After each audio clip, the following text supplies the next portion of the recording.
Chapter 181 Leonard and the Witch. When the lingering sound dissipated, the dark clouds in the sky also moved away, allowing the light of the crimson moon to shine again. Have you really thought about it? Once you embark on this path, there will be no room for regret. Didn't you always hope that I would become a real witch like you? What I hope is that you figure it out and become a witch voluntarily, instead of choosing to become a witch because of love. That way, you will be very painful in the future.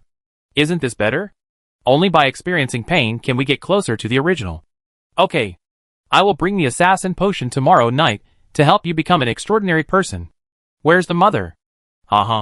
She is probably looking for a suitable partner in the bar. Maraca left one last taunt before putting on his clothes and leaving the window following the shadow. The wind blew along the window, dissipating the strange smell in the room. Mrs. Jiminy got up from the bed and came to the floor-length mirror, letting the crimson moonlight shine on her smooth and delicate back. She looked at herself in the mirror and reached out to gently touch every part of herself. But there was no unnecessary expression on her face. How wonderful would it be if this were the palm of Baron Campbell's hand? Mrs. Germani murmured silently, imagining that Hastur was standing behind her, hugging herself. Unfortunately, she was always alone in the mirror. Brave bar. Leonard, who finally got rid of his busy schedule, once again came to this paradise for the brave. Unfortunately, he did not see Mr. Hastur with whom he had a drink that night. So he asked the bartender to tell him when Hastur came to the bar. Sitting in front of the bar, Leonard ordered 3 glasses of South Wales beer in one go. He had successfully reimbursed the 50 gold pounds for drinks. Now, he had plenty of money left, so it was not a big problem to have a drink. After about half an hour of drinking, a graceful figure came to the door of the bar. She looked to be in her 20s, but her skin was as white and tender as a 17-year-old girl. Her facial features were exquisite without any flaws. She was wearing a complicated black dress and was nearly 1.75 meters tall, which made her legs look particularly slender. Very beautiful. Very tempting. She walked forward gracefully, with a slight smile on her lips, but her eyes revealed the majesty of a queen. In the bar, everyone who was drinking was attracted by her appearance. Leonard couldn't help but take a second look. She was indeed an extremely outstanding beauty. It can be said that the person in front of him is the most beautiful woman he has ever seen in his life. No matter which aspect, there is nothing to fault. The woman didn't take it at all under the gazes of many people. She came to the bar, 2 empty seats away from Leonard, and then ordered a blue cocktail. Her slender fingers gently traced the wall of the wine glass, and her eyes seemed to be immersed in the blue liquid, very serious and nonchalant. In just about 3 minutes, no fewer than 7 or 8 people wanted to talk to her, but they all failed and left with disappointment. Leonard did not move, but drank his South Wales beer, and only looked up at her after a while. He is also a frequent visitor to the bar, and he has his own experience with the women who come to the bar to get drunk. For example, the woman in front of me, at first glance, should be the wife of a certain nobleman. She has no shortage of money, and no shortage of people. What I like most about such people is an interesting soul. Only by arousing their interest can we make further progress. As for trying to coax someone into bed over a few drinks, that's a bit naive. You must be patient with such a woman. Let her become interested in you first, and then it is your turn to take the initiative. Leonard knew this well, so he remained firmly seated in his position without any thought of approaching him. He drank in silence, his eyes inadvertently revealing memories and vicissitudes of life, and his whole person seemed to have a sense of story. Stories, especially unknown stories, usually have a different appeal to the opposite sex. For women like this who come to bars to get drunk, well-behaved little boys are not their target. Only men with stories about them can arouse their interest. Almost an hour later, the woman in black dress finally got up and walked to the empty seat next to Leonard. It seems like there are a lot of stories happening to you. It's all in the past. Now I only care about the stories that will happen in the future. Leonard's voice was gentle and full of vicissitudes of life, and his face also showed a painful expression of recalling the past at the right time. But this painful expression disappeared in a flash, leaving only calmness and indifference. The future. Who can see through the future? Can you? The woman's voice was low and pleasant, like fragile stained glass, as if she was about to burst into tears the next moment. This is a woman with many sad things. Leonard thought for a while and said, the future I can see is free of pain, sadness, and all worries, and is just pure happiness. Don't you have anything worth being sad about in your heart? As long as you learn to forget. Sadness is just an insignificant symbol in life. The woman looked into Leonard's eyes, breathed out the scent and said, "My experience tells me that you are far from as calm and leisurely as you appear now." Leonard smiled and said, "Your approach will always make people confused. I can only restrain it. But I cannot avoid it. You're very good at talking. But it's too late tonight. Tomorrow night. If you're still here." The woman in the black dress left these words, paid the money, and turned around to leave the Brave Man bar. At this time, many paying attention to the drinkers in the bar gave Leonard a thumbs up, and some even whistled obscenely. Leonard had a faint smile on his lips and acted very calmly. But he felt inexplicably happy in his heart, an unprecedented sense of satisfaction filling his heart. He was already looking forward to their reunion tomorrow night. Late at night, Leonard left the Brave bar after paying 2 gold pounds and 3 sol for his drink. After walking for a while, he stopped a carriage. After returning to the North District, where he lived, Leonard took a shower while humming a proud ditty. After returning to the bedroom and lying on the bed, Leonard's mind was filled with the graceful figure of the woman in black dress. Finally, he couldn't suppress the joy in his heart and said, "Old man, if I get a perfect score of 10, how much do you think my performance tonight is worth?" "Very." A voice sounded from deep inside. Leonard was shocked. "Old man, you actually gave me full marks. Was my performance really that good tonight?" "Of course. With just a few words of conversation, you managed to leave a deep impression on her, and even made an appointment to meet again tomorrow night. Such performance is definitely a perfect score." Leonard said happily, "Old man, I'm not as good as you said, so I only rated myself 9 points. "Oh, where's the missing point?" "Alas, I couldn't win her down in the first meeting. This proves that my abilities still have room for improvement. It's really rare that you learn to be humble." After Leonard was happy for a while, he came back and said, "Old man, are you trying to laugh at me in a different way? You have too much heart. I am very optimistic about you. Come on." Leonard always felt a little strange. Usually the old man was not so easy to talk to. But tonight, he was uncharacteristically confident in himself. Could it be that he had discovered his own shining points? "It's a date tomorrow night." Leonard giggled for a while, then pulled a quilt to cover his head, and several more uncontrollable laughter came from inside. "Hey, I seem to have forgotten to ask her name." "How rude." Hillston District. Asta came to the law office today, but Professor F. Olun was not here. He said that he was busy dealing with some school matters and asked him to come here to take a look when he had time. Everything in the law firm is on track. There are very few things that really need to be decided by Asta. Most of the matters can be solved by a few lawyers brought out by lecturer Falun. With nothing to do, Asta looked through the financial statements of the law firm for the past month. From no fluctuation at the beginning, to a slight twitching of eyelids, to a look of shock. This law firm is really making money. In just 1 month, excluding the wages of lawyers and assistants, the law firm made a net profit of about £3,000. Today, the factory managed by Harley's manager has nearly 200 employees, and the profit it creates is only this amount. But the total number of people in the entire law firm is less than 20, and they can create such a huge fortune. Knowledge can really turn into wealth. In the afternoon, Hastur went out for a trip. Greco said that a nobleman from South Wales recently wanted to sell his land in South Wales. That piece of land happened to border the territory owned by Hastur. Asta, who is in good financial condition, will naturally not let go of this acquisition opportunity. Moreover, he also wanted to take the opportunity to learn about the situation in South Wales. Although the Campbell family's territory was there, his knowledge of it was limited. "I need someone who can help me manage the territory temporarily." Hastur sighed.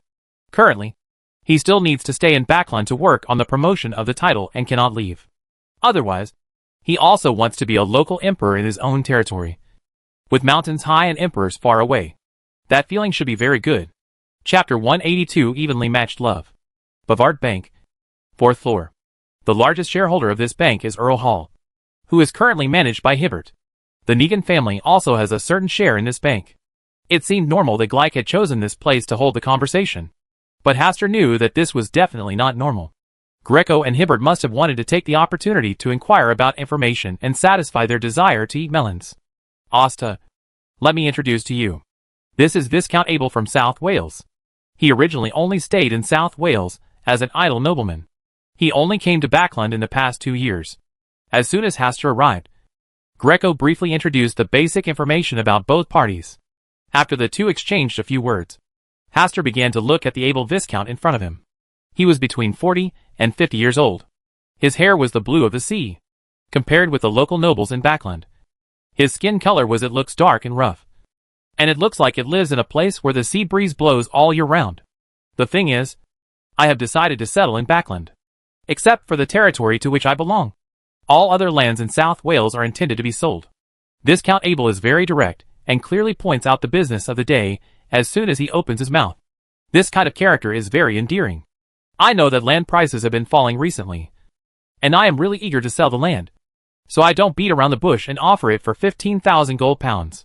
You only need to pay this money. And then the land I have been operating in South Wales for many years will be yours. Those who behave frankly, and without beating around the bush are generally followers of Storm. Hastur did not agree immediately, but looked at Greg, who handed Hastur a piece of information and a map. With a slight smile on his face, he nodded. Hastur took the information and map, and carefully checked the land that Viscount Abel wanted to sell. After looking at it, he realized how worth the 15,000 gold pounds. Before the introduction of the Corn Laws, the combined price of these lands would have been at least 80,000 gold pounds.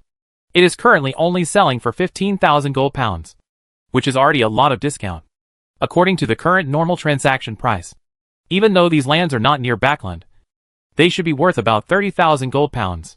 Viscount Abel directly discounted the price by half. This is indeed a good deal. In addition to being cheap, most of these lands are located near his territory. If he only needs to acquire a few other noble lands in the middle, they can be connected into a large area. It would leave an area about the size of a thumbnail on a palm-sized map of South Wales. With this price, I have no reason to disagree. After careful inspection, Hastur agreed to the deal of 15,000 gold pounds. Viscount Abel sighed and said, "If I hadn't made up my mind to stay in Backland, I wouldn't have chosen to sell these lands. May I ask, why are you in such a hurry to sell these lands?" Because no one is willing to take over the land in South Wales. Most of the land transactions in the current market are around Backland, in remote places, and no nobles are willing to pay, even if the price is extremely low. For this reason, Hastur chose to believe that there is a price but no market, which is very reasonable. Viscount Abel, I have something to ask about South Wales. Go ahead. After completing the transaction, Viscount Abel's attitude was much more relaxed than at the beginning. What is the current situation in South Wales? I have been away from South Wales for 2 years, and I don't know much about the latest situation. I can only talk about the general situation there when I was still in South Wales.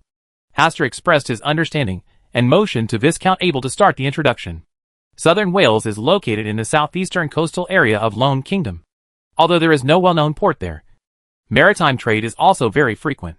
It can be said that half of the people in South Wales are supported by the maritime trade line. Unfortunately, as the activities of pirates gradually become rampant, some fishing villages and ports in the coastal areas are often attacked due to insufficient guards. The pirates looted everything. Those bastards of bitches rely on the sea right next to them. Whenever the army encircles them, they take boats to hide on the sea, and then start moving around the entire coastline. The defenders are limited and cannot defend the entire coastline. If the defenses are strengthened here, there will be emptiness in other places, which will give the group of pirates an opportunity to sneak in. In addition to the pirates, Archduke Will, who is responsible for assisting in the governance of South Wales, and his family's reputation in the area is not good. Apart from collecting taxes, they are no different from a curly-haired baboon. Viscount Abel obviously had great resentment towards the Archduke Will, and made no secret of his hatred for them. Their reputation is indeed not very good. Even I heard about it in Backland. But the contemporary Archduke Will has one advantage. Greco also commented. Although he didn't say it explicitly, both Hastur and Viscount Abel knew that the only remaining advantage was loyalty. Because of their loyalty, the royal family would turn a blind eye to many things as long as they did not gather a crowd to rebel. The Archduke of Weir was also very smart. He only stayed in South Welshire, and only had pleasure, and no ambition. Although such ministers are incompetent, they are very reassuring to the king. Then, Hastur asked many questions, and Viscount Abel answered them one by one. He also promised to send him a map of the distribution of power in South Wales. Under the witness of Greg, Hastur finally paid 15,000 gold pounds in exchange for a large amount of land. The money was paid in 3 installments, with 5,000 gold pounds paid each time. After all, Hastur still needed to send someone to South Wales to verify the specific situation. Paying in installments can reduce his risk a lot. With Greg as a guarantee, Viscount Abel had no objections. After all, the wealth in the hands of Duke Negan's heir is by no means comparable to this 15,000 gold pounds. After finishing his business, Hibbert, who happened to be dealing with something at the Bavard Bank today, invited Asta to hang out with him tonight. No, I still have things to deal with. Hastur will not be fooled by Hibbert and Greco. These two people must want to take the opportunity to ask about the affairs between him, Earl Hall and Audrey. At around 9 o'clock in the evening, Asta finally excused himself and left. He still couldn't resist the cooperation between Greco and Hibbert. He originally only agreed to have dinner and left, but later he was dragged away and drank a lot of wine. And he didn't get out until now. During this period, when faced with the melon-eating question from Greg and Hibbert, he could only avoid answering and pretend to be dumbfounded. He really had nothing to say. After that day, he never met Earl Hall or Audrey again. It's still a little early. Hastur checked the time and decided to go to the Braid Bar. He hadn't gone there for several days. The distance is not far, and it only takes 10 minutes to arrive by horse-drawn carriage. As soon as he entered the Braid Bar, Hastur saw Leonard's figure. He originally wanted to go up and say hello, but when he saw the woman Leonard was talking to, he stopped in his tracks. If he remembered correctly, the woman in black dress was the Black Saint who saved the witch that night. A Sequence 3 immortal witch. Had he known that he would meet this witch here, Hastur would have chosen to continue drinking with Greco and Hibbert. Even if they were teasing her, it would be better than facing an immortal witch directly. But he had already come in, so he couldn't just turn around and leave again. In front of a Sequence 3 immortal witch, no disturbance can escape her perception. Fortunately, when she went there as a spirit body and wore armor condensed from the war emblem, the ageless witch did not discover her true identity. Hastur slowly walked into the bar, sat on the edge of the bar, ordered a cocktail of golden wheat wave, and drank it silently. Leonard also noticed Hastur's arrival, but now that he was talking at a critical moment, he naturally couldn't separate himself, so he could only give Hastur an apologetic look. In response, Hastur turned sideways, and couldn't help but give Leonard a thumbs up in his heart. This guy actually wanted to pick up a Sequence 3 immortal witch. With his immature methods, how could he be a match for this immortal witch? It seems that he is trying his best to win the beauty back. But in fact, he is the real master of fishing. She was just a girl who deliberately pretended to be ignorant, enjoying Leonard's performance and satisfying her unusual hobby. Huh. Weird. Leonard was unable to detect the identity of this ageless witch. But the old man in him should be able to see through it all. Did he deliberately not remind Leonard? TSK. This is to let Leonard experience what it's like to be a witch. Hastur wanted to laugh a little, and held another second of silence for Leonard. Then, he also became a silent eater. Even though he was sitting on the edge, he could still hear Leonard's pretentious voice. And the ageless witch has a clear and sweet voice, like a 17 or 18-year-old girl. What should this scene be called? The prodigal in love versus the veteran in the flower room? Or a romantic poet versus an ageless witch? TSK. One wants a calf to drive a big cart, and the other wants an old cow to eat young grass. This wave. Both sides are evenly matched. Chapter 183. Eat melon. Eat melon silently. In the Braid Bar, Leonard was chatting happily. Tonight, he dressed up specially to make his already handsome image even more handsome. If Hastur had not appeared, he would have been the most handsome kid in the bar. Fortunately, the Miss Serafina in front of him is not someone who only values appearance. From the moment Hastur entered the bar to now, she didn't even look at Hastur. She was just immersed in the conversation with herself. This greatly satisfied his masculinity. Leonard naturally tried his best to conquer Miss Serafina in front of him. For this, he could only say sorry to Hastur. Tonight, all his eyes and mind were attracted by the person in front of him, swaying with her smile. He was sure that he would never meet a girl like Miss Serafina again in the future. She was so outstanding that there was nothing to fault about her appearance or her inner character. More importantly, she, like herself, yearns for the freedom and romance of a bard. This is the girl who fits his soul. At the beginning, he might just want to prove his masculine charm. But now, he just wants to take Miss Serafina in front of him to travel far and wide, and call home all over the world. As the chat progressed, Leonard could feel that Serafina's eyes on him became more tender and attached, and her eyes revealed her yearning for the life she described. God. In this messy environment like the bar, she was like a white lotus dancing in the wind, just breaking through the mud. The black dress on her body made her master even more holy and flawless. Leonard cleared his voice and began to recite the poem he had sung for Serafina in front of him. This is the poem he composed for her with all his heart and soul all day long. He personally feels that it has surpassed all his previous poems. Hastur once said that true poetry can only touch people's hearts if it is extremely emotional. He is in this state now.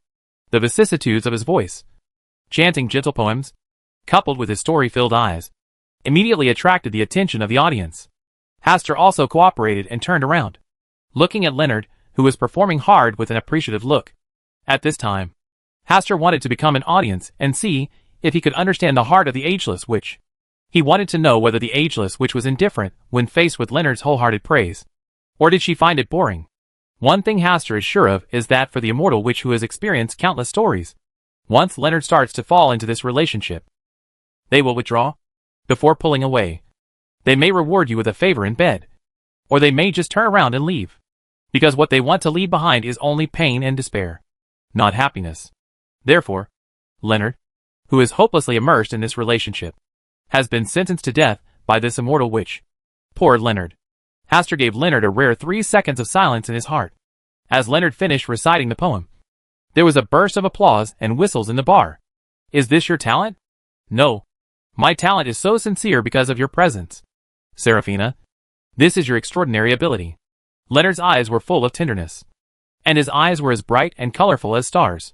Your eyes are very good, like stars. Serafina gave her own evaluation. I think it has already turned into a hard shape at this moment. If I wanted your eyes, would you give them to me? The soft tone has a hint of bewitching. Hastur, who was sitting on the edge of the bar, felt alarm bells ringing in his heart. Such a seemingly simple sentence means that the ageless witch really wants to take away Leonard's eyes. Literally take away. Once Leonard agrees to this request, sooner or later his tear-filled eyes will be taken away by the person in front of him. Just when he is in extreme pain, Asta thought about whether to give a warning, but he thought that there was an old man inside Leonard. If anything happened, he would remind Leonard. A sequence 3 immortal, which should be unable to do anything to Leonard. Not to mention this is Backland. No. In this case, I can no longer appreciate your beauty, but it becomes happier than me. This is something I, who love you deeply, cannot tolerate. Leonard's affectionate words made Asta almost laugh out loud. Is this Leonard's desire to survive? It's so exuberant that you don't even realize it. But I really like your eyes. They are as beautiful as stars. Are you really not willing to give them to me? With a smile on his face, Leonard shook his head and said, Serafina, when you look up at the starry sky, every star there is my eye. Even if I am not by your side, my eyes are always watching you. When you look at the stars, may you be reminded of someone whose eyes were as bright as the stars. Leonard's affectionate style once again miraculously avoids the temptation of the immortal witch. If this immortal witch hadn't been here, Hastur would have laughed out loud. This was so hilarious. Leonard relied on his talent for speaking love to successfully avoid the temptation of the ageless witch. Because it is unintentional, it is particularly interesting. I'm afraid this immortal witch is also feeling depressed. Under the gaze of the stars. Under the gaze of the stars? A seemingly unintentional remark made Leonard slightly panicked. He smiled and said, What do you want to drink? A glass of Red Widow. I like the name of this drink. Red Widow? What's so nice about this name? Leonard was puzzled, but he didn't think much about it. He just took this opportunity to avoid the stars' question. After being reminded by the old man last time, he had become very alert to the word stars. I was afraid that I would accidentally get involved with the stars again. While drinking and feeling drunk, Leonard began to recite poetry again. He glanced at Asta, who had always been ignored by him, and felt that he should introduce his friends to Serafina. The meandering Taysok River, the black horse that flies away in the dust, white lightning that flashes and disappears. In a hurry, running wildly. Where are you going if you can't turn back? You actually ran headlong into a desolate tomb, waiting for a miracle in sleep. The plump flesh spans the decaying bones. The girl holding flowers in her hands. Who are you waiting for to arrive? When Hastur heard the familiar poem sung by Leonard, he really wanted to spit a sip of wine in Leonard's face. Why does this guy want to involve himself when he is so good? Can't you just let yourself be a quiet melon eater? He had already anticipated what Leonard would say next. Sure enough, after Leonard finished singing the poem, the eyes of the immortal, which who claimed to be Serafina, shone slightly. This poem is really good. Your talent is amazing, Serafina. Although I wish I was the owner of this poem. It was written by a friend of mine who is here tonight. Serafina showed a curious look in her eyes at the right time. Leonard stood up and walked straight towards Haster's location, only to see that Haster had already gotten up and headed to the bathroom. He was stunned for several seconds, then returned to his position and said sheepishly, "He seems to have drank too much tonight." "Your friend is the blonde young man just now." "Yes. Only his handsome appearance can match the talent of this poem." Leonard made no secret of his admiration for Haster. "Sounds interesting. Are you familiar with him?" "We only met once." Leonard then told the details of his first encounter with Haster to Serafina in front of him. Seeing that Serafina seemed very interested in this, Leonard hurriedly stopped talking about Haster. "In front of a girl. You must not praise another man too much. Once the girl's curiosity is aroused, the situation will go in a bad direction. Serafina, tonight belongs to the two of us. Even though he is my friend, he should not join us. I think he deliberately avoided it just now because of this." At this moment, Leonard understood that Haster suddenly left for the bathroom, in order not to steal his limelight in front of Serafina. Haster is truly a magnanimous and selfless friend. Your jealousy will lower your impression in my heart. Oh, Serafina, I admit that I need to improve in this aspect. But, Serafina, I just want to possess everything from you.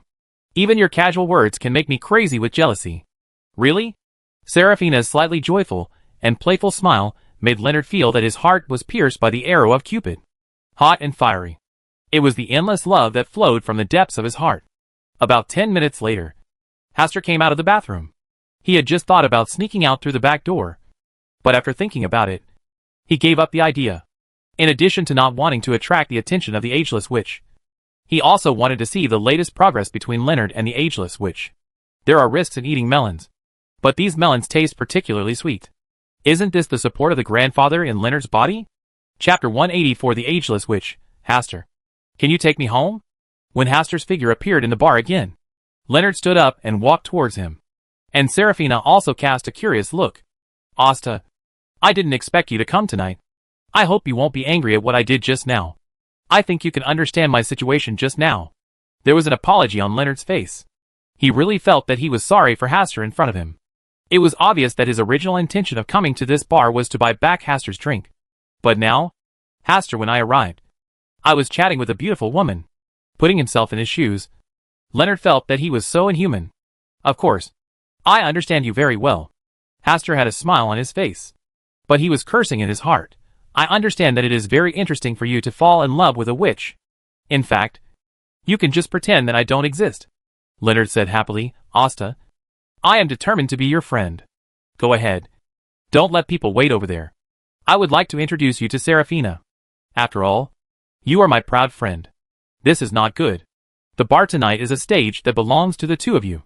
There should be no third party involved." Asta refused Leonard's invitation with a smile. He has no intention of talking to the witch and making friends. As for what it's like to be a witch, he should let Leonard experience it by himself. "Well, if I have time in the future, I will come and treat you to a drink." Leonard didn't force it, and after chatting with Haster for a few more words, he returned to his seat, while Haster was still sitting on the edge of the bar. "Your friend seems special?" Serafina looked at Haster, who was sitting on the edge drinking alone, and a different light seemed to flow in her eyes. "He is indeed a very special friend, and he is very understanding of my current situation. Let's meet him for a drink together. The more friends the better." "Right." Leonard refused. He likes to be alone and enjoys being alone. Let's not disturb him. And tonight only belongs to the two of us. I don't want to experience the same jealousy again. Serafina didn't mention Haster again, and instead started communicating with Leonard, keeping her eyes looking at Leonard's star-like eyes. About half an hour later, Serafina's eyes were full of reluctance and she said, "It's almost time. I should go back." "Go back where?" "A family I don't really want to go back to. If this family is causing you pain, then I want to be able to help you get out of it. Pain is the nourishment of life. Only when I experience pain can I run towards happiness. Serafina, if only I could have met you sooner. It's not too late." Serafina gave Leonard a look full of love. Leonard sent Serafina to the door, and then watched her gradually disappear into the sea of people. "Serafina," Leonard muttered absently, and after a while, he returned to the bar in despair. He came to the empty seat next to Haster and sat down, and then drank 2 large glasses of South Wales beer by himself. Then he sighed and said, Asta, I really fell into the whirlpool of love. It seems like a joyful thing for you. Of course. It is also something that makes me feel very happy. Haster looked calm. But he was already holding back his laughter in his heart. Yes. This is indeed a very happy thing. But it also brings me pain. When I separate from her. The pain is no less than the happiness when we are together. Leonard said with emotion. Pain and happiness seem to be twins. No one can live without the other. Only with pain as nourishment can happiness be called happiness. Haster took a deep look at Leonard. Boy, your thoughts are very dangerous. Learn to taste pain. This is the teaching of the witch cult. You are a believer of the goddess of the night. But you want to fall in love with an ageless witch. And her cognition and judgment are affected by her. Are you really not afraid of being struck to death by lightning from the goddess of the night? Oh! It seems that the goddess of the night is not good at bringing down thunder. Happiness is not born from pain. And true happiness does not require the participation of pain. Pain is pain. And its existence will only bring misfortune to people. Haster still gave a little reminder to Leonard, who was deeply in love. But I am experiencing pain right now. Asta thought for a moment and said, You can marry her home. Won't you feel no pain when you see her every day? Marry home? Leonard's eyes were dull for a moment. Then gradually brightened. And then dimmed again. He said with a depressed expression, I have always regarded myself as a wandering poet and have never thought about marrying a wife and having children. This is a drag on me and will only hinder my progress. I can't help you make a choice. You can only rely on yourself. Asta said he was helpless. The wandering prodigal son chose to stop wandering because of true love. This sounds like a very interesting story. It's a pity that there is no true love in this. Only Leonard's wishful thinking. It's so painful. Leonard drank another large glass of beer. In this regard, Haster just drank quietly. It hurts now. But what about later? Wouldn't it be possible to cry, make trouble, and hang yourself? Although it was a bit immoral. Haster really wanted to see how Leonard would react when he knew that the woman he liked turned out to be a witch. And she was also an ageless witch. The old man in Leonard's body should also be looking forward to this day. Of course, this is also a rare growth experience. Asta believes that he should not affect Leonard's growth, but should just be a silent member of the public. Asta, if it were you, what choice would you make? Leonard looked at Haster with hope. Haster took a sip of wine, and then said seriously, Leonard, no matter what advice I give you, you will regret it in the future. Why? Because it's a choice you make under the influence of others.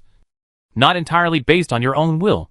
You are a smart person, and you should know that there are some things that you can only make decisions for yourself, which others can never do for you. Leonard fell into silence, and finally drank a large glass of beer, staring blankly at the entire row of wine walls in front of the bar. Another cup of golden wheat wave. Asta ordered another cocktail. The wine tasted a bit sour and sweet, saying that it had a lot of orange juice mixed into it. Sweet and sour. Is this what falling in love feels like? Haster glanced at Leonard, then looked at the row of wine walls, and selected a dark wine. Black Abyss. This name is very good. He originally wanted to order a drink for Leonard, who was drinking heavily, but he didn't want to make it too obvious, lest Leonard's grandfather realize that he was not simple.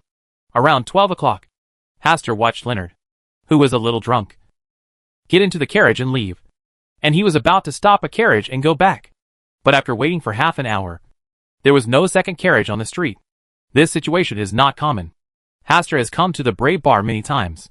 After waiting for about 10 minutes, a carriage will pass by the door. Haster waited patiently for another half an hour, but still no carriage passed by, which was a bit abnormal. He did not choose to continue waiting, but returned to the Brave Bar and asked the old man Caspers to help him arrange a vehicle. Caspers told him not to worry, and said he would arrange a vehicle for him soon.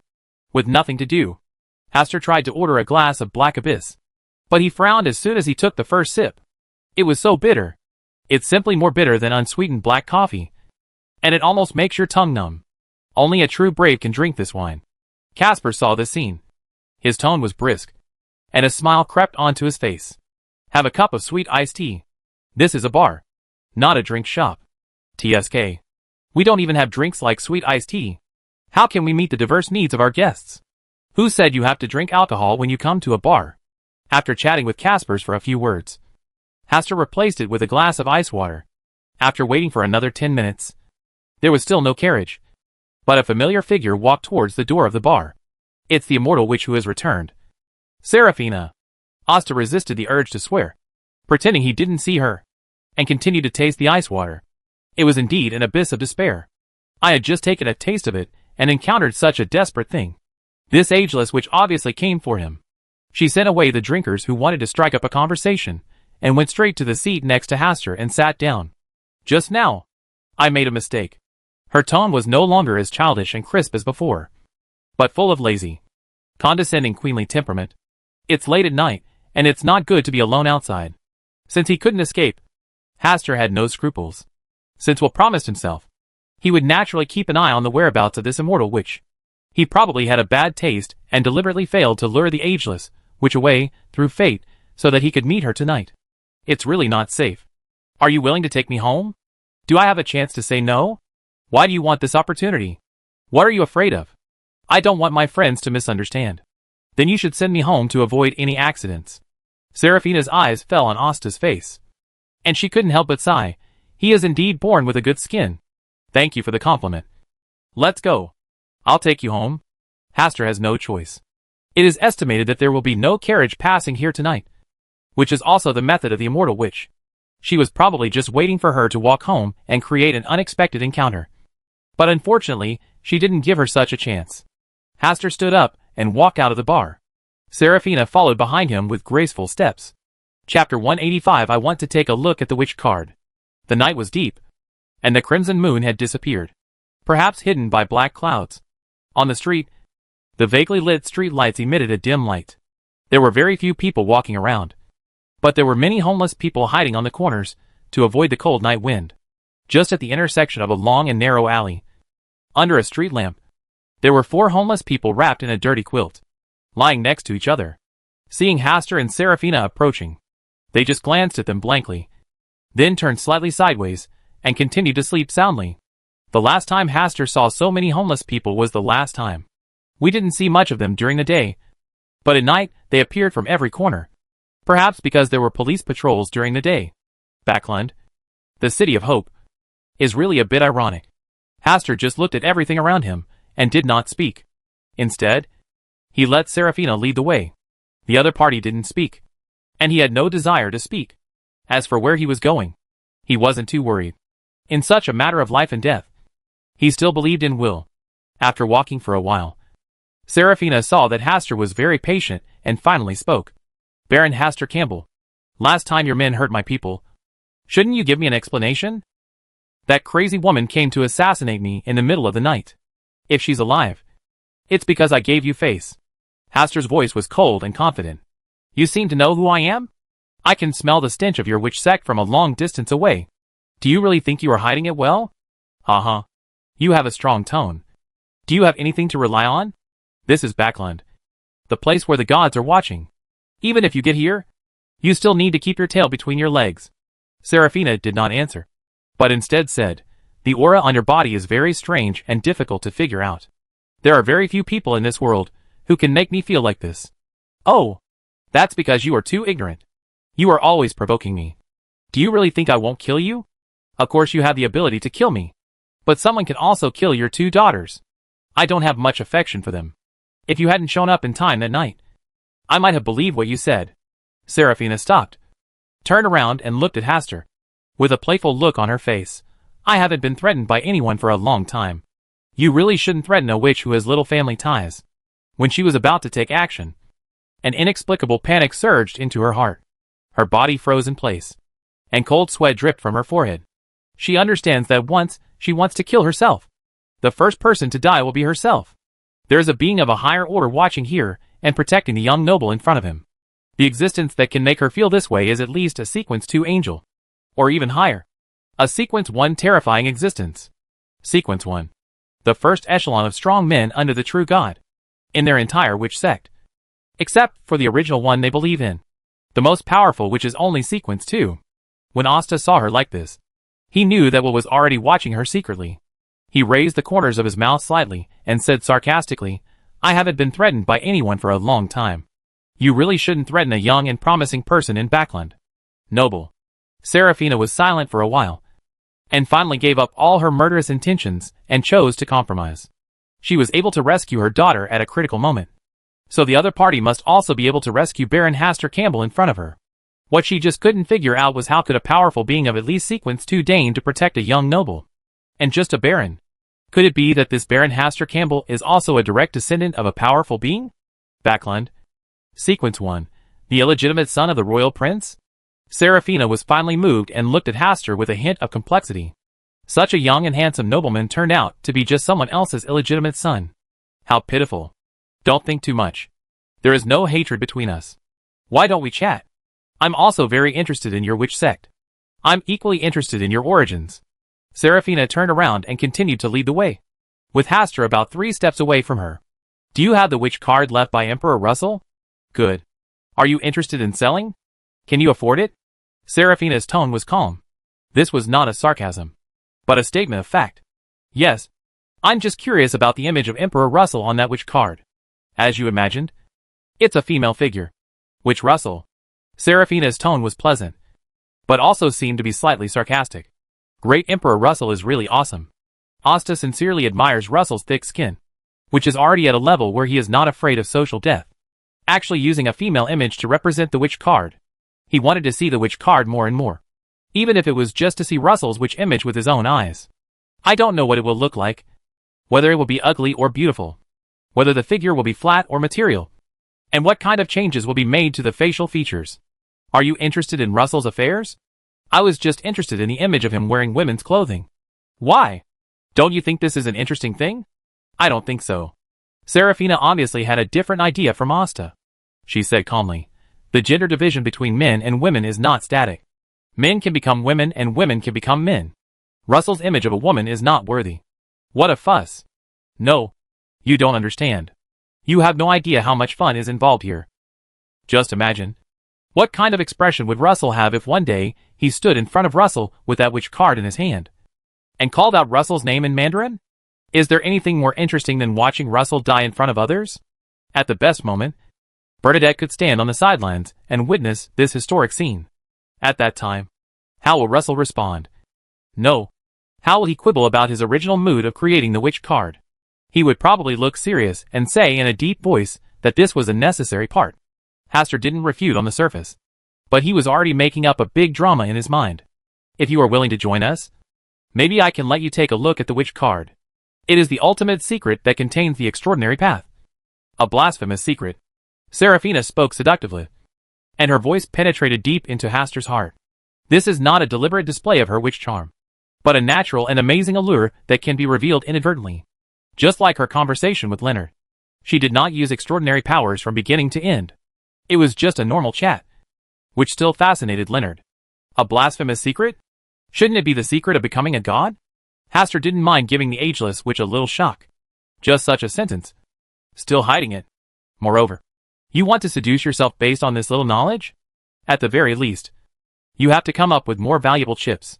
Serafina was stunned for a moment. Have you seen Russell's other tarot cards? Do you think such knowledge would be a great secret to the being behind me? Serafina fell silent again. If the other party was a sequence one, then he must have already learned the relevant knowledge. I want the assassin's potion formula. What price do I need to pay? Haster brought the topic to the recipe for the assassin's potion. Now that we have started chatting with this immortal witch, we can directly deal with her to avoid having to deal with Jiminy again.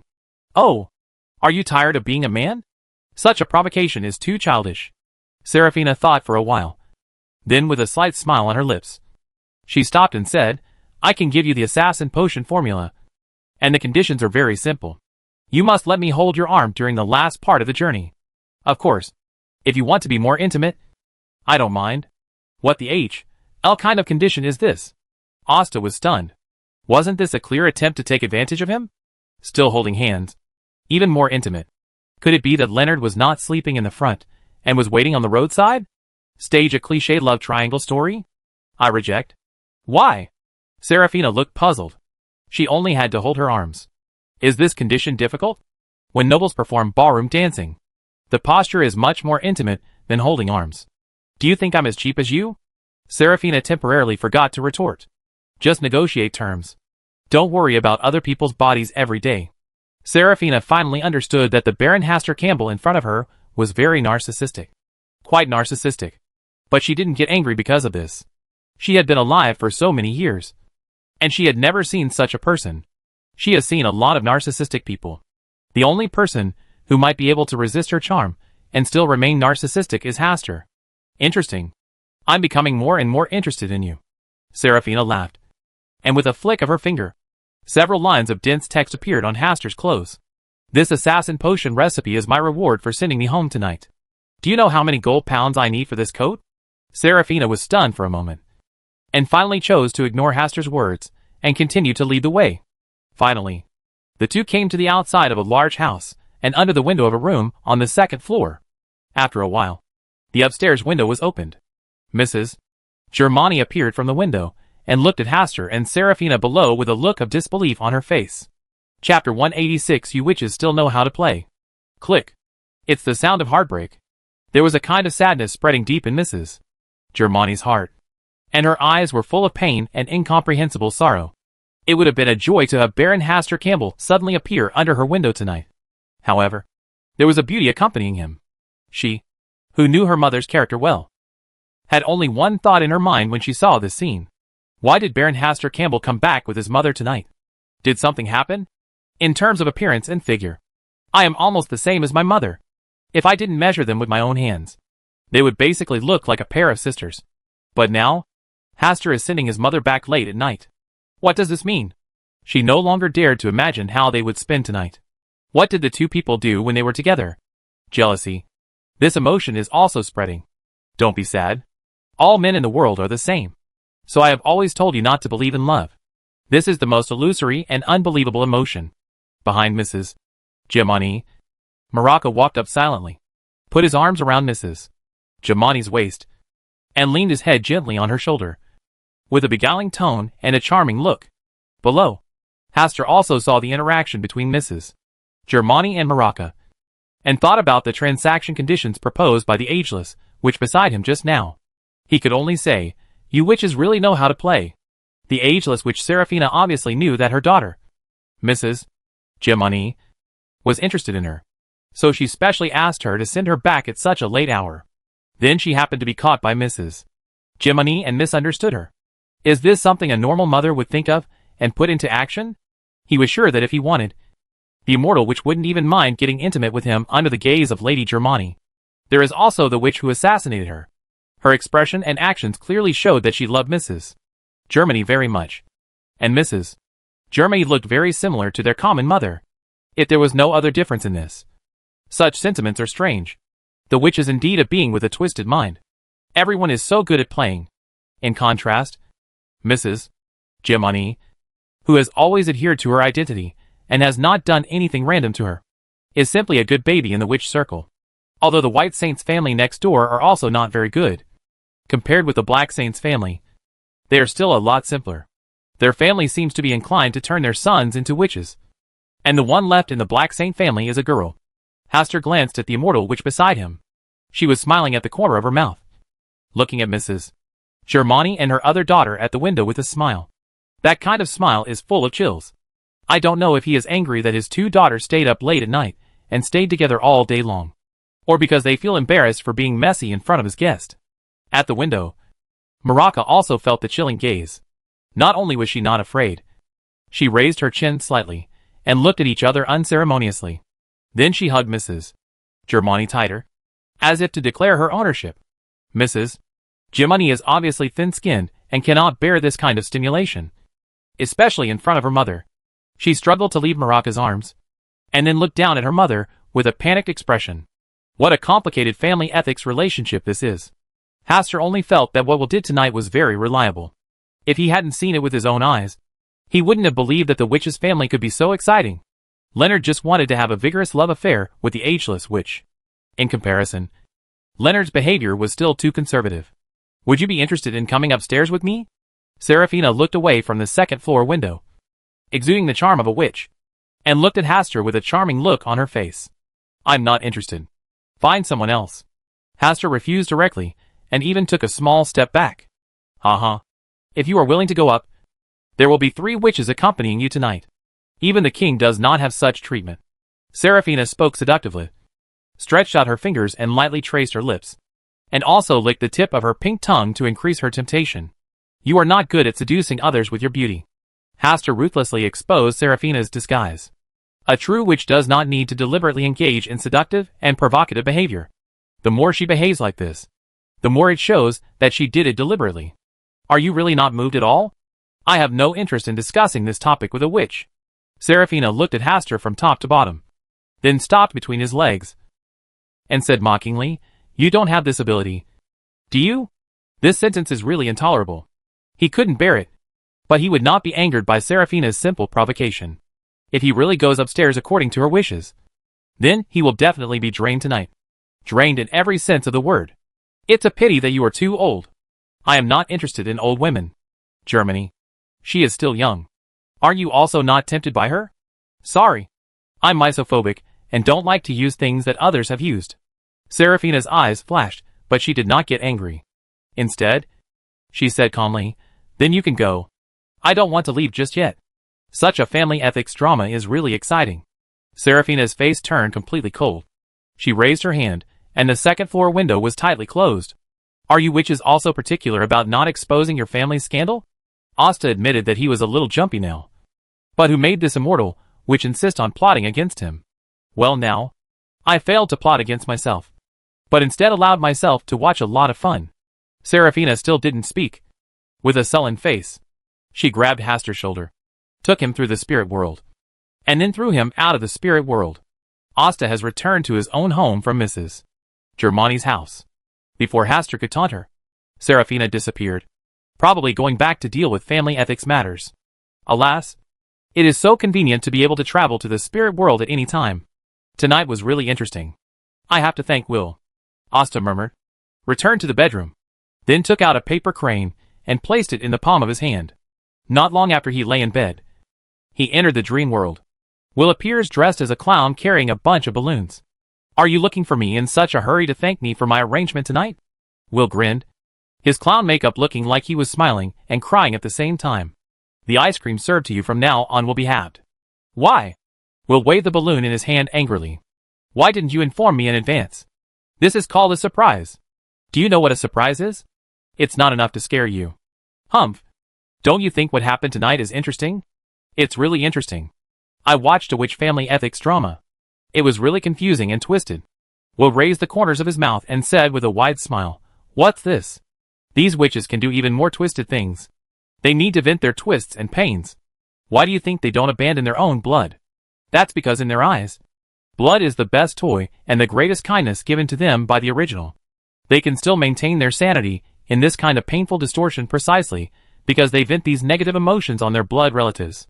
Will spoke eloquently, his words full of disdain for the witch lineage. Hastur said, thoughtfully, "Is this the original influence?" "No. This is their own choice.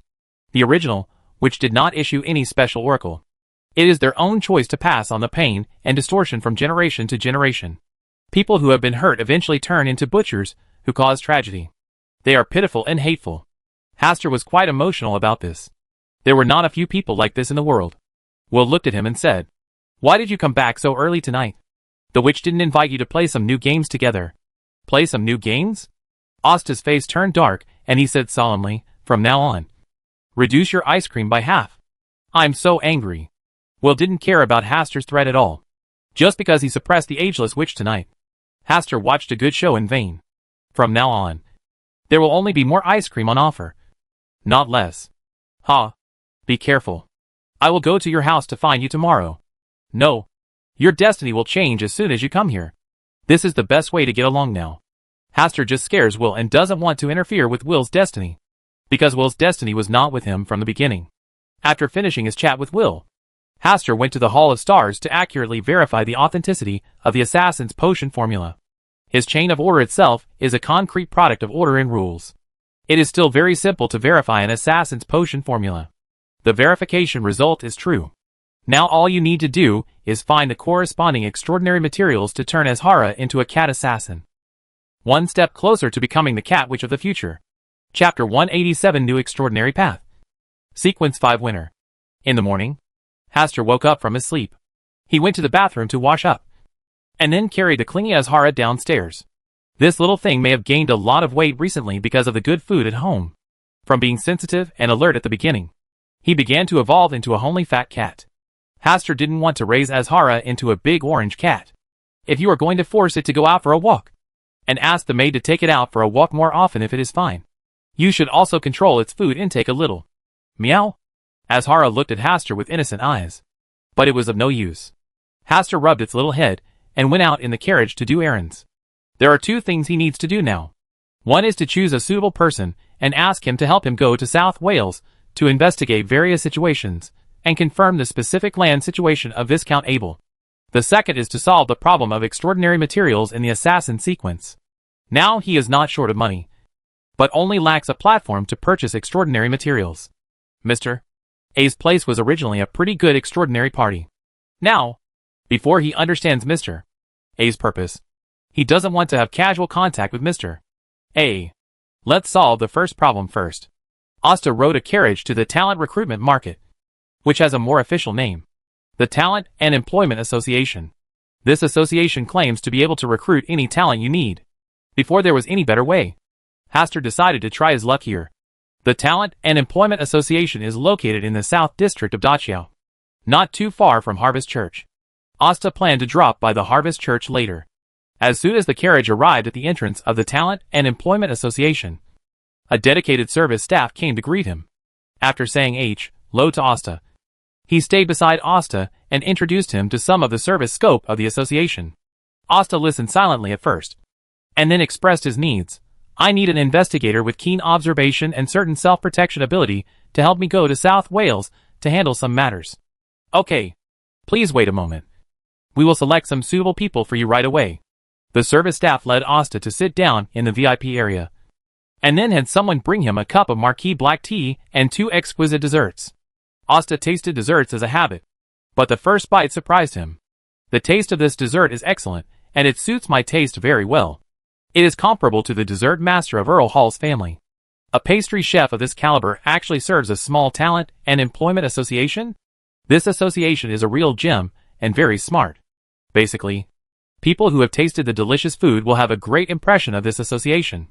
Asta is no exception.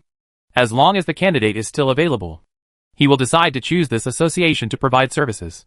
After all, it would be better for an association that can satisfy one's hobby of eating desserts not to close down. After almost 20 minutes, the waiter who had just left brought 8 suitable candidates. They are all between 30 and 40 years old. Judging from their appearance, they are all mature and steady. Hastur was going to let them introduce themselves first, and then make an excuse to go to the bathroom and go to the Hall of Stars to check out the chosen ones and get a glimpse of their fate.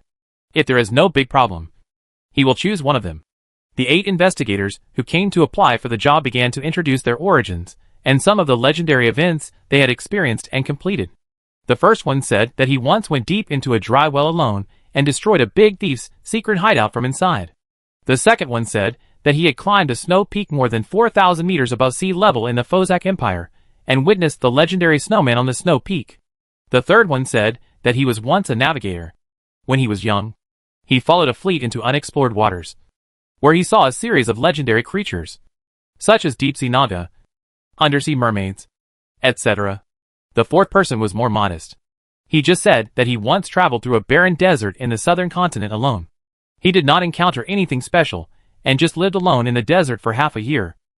The fifth man looks the most comfortable among the 8. He has a strong South Wales accent. Before he introduced himself, Hastur was rather optimistic about him. After all, what he needs is an investigator who can help go to South Wales to investigate the specific situation. It will be easier to complete it if someone from South Wales is in charge. I was born in a small fishing village in South Wales. I have witnessed the burning, killing and looting of coastal pirates since I was a child. When I grew up, I joined the army and then fought to protect South Wales. But in the end, I hated the dissatisfaction of the nobles there. Leave the army, leave your hometown, and come to Backland to find new hope. During this period of my career, my more legendary experience should be regarded as my record of killing more than a dozen pirates by myself. As for special events, I didn't encounter them. I just met some special people. The man sounded sincere and convincing. Not only Hastur was attracted by his story, but the other 7 applicants also looked at him sideways. Hastur was quite satisfied with his experience and pointed out his name. Caius. The next 6th, 7th, and 8th applicants also introduced their basic information. I don't know if they were influenced by Caius, but their later stories were more about real life. And they didn't talk about any particularly exaggerated experiences.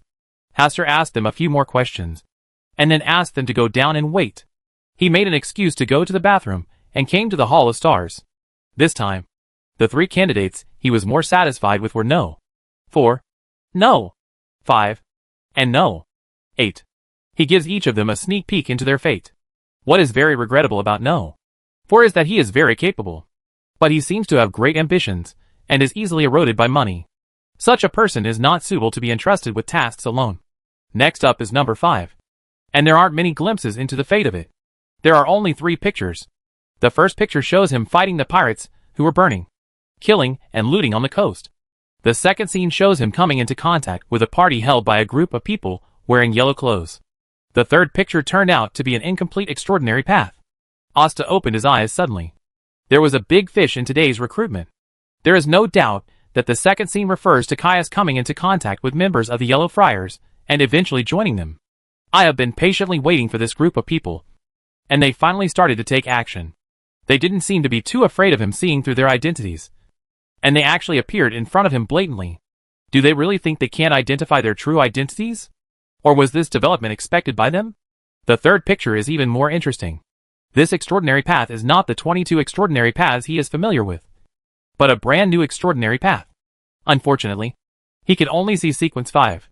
Its special names from initial sequence 9 to sequence 5 are: Sequence 9, Gambler; Sequence 8, Chanter; Sequence 7, Scriptwriter; Sequence 6, Exorcist; Sequence 5, Winner. This is a new extraordinary path.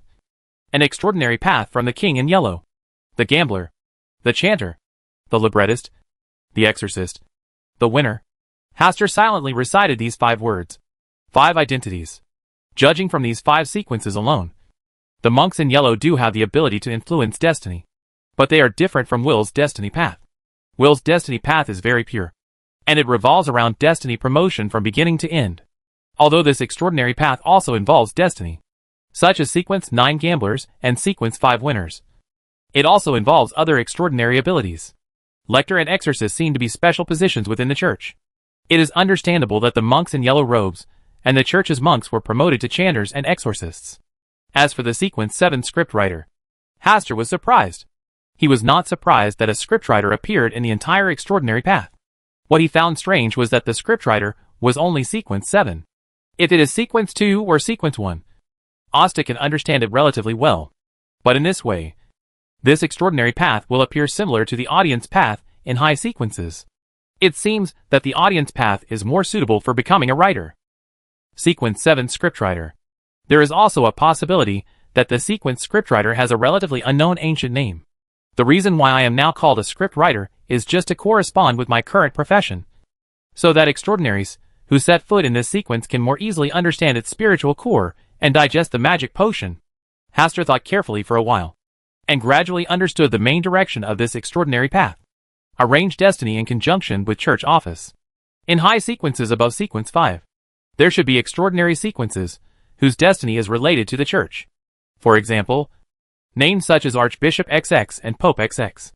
Now the question arises, should he hand over the task of investigating South Wales to Caius? He could be a sequence 5 winner.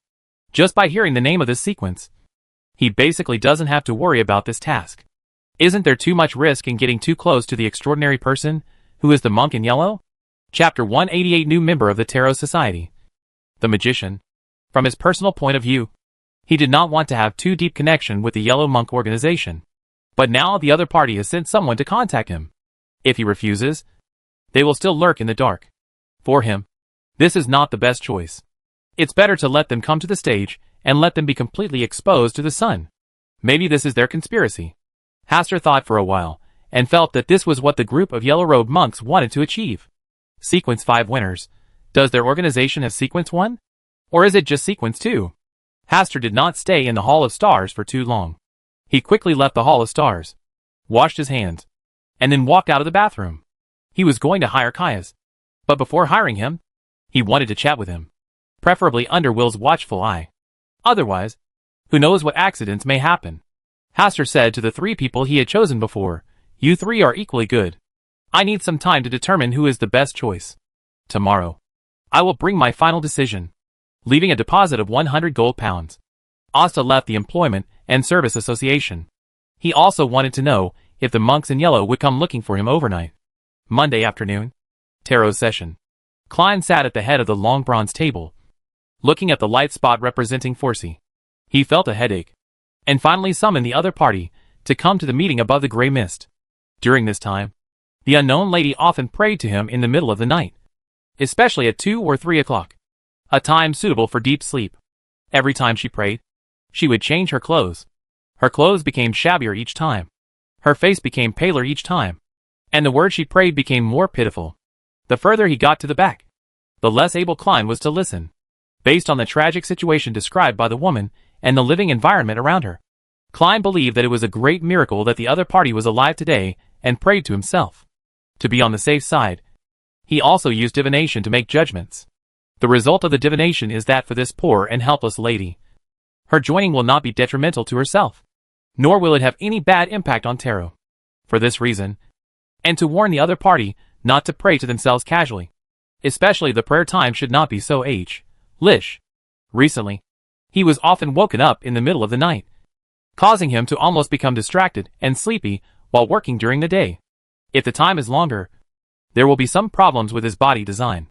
In order to solve this matter, he specially summoned the lady to come to the grey mist to discuss it, and cleverly guided her to choose a suitable time when praying in the future. Finally, the woman chose a magician card as her new identity in the Tarot Society.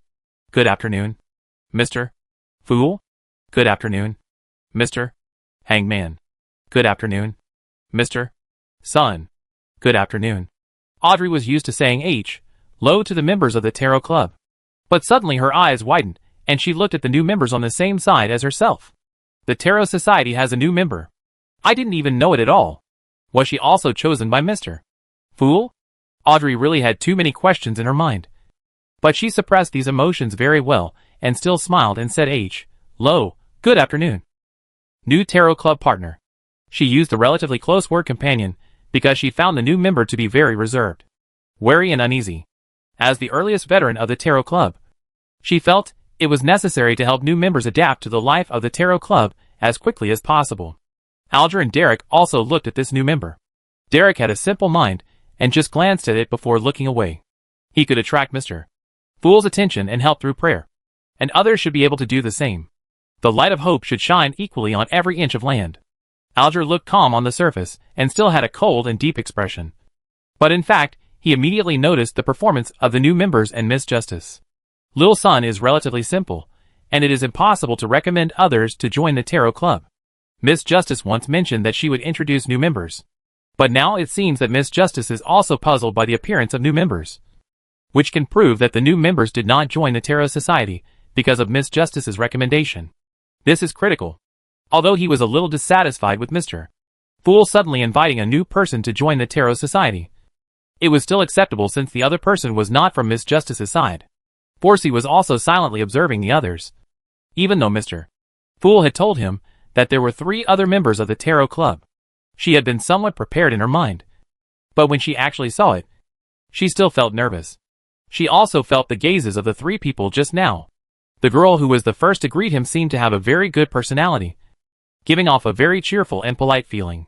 She was a bit like Miss Audrey, who was born in a noble family, and she always maintained just the right amount of elegance. The man directly opposite him looked away after just one glance. He was tall and burly, and he was not easy to mess with at first glance. The other one seemed very gloomy, with a scary look in his eyes. He was also not an easy person to get along with, which fit her imagination of a cult member. This is the new member, Miss Magician. Klein opened his mouth to introduce the new magician. Forsey stood up when his name was called and bowed slightly. Miss Magician welcomes you to join our Tarot Club. You can call me Miss Justice. Audrey has always been a model of politeness and elegance in Tarot Society. Forsey stared at her for a while, and she felt more and more that this girl who called herself Miss Justice was very similar to the Miss Audrey she knew. Especially her appearance and tone of voice are really similar to Miss Audrey. But how could a kind-hearted person like Miss Audrey join such an evil organization? Well, it must be because I know too few people that I subconsciously compare Miss Audrey with this Miss Justice. Then, Audrey and Derek also began to express their welcome. After the welcome, it was time for Klein to read Russell's diary. This time, there was only a piece of Russell's diary sent by Mr. Hangman.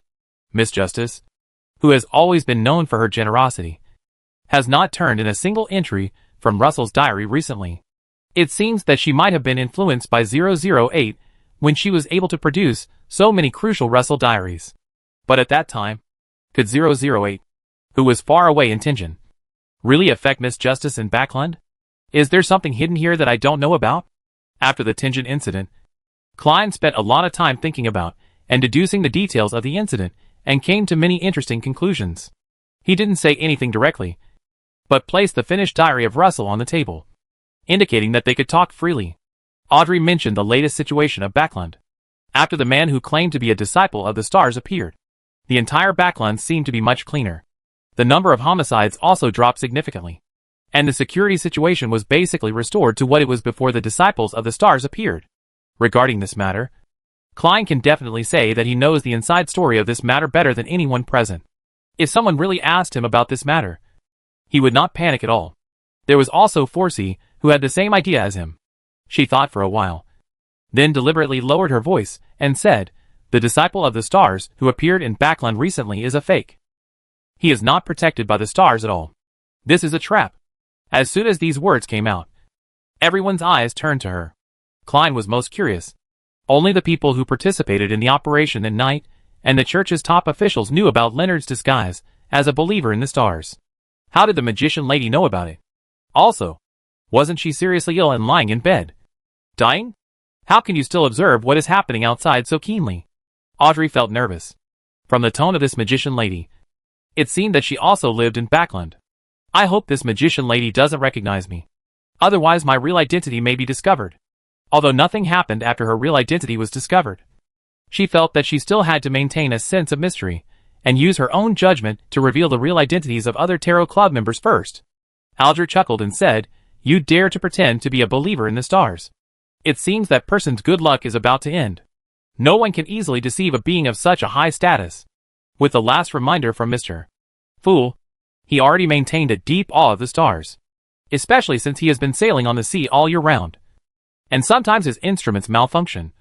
He relies on the guidance of the stars in the sky to break out of the storm circle and return to the normal course. Not just him. Anyone who lives by the sea knows that the stars are in existence that cannot be easily blasphemed. Forsey was very satisfied with his awe, and she subconsciously raised the corners of her mouth. But she quickly suppressed it and made no further remarks on this issue. Then Alger mentioned the latest situation on the sea, most of which were related to the southern continent. As the situation in the southern continent became anxious, some bold pirates landed on the land of the southern continent, preparing to take the opportunity to plunder some wealth. Forsey's comment on this was that Mr. Hangman must be a pirate with a lot of crimes, so he understood these situations so clearly. And Mr. Fool, who provided shelter to such a pirate, was naturally not a kind and mysterious being. Chapter 189. Mr. Captain, let's conquer the sea together. When it was Derek's turn, he talked about Silver City. What he saw and heard was not what Forsey knew. It was a new world that had not yet been discovered. Forsey was suddenly shocked when he heard that they called that place a place abandoned by the gods. The place abandoned by God, as the name suggests, is a place abandoned by God. A place where even gods have abandoned it, and where there is no sunshine all day long. Isn't that the abyss where demons live? No wonder I always felt that Mr. Sun was extraordinarily tall and unusual. He turned out to be a devil. It is blasphemous that a demon should use the sun as his false identity. This Mr. Fool can even accommodate such a demon, which shows that he is indeed an evil god. Forsey had a rich inner world, and Derek, who was being watched by unknown eyes, felt very innocent. Their Silver City is in a world without sunshine. Mr. Fool just watched with a smile and did not participate in the discussion. This was his usual style. After all, a person who talks a lot always makes people less intimidated. Just like every oracle said by the gods. It is very brief, and sometimes believers need to understand the specific instructions of the oracle themselves. I need the magic potion formula of the Sequence 8 Magic Master. I can pay in gold pounds. After entering the transaction, Furs also put forward his own needs. Firstly, she needs the Magic Master's potion formula. And secondly, A successful undercover agent must learn to participate in everything and look like everyone else. Hey, this Miss Magician also needs the Magic Master's potion formula? Audrey suddenly felt something in her heart. She remembered that Ms. Furs had also been asking for the Magic Master's potion formula. Is this just a simple coincidence? Miss Magic also lives in Backland. Could it be? Audrey's gaze towards Forsey changed, becoming sharp and alert. If it was really Ms. Furs, wouldn't she have figured out her identity? Of course. It may be that I have misunderstood. There are so many Beyonders in Backland now. And it is normal for people to have the same needs. Audrey straightened her sitting posture slightly, and changed some of her inadvertent habits to disguise her identity in a new way. Alger on the other side wanted to say that he would help and keep an eye on her. But after thinking about it carefully, this magician lady had just joined the tarot club and her details were not yet clear. So he still had to keep a certain distance. Forsey was a little disappointed that no one had the magic potion formula for the Master of Magic. Let's end the party today. With the end of the trading session, this week's tarot session comes to an end. On the sea, Alger calmed down and walked out of the captain's cabin of the Blue Revenge. As soon as I came to the deck to observe the situation, a crew member responsible for watching came to report something. It is said that 2 merchant ships were found on the sea not far away and were preparing to return. Alger has no interest in robbing merchant ships. But the people under him are pirates. They are accustomed to plundering for a living. And he himself is also a pirate to the outside world.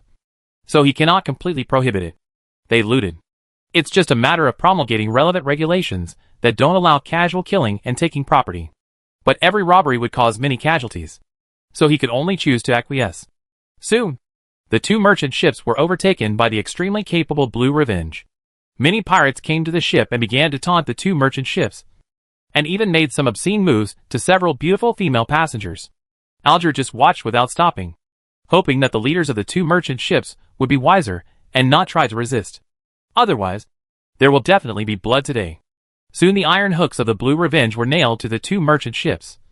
The rope bridge was built, and the battle was ready to begin. Alger asked his crew to persuade them to surrender, and persuade them to hand over the belongings on the ship. They could be allowed to leave by boat if they wished to do so. Things went much smoother than expected. The leaders of the 2 merchant ships decided to hand over the belongings on board in exchange for safe departure. As the captain, Alger stepped forward and prepared to accept their surrender. At this time, his eyes were suddenly attracted by a young man standing next to the merchant ship captain. The young man was obviously dressed in a simple sailor outfit, but it gave him a very different feeling. Especially the young man's eyes were like shining white crystals.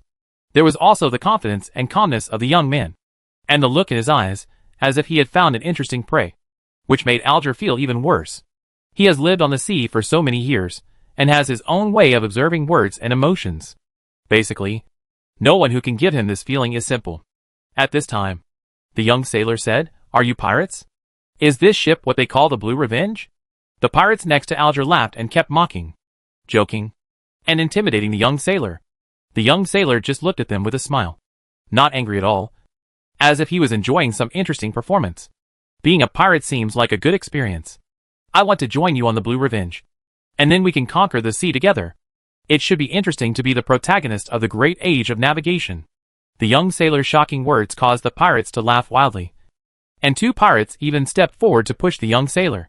The young sailor was pushed and fell down on the board of the ship, still with a smile on his face. "Bah! You don't even look at what you look like. How can you, with your little arms and thin legs, imitate us in crossing the sea? You know what? A young and naive face like his is a rare and hot commodity in the sea. It doesn't matter. We have to check it carefully for him. Maybe we can sell it for a higher price."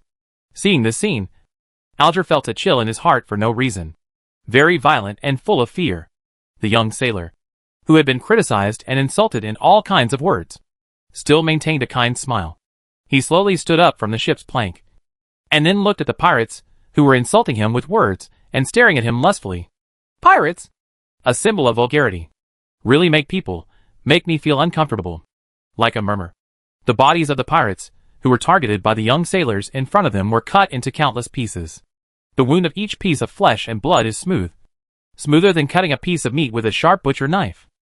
Alger was completely speechless. There was no doubt that they had hit the wall this time. And it was not an ordinary tough fight. As a Sequence 7 navigator, He didn't even know how the young sailor did it. The strength gap is too big, according to his estimation. This young sailor is at least a powerful being of sequence 4 or above. He really wanted to swear. As a powerful, extraordinary person, he deliberately pretended to be an ordinary sailor and stayed on a merchant ship. This kind of behavior is really disgusting. But he didn't dare to swear. On the contrary, he didn't even dare to say a word. This horrific scene shocked everyone present.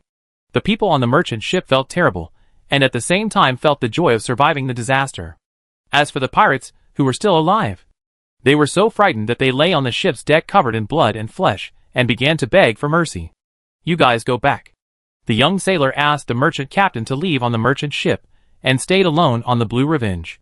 He looked at Alger, who was still pretending to be calm, and said politely, "You are the captain of the Blue Revenge, right?" "Yes. I am Alger Wilson, the captain of the Blue Revenge." In the face of this existence, any deception is a foolish act that leads to death. "Mr. Captain, can I join the Blue Revenge now?" "Sure." Alger's voice was hoarse and trembling. He couldn't make the decision on this matter at all. "Mr. Captain, don't be so nervous. I'm not a bad person. I'm just an ordinary sailor who wants to be a pirate. I'm just glad to have you on board the Blue Revenge." "Mr. Captain, you are smarter than them. Thank you for the compliment." Alger forced a smile on his lips. "Mr. Captain, let's conquer this sea together. Your will be obeyed." Alger was very sensible and began to order his crew to clean up the pieces of flesh and blood on the ship's board, and then directed the crew to start sailing away. "Mr. Captain, I heard that there are 6 treasures in this sea." "Yes, there are 6 treasures that are the most famous and have the most stories." "Mr. Captain, can you introduce it to me?" "Of course. It's my pleasure." Alger barely suppressed the fear in his heart and began to talk about the 6 legendary treasures in the sea. The first one is the Death Key. It is said to be left by the Death God who died. As long as you obtain this key, you can inherit the Death God's power and wealth. The second one is the Fountain of Youth. It is located deep in the Sunia Sea. It is said that Agaritu, the immortal king, one of the 4 kings, drank from the water of the Fountain of Youth. I personally believe that the so-called Fountain of Youth is a trap deliberately spread by the immortal king Agaritu. It is full of dangers. Alger told everything he knew, without hiding anything. "Mr. Captain, you are very honest. Honesty is a good virtue. Thank you for your appreciation." The young sailor. No. He was already an ordinary pirate of the Blue Revenge. He looked towards the Sunia Sea and said with a smile, "Mr. Captain, let's set out to find the Fountain of Youth." Chapter 190. Susie, Audrey. "I'm just cooperating with your performance." Backland, the home of Earl Hall. Audrey, who returned from above the gray fog, carefully opened the door. Susie, the golden retriever, was carefully guarding the door to prevent others from suddenly approaching. Audrey knelt down and rubbed Susie's head happily. "Susie, thank you for your help." "Woof, woof, woof," Susie shouted a few times, and Audrey quickly understood what it wanted to express, took it back to the room, and closed the door. After doing all this, Audrey herself was stunned for a moment. When did I first learn to understand Susie's dog language? "Audrey, why do you humans always like to pet your pets' heads when you are happy?" "Maybe it's because it feels more comfortable to the touch," Susie retorted. "I read in the book that human beings behave like this out of a desire to dominate. Human beings like weak creatures because they are weak and they have absolute control over them. So even if we are very angry, and you humans will only think that we are being cute." Audrey didn't want to argue with Susie about these topics. Otherwise she would always be influenced by Susie in the end. "Susie, I'm going to join the Psychological Alchemy Society. I will express my interest in psychology at the tea party tomorrow afternoon." "Audrey, I also want to be promoted to a Sequence 7 psychiatrist." Audrey fell silent. She originally wanted to train Susie so that she could be promoted along with her. But now, she was a little hesitant. What if Susie is too smart in the future?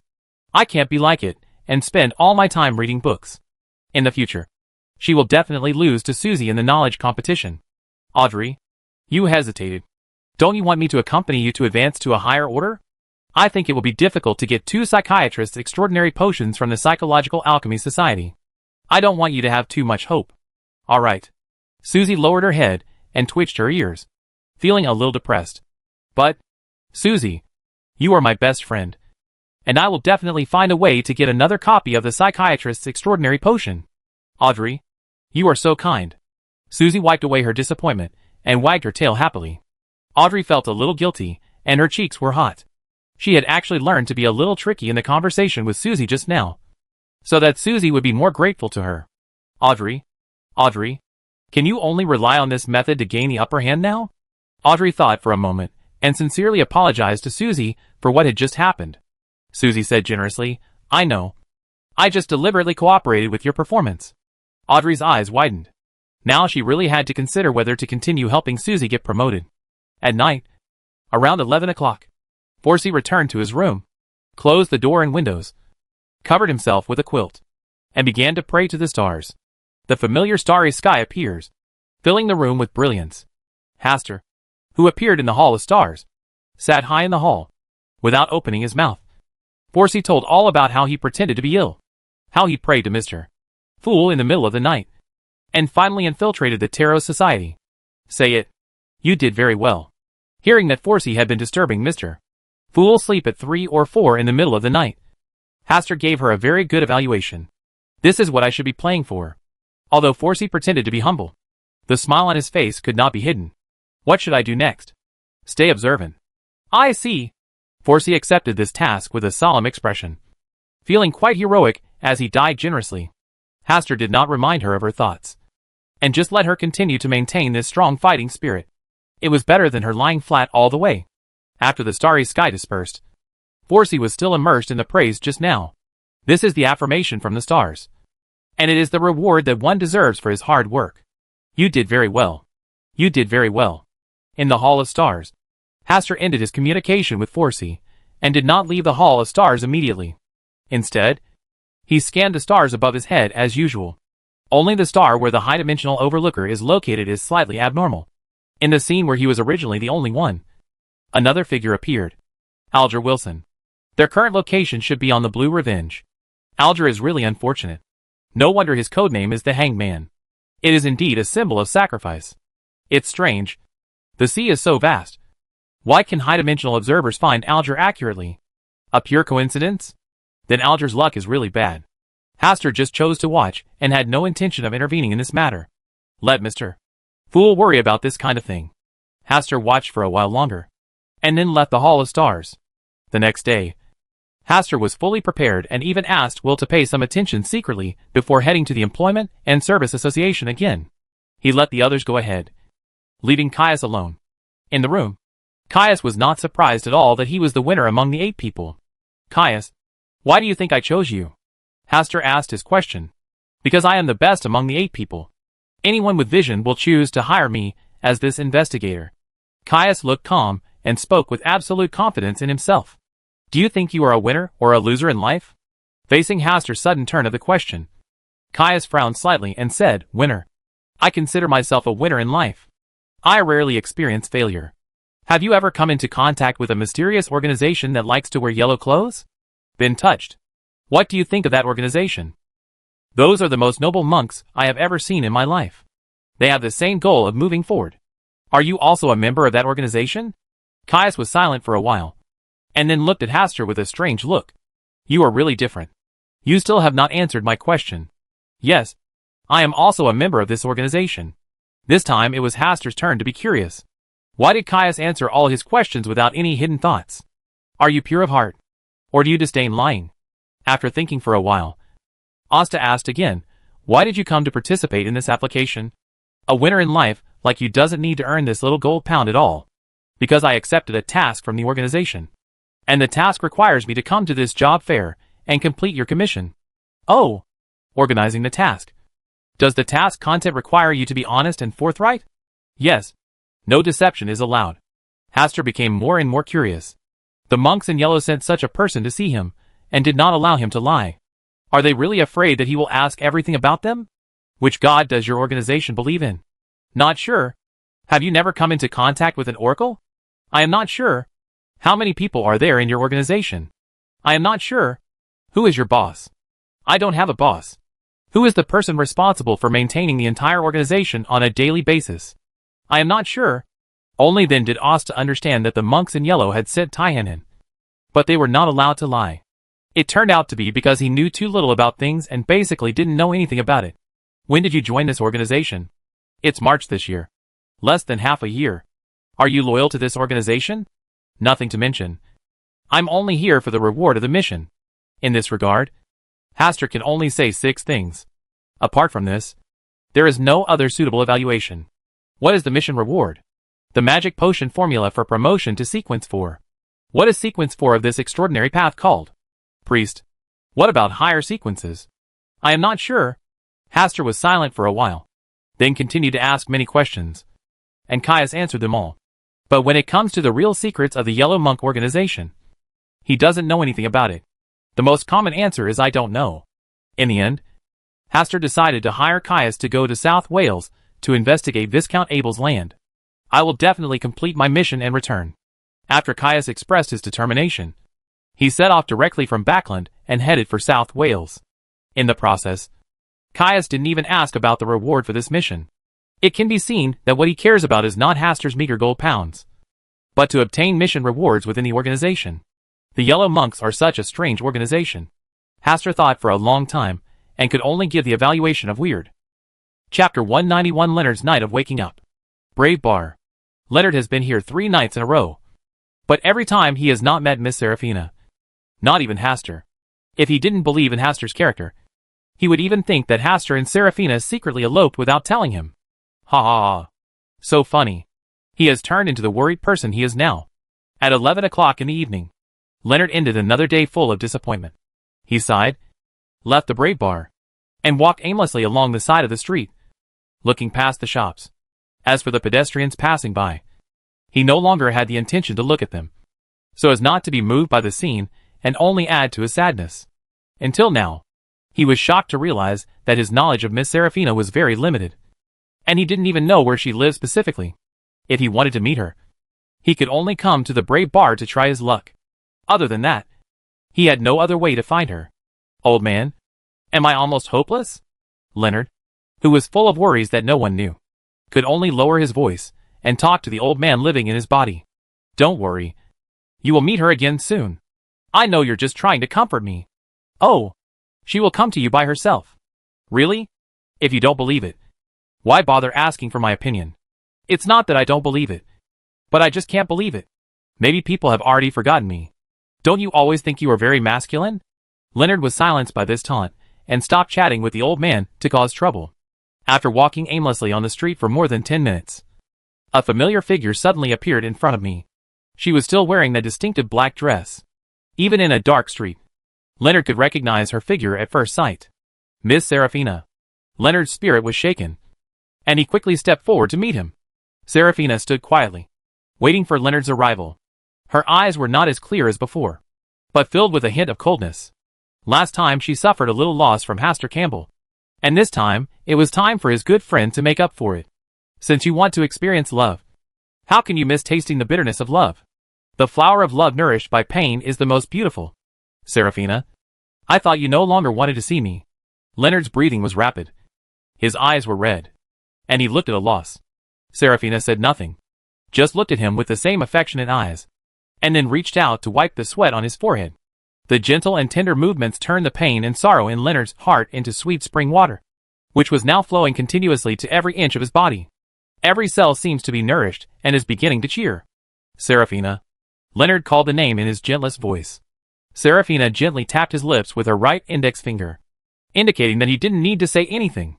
She understood. Seraphina. Every corner of Leonard's heart was calling out this name. No need to speak. No need to think. Just let her lead you forward. When Leonard gradually regained consciousness, he realized that he had arrived from the street into a room decorated with ambiguous adult elements. In the dim light, Seraphina stood in front of a full-length mirror, seemingly admiring her beautiful face. By this time, the atmosphere has already set off.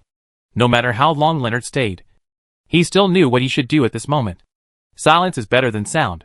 He walked slowly behind Seraphina, and when he was about to put his hands around Seraphina's slender waist in front of him, a teasing voice suddenly sounded deep in his heart. The person you want to hug now is a witch. Leonard's body suddenly froze, and his outstretched hand stopped in midair. The ripples that originally appeared in his heart were all frozen by the cold current. And she is not an ordinary witch. but an immortal witch who has lived for at least 1,000 years. Leonard's eyes were dull and motionless, as if he had lost all life. A witch who is at least 1,000 years old. The immortal witch? He didn't know where the ageless witch was in the witch path, but he knew that this was definitely not someone he could mess with. If you don't want to be drained by this immortal witch, then try your best to escape from her. Leonard no longer cared about criticizing the old man for not telling the truth until now. He was now awake. Yes, it's only been a few days. He was originally a prodigal who was used to wandering freely. But suddenly he met the one he loved. For her, he even really considered getting married and settling down. There is no other possibility except to be charmed. Leonard's face turned pale. His expression was complicated, and he took a step back slightly.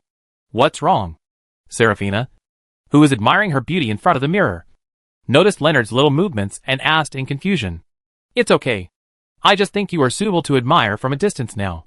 Leonard had a smile on his face, and while looking at it, he stepped back and slowly moved towards the door. I find you are best viewed from this distance. After Leonard finished his last compliment, he was about to pull the door handle and run away. But no matter how hard he pulled the door handle, the closed door could not be opened. What are you doing? Serafina still didn't turn around, and her originally innocent tone sounded very harsh in Leonard's ears at this moment. The room was a little stuffy, so I thought about opening the door to get some air. Leonard held back another blunt reason. Open the door and let people admire it. Why do you have such a weird habit? Leonard was speechless for a moment and thought about opening the door and running away. But this door seemed to be against him. No matter how hard he tried, the door wouldn't budge. Is it really that hot? Serafina's pleasant voice came. Hot. Very hot. Cold sweat flowed from Leonard's forehead and temples. If it's hot, why don't you take off your clothes? With that said, Serafina gently untied the dark coat on her body. Taking advantage of this opportunity, Leonard pulled the door handle hard with both hands, trying to seize this rare opportunity. But he still couldn't open the door. Can't the door open? Yes. Do you need me to help you? If you are willing to help. Before Leonard could finish speaking, he felt a chill on the back of his neck and a fragrant breeze blowing. He knew it was Serafina who had walked behind him, and his whole body froze instantly. By this time, he had completely understood that his intention to escape had long been seen through. And it was Serafina who was deliberately teasing him before. Your exertion posture is wrong. You should use this posture. Serafina came up from behind, reached out from behind, grabbed Leonard's hands, and rubbed them on the door handle. Leonard pretended to be calm and said, You seem to be unable to open the door. Right? Yeah. I'm only good at opening other people's hearts. Serafina's fingers moved up from the back of Leonard's hand along his arm, then moved slightly and pointed at Leonard's heart. I heard from others that witches like to eat the hearts of young people to maintain their ageless appearance. Serafina's words seemed to mean something. Leonard, who was already stiff and unable to move, said with a serious face, Don't talk nonsense. Witches are very kind people. They are willing to help others and are unwilling to kill, let alone do something as terrible as eating human hearts. Disgusting behavior. Is the witch really that good? Certainly. Then why are you anxious to run away? I didn't want to run. I just wanted to open the door for some ventilation. You are not honest at all. Leonard felt like he couldn't continue talking that day. He called the old man for help in his heart. But the old man seemed to have his ear in the deep valley on the witch's chest, and did not respond to his call at all. What will a man do when he sees a beautiful woman who has taken all her clothes off? Serafina's right index finger had pierced the surface of Leonard's heart and continued to extend inside. Of course, I took some clothes and put them on that woman, and warned her not to take off her clothes casually in front of men in the future. Otherwise, she wouldn't be able to put them on when she wanted to. Dream. At the end of the story, Leonard yelled and tried to force Serafina into the dream.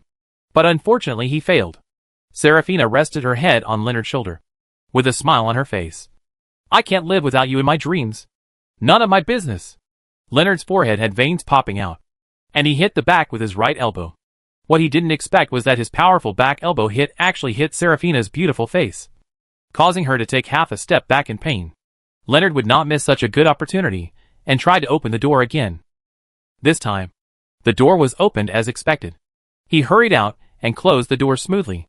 In the room, Serafina's face was full of doubts and panic. In just a moment, all her extraordinary abilities were ineffective, as if they had been stolen. Chapter 192, How to Imitate Russell's Diary. On the street late at night. As soon as Leonard left the room, He quickly started running wildly. At this moment, he truly understood the true meaning of freedom. It turns out that having the right to say no is true freedom. I don't know what time it is late at night. It's hard to see any pedestrians on the street. I could only occasionally catch a glimpse of homeless people asking for warmth. After running a long distance, Leonard regained his composure and started running in the direction of the nearest Harvest Church. Only by escaping to a place covered by the power of the church can he truly be out of danger. The Harvest Church is located in the South District of the Bridge, adjacent to the Backland Bridge District. It is currently the place where he can find support the fastest. Leonard didn't know how long he had been running. It wasn't until he arrived at the gate of Harvest Church out of breath, and his legs were weak, that he finally breathed a sigh of relief. He didn't know why Serafina didn't catch up. What he wanted to do most right now was to go to the bathroom to clean himself up in a mess. Then lie on the bed and pull the quilt over to cover himself, who had no face to see anyone. When the affable, burly priest of Harvest Church asked him why he was here late at night, Leonard forced a smile on his face and said, "Because of love." The next day, until the sun was shining brightly in the sky, Leonard stopped a carriage and returned to St. Samuel's Church in the North District. As soon as he arrived at the church, he was given a few words of reprimand by his captain, telling him not to be late for work again because of drinking. Not anymore. Never again. Leonard shook his head and almost raised his hands to swear. After all, he still didn't tell the captain about his heart-to-heart talk with a witch last night. When he could rest, he returned to his room. The first thing he did was hide in the bathroom for more than an hour. Then he lay down on the bed and pulled the quilt to cover his head. "Ha-ha. Do you know now that you have no face to see people?" Deep in his heart, the old man's gloating voice sounded on time. Leonard was ashamed and his cheeks were hot. He really wanted to find a small crack in the ground and crawl into it. "That's an immortal witch. You didn't rise to the challenge. You simply failed to live up to my expectations," Leonard wanted to retort. If you hadn't suddenly revealed Serafina's true identity, he might still be immersed in the taste of the witch. But such a rebuttal would only make him more embarrassed. Accepting criticism and ridicule silently is the most suitable for you now. After a while, after the old man's ridicule and cheerful laughter stopped, Leonard, who adjusted his mentality, finally asked, "Old man, since you already knew Serafina's true identity, why didn't you remind me earlier? Isn't a wonderful encounter with a witch also a wonderful poem? You clearly want to see me make a fool of myself." "Okay. Then what? How could you end up in this situation if you didn't take offense to other sexual intercourse?" Leonard was speechless and thought of many excuses. But he still couldn't get around that it was because of Serafina's beauty that he lost his usual calm judgment. Even if the other party is not a witch, with a personality like his own, sooner or later he will stumble over something like this. Your friend Hastur is smarter than you at this point. Asta? Is he so good at this? Leonard felt a lot of pressure. The voice deep in his heart disappeared, and he did not continue to talk about this topic. Well, Leonard lifted the quilt and sighed heavily. He found that whenever he closed his eyes now, the scene of his heart being dug out by Serafina would appear in his mind. What's even worse is that Serafina, who is doing such a cruel thing, is still so beautiful. Even though she is chewing her own heart, with blood on her lips that just spurted out from her heart and blood vessels, she still has a breathtaking beauty. How should I reply? In the study, Hastur sat in front of the desk, with a piece of letter paper placed on his right side. This is a banquet invitation from Mrs. Germani. Originally, Hastur had always refused invitations to such banquets outright, especially since I had just witnessed the chaos of Mrs. Germani's family last time. I didn't want to attend this banquet even more. But this time, Mrs. Germani wrote a lot in the letter, and she was sincere, saying that she wanted to explain to her face-to-face what happened that night. Hastur didn't care about this. It is also believed that if Asta does not come to the banquet this time, she will come directly to visit. If you avoid seeing her, she will come every day. This is a useful threat. But he still doesn't plan to go to the banquet. If Mrs. Germani really doesn't care about face and keeps coming to visit, he can temporarily go to the suburban manor to relax. I just happened to take the hound train by Grey Lint to see how its actual hunting ability is, and whether it can catch the eye of Earl Hall. After thinking for a while, Asta began to write on the letter paper. I originally thought that Mrs. Germani was a person with a very moral bottom line, different from other aristocratic ladies, who only knew how to pursue love and carnality. I didn't expect that you were gradually turning into a hateful woman. Even across the letter, your desires, your greed, and your imperfect image are clearly visible on the paper. I hope you can abandon your useless fantasies and actively embrace a new life. Oster wrote a few more lines in the end. In total, this was the longest reply he had ever written to Mrs. Germani. Ask Butler Neil to send this letter to Mrs. Germani, and Oster will forget about this matter. Now, holding a pen, he had a strong desire to write. And by the way, he wrote Pinocchio that Miss Sharon liked to read. There were a total of 8 or 9 pieces of paper. And after roughly collecting the content twice, Haster stopped writing, put the story manuscript away, and then took out a new stack of white paper. He planned to forge another batch of Russell's diaries to sell to Audrey. During the recent period, Audrey didn't seem to have gained much in searching for Russell's diary. She has asked him twice if there is a new Russell diary here, and hinted that she would increase the purchase price, although Haster already has a lot of wealth.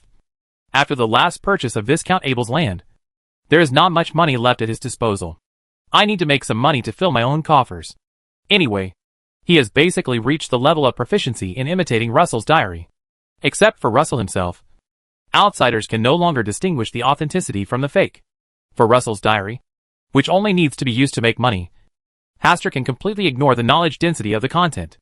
On a piece of paper, you can write 4 of Russell's romantic affairs, plus a little bit of occult knowledge. Except for the usefulness of occult knowledge, other contents are formatted descriptions. The specific format is as follows: what day of the month, which noble lady, back garden, and subsequent evaluation. Very simple and clear diary format. Of course, in addition to the aristocratic lady's romantic affair, Haster was also kind enough to prepare some other small desserts for Russell.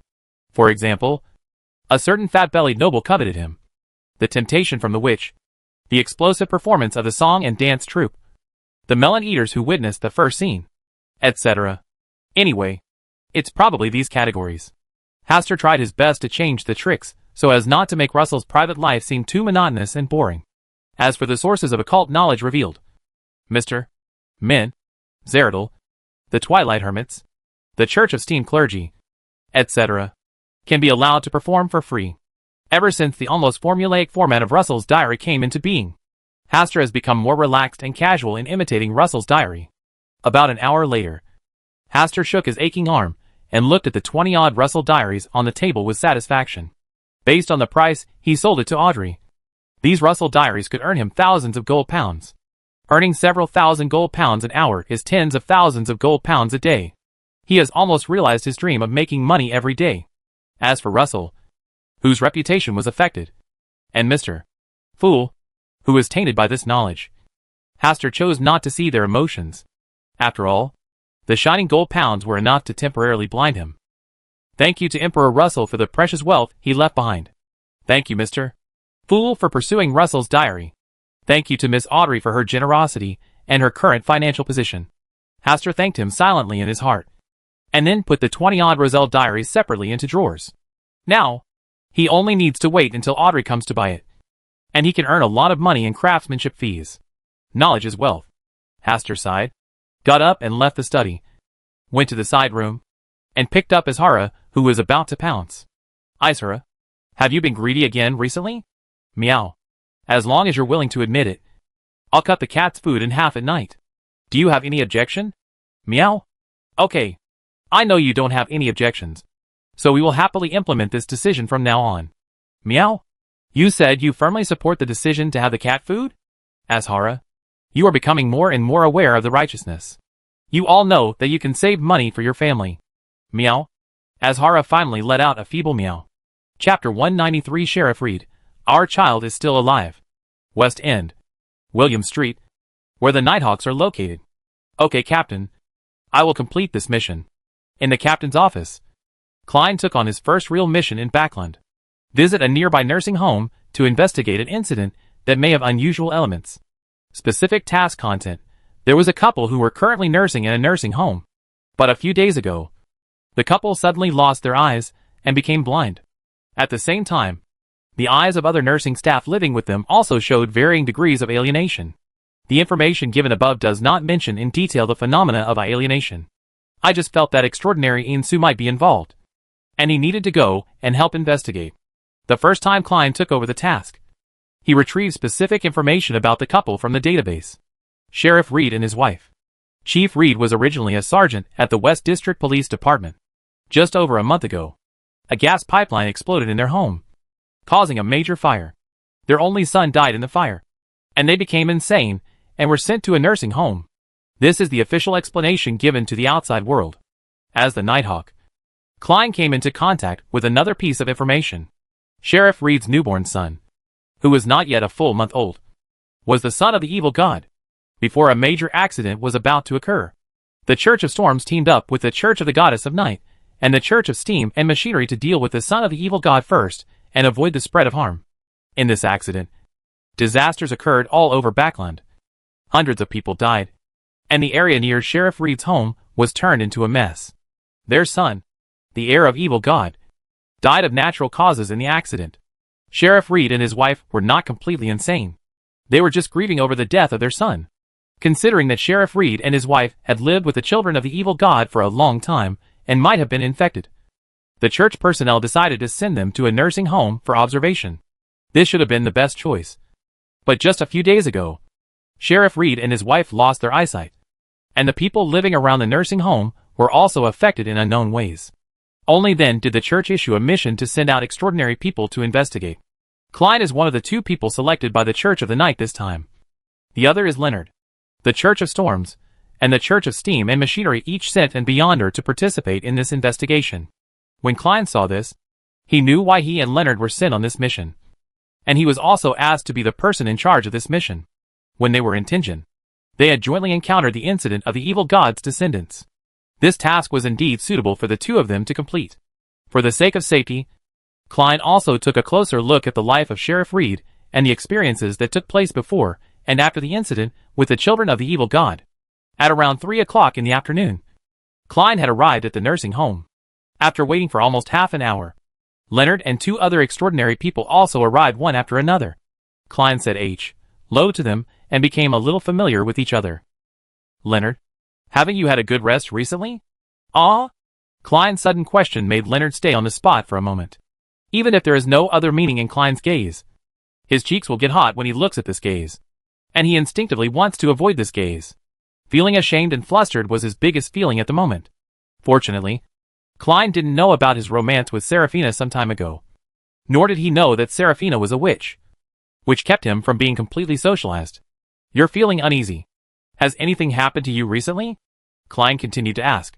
The training intensity has been a bit intense recently, and I haven't been able to sleep well at night. Leonard gave an excuse and urged Klein and others to quickly go together to investigate Sheriff Reed and his wife. Klein did not act rashly, but first went to the director of the nursing home to get a piece of information, then asked Leonard and others to ask other people first, and finally went to face Sheriff Reed and his wife. This information records in detail all the daily activities of Sheriff Reed and his wife when they entered the nursing home. At first, the two often cried silently, grieving for their son, who had not yet grown up. Painful and silent. This is a true portrayal of their period.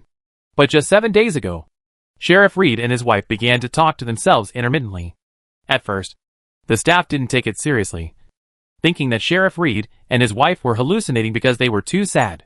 But 4 days ago, Sheriff Reed and his wife lost sight in both eyes at the same time, and other nursing home residents also experienced different eye abnormalities. Only then did the staff notice that Chief Reed and his wife were talking to themselves almost like crazy. Our child is not going to die. He is alive and well. Yes, I also saw that our child has grown up. He is now on the sea, talking grand words about conquering the sea. Yes, our baby has grown up, and we will definitely be able to see him again and hold him like we did when we were little. Child, when will our child come back? When it's time to come back. He will come back. What would be a more appropriate name for our child? Baron Haster Campbell has promised me to give our child a suitable name, and I have been looking forward to this day. He's so nice. Yes, he has always been kind and took good care of us. Without his help, our child would not even have a chance to be born. He hasn't seen our child yet. Has he? It's okay if he missed it. We will have the opportunity to hold the child in front of him in the future and let him see how cute our child is. He's going to love it as much as we love this kid. Klein read all these crazy soliloquies. If there are indeed extraordinary factors affecting this matter, then the so-called crazy talk may hide important clues. In this regard, Klein has always been vigilant. After Klein finished reading this information, the other two Beyonders, who were out on business, came back to join him. Leonard did not show up, which gave Klein the illusion that he seemed to be deliberately avoiding him. We have investigated clearly. The other people with abnormal eyes are all after the Chief Reed and his wife. Those people's eyes are obviously affected by some mysterious force. Is this an infection? Possible. Then the two extraordinaries began to introduce the abnormalities in those people's eyes. Someone's eyes turned into vertical pupils, claiming that he could see the future. He kept saying that he had seen our arrival last night, and that there were 5 of us in the group. Someone's eyes were narrowed into thin slits. He said that his eyes could see the scenery thousands of miles away, and he introduced us to the situation on the seaside in a matter-of-fact way. Many people's eyes have changed color, and there are all kinds of strange eyes, such as red eyes, white eyes, blue eyes, purple eyes. It's really colorful and colorful.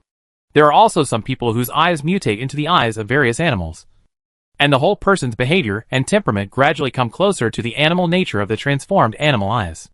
It is not yet certain that the source of the infection is Sheriff Reed and his wife. Apart from being blind and liking to talk to themselves, they have no special symptoms, and their spirits seem to be normal. Klein listened silently, feeling that this extraordinary incident had a bit of a big impact. So many people are experiencing abnormalities, and we don't know what strange events will happen in the future. Let's go meet Sheriff Reed and his wife. Klein made a decision and led the two Beyonders to the small courtyard where Sheriff Reed and his wife lived alone. Since the abnormality occurred, nursing home staff separated Sheriff Reed and his wife from other people as soon as possible. Near a cluster of flowers, Sheriff Reed and his wife closed their eyes, supported each other, and seemed to be whispering something at the moment. Klein did not let anyone disturb him. Instead, he deliberately lowered his footsteps, walked slowly not far from Sheriff Reed and his wife, and listened carefully to the whispers in their mouths. Someone is here again. What do they want to do? I don't know. We are just blind people. Our lives are only darkness. What the world is like has nothing to do with us. Are our children also living in darkness? I don't know. It's hard for me to see him all the time. I can only see him if he wants to. It's okay. He's still young now, and he won't be so petty in the future. Well, let's go look in the mirror. I like to look at myself in the mirror more and more now. But aren't we blind? Yes. Only blind people are suitable for looking in the mirror. Listening to these chaotic and logical words, Klein already had a rough idea of the current mental state of Chief Reed and his wife. Crazy is not necessarily crazy. Maybe they lose the light in their eyes and really see something. There is no shortage of such examples in the extraordinary world. If Sheriff Reed and his wife are really the source of this extraordinary incident in the nursing home, then in-death contact and communication are inevitable. Klein slowly walked up to Sheriff Reed and his wife, and said politely, "Chief Reed, I have some questions to ask you. Are you available now?" "What are you asking?" Chief Reed stopped and closed his eyes tightly, making it impossible to peer into their true thoughts through the eyes, which are the windows to the soul. "I wonder what your children look like now." Klein thought for a while, and decided to start with children as a breakthrough. From the information he had read before, children were the weakest place in the hearts of Sheriff Reed and his wife. If they are really affected by extraordinary power, then it must be because of the existence of the gap in the child's mind. Chapter 194: The First Meeting Between the Stars and the Fool. That child was the origin of all this. What do you want to do? Chief Reed's face was stern and guarded. "We want to help you find your children." Klein quickly thought of a suitable reason and said in a gentle tone, "Since you think your child is still alive, we are also willing to believe that he is still alive and help reunite your relatives. This is our original intention of coming here today." An extraordinary person next to him also continued, "It is so painful to separate relatives from each other. You have already suffered a lot, and you should not suffer this kind of torture again." Chief Reed just looked coldly and snorted, "I won't believe your words. You must want to harm my child." No matter how mildly Klein and others explained, Chief Reed refused to reveal a word. They deliberately wanted to use Chief Reed's wife as a breakthrough. But Chief Reed interrupted them first, with a cold face, and refused to say a word to them. Perhaps when nightmares occur, relevant information can be gleaned from Chief Reed's dream world. Klein had a countermeasure in mind, but he felt that this method was too dangerous. If part of the power of the descendant of the evil god still remains in Sheriff Reed's body, then the dreamer will encounter terrible dangers. Unless there was no other way. Klein didn't want Leonard to take this risk.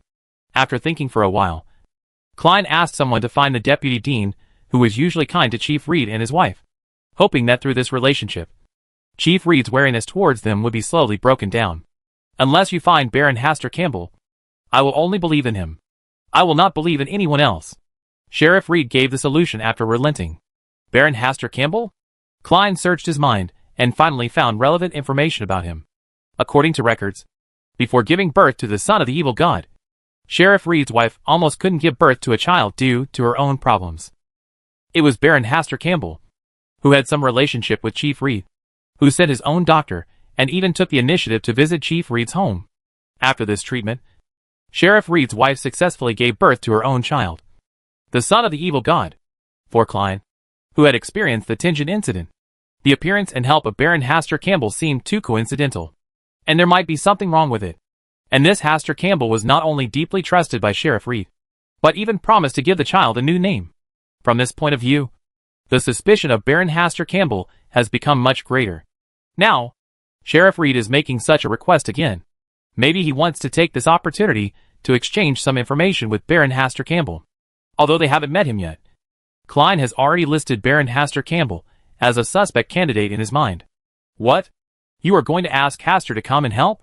Leonard, who came to join them later, was shocked when he heard Klein's arrangement. The person he least wants to meet now is Hastur, and he has to wait for at least a month.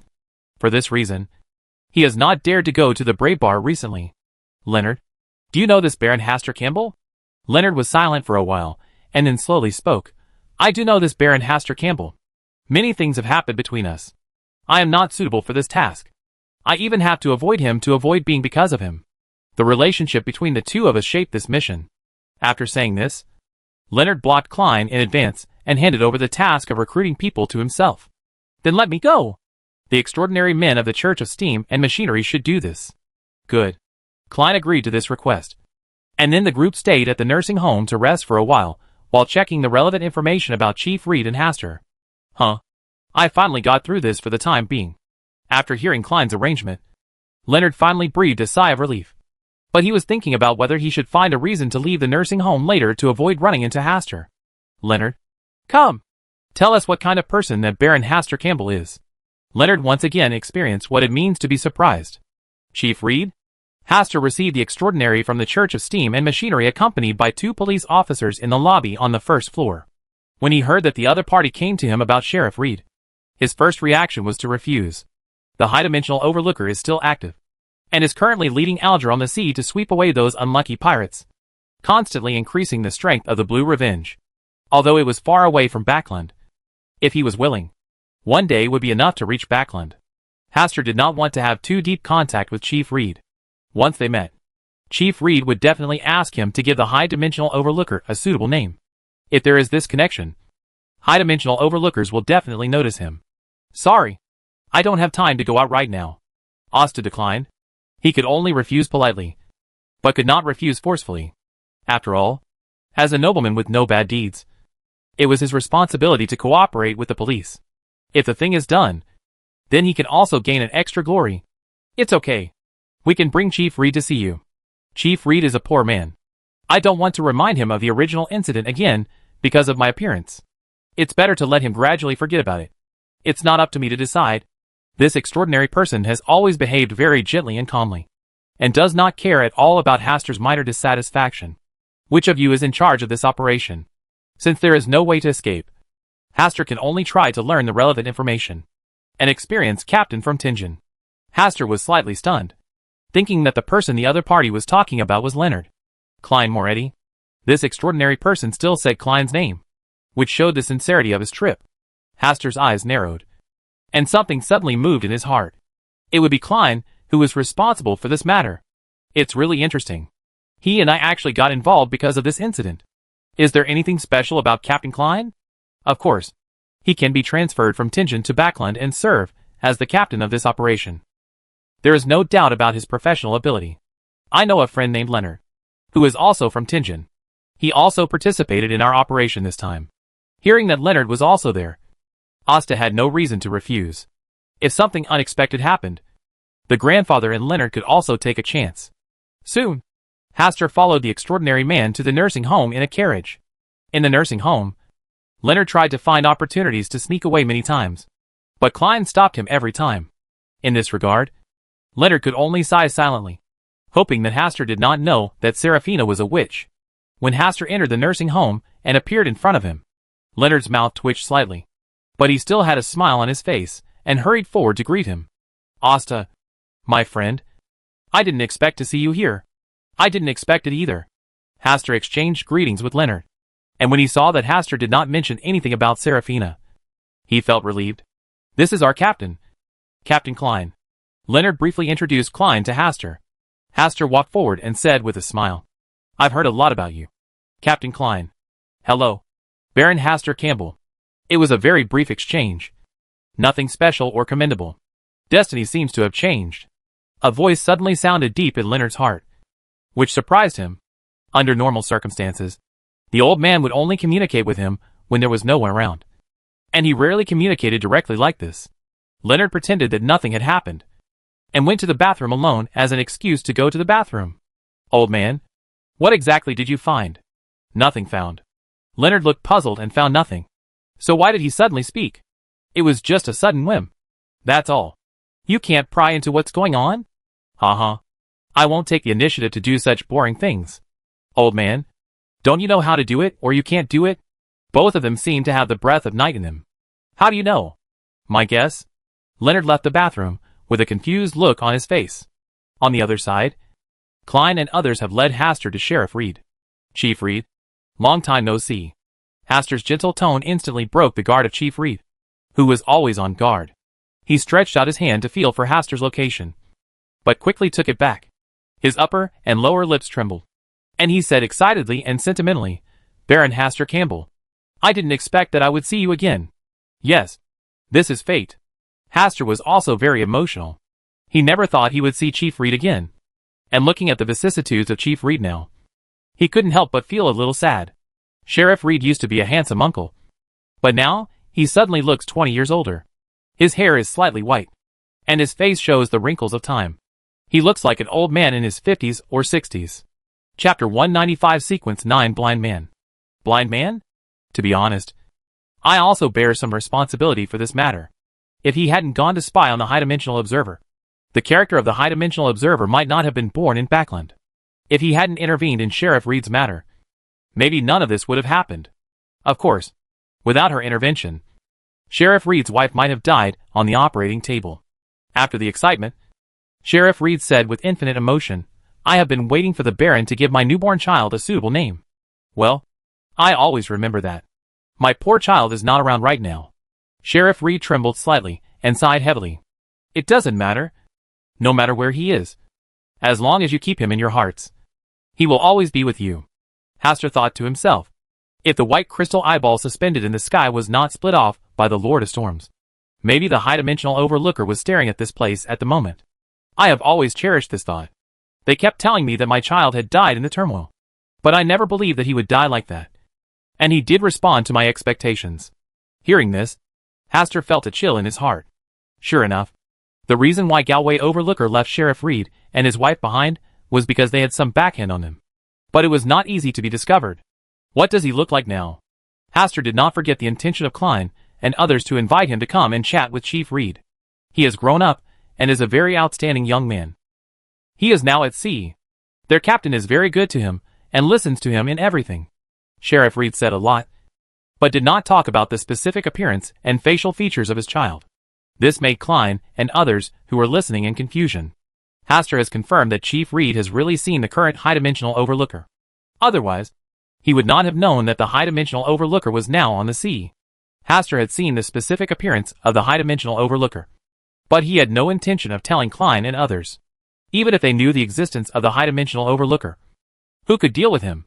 Previously in infant form, he has now grown into a young man. Hastur guessed that the incarnation of this high-dimensional overlooker might be about the same strength as Adam. With such strength, even the gods cannot deal with him. The more people like Klein know, the more dangerous they become. Moreover, even Sheriff Reed couldn't tell the specific appearance of the high-dimensional overlooker, and he had no reason to know. This is great. He already has a career of his own. Asta sighed with emotion. Yes, he doesn't need us to worry about him. He has grown up and has his own ideas. This makes me feel relieved and guilty at the same time. I can't accompany him when he grows up. Did he say when he would come back to see you? He didn't give me an exact date.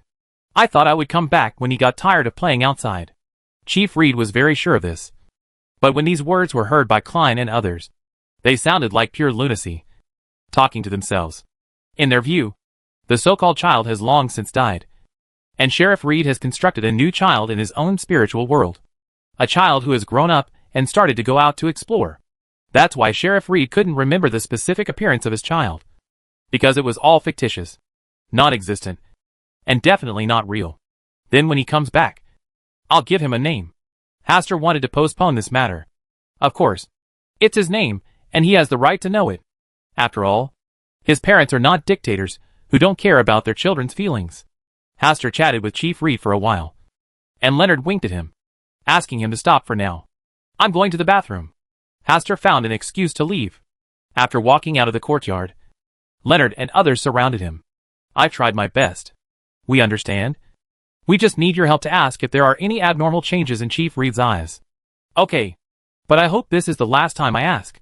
Good. After getting the promise, Hastur walked back to the courtyard and came to Sheriff Reed. Do you remember Dr. John from before? Remember? He was the one who helped my wife turn the corner and successfully gave birth to a child. He is also very good at eye-related diseases. I asked him to help you take a look at your eyes to see if he can restore your sight. Sheriff Reed smiled and said, Thank you for your kindness. But I am used to living like this, and I don't find it any inconvenience. How can a pair of eyes that cannot see the world clearly see their own children? No. No. You misunderstood. I can only see my child if I close my eyes. Hastur wasted a lot of time persuading or making insinuations about Sheriff Reed's eye problem. But unfortunately it had little effect. Sheriff Reed is very satisfied with his blindness, and does not think it is a disease, but a gift. A gift to his children. There was nothing unusual on Hastur's face. But he was wondering in his heart whether the blind state of Chief Reed and his wife was a new sequence of extraordinary pathways. Sequence 9 Blind Man? Blind? The last time, he had seen most of the extraordinary paths of the monks in yellow. It was normal for a new extraordinary path to appear. He had long suspected that the high-dimensional overlooker might want to preach. And the emergence of a new extraordinary path at this time further confirmed his thoughts. Could it be that Sheriff Reed and his wife are the popes chosen by the high-dimensional overlookers? Hastur took a deep look at Chief Reed, said nothing more, and made an excuse to leave because he was busy with work, in order to cooperate and help at any time. He did not say anything, but said that he would come and see him again when he was free. After leaving the courtyard, Klein said, Thank you for your help. Hastur said in a regretful tone, It's a pity that I couldn't be of any help. Leonard smiled and said, Asta, at least you can help us confirm one thing. Chief Reed really has a mental problem. Asta thought for a moment and said, Chief Reed is my friend. If possible, can someone pay more attention to his daily life? Klein looked at the director of the nursing home, and he quickly expressed his opinion. This is the focus of our next work. After chatting for a while, Hastur took out an ultra-luxury pocket watch with a gold base and inlaid with various gemstones, which he specially selected before going out. The main theme is a rich, luxurious, and flaunting wealth. Klein's eyes twitched, thinking that this pocket watch would cost at least several hundred gold pounds. Right? The information clearly states that the Campbell family has declined. But it is still so rich. It is indeed a lone noble living in Backland. I'm sorry. I have to go back and rest. I still have things to deal with tomorrow. Hastur said goodbye and was about to leave. Klein glanced at Leonard and said, Leonard, it's up to you to send Baron Campbell back. Leonard's smile froze on his face. Why did he choose him at this time? I haven't talked to you alone for a long time. This arrangement is just right. Hastur gave Leonard no reason to refuse. Ever since he arrived at the nursing home, he noticed that Leonard's eyes were evasive, and he often deliberately avoided his questions. It seems that there is some secret that he is afraid of being discovered, especially at this time. As the friend who first got to know him, he should have offered to take him home. But not only did he not take the initiative, he seemed to be very unwilling. This reminded Hastur of the ageless witch Seraphina. Could it be that Leonard already knows that the pitiful, innocent, and kind-hearted Miss Seraphina he likes is an immortal witch who has lived for thousands of years? Captain Klein, I look forward to our next meeting. With the last words, Hastur boarded the carriage with the reluctant Leonard. In the carriage, Hastur and Leonard sat face to face. While Asta was still thinking about how to ask to find out about Serafina, Leonard spoke hurriedly and told Asta about some of the daily trivial matters he had encountered during this period. Sure enough, there is a situation. Asta raised the corner of his mouth slightly and chose to listen silently. It was still some distance from the nursing home to his home, so he wanted to see how long Leonard could take it. When Leonard's mouth went dry, Asta asked curiously, "How is your relationship with Miss Serafina going lately?" So. That shouldn't be the case. I see that Miss Serafina is very fond of you, and I thought you would often go out on dates, especially at night. Ha ha ha. Leonard laughed and prepared to reveal the matter. The smile on Haster's face grew stronger. He was already sure that Leonard definitely knew that Serafina was a witch. Otherwise, given his previous enthusiastic attitude towards Serafina, even if he did not mention Serafina, he would take the initiative to share the progress of his sweet relationship with him. Looking like this now, it is obvious that she was frightened by Serafina's true identity, and it may have left a psychological impact. Haven't you had any in-depth communication recently? Haster deliberately said this in a teasing and joking tone. Leonard forced a smile on his face and said stiffly, "Serafina is a very good girl, but she is not suitable for me. The relationship between us has ended. This is a relationship full of regrets. I can come forward and organize a dinner for you so that you can talk about it again." No. Well, I mean, you don't have to go to so much trouble. It's better to let things take their own course. Leonard already felt that his back was wet with cold sweat. If he was caught by Serafina again, he would not have the confidence to escape again. Haster, who successfully satisfied his desire to eat melon, tried hard to suppress his joyful mood and did not irritate Leonard again. This kind of thing has to be done slowly. If you talk too much at once, Leonard might break the jar and expose the matter, which would be meaningless. Chapter 196, Dreaming. The Light Mirror World in the Dream. Night. Nursing Home. Klein, Leonard and others decided to rest here tonight to observe whether Chief Reed and others would have any unusual problems. Through today's observations, the four of them basically believe that Chief Reed is mentally disturbed, which is why he always thinks that his child is still alive. According to the information provided by the church, the child had been buried in the storm and could not still be alive, let alone grow into a young man in a short period of time and go on a sailing adventure on the sea. But in order to prevent any omissions, Klein finally decided to let Leonard use the extraordinary ability of nightmares to enter Sheriff Reed's dream and pry into it. You may encounter terrible dangers in your dream this time. You must be prepared and be careful. Once an unexpected event occurs, you must leave the dream immediately. Don't take risks by force. Klein emphasized his instructions many times, fearing that Leonard would encounter uncontrollable forces when he fell asleep. Leonard said solemnly, "Well, I will be careful." After making the decision, Klein and his team went to the room next door to Sheriff Reed's room and confirmed that there was nothing unusual about Sheriff Reed next door, before allowing Leonard to use the dreaming technique. When Leonard came to Sheriff Reed's dream using the magic of dreaming, he felt strange at the first sight. Sheriff Reed's dream was not as chaotic and dark as he imagined, but rather very peaceful.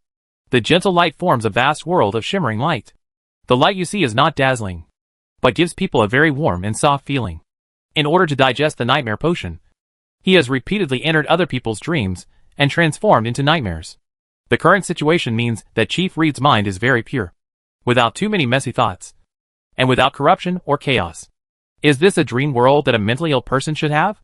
This is more like the spiritual world that a devout believer can have. Right? Leonard suppressed the curiosity in his heart and continued to walk towards this unknown dream world. He didn't know how long he walked before new changes appeared in this dim world. The mirror, a light mirror, spread into pieces and covered the entire sky. Wisps of gentle light emanate from this light mirror. As Leonard arrived, Leonard's figure was also reflected in a light mirror in the sky. Every move he made was replayed in a light mirror. This scene completely shocked Leonard's soul. After the shock, there was an unspeakable fear. The countless light mirrors in the sky were like eyeballs, looking down at him from above. Being looked at like this, Leonard felt a chill deep in his heart. He felt that he should leave to avoid any accident. At this moment, Leonard caught a glimpse of a huge mirror sitting at the front of the shimmering world. Leonard was like an ant arriving at the foot of a mountain. The huge, unattainable mirror looks like a rift in time and space. There seems to be a different world. Leonard subconsciously walked over there, but after only taking a few steps, he hurriedly stopped and left the dream world in a panic. Vaguely, The sound of waves crashing against the rocks came from behind this huge light mirror. Ho! Ho! Leonard's consciousness returned to his own body. His body became rickety, and he kept breathing heavily, like a fish that was starved of oxygen, and was flipped onto the shore, and was desperately breathing its last breath of oxygen. The 3 clients who had been guarding the surroundings came around in time, gently patted Leonard's back, and sent wisps of breeze at the same time, allowing Leonard to breathe easier. After a while, Leonard half closed his eyelids, and gradually returned to normal. "Are you okay?" Klein tried to sound less anxious. "Well, okay. He's still alive." Leonard nodded and smiled reluctantly. "What exactly have you been through?" "The world of low light. Countless mirrors. The mysterious world outside the huge light mirror." Leonard gave a brief introduction first, and after regaining some strength, he began to slowly describe his experience in Sheriff Reed's dream world. "It's a good thing you didn't risk entering the world inside that huge light mirror." Listening to Leonard's story, Klein also breathed a sigh of relief. If Leonard had not left the dream world in time at that time, but chose to enter the huge light mirror to peek into the world behind the mirror, he would never have been able to come back safely. "Yeah. I'm glad that I was able to escape in time instead of going all the way." Leonard also had a fear of surviving the disaster. At that time, he suddenly regained consciousness. It was possible that the old man helped him. "By the way, when I left Chief Reed's dream, I seemed to really hear the sound of the ocean tide, as if there was an ocean connected behind the huge light mirror." Leonard recalled the experience just now, and then remembered this as a major discovery. Could the mirror world be an ocean? Sheriff Reed was convinced that his children were having an adventure at sea. It all seems to be connected. Perhaps this is not just based on Chief Reed's imagination. It may be that Chief Reed has such a psychological suggestion after being influenced by some kind of force. According to the information they know so far, the fastest solution is to enter the mirror world in Sheriff Reed's dream and find out thoroughly. But even nightmares, like Leonard, don't dare to explore deeply. And they don't even have that ability. Let's report the situation first, and see if there are any new instructions from above. Klein made a decision. As a captain, he needed to be able to handle things steadily, rather than risking his life for the sake of possible achievements. This is a very correct decision. Leonard supported Klein's idea. He had a hunch that if he entered Chief Reed's dream again, he would probably enter the mirror world directly and encounter unknown dangers. This is the end of testing Chief Reed. We can first investigate other people's abnormalities and see if there are any good solutions. After asking Leonard and the other 3 to observe other people with anomalies, Klein came to the bathroom alone, walked 4 steps backward and arrived above the gray mist. He was thinking about how to solve this matter. Should we directly use divination to get a glimpse of what is special behind the scenes of this matter? He finally gave up the idea. He didn't want to directly peek into the eternal sun like last time. Who knows how terrifying that evil god is? Would you like to divine Baron Haster Campbell? I feel like he is not a simple person. Klein thought for a while, and decided to give it a try. He wrote a divination statement. Baron Haster Campbell is an extraordinary person. The citron pendant remained motionless, expressing neither affirmation nor negation. Instead, there was no expression at all, and it was frozen and unable to move. But this situation is also a divination revelation, that Baron Haster Campbell is definitely a powerful beyonder. Moreover, he also has powerful sealed objects or extraordinary items hidden in his body.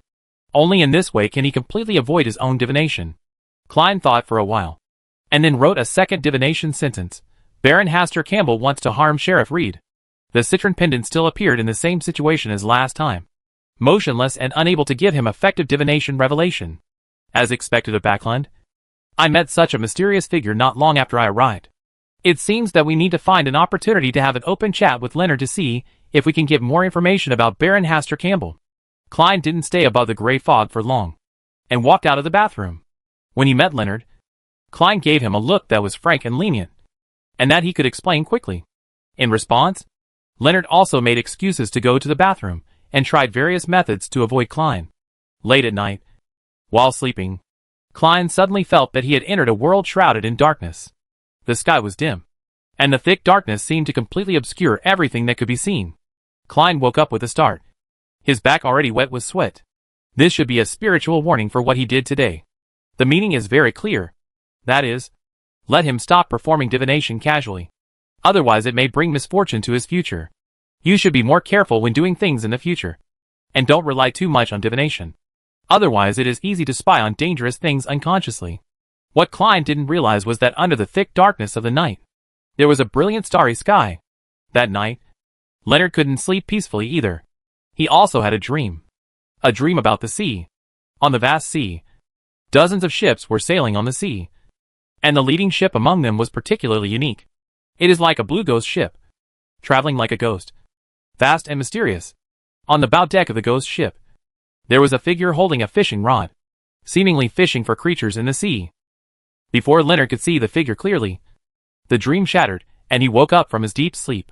He was surprised to find that his whole body was soaked, as if he was soaked in water. It smells like a fishy smell from the sea. Leonard was in a trance, his eyes dull. He felt as if he was in big trouble.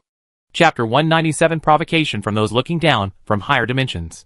The Hall of Stars. Hastur sat in his position, and had been watching the high-dimensional overlooker for a long time. He is currently on the Blue Revenge, with Alger beside him to provide services to him at any time.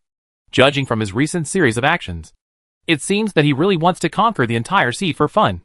Those pirates, who were unlucky enough to encounter the Blue Revenge, had no choice but to die except to surrender and join the Blue Revenge.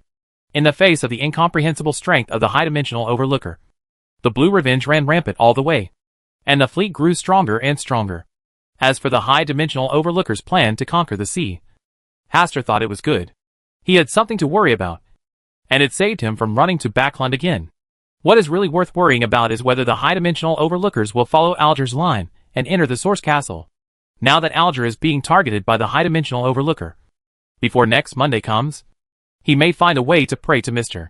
Fool and seek his help. Once this is done, unless Klein makes no reaction, it will be easy for high-dimensional observers to spy on the existence of the Source Castle. Hastur thought for a while, and decided to do nothing. Based on his understanding of Klein, Klein's sincerity, cautiousness has been cultivated to a certain level.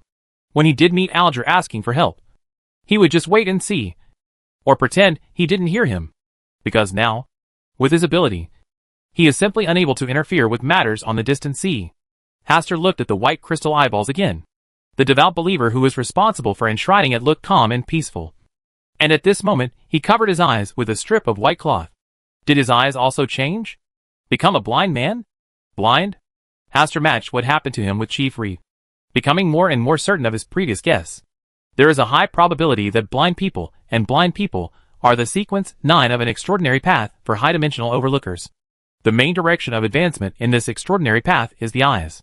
Just like this pair of white crystal eyeballs. If the high-dimensional overlookers really founded a new religion, what would it be called? Salted Fish Church? The Church of the Overlooker? Or the Song of the Wanderer?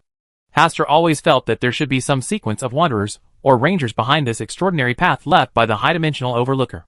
This was inferred from the performance of the high-dimensional overlookers along the way. After observing the high-dimensional overlooker, Hastur glanced around the star where the Superstar Master is located. Bernadette has arrived in the southern continent for a while, but has not found any trace of their followers of the Mother Tree of Desire and the Superstar Lord. No news came, which was the worst news. In the waters of Pasu Island, the Blue Revenge led a fleet passing near the Abyss of Storms. This place has always been a forbidden area for pirate fleets, because this is where the Church of Storms has the strongest strength. At present, the arrival of the Blue Revenge can be said to be showing off its power from the gate of the Church of Storms. Alger on the bow looked at the sea ahead with a worried look. He was a believer in the storm, and knew how powerful the Church of the Storm was here. This place is equivalent to the tranquil church of the Night Goddess. This young crew member, who claimed to be the Blue Revenge, deliberately turned around and passed through this place after learning that this was the Church of Storms, showing off one's strength and being nakedly provocative. This is what Alger sensed from this young crew member. He doesn't seem to like the Church of Storms very much. As long as ordinary people or extraordinary people encounter the storm of faith along the way, he will force them to become pirates who burn, kill, loot and commit all kinds of evil. It looks like they are deliberately going against the Church of Storms. Now he is even more so arrogantly passing through the waters under the jurisdiction of the Church of Storms. Alger, who originally planned to look for an opportunity to seek help from Mr. Fool, now turned his hope to the Church of Storms. I hope that the Archbishop or senior deacons in the church can deal with this evil young sailor so that he can regain his freedom. On the surface, Alger still showed concern for the future of the Blue Revenge.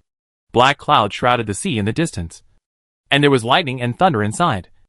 And at the same time, a huge white wave of more than 100 feet was set off on the sea.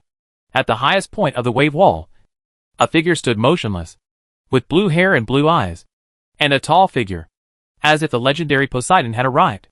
Faced with this kind of majesty from the gods, the pirates who were already weak in willpower put down their weapons one after another, and some even knelt down to worship and beg the gods for forgiveness.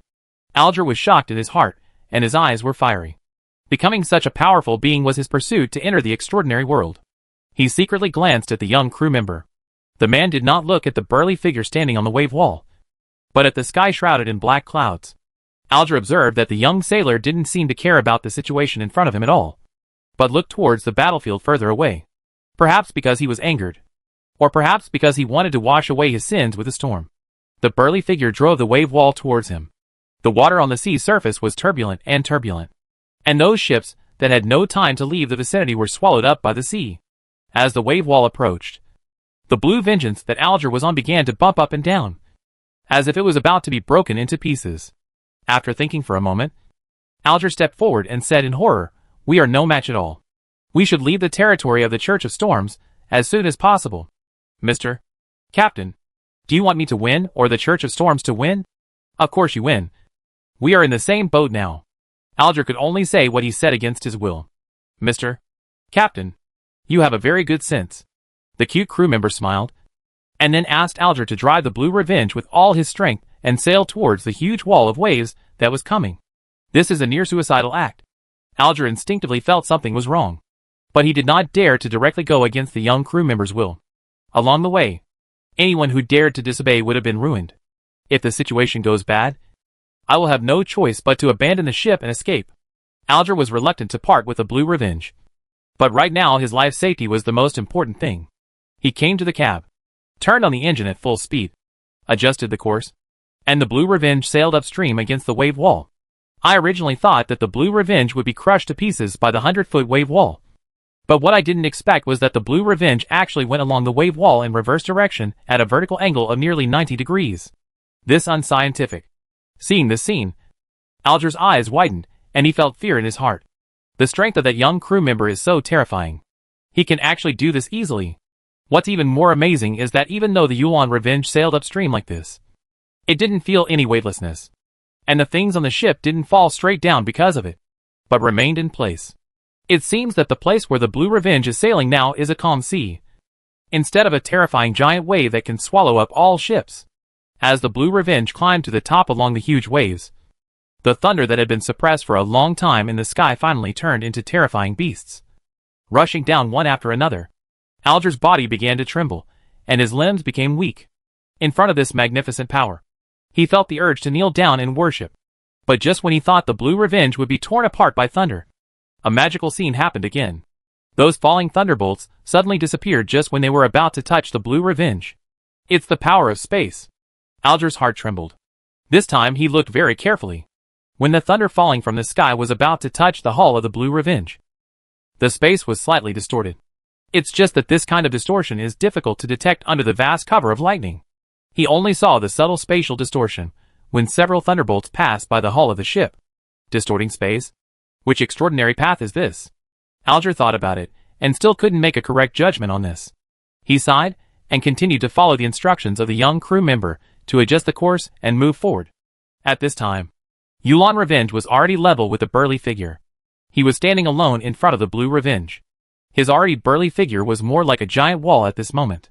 Anyone who wanted to get through here would have to pay a heavy price. Until Alger flew over his head in the Blue Revenge. Alger suddenly woke up, and then subconsciously glanced back. I saw a burly figure standing on the waves. His body was invisible and divided into countless pieces, and then was swallowed by the sea. This scene is like eating raw fish on a daily basis, with the knife accurately cutting it, leaving behind thin and transparent fish slices. It's just that the person who tastes it is not him, but the sea that embraces everything.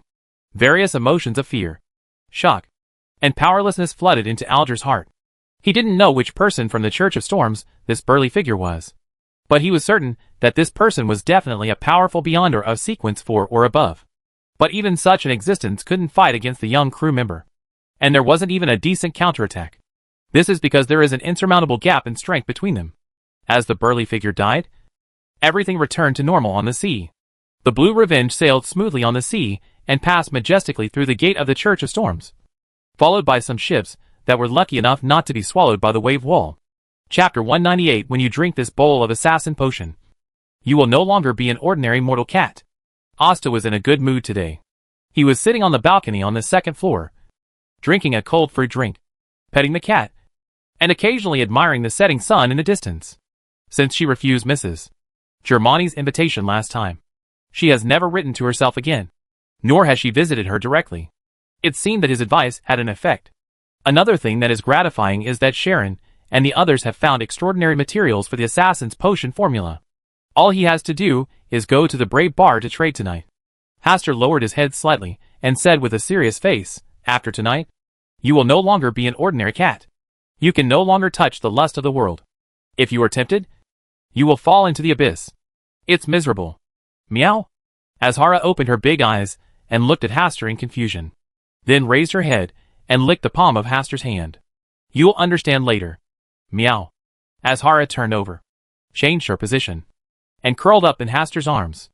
At about 8 o'clock in the evening, Hastur brought a certain amount of gold pounds, and also brought the final chapter of Pinocchio that Sharon had been looking forward to. The Brave Bar was still lively, and Hastur's arrival quickly attracted Casper's attention. He led Hastur to where Merrick was. Tonight, Merrick did not stay in the billiards room, but moved to a more private place. Hastur saw Merrick and his living corpse, but did not see Sharon, which made him a little disappointed.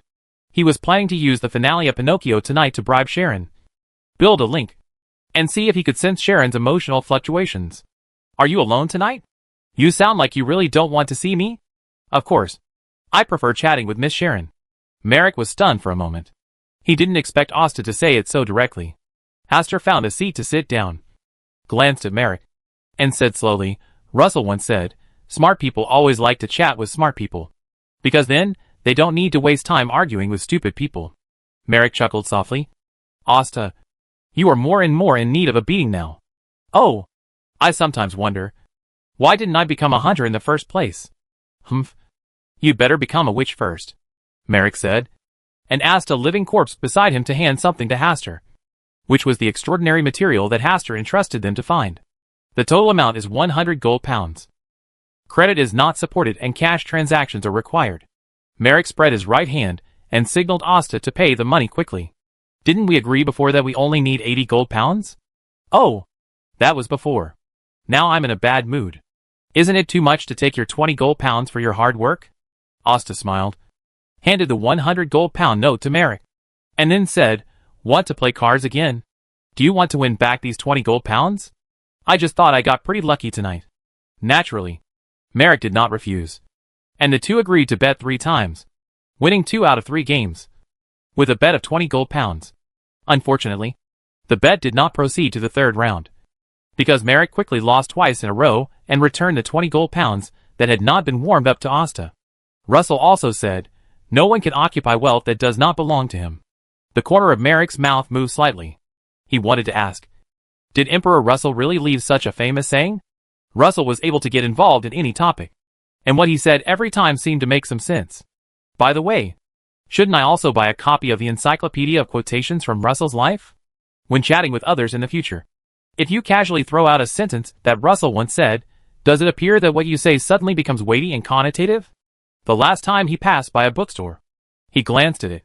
Such a complete collection of quotations from Russell's life was not expensive at 3 sols and 6 pence. Asta ignored Merrick's complicated mood. He just habitually placed it on Russell's head with what he said just now. Anyway, only he knows whether Russell said it. And now he cannot show up, let alone refute him face to face. After staying in this room for almost half an hour, Sharon arrived silently. Sharon, if you don't come again, someone will be waiting in a hurry. Merrick said something rather sinister. Merrick, it seems that you have consciously classified yourself as a fool. Merrick wanted nothing to do with Asta. When it came to his ability to talk, he was far from a match for a quick-thinking lawyer. Sharon's face didn't show any specific emotions because of Merrick's words. She just looked at Asta and signaled him to tell him if he had anything to say. I have been forgetting sleep and eating recently, working day and night, and spent a lot of energy to write the end of the story. Bring it here. What a ruthless tone. Shouldn't you care about my health first? Hastur sighed and handed Sharon the completed chapter of Pinocchio he had written. What story? Malik came over curiously. But Sharon disappeared immediately. Someone ran to the mirror somewhere and started reading the story of the final chapter of Pinocchio. Without the rules prohibiting invisibility, Hastur could not find Sharon's hiding place, even if it was in the same room. But after 3 to 5 minutes, Hastur could vaguely detect Sharon's aura. Following the vague feeling, he looked into a small mirror 2 meters in front of him on the right. Was this a successful bribe? Hastur was a little unsure. This connection was too weak, and he was basically unable to sense Sharon's emotional fluctuations. He closed his eyes, and after sensing carefully for a while, he could barely detect 1 or 2 of Sharon's emotional fluctuations. Happy, excited, sometimes a little angry, seemingly not very satisfied with the ending of the story, then a little relieved, confused, and then angry. Then, this weak connection was cut off, and Sharon came out of the mirror, sat opposite her, and looked at herself calmly. Is she angry? He must be angry. Hastur glanced at Sharon with his peripheral vision, although Sharon looked calm on the surface. As usual, the last emotion he felt just now was anger. TSK. You are obviously angry, but you still pretend to be nonchalant. It turns out you are like the Sharon. Before Hastur could be happy for too long, Sharon looked over. This time, there was no need to establish a bribery connection. Hastur could clearly feel the chill in Sharon's eyes. It's getting late. I should go back. I'll see you some other time when I'm free. Hastur chose to leave wisely, and Sharon did not stop him. Merrick felt it was a pity. He originally wanted to have a drink with Hastur. As soon as Hastur returned to the hall at home, Azhara ran briskly along the stairs from the 2nd floor, and the maid behind was chasing it. Azhara, you haven't rested yet. It's okay. You can go to bed later today. Hastur knelt down, picked up Azhara from the ground with a smile, and then went up to the 2nd floor. He asked the irrelevant maid and others to leave the 2nd floor first, and then came to the room where various potion materials were kept. Here are some materials for the Black Emperor Path potion formula, most of which are ordinary materials that can be purchased on the market. As for the expensive and rare extraordinary materials, Hastur prepared another place to put them. Hastur asked Azhara to stay where she was as much as possible, while he took out the extraordinary materials traded tonight and combined them with other ordinary materials to start mixing them. During the preparation process, Hastur looked at Azhara many times. Don't eat the food here casually, and Azhara is quite greedy sometimes. Fortunately, Azhara tonight seemed only interested in the potion that Hastur was mixing. At first, it stayed where it was. As the preparation of the assassin's potion was completed, it couldn't hold back its curiosity and came to Hastur's feet with elegant steps. It raised its head and revealed a pair of faint blue eyes, staring at the vessel containing the assassin's potion. Maybe it smelled something edible, so it seemed a little impatient. But in the end it laid down at Hastur's feet, just staring at the assassin's potion. It should be almost done. After Hastur prepared the assassin potion, he carefully thought about the operation just now. After confirming that there were no omissions or mistakes anywhere, he breathed a sigh of relief. He was holding a glass vessel with a round bowl-like bottom that contained the assassin's potion. He squatted down and gently stroked Azhara's little head with one hand. I want to remind you again. After drinking this bowl of assassin potion, you will no longer be an ordinary cat. You can no longer be tainted by the lust in the world. If you are tempted, the curse of the witch who died of love will be on you. If it comes true on your body, you will be in great pain. Hastur's expression was serious and his tone was serious. Even Azhara seemed to be infected by this atmosphere and meowed softly. Before you drink this bowl of assassin potion, is there anything else you want to say? Meow. Azhara raised her head, and her little claws began to pull at Hastur's arm holding the assassin's potion. Hastur gently rubbed Azhara's head a few times, sighed and said, Okay, now that you have made your decision, I will no longer stop you. You need to make your way on your own for the rest of the journey. After speaking, Hastur placed the assassin potion in front of Azhara, indicating that it was ready to drink. Azhara's nostrils twitched slightly. She sniffed first, then observed for a while, and then slowly tasted tonight's supper. Azhara, you are extremely lucky tonight. Hastur gave a blessing, and then stared at Azhara's reaction. Azhara could only get through this level by herself, and he could only choose to watch. According to his observations of Azhara during this period, its intelligence is not low, and it is not difficult to adapt to the assassin potion. But caring leads to chaos. And this sentence applies to him as well. After all, as long as things are not 100%, accidents may occur. Chapter 199 Susie, I feel Mr. Hastur is dangerous. For about 10 minutes, Hastur has been waiting for Azhara's reaction. But it didn't react at all. It waggled its little tail, snuggled up to his feet, and meowed softly, as if calling him to hug him quickly. Hastur stretched out his hand to caress Azhara's head, and then took a serious look at its eyes. There was indeed nothing special about it. Could it be that he drank a fake magic potion? Hastur glanced at the glassware that had been licked dry on the ground. Meow. Seeing that Hastur didn't pay much attention to her, Azhara jumped into Hastur's arms, curled up into a small ball, closed her eyelids and fell asleep. Maybe it just doesn't know how to express its feelings at the moment. It could also be that the assassin's potion is naturally suited to it, allowing it to quickly adapt to this feeling. Susie didn't seem to have any special reaction when she accidentally swallowed the audience potion. It was several days later that Audrey discovered something was wrong with it. Hastur thought a lot, looked down at Azhara, who was curled up in his arms, tidied up the things in the room, and then opened the door and went out. The next day, after Hastur woke up, he immediately went to check on Azhara's condition. I saw it squatting by the window, its pair of blue eyes staring at the pedestrians passing below, licking its little paws from time to time. Was this the birth of a strong desire to hunt? Hastur did not interrupt, but chose to observe quietly. At this moment, Azhara seems to have a little more soul than before. He felt that this was his illusion, giving Azhara too much imagination at this moment. Digesting potions is a long process. Azhara is just a simple kitten. It does not have the complex and summarizing wisdom of humans. It mostly relies on its own nature. Meow. Azhara, who was squatting by the window, found that Hastur had woken up, took 2 small steps with graceful steps, and then jumped over directly. This distance is about 2 meters. Although Azhara should be able to do it in normal times, it would not be as easy as now.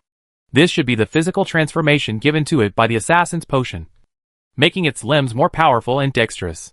Are you hungry? Meow. Asta understood this call. It was really hungry. He got up with Azhara in his arms, walked out of the room, handed it to the maid responsible for taking care of it, and went to the bathroom to wash up. After finishing his work, Hastur carried Azhara, who was already full, downstairs. After dinner, Hastur asked Butler Neil if there were any mice in the house. Butler Neil was embarrassed and said that there had been traces of rats in the kitchen recently.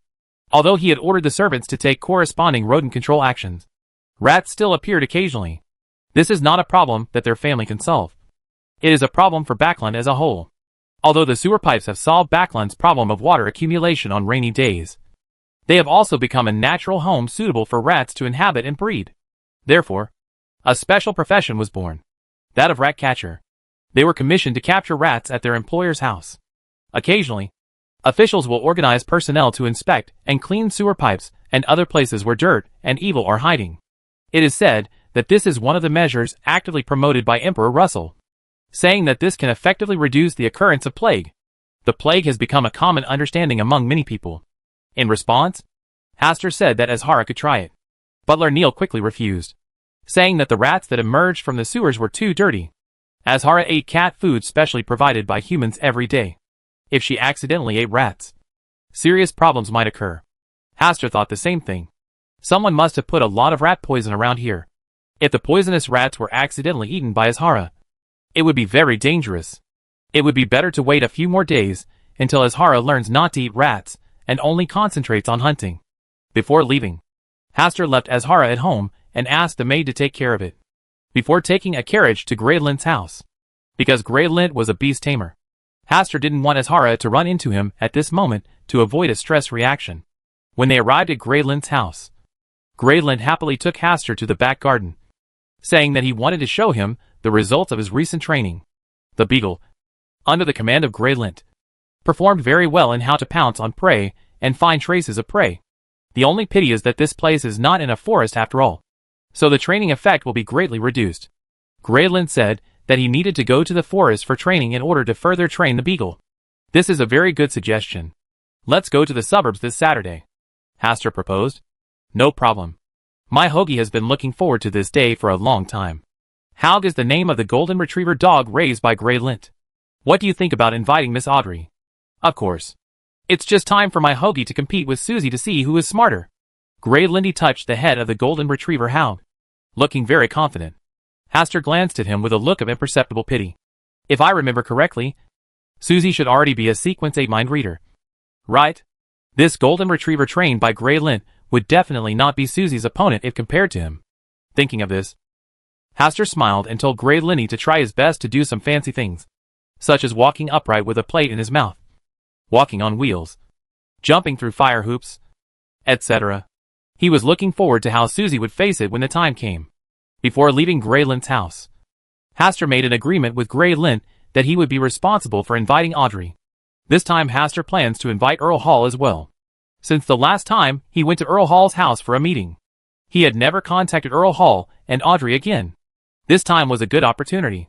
If he could take this opportunity to bribe Earl Hall, his briber's potion would be almost fully digested. The bribery sequence does not have many secrets for Hastur, and it is relatively easy and simple to play. As for the promotion to Sequence 6 Corrupted Baron, we already have a clue. We just need to wait for Count Gil to die and then go and grab it from the Church of Steam. Calculating the time. It's almost time. At night, Hastur's invitation was sent to Earl Hall's house. The invitation was named for Audrey. Although Earl Hall knew about it, he did not stop it. In the room, Audrey read the contents of the invitation, and then looked at Susie lying in the corner. Susie, Mr. Hastur invited us to visit the manor in the countryside. And you are also invited. Susie said without raising her head, I am not happy about this. On the contrary, I have always been a little afraid of Mr. Hastur. Why? Mr. Hastur is a very nice person. I didn't say there was anything bad about him. I just thought he was dangerous. Audrey thought for a while and said, compared to Mr. Hastur or Grey Lint, who is more dangerous? Grey Lint. After Audrey's teachings, Susie now remembers many people. Grey Lint was also invited to this trip to the suburban manor. He also said that he would cultivate a golden retriever that is smarter than you. Audrey, can I refuse? No. The corner of Audrey's mouth curved. The invitation mentioned that the golden retriever hound trained by Grey Lint had many outstanding little skills, just like the performance of an acrobatic troupe. It was a good opportunity to divert Susie's attention away from the book for a short period of time, so as not to learn too much. After chatting with Susie for a few words, Audrey got up and walked out of the room, heading to the room where Earl Hall was. The invitation did indeed invite her to play in the suburban manor, but it also mentioned inviting Earl Hall. In Audrey's opinion, this was the last time Mr. Hastur was frightened by the respected Earl Hall, so he chose to communicate with Earl Hall through her. When Audrey explained her intention, Earl Hall was quite surprised and said, he wants to invite me to hunt in the forest on the outskirts? Yes. Baron Campbell also said that he recently trained a good hunting dog. Although it is still relatively young, it is already a good hunter. I may not have time this Saturday. Then I will help the busy Earl Hall refuse Baron Campbell's invitation. Forget it. I haven't gone out hunting for a long time. Some things can wait until next week to complete. Audrey blinked and smiled. Are you worried about your lovely daughter being alone in the suburbs? I do have concerns about that. Even though you've grown up. Then please. The respected Earl Hall has been busy and worried. Finally, Audrey left with a smile. On the way back to the room, she met Hibbert. After some questioning, when she learned that she was not invited on the invitation, Hibbert immediately said that he and Greco were going to visit the suburban manor this Saturday. Such improvised reasons cannot be hidden from an audience at all. But Audrey didn't expose it. When she returned to the room, she started writing a reply. Speaking of which, this was the first time she had written a serious reply to Mr. Hastur, and she needed to think about it carefully. Chapter 200 Audrey's reply. After thinking about it for about 10 minutes, Audrey started to write. Mr. Hastur, thank you for your invitation. I have been wanting to go to the suburban manor to relax recently. Susie. She is also very happy about visiting the suburban manor. As she wrote this, Audrey glanced at Susie, who was resting on the ground with a guilty conscience. Seeing that it was not looking in her direction, she continued writing. Actually, Susie is not very interested in going to the suburban manor because Grey Lint is also there. She is wary and unhappy when facing an animal trainer. This is normal, and not because of Susie. Hate you. Although Susie doesn't like you very much either. She would not let Mr. Hastur know this. Otherwise it would seem too disrespectful to Mr. Hastur. No one but her knows that Susie is a mind-reading golden retriever who can also talk. Our family also has a large manor in the suburbs. Every autumn and winter, Earl Hall always likes to take us to live in the suburbs for a period of time, saying that he allows us to get close to nature. But Hibbert and I both know that it's because he likes to take hounds into the forest for hunting, which makes him feel like he's back in his youth. Whenever I live in a suburban manor, I always like to sit by the window and look at the ginkgo trees dyed yellow, watching the yellowed leaves break free from the constraints of the branches and fly in the air. It swirled and fell in pieces. It's very quiet. I think the forest is the quietest and most beautiful at this time. It's silent, but everything in front of you is shaking, as if to remind you that time is slipping away little by little. In addition to appreciating ginkgo leaves, strolling along the paths filled with fallen leaves is also a good experience. Whenever you see mushrooms of different colors hidden under the jungle on the roadside, it really makes you feel like you are walking into a fairy tale. The feeling of the world. If I could build a forest cabin made entirely of pea vines deep in the woods, I would really like to live there and look up at the stars at night. The starry sky in the forest is pure and vast, without too many thick clouds. This is completely different from backland. Only in the wild can you appreciate the true light of the stars. Audrey stopped writing, and at the end, she was a little stunned. The purpose of my reply was just to thank Mr. Hastur for the invitation. It should be more formal. But why did I write so much content without knowing it? And it looks a bit innocent and childish.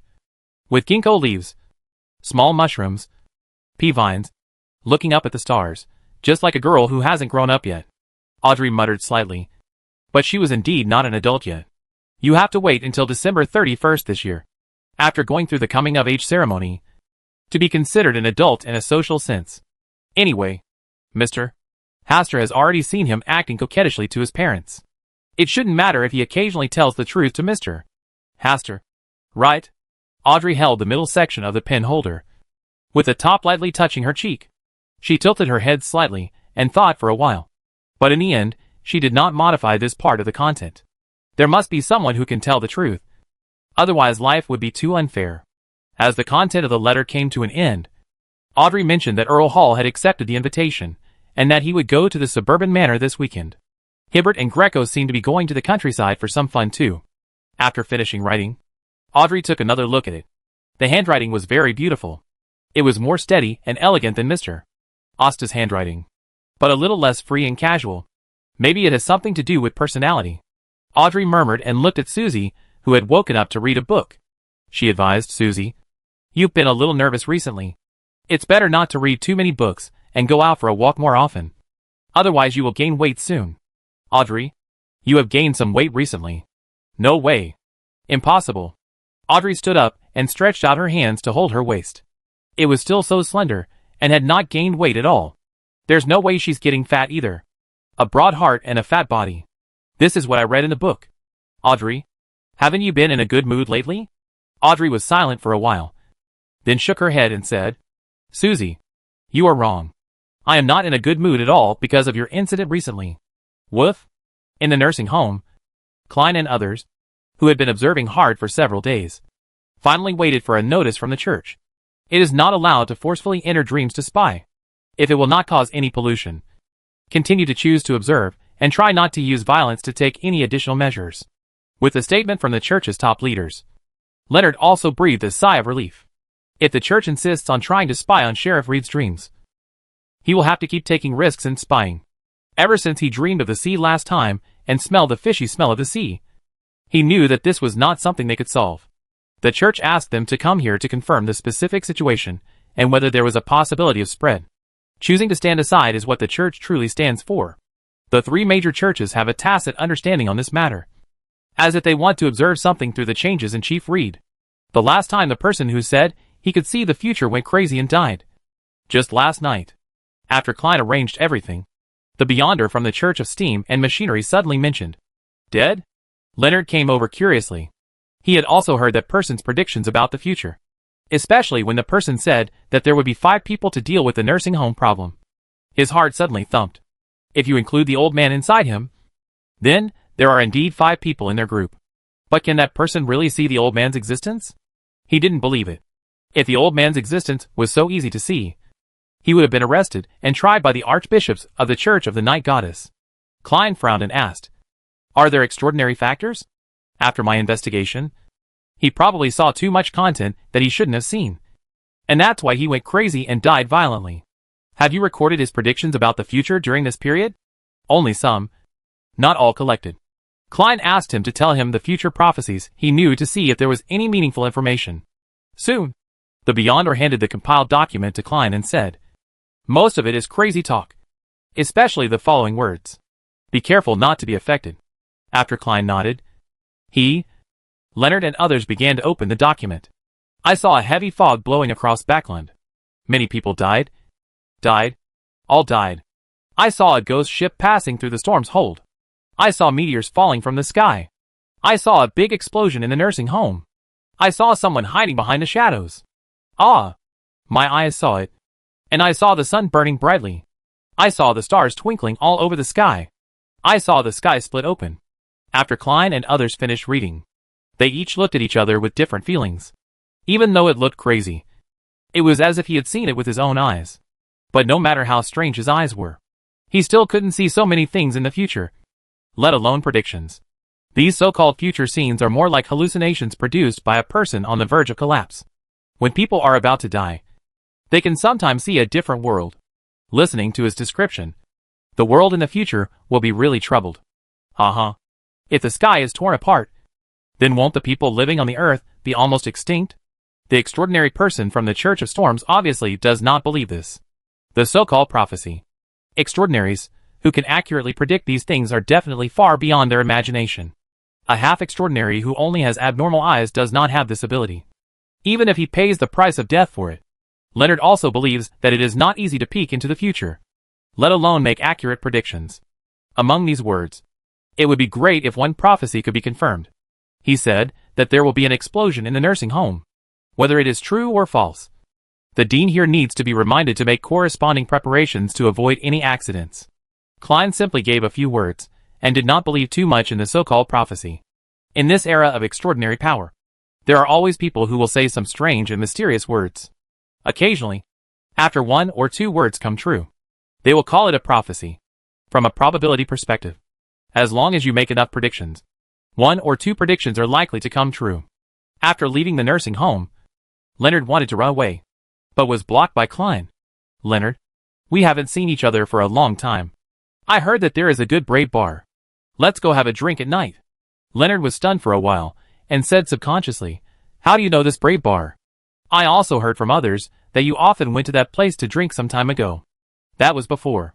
Now I have no interest in that kind of place." Klein sighed and said, "Okay, then I'll go there alone. I believe the drinkers there should know some of your glorious deeds." Leonard's face fell. If he really asked Klein to go there and investigate, someone would definitely tell him the story of his pursuit of a Miss Serafina at the Brave bar. If he goes further, he will have to consider whether to wear a mask when going out in the future, because he is really too embarrassed to see people. "What do you want to know?" Leonard chose to compromise. "The matter between you and that Baron Hastur Campbell. Why are you suddenly interested in Hastur? I think he is very extraordinary, and I want to know more about him." "Oh, okay." At night, Hastur carried Ashara to the second-floor window, pointed at the dark and strange world in the distance, and motioned for her to take a walk there. Chapter 201: Ashara's first outing. In Backland at night, the scattered street lights could barely illuminate a small area near the street corner. Places like Queens and the West End, where aristocrats and rich businessmen live, have bright lights. But in other areas, many people are reluctant to light up lights. And darkness is the theme song here. West End, a place where light and darkness intertwine. Meow! Snapped. In the dark alley, 3 stray cats were fighting for the food in the trash can, and accidentally knocked over the trash can. The food in the bucket rolled out, including some remaining slices of bread and ham. If you were lucky, you could also taste a few pieces of steak that had not been chewed cleanly. Just as 3 stray cats were fighting for food. Above the alley, on the roof of the house, a kitten with black hair and blue eyes calmly jumped between the roofs with elegant steps. When passing by here, it stopped and looked down at the 3 stray cats below who were fighting for food. It is like a queen looking over its citizens. Meow! The 3 stray cats just let out an unexplained meow, and then continued to fight for food. During the day, they are no match for those homeless people. Only when night falls can they gain an advantage in the fight for food. This is an opportunity for them to fill their stomachs more easily. Azhara did not stop, but followed the roof of the room and jumped from this room to the roof of another house. As Azhara continued to move forward, she encountered 2 stray cats preying on rats that had just emerged from the sewers. Its eyes were slightly bright, staring at the mouse that was constantly dodging along the corner, and its claws were scratching gently, giving it an itchy feeling. But after just staring for a while, it lost interest because the mouse was held in the mouth of one of the stray cats and flew away. The light of the crimson moon shines down, and everything is peaceful in the middle of the night. At such moments, the animals that bark the loudest and happiest are dogs. Stray dogs. They are more aggressive than stray cats digging for food in trash cans. Especially some stray dogs that are already dizzy from hunger will not only imitate cats in hunting mice, but sometimes cats are also their hunting targets.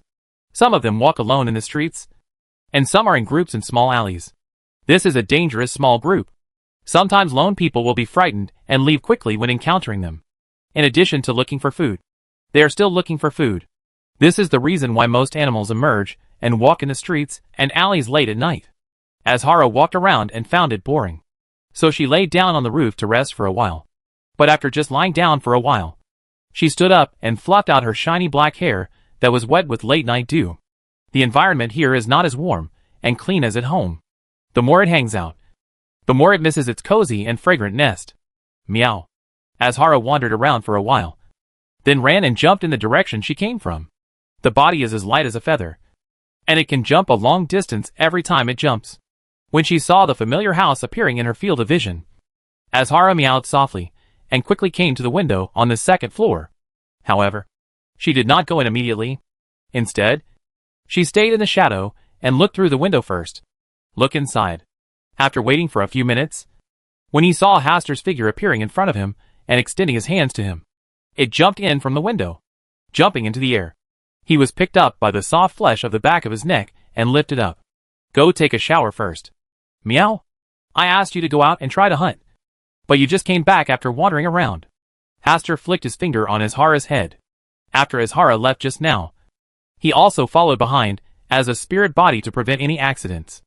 I originally thought that Azhara would behave as an assassin out of nature and the influence of the assassin's potion, but it just circled around the area and came back. After coming back, he also knew how to watch outside for a while, and then came out of the shadows when he appeared. Meow. Okay, let's take a shower first, and I'll teach you slowly later. Hastur carried Azhara out of the room. Saturday morning, Astor Manor on the outskirts. Graylin got off the carriage and looked at the large manor in front of him. He couldn't hide his surprise and said in confusion, Asta, your Campbell family actually left such a large manor? Is it that surprising? Well, your father is so famous that I thought he had sold out all the valuable things in your family. Graylin was a little embarrassed to mention the bad rumors about Voltaire and Hastur. Hastur smiled and patted him on the shoulder without explaining anything, and led him into the interior of Astor Manor. The sculptor in the sculpture garden was still carving each of his works carefully. The cousin of the old butler is still staying here. Hastur has tried to let him return to Backland many times, but he has declined. He wants to stay here forever. Hastur asked butler Neil to arrange a room for Graylin, and also asked him to free up several expensive rooms. Although this time he invited Audrey and Earl Hall to visit the suburban manor. Audrey and Earl Hall may not necessarily live here.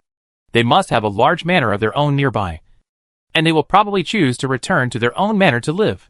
Near noon, Audrey and Earl Hall arrived at Astor Manor in a carriage. This manor has not been sold yet, thanks to Voltaire's ability to bear it. Earl Hall got out of the carriage and looked at the Astor Manor in front of him, feeling full of emotion in his heart. Audrey's eyes were bright. She didn't know that Mr. Hastur actually owned such a large manor. The location and conditions were excellent. If it were to be sold, it would definitely not be less than 100,000 gold pounds. I didn't expect Mr. Hastur to be so rich. He's richer than me. Right? Audrey calculated in her mind that she was no longer as rich as Mr. Hastur. This made her feel a little lost. The only advantage she had was overtaken by Mr. Hastur. Doesn't this mean that we are completely backward? She patted Susie's head, and then pinched its ears several times under Susie's resentful eyes. In front of the gate, Hastur and Graylin received the news and came to the door to greet them. When Graylin saw Susie coming here today, he was very happy and wanted to say hello. But when he caught a glimpse of Earl Hall beside him, His expression darkened again. Earl Hall. Miss Audrey. Welcome you. After a few brief greetings, Hastur led Earl Hall and Audrey around the Astor Manor. When he arrived at the sculpture garden, Earl Hall stared at the middle-aged man, who was obsessed with sculpture for a while, and then said, Master Miller, I thought he had left Backland long ago. But I didn't expect him to stay here. He is quietly engaged in carving work in the manor. This sentence aroused the curiosity of Audrey and Hastur. Hastur has never known the true identity of this middle-aged man. He just regarded him as an ordinary carver. He did not expect that he was a master. Even people like Earl Hall knew him. There are always some people in the world who don't like power and money, but are motivated to pursue their own path in life. Master Miller is one of them. His carving skills are well known throughout Backland. Earl Hall did not introduce too much, nor did he disturb Master Miller, who was still obsessed with sculpture. He looked at the new works in the sculpture garden and uttered a few praises from time to time. Hastur didn't know much about sculpture, but Audrey knew more. She had seen the royal family's sculpture garden, which was known as the largest and most beautiful sculpture garden in the Kingdom of Loan. But some of the works displayed inside are not as good as a few sculptures on the edge that are already covered with vines. This should be a new work in which the artistic style of Master Miller has changed again after he secluded himself here. Hastur didn't have much feeling about this. He could only see that these sculptures were very good, but he did not have such a wide range of knowledge and experience about what was good about them. Audrey, who was aware of this, specifically asked Hastur to lead her into the sculpture garden for a walk. The two of them chose a different route from Earl Hall. On the way, when she encounters some interesting or exquisite works, Audrey will stop and give Asta a scientific introduction to what is so good about this work. In this regard, Asta can only satisfy Audrey's little thoughts, and at the same time update his knowledge. After walking around for a full circle, Audrey said with emotion, This sculpture garden is really big. If these works were all sculpted by Master Miller, he would have been sculpting here silently for at least 10 years. Perhaps this is the craftsmanship of striving for excellence. Hastur also admires such pure people. Only people with such a character can continue to achieve new achievements in art. Would you like to stay at the manor and enjoy lunch together today? I've also always wanted to try Mr. Asta's desserts. Does Earl Hall prefer food with strong flavors? Audrey nodded in affirmation. Where's Miss Audrey's taste? I prefer lighter dishes. And the presentation of the dishes must be good. The two of them chatted at the entrance of the sculpture garden and waited for about 10 minutes before Earl Hall came out. This time, in order to entertain Earl Hall and Audrey, Hastur asked butler Neil to recruit 2 master chefs and asked them to make some new dishes for Earl Hall and Audrey to taste. Food can sometimes be used as a bribe. Anything that people have a preference for is a point that can be bribed. For example, someone bribes someone with a dessert, as long as the dessert is amazing enough. Asta feels that he should be successfully bribed. After enjoying a delicious lunch, Hastur, Earl Hall, Audrey, Grey Lint, and a dozen attendants came to the entrance of the forest in the afternoon. Chapter 202 Hunting in the Forest. The afternoon sun was not too hot, and the pale golden light shone down, illuminating the entire forest brightly. Grey Lint held the golden retriever Haug, who had devoted all his efforts, with great ambition. Today he wants everyone to know that his Haug is the best companion and the smartest golden retriever. Smarter than Audrey's Susie. Behind Earl Hall, specialized personnel led 3 slender hounds with smooth fur and eyes that were staring at the depths of the forest for him. The price of each of these 3 hounds is a daunting figure. Hastur was holding a hound that was obviously 2 sizes smaller, compared with the 3 hounds of Grey Lint's Haug and Earl Hall. His hound was obviously not yet fully grown. Even Audrey, who never liked hunting, took Susie, who was not very happy, to join in the fun. Susie, let's work hard. If you lose too badly, I won't give you delicious food when you go back, Audrey said low to Susie, who was obviously not enthusiastic, and then looked at the beagle held by Hastur, which was only half the size of Grey Lint's Haug next to her. Needless to say, even if it encounters a ferocious wild animal like a wild boar, even if it encounters a suitable prey, it will be difficult for it to catch up with it. Right? Earl Hall's eyes also fell on the beagle, looking back and forth at its various parts. Eyes, fur, paws and other details. He was quite surprised and said, although your hound is still small, it still has great potential. If you can train well, he might become an excellent hunting dog. Hastur smiled and said, I am a layman in this area and not very proficient. If Earl Hall likes it, it is better for you to train it. so as not to waste a good hound seedling in my hands. Earl Hall did not express his position. Neither refused nor agreed. Hastur estimated that Earl Hall wanted to see how well the beagle was trained before making a decision. The 4 people entered the forest with their hounds at the same time. The attendants behind Earl Hall were divided into 2 teams. One team followed Audrey, and the other team followed Earl Hall. Hastur didn't really need attendants to help him. He just brought 2 people with him in a symbolic sense. And Grey Lint brought 4 people with him. After entering the forest, the 4 of them each chose a direction to move forward. Audrey chose a direction adjacent to Hastur. Hoagie, today is when you show off your wisdom and skills. You must not embarrass me, Grey Lint, he shouted, and then let go of the leash holding the golden retriever, letting it break into the dense forest with no roads at the head of the dog. Earl Hall also let people loose their reins, and then commanded the 3 hounds in an orderly manner to form a triangular encirclement formation. Once one of the hounds spots prey, it will alert the other 2 hounds to join together and take advantage of the encirclement to round up the prey. If it is a more difficult prey such as wild boar, the hounds will first chase and intercept it, slowly consuming their physical strength, and then wait for Earl Hall's team to catch up, and then cooperate with the personnel to surround and kill the prey. You are extremely lucky today. Hastur gave his little hound a small blessing and let it rush deep into the jungle. Its small size is an advantage when traveling through dense forests and thorns. Susie, it's your turn to go. Woof woof. Susie, you see they have all gone to look for prey. You should act quickly. Woof. Susie turned her head and didn't really want to talk to Audrey. She really wasn't very interested in this kind of thing. Okay, Susie, if you don't work hard today, I will take you to see Grey Lint from now on. Woof. Susie finally walked slowly along the forest path with elegant steps under Audrey's encouraging threats. Audrey's cheeks felt hot at this, and she could only explain that Susie was an extraordinary hound who took an unusual path. Soon, Earl Hall's 3 well-trained hounds were the first to find the prey. There was no need to encircle the prey, and the hound that found the prey easily killed the prey, a brown-spotted silly roe deer. Immediately afterwards, Hastur's little hound also heard the sound of finding prey, which made Grey Lint, who had been looking forward to Hal's show of strength, very depressed. Hastur led the 2 attendants behind him and quickly caught up to the place where the beagle found the prey. It was a ferocious wild boar, and it looked like it should weigh more than 100 pounds. As non-domesticated pigs, wild boars weigh less and are more aggressive. The beagle only dared to harass from a distance and did not dare to step forward too much. It was very smart and knew to drive the wild boar in the direction of Hastur and others. Upon discovering his prey, Hastur took the double-barreled shotgun and fired casually. The bullet grazed the forest leaves and accurately hit the right front leg. The boar howled and rolled into the bushes.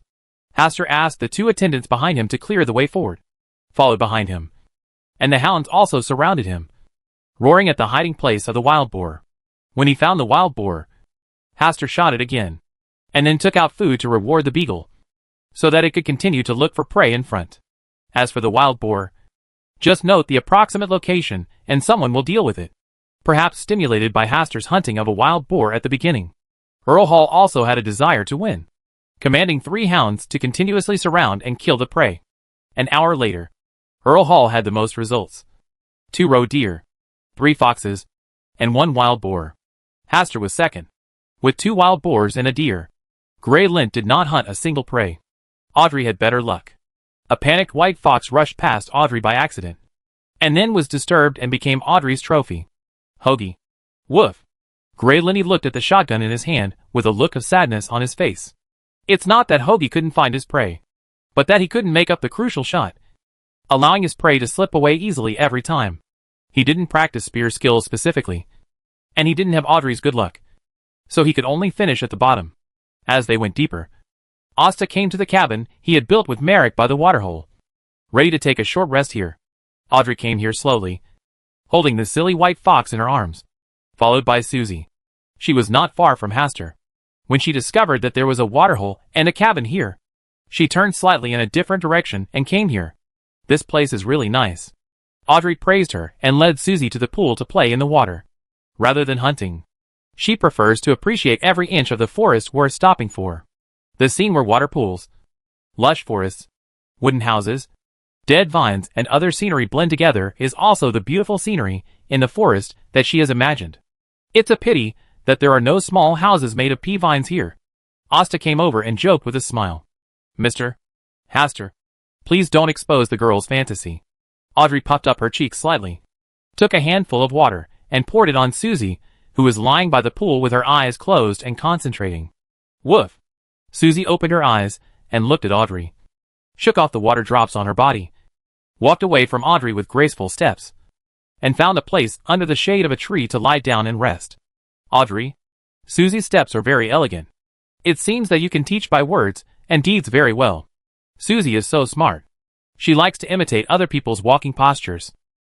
Audrey took another look at Susie lying far away. She felt that if this continued, Susie would probably forget her instinct of how to hunt as a hound. It now likes to learn about humans. Well, it feels that it is equal to itself in personality, even though it is itself that provides it with food every time. Asta smiled and came to enjoy the shade of a tree by the pool, looking at Audrey, who was playing in the water. Today, Audrey is wearing Backlund's most popular hunting women's clothing, no longer wearing a traditional long skirt, and she is wearing much less jewelry.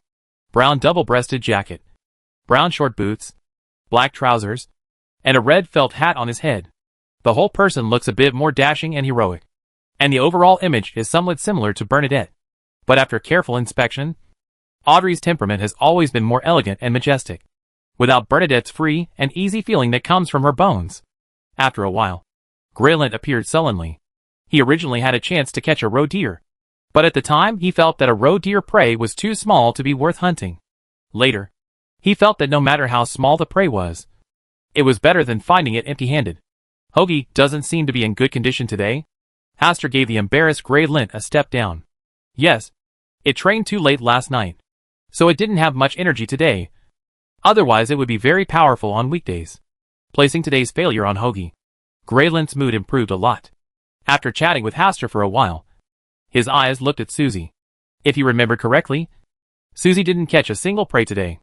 Greyland immediately cheered up, came to Audrey, chatted with her for a few words, and both of them looked at Susie. Susie, who had closed her eyes to rest, felt the malicious gaze, opened her eyes and stood up, looking back at Greyland and Audrey. Although it couldn't quite hear what the two people on the other side were saying, it definitely wasn't a good thing. Susie, come here. Audrey smiled and waved from the air, and Susie couldn't help but shudder. Chapter 203. Susie, Audrey.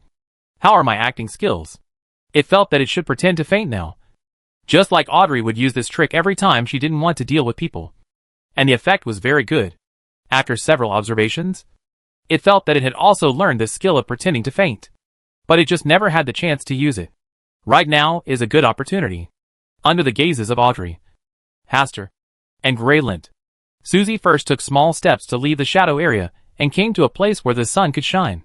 Then her trotting speed became slower and slower. Finally, after taking 2 hard steps, her front legs gave out and her whole body fell forward, unable to pull up. His eyelids looked weakly at Audrey for the last time and then closed. It has observed Audrey many times, and each time Audrey would first pretend to be uncomfortable, and then pretend to faint in front of everyone. Every time he did this, the people around him would exclaim. They were afraid that something would go wrong with Audrey, so they would ask her to suspend her activities and go back to her room to rest. Susie, something doesn't look right. The person who exclaimed was Greyland. The person who looked speechless and tried to hide his embarrassment was Audrey. The person who twitched the corners of his mouth slightly and tried not to laugh was Asta. Susie's performance was as flawless as it thought it was. Perfect. But Audrey, a master of pretending to faint, could already read Susie's thoughts from her eyes. Haster observed the details, and Susie's clumsy and heavily imitated performance could not be hidden from his eyes. Did Susie apply what she learned from Audrey? Haster looked at Audrey, and Audrey turned slightly to avoid Haster seeing the embarrassed look on her face. She also didn't expect that Susie would use the tactic of pretending to faint, and the acting was very clumsy, so she could deceive Greyland. Susie is really smart and learns really fast. Listening to Haster's meaningful words, Audrey felt her cheeks burning. She didn't dare to be alone with Haster anymore, and followed Greyland to the place where Susie fainted. When she came to Susie's side, Audrey secretly gritted her teeth. If no one was present, she would definitely kick Susie in the butt and make her pretend to faint. Sensing that someone was coming, Susie started her performance again. First she twitched a few times, foaming from the corners of her mouth. Then she opened her weak eyes, reluctantly glanced at Audrey, and then closed her eyes again, with a peaceful expression on her face. Susie. Audrey looked at this theatrical golden retriever still acting, and felt really embarrassed for it. When Grey Linty wasn't paying attention, she quietly stretched out her right foot, and kicked Susie to signal her not to go too far. Unexpectedly, Susie became more and more energetic. Not only did she pretend to faint, she also deliberately let out a soft whimper of suppressed sadness. Audrey covered her face with her hands, feeling really ashamed. She felt that after today's incident, her image in Mr. Haster's heart would definitely change again. Hey, Susie's situation doesn't look too bad. Grelin squatted down, took a few careful looks, and roughly observed Susie's true situation. Very healthy. Not sick at all. Audrey suggested, Grelin. Susie can't do it anymore. Let's throw it into the water, and let it stay here forever. It's better to bury it in the soil. If you keep soaking in water, your body will become swollen. That way of death will be too ugly and disgusting. Asta came over and added a sentence. How could you do this? Susie won't. Before Grelin could finish his words, he saw Susie quickly get up, shake herself, and wag her tail at Audrey to please her. Susie, you can actually fake your death. Grey Linty exclaimed that he just talked to Audrey just to let Hoagie compete with Susie. But Susie gave him a blow immediately. With such superb acting skills, even he was deceived. This was so smart. Woof woof. Susie ignored Grelin, who was now concentrating on pleasing Audrey, who was not in a very beautiful mood. It's okay. Audrey gave Susie a look that said she would go back and take care of you. Woof. Susie shrugged her head and followed Audrey. She couldn't figure out why her acting skills were fine. But why couldn't she deceive Audrey? After this episode, Grey Linty temporarily gave up the idea of competing with Susie. The three of them rested for a while by the waterhole.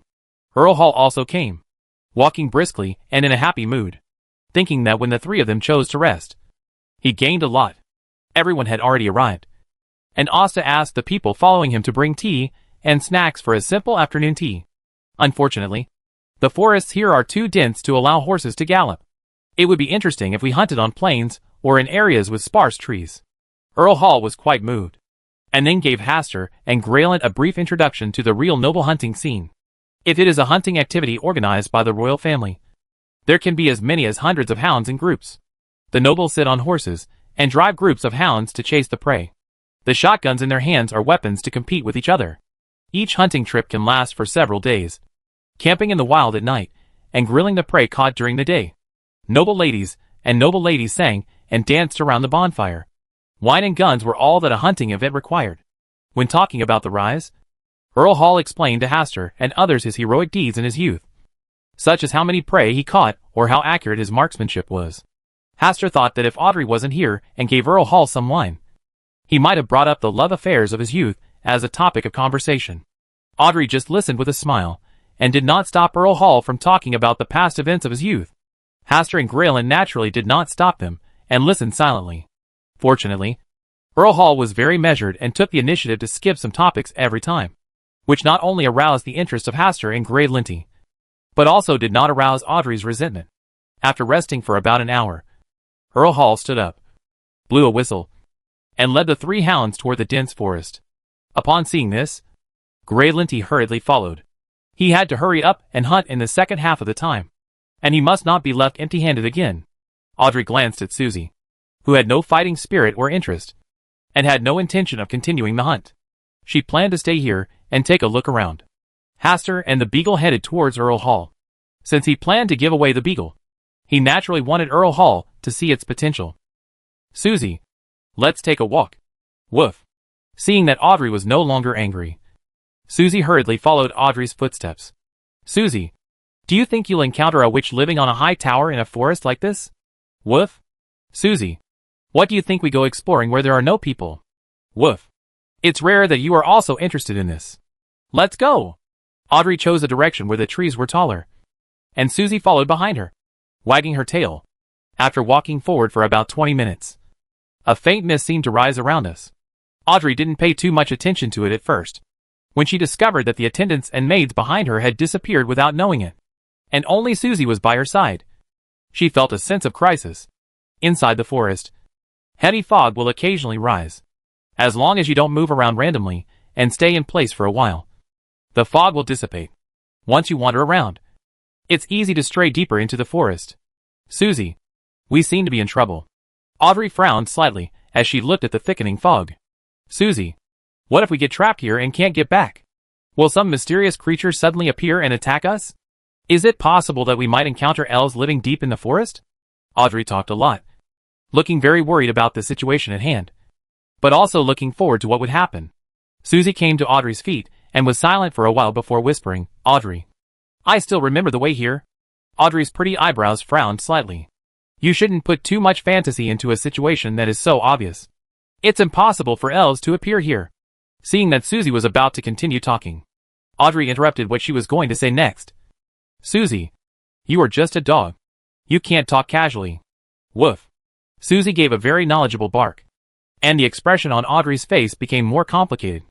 After almost 5 minutes, the attendants and maids came over from behind, and the surrounding fog gradually dispersed.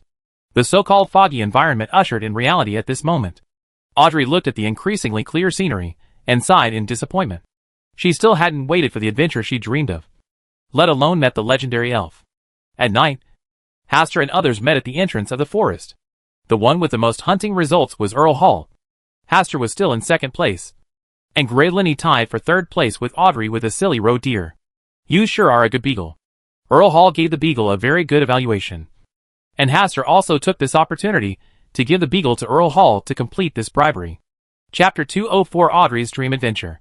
It was getting late, and Audrey and Earl Hall just had dinner at Astor Manor, and had no intention of staying here. Around 8 o'clock in the evening, Audrey and Earl Hall took a carriage back to their suburban manor. It's about half an hour's drive from Astor Manor. Hastur sent Audrey and Earl Hall away, and when he came back, he saw Graylint squatting on the ground, stroking Hound's dog's head and whispering to it. Hastur also saw the performance of Hoagie and Graylint today. This really can't be blamed on Hoagie for not being good at it. It is really because Graylint's marksmanship is too poor. He took aim for a long time several times and just shot. Missed. In the end, Hoagie captured the silly roe deer alone. Asta, should I practice my marksmanship? If you are interested, I have a club here that I can recommend to you. Asta told Graylint about the club where Great was introduced to him last time. Okay, I'll go take a look after a while. After hearing these words, Hastur understood that Graylint would not go. Asta, do you think Hound is smarter or Susie is more powerful? Susie. Asta gave his answer without hesitation. I feel the same way. I really don't know how Audrey trained Susie. I am obviously the animal trainer. Hound, who was trained by me myself, logically should not lose to Susie. Graylint sighed in confusion. Asta thought for a moment and said, maybe you should look for more reasons in yourself. What he actually meant by this was that Grey Linny did not have as much financial resources as Audrey, so it would be difficult for him to support an extraordinary creature. It is estimated that being able to advance to Sequence 8 is already the top. And now Susie is already a Sequence 8 mind reader. The difference is not even a tiny bit. Another thing is that Hoagie doesn't seem to be as smart as Susie. It's true that I didn't do well enough. I will definitely work harder when I go back. Graylint regained his fighting spirit and confidence, and Hastur could only wish him good luck. Late at night, in a suburban manor, there is a room where you can admire a large ginkgo tree by opening the window. Audrey was sleeping peacefully on the bed, and Susie's nest was on the right side of the end of the bed. She was also resting on the ground. Mist, invisible fog spreads in the dream world. Audrey felt like she was in a misty forest, where she was alone, and Susie, who had been with her, was nowhere to be seen. The surrounding trees are different from those seen on ordinary days. They are not covered by leaves. Only bare trunks are left.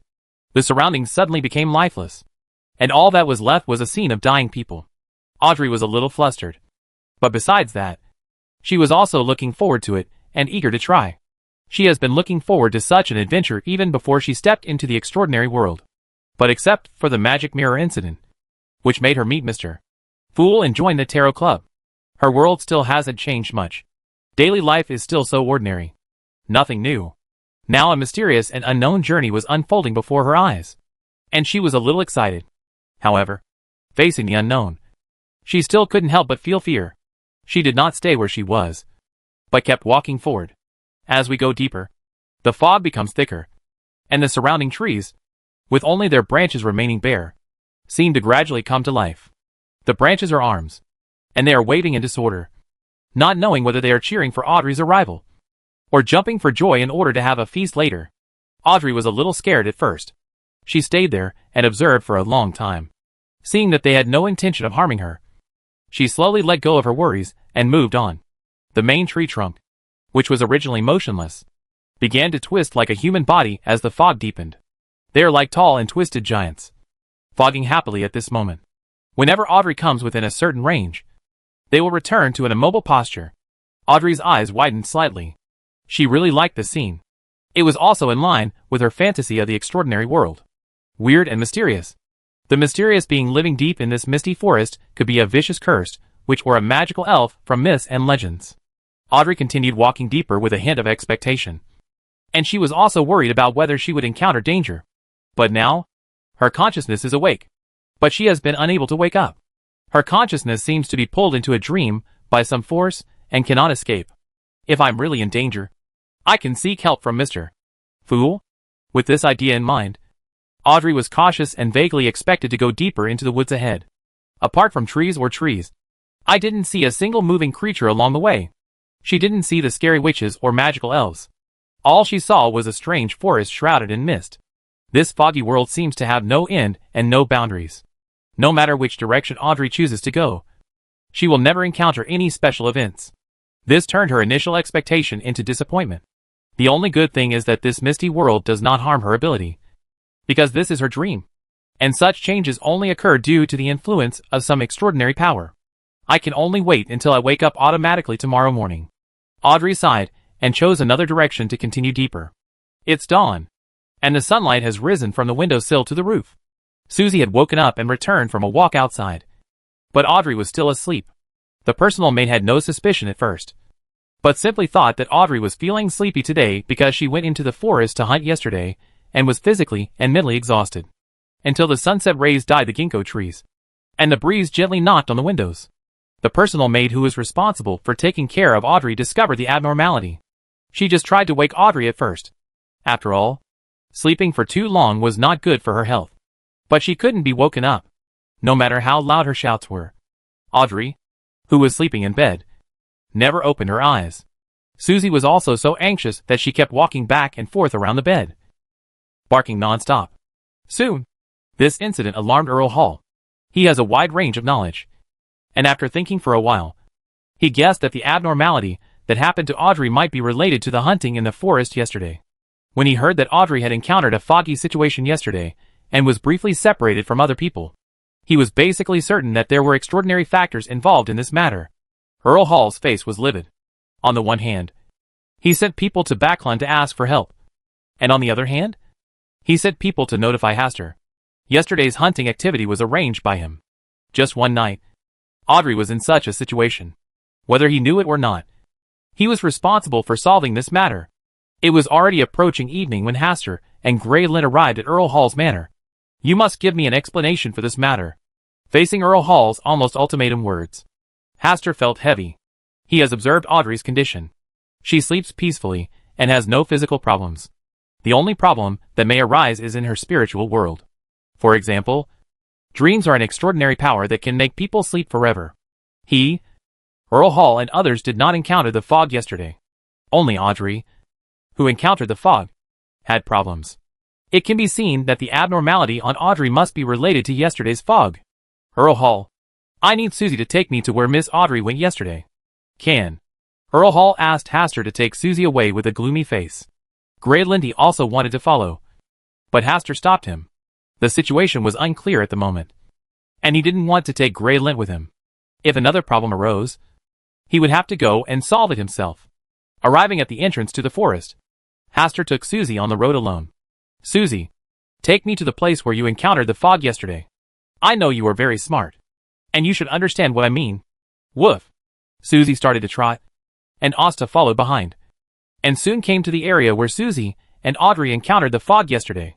Now, the sky has completely darkened, and the surroundings are dark, but the fog did not reappear, and this area was no different from other places. Hastur and Susie searched nearby for a while, but found nothing special. Woof.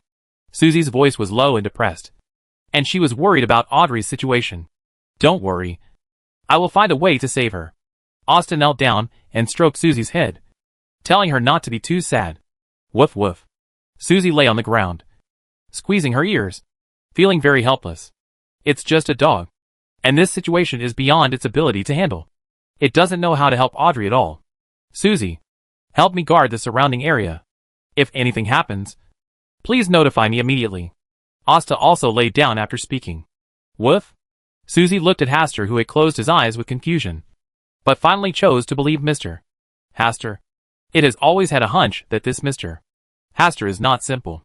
Maybe he could actually help Audrey. Susie cheered up again and began to patrol around to prevent anything from disturbing Hastur at this moment. Chapter 205: The Tower of the Spiritual World. The Hall of Stars. Hastur sat high at the head of the long table, looking through the palace of stars at the forest where his body was located again. The originally ordinary forest, under the gaze of the stars, lost everything and returned to its original appearance. Only a thin layer of mist was seen hanging over the forest. The mist is almost transparent and difficult to distinguish with the naked eye, especially in the dark environment at night. It's not quite accurate to say it's fog. This layer of mist is more like a miasma in the forest. But there is obviously extraordinary power inside, and it cannot be treated as ordinary mist or miasma.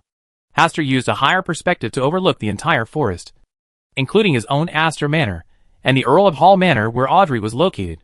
With his current ability, it is not difficult to do this. He only needs to regard himself as a star, and he can pass through the Palace of Stars, live above the starry sky, and overlook everything around him. Under this field of view, the movements of mist or miasma can be seen at a glance. The mist that was originally a sheet of mist now partially turned into strands of small rivers, flowing from the other end of the forest to Earl Hall's manor. To be precise, it flowed into Audrey's body. This should be the reason why Audrey fell into a deep sleep. Hastur searched back and forth again, and finally found the source of this light mist, which was northwest of the center of the forest. It was deeper than the last time he and Merrick met, the place where Earl Richard held a ceremony. It should be the most secret and quiet location in the entire forest. Hastur zoomed in, passed through the layers of forest branches and leaves, and finally saw a tall tower hidden deep in the forest. The tower has long been dilapidated, with only a rough stone frame remaining on the outside, while the interior has long since dried up and decayed. The source of the mist is flowing out from the top of this tall tower. This place is like a small spring that suddenly emerged from the ground. The spring water continues to flow out, eventually soaking a large area of the surrounding land. Audrey arrived, stepped on the soaked ground, got wet, and then went home with water stains, which ultimately affected her. At this point, Hastur understands the general process, but the specific situation will not be completely clear until he explores the tall tower in the forest. In this mode, he can't see everything clearly yet. He can only see roughly. After doing all this, Hastur withdrew his gaze and closed his eyes. He wanted to get the corresponding destiny revelation from the tower in the forest by spying on the destiny. In the dark world, a giant dragon covered with silver-white scales and a tall tower appeared. On top of the tower, there was a figure who was painting a mural. The thing on the mural is a spiritual dragon that roars through the spiritual world and finally sinks into the subconscious of all living beings. Seeing this scene, Hastur already vaguely understood the origin of that tower. That high tower may have been built by an admirer or researcher of the spiritual dragon. There should have been a spiritual dragon there, and maybe a small part of its power was left. Audrey's arrival, because of her status as an extraordinary person in the audience's path, attracted Mist's unconscious and spontaneous attention. A little bit of strength fell on Audrey, and it became an unbearable weight for Audrey. As a result, she fell into a deep sleep and was trapped deep in the spiritual world. This is Hastur's most reasonable guess based on his own observations. He can't say it is 100% accurate, but there is definitely a probability of more than 80% that this is the case. Hastur sat in the Hall of Stars for a while, thinking about some things, before returning to reality. Woof! Woof! Susie ran over when she heard the noise. Even though it was pretending to be a mute dog, Hastur could still hear what it meant clearly. Don't worry. I have found some key clues, and the next step is our adventure. Hastur stroked Susie's dog head, and a question came to his mind. Obviously Susie is also an extraordinary person in the audience path, and has also experienced the fog. But why is it not trapped in the depths of the spiritual world? Susie, did you dream last night? Woof? Susie looked at Asta with confused eyes, not knowing how to answer this question. What is a dream? Are dog dreams and human dreams cognitively the same? Have you ever dreamed? Can a dog dream? Is dreaming a right that only humans have?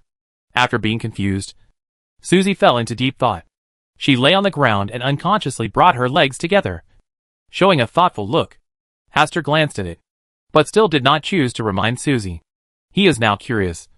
What does Susie do at Audrey's house every day? Do you need a pair of gold-rimmed glasses for Susie quickly? This way it looks more scholarly. Susie, who had been deep in thought for a while, finally remembered that she was just a dog, stood up hurriedly, glanced at Hastur, then pretended that nothing had happened, and gave an urging bark. Let's go! It's dark, and it's hard to walk. Don't get lost. Otherwise Audrey will shed tears for you. Woof! Susie swung her tail to keep up with Hastur's pace, taking advantage of the darkness and heading into the deepest part of the forest. The spiritual world is still full of fog and bare trees, although each tree has its own characteristics, and there is no overlap in the areas she passes. She just can't get to the end. Audrey felt that she was trapped in a maze. A big mental maze that was difficult to break out of on her own and required outside help. Would you like to pray to Mr. Fool for help? Audrey had the idea of seeking help. But could Mr. Fool take care of what happened in the dream? Even though Mr. Fool is very mysterious, Audrey also feels that he should not be able to do this now. Apart from Mr. Fool, there is only Mr. Hastur. He should know what happened to me. Right? Audrey thought for a moment. And with the temper of her father, Earl Hall, she would definitely contact Mr. Hastur as soon as possible and let him be responsible for solving this matter. Susie, will you be sad because of what happened to me? Audrey stayed there to rest for a while before moving on. In this misty dream, her feet would not feel sore from walking a lot, nor would she feel hungry, but her mind would become increasingly tired. This foggy dream seemed to be feeding on her spiritual power. Or to be more precise, this foggy dream was provided by her own psychic power. Every time it lasted for a while, her soul became more and more tired. Are you trapped in your own spiritual world? Audrey began to think, remembering the conversation she had with Susie when the forest fog came. The current foggy dream was very much in line with her fantasy at the time. Woof! A familiar voice interrupted Audrey's contemplation. It's Susie's voice. Audrey hurriedly found her voice and jogged for a while. She kept adjusting her direction according to the position of Susie's voice. Finally, the shadow of Susie and Mr. Hastur appeared in her field of vision. Was it Susie who led Mr. Hastur to help her? Audrey calmed down her emotions before slowly walking forward. Mr. Hastur, why are you here? Audrey came to a position 2 meters in front of Asta, stopped and asked, but there was no response. Not even a word. Mr. Hastur seemed unable to see himself and walked forward on his own. Susie, I'm here. Can you see me? Audrey tried to communicate with Susie, but failed. Susie didn't see herself, but kept following Mr. Hastur. Sometimes they were still talking about something. Audrey trotted to catch up, deliberately opening her arms to block Hastur and Susie. But he saw Hastur and Susie go straight through his body and continue to go deeper into the forest. Audrey seemed to understand. This is one's own spiritual world, not the real world. So it is normal for Mr. Hastur and Susie not to be able to touch him. Perhaps Mr. Hastur and Susie in front of them only appeared because they needed help now. Has your own consciousness changed this spiritual world? Audrey thought this was a very correct idea. And without thinking much, she caught up with Asta and Susie again, since Mr. Hastur and Susie appeared to help her. Then by following them, they should be able to leave this foggy dream. There was another reason.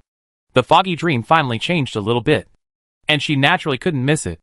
Audrey looked at Hastur and Susie and couldn't help but imagine the chat scene between them. Mr.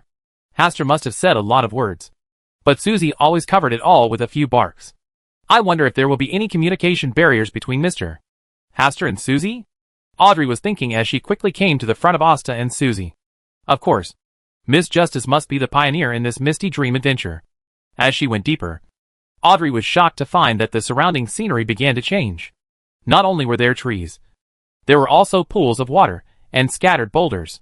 There is also a silver-white tower standing in the distance.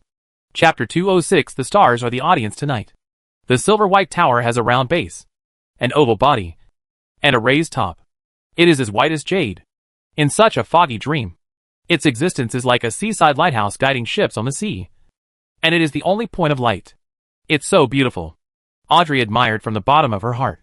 She felt that the tower in front of her was so beautiful, and it fully satisfied all her fantasies about it. In the chapter sung by some wandering poets, you can often hear them praising noble magicians. And magicians often have a magic tower of their own. The tall tower in front of me should be a magic tower. The fantasy story shines into the dream at this moment. Mr. Hastur and Susie should also be heading towards this tower. Right? Audrey looked back at Hastur and Susie and found that although their movement trajectories sometimes deviated, the center point was always in the direction of the tower. Sure enough, by following Mr. Hastur and Susie, you can find a way out of the foggy dreamland. Audrey was in a happy mood, but soon she frowned slightly. It was understandable that she hoped Mr. Hastur would help her. But why did she think she needed to seek help from Susie? Could it be that he subconsciously thinks that Susie is stronger than him? So when he encounters danger, he subconsciously wants Susie to help him? What a terrible delusion. Audrey sighed and hurriedly followed Hastur and Susie's movements. After walking through the twisted jungle and passing by the crystal clear lake, Audrey finally followed Hastur and Susie to the bottom of the tower. Hastur and Susie also stopped. It's so beautiful. Audrey looked up. Although this was not the first time she had praised it like this, when she actually saw this silvery white tower, she still felt a sense of surprise in her heart. The tower is made up of pieces of white marble, with no cracks or any other traces of color. The whole tower is about 5 stories high, and the spire is so high that it is difficult to see at a glance from the bottom of the tower. On the first floor of the tower, the door is open, and there is a dim yellow firelight inside. Audrey subconsciously came to the door, preparing to visit the owner of this place with Mr. Hastur and Susie. But she discovered that Mr. Hastur and Susie just kept looking around and didn't seem to see the tower. Is this tower only visible to me? Audrey observed the movements of Mr. Hastur and Susie for a while. Hastur was already sitting on the grass, and Susie was lying next to him. The two seemed to be talking quietly. Obviously such a mysterious and holy tower was just a few steps in front of them, but they couldn't see it. Is this the only way Mr. Hastur and Susie can guide me? Audrey had an idea in her mind. She looked up at the tower, took a few deep breaths, then walked into the door with elegant steps and climbed up the tower. Deep in the forest, Hastur has arrived at the location where he saw the tower in the Hall of Stars before. However, he searched around the area and found no trace of the tower. There are only dense jungles, sharp thorns, and rocks scattered everywhere. Hastur came to an open grassland. According to the position he had seen before, the tall tower should stand in front of him. But there was no trace of the tower in front of him. He walked over and over again. Nothing stands in the way. Susie, can you see a tall tower in front of you? Hastur said while giving Susie a rough outline of the tower's shape. Woof? Susie's meaning was very clear. It couldn't see any tower. If you can't even see it, then this tower doesn't really exist. In other words, it only exists deep in the spiritual world. Asta thought for a while and asked Susie to help him guard the surroundings. He closed his eyes and came to the Hall of Stars again. This time, he saw the tower again, less than 10 meters in front of him and Susie. It still looked dilapidated and abandoned for a long time. Asta sat in a high position, thought for a long time, and murmured, I am not an extraordinary person in the audience path. It is difficult to enter the depths of the soul. I need someone to guide me to enter. I can't let Susie guide me into the soul. Deep? Right? But currently, only this method is more reliable. It's not reliable at all. Maybe there are other ways. Since I can see it in the Palace of Stars, I should be able to touch it with the help of the power of the Palace of Stars. Hastur closed his eyes again, and with the help of the power of the Palace of Stars, tried to enter his inner world in the Palace of Stars. A few seconds passed, or maybe a few minutes. Hastur found himself in a world full of spreading mist, a twisting and dancing jungle, a borderless forest like a huge maze. Deep in this forest, a silver-white tower acts like a beacon guiding all lost creatures on their way home. It was very dazzling, and not as dilapidated or decayed as I had seen before. Is this the mysterious tower that exists in the spiritual world? Really interesting. What's more interesting is that Hastur discovered that he did not come to this misty world in human form, but a starry sky, standing high above, overlooking everything below. The reason why I can see the tower is because I have a closer perspective to the tower. If you narrow this perspective, you can see a larger world. With a thought in Hastur's mind, the tower gradually shrank in his field of vision until it disappeared. The misty forest that originally seemed to have no boundaries now revealed its boundaries. It was a small island. A slightly raised island floating on the vast ocean of soul. As the angle of view becomes smaller and smaller, the world Hastur sees becomes larger and larger. And finally a complete spiritual world appears in his field of vision. A vast ocean of souls is dotted with islands of the soul. And in the deep, dark depths of the ocean, there seems to be a huge skeleton lying inside. The remains of the psychic dragon? Hastur estimated that this psychic dragon was at least a sequence for demigod during his lifetime. As for the specific sequence, it was difficult for him to tell from a single remains. When a whale falls, everything comes alive. Asta thought of this sentence inexplicably. The remains of a fallen spiritual dragon actually nourished so many spiritual islands. After observing for a while, Hastur pulled back his vision and returned to the original spiritual island. The silver-white tower grew larger and larger in his field of vision. Hastur also saw clearly inside the silver-white tower. Audrey was climbing to the top of the tower step by step. Can you leave this spiritual world by climbing to the top of the tower? Hastur had little experience with this, so he planned to stay and watch. If Audrey is unable to leave on her own strength, then he will try to intervene with the help of the power of the Palace of Stars. Finally arrived at the top of the tower, Audrey stood in a fence on the top of the tower, looking at the large misty forest in the distance, her heart full of excitement. She finally completed a wonderful adventure. The only flaw was that no one was her audience at the moment. Audrey closed her eyes slightly and bathed in the non-existent breeze. After her mood gradually calmed down, she thought about it and started dancing on the top of the tower. Since no one is your audience, then you are your own audience. This is your dreamland. Let yourself use a dance to end this wonderful adventure. She first danced 2 or 3 small steps, then turned around in a circle, and then danced lightly. The dance was graceful. This time she did not follow the conventional dance of the nobles, but danced casually and as she pleased. Each seemingly unrelated movement gradually became harmonious and complete as she danced. When she finished dancing, Audrey was shocked to realize that the world that was originally full of fog now had some kind of light. She looked up and saw that a starry sky had appeared above the tower at some point. The light of the stars was shining down on her. It happened that the lights on the stage during the performance were all focused on her without sparing any effort at this moment. Audrey faced the stars, bent slightly and bowed gracefully, and then came to the center of the tower. There is a crystal ball here that emits wisps of mist, and the mist is spreading along the top of the tower. Audrey thought for a while, then pressed her palm on the crystal ball. Her consciousness gradually dispersed, and her figure left this spiritual world. The light of the stars is also fading away, and the world that only exists in the depths of the souls of living beings dims again. It seems that it is constantly drifting and traveling, waiting for the next destined person to visit here. Susie, let's go back. Woof? Susie looked at Asta, who was opening his eyes with confusion. You haven't found a way to revive Audrey yet. How can you just go back like this? Don't worry. Audrey has woken up. Woof? You asked me how I knew. I guessed. Woof? Don't you believe it? Let's go back and take a look. Woof? Susie, do you want to learn to talk? It's hard for me to guess your thoughts every time you keep barking like this. Susie didn't say anything anymore, because she was afraid that she would be unable to control herself and speak later. Let's go back and see Audrey. Just in time to hear about her wonderful adventure. Hastur walked in front. Susie glanced behind her twice and followed Hastur's footsteps. Chapter 207. Who saved Audrey? The darkness dissipated, and the first ray of dawn passed through the distant sky, staining the forest, along the window, through the curtains, and fell on the beautiful face of a girl on the bed. The girl frowned slightly, perhaps because the dazzling sunlight disturbed her dream.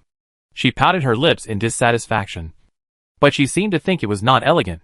She tightened her mouth, and her eyelids trembled slightly. After a while, she finally woke up. The first thing she did when she opened her eyes was to use the back of her right hand to cover her eyes that were exposed to the sun. Audrey, my baby girl, you finally woke up. Earl Hall spoke happily. His voice was not as calm as usual, but slightly trembling. Audrey looked at the nervous and excited Earl Hall with a smile on her face and said with a smile, I just had an interesting dream. As long as you're okay. If something happens to you, I don't know how to explain it to your mother. Seeing that Audrey had regained consciousness and looked and talked as usual, Earl Hall was truly relieved. Audrey chatted with Earl Hall for a few more words. Then she felt very hungry and almost made an obscene sound. She blinked lightly and said, Dear Earl Hall, I need to solve a very important problem. What is the problem? Earl Hall couldn't understand the implication. So the maid came to Earl Hall and whispered a few words before he left with a smile. Then Earl Hall left the room. And the personal maid immediately asked people to bring appropriate food and nourishment. In the lobby on the first floor of the manor, Earl Hall cordially held the hand of Archbishop Anthony Stevenson of the Church of the Night. Thanks to the Archbishop for helping me this time. Otherwise my daughter Audrey would still be sleeping now. This is the blessing of the goddess. Anthony Stevenson smiled and kept his words polite. Yes. Everything is blessed by the goddess. Earl Hall suppressed the excitement in his heart and restrained his gratitude. Yesterday, he sent 2 waves of people to seek help from the goddess church. Unexpectedly, Archbishop Anthony Stevenson, who is the head of the entire Backland diocese, would come in person. He also used the blessing to escape from the nightmare for Audrey overnight. Sure enough, early this morning, his baby daughter Audrey successfully woke up. This deepened his belief in the goddess. After a while, Audrey came down from upstairs with light steps and seemed to be in a good mood. Where's Susie? Why haven't I seen it? Audrey originally wanted to ask Earl Hall about Mr. Hastur, but she heard the personal maid mention that Earl Hall was very dissatisfied with Mr. Hastur for bringing this unreasonable disaster to her. She did not mention Mr. Hastur, but indirectly asked about Mr. Hastur's situation through Susie's whereabouts. Susie was taken away by Baron Hastur Campbell. He said he was going to the forest to help you regain your consciousness. Earl Hall's tone clearly revealed dissatisfaction. Before Audrey could ask any more questions, Earl Hall introduced Archbishop Anthony to her, saying that it was the powerful Archbishop's intervention last night that made her regain consciousness in the early hours of this morning. Audrey remained skeptical about this. If her memory was correct, it was because of Mr. Hastur and Susie that she was able to escape from that foggy dream last night. But at the moment, it was impossible for her to express doubts about Archbishop Anthony, so she could only express her sincere thanks. After a few more pleasantries, Archbishop Anthony said with a smile, "All this is the blessing of the goddess." Yes. Audrey nodded in agreement. But her mind flashed to the light of the stars she saw when she climbed to the top of the tower in the foggy dream. Well, the moon symbolized by the goddess, and the stars rotating around the moon should be equivalent to the goddess's blessing, right? She was just a little unsure. But it wasn't that she doubted her belief in the goddess.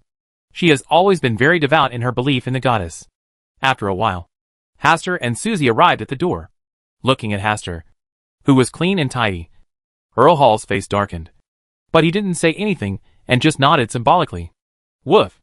As soon as Susie saw Audrey's figure, she ran over to her, circled around Audrey many times, and let out happy whimpering. Susie. There were many guests here, so Audrey did not squat down, but bent slightly to touch Susie's head. She was also very excited at the moment. In that foggy dream, Susie led Mr. Hastur to rescue her and successfully guided her to the silver-white tower. Regardless of whether it was his subconscious guidance, or whether Susie and Asta really helped him in his efforts last night, he needed to thank them for their help. Sit down. This is Archbishop Anthony, the person in charge of St. Samuel's Cathedral. It was he who brought the blessing of the goddess and saved Audrey.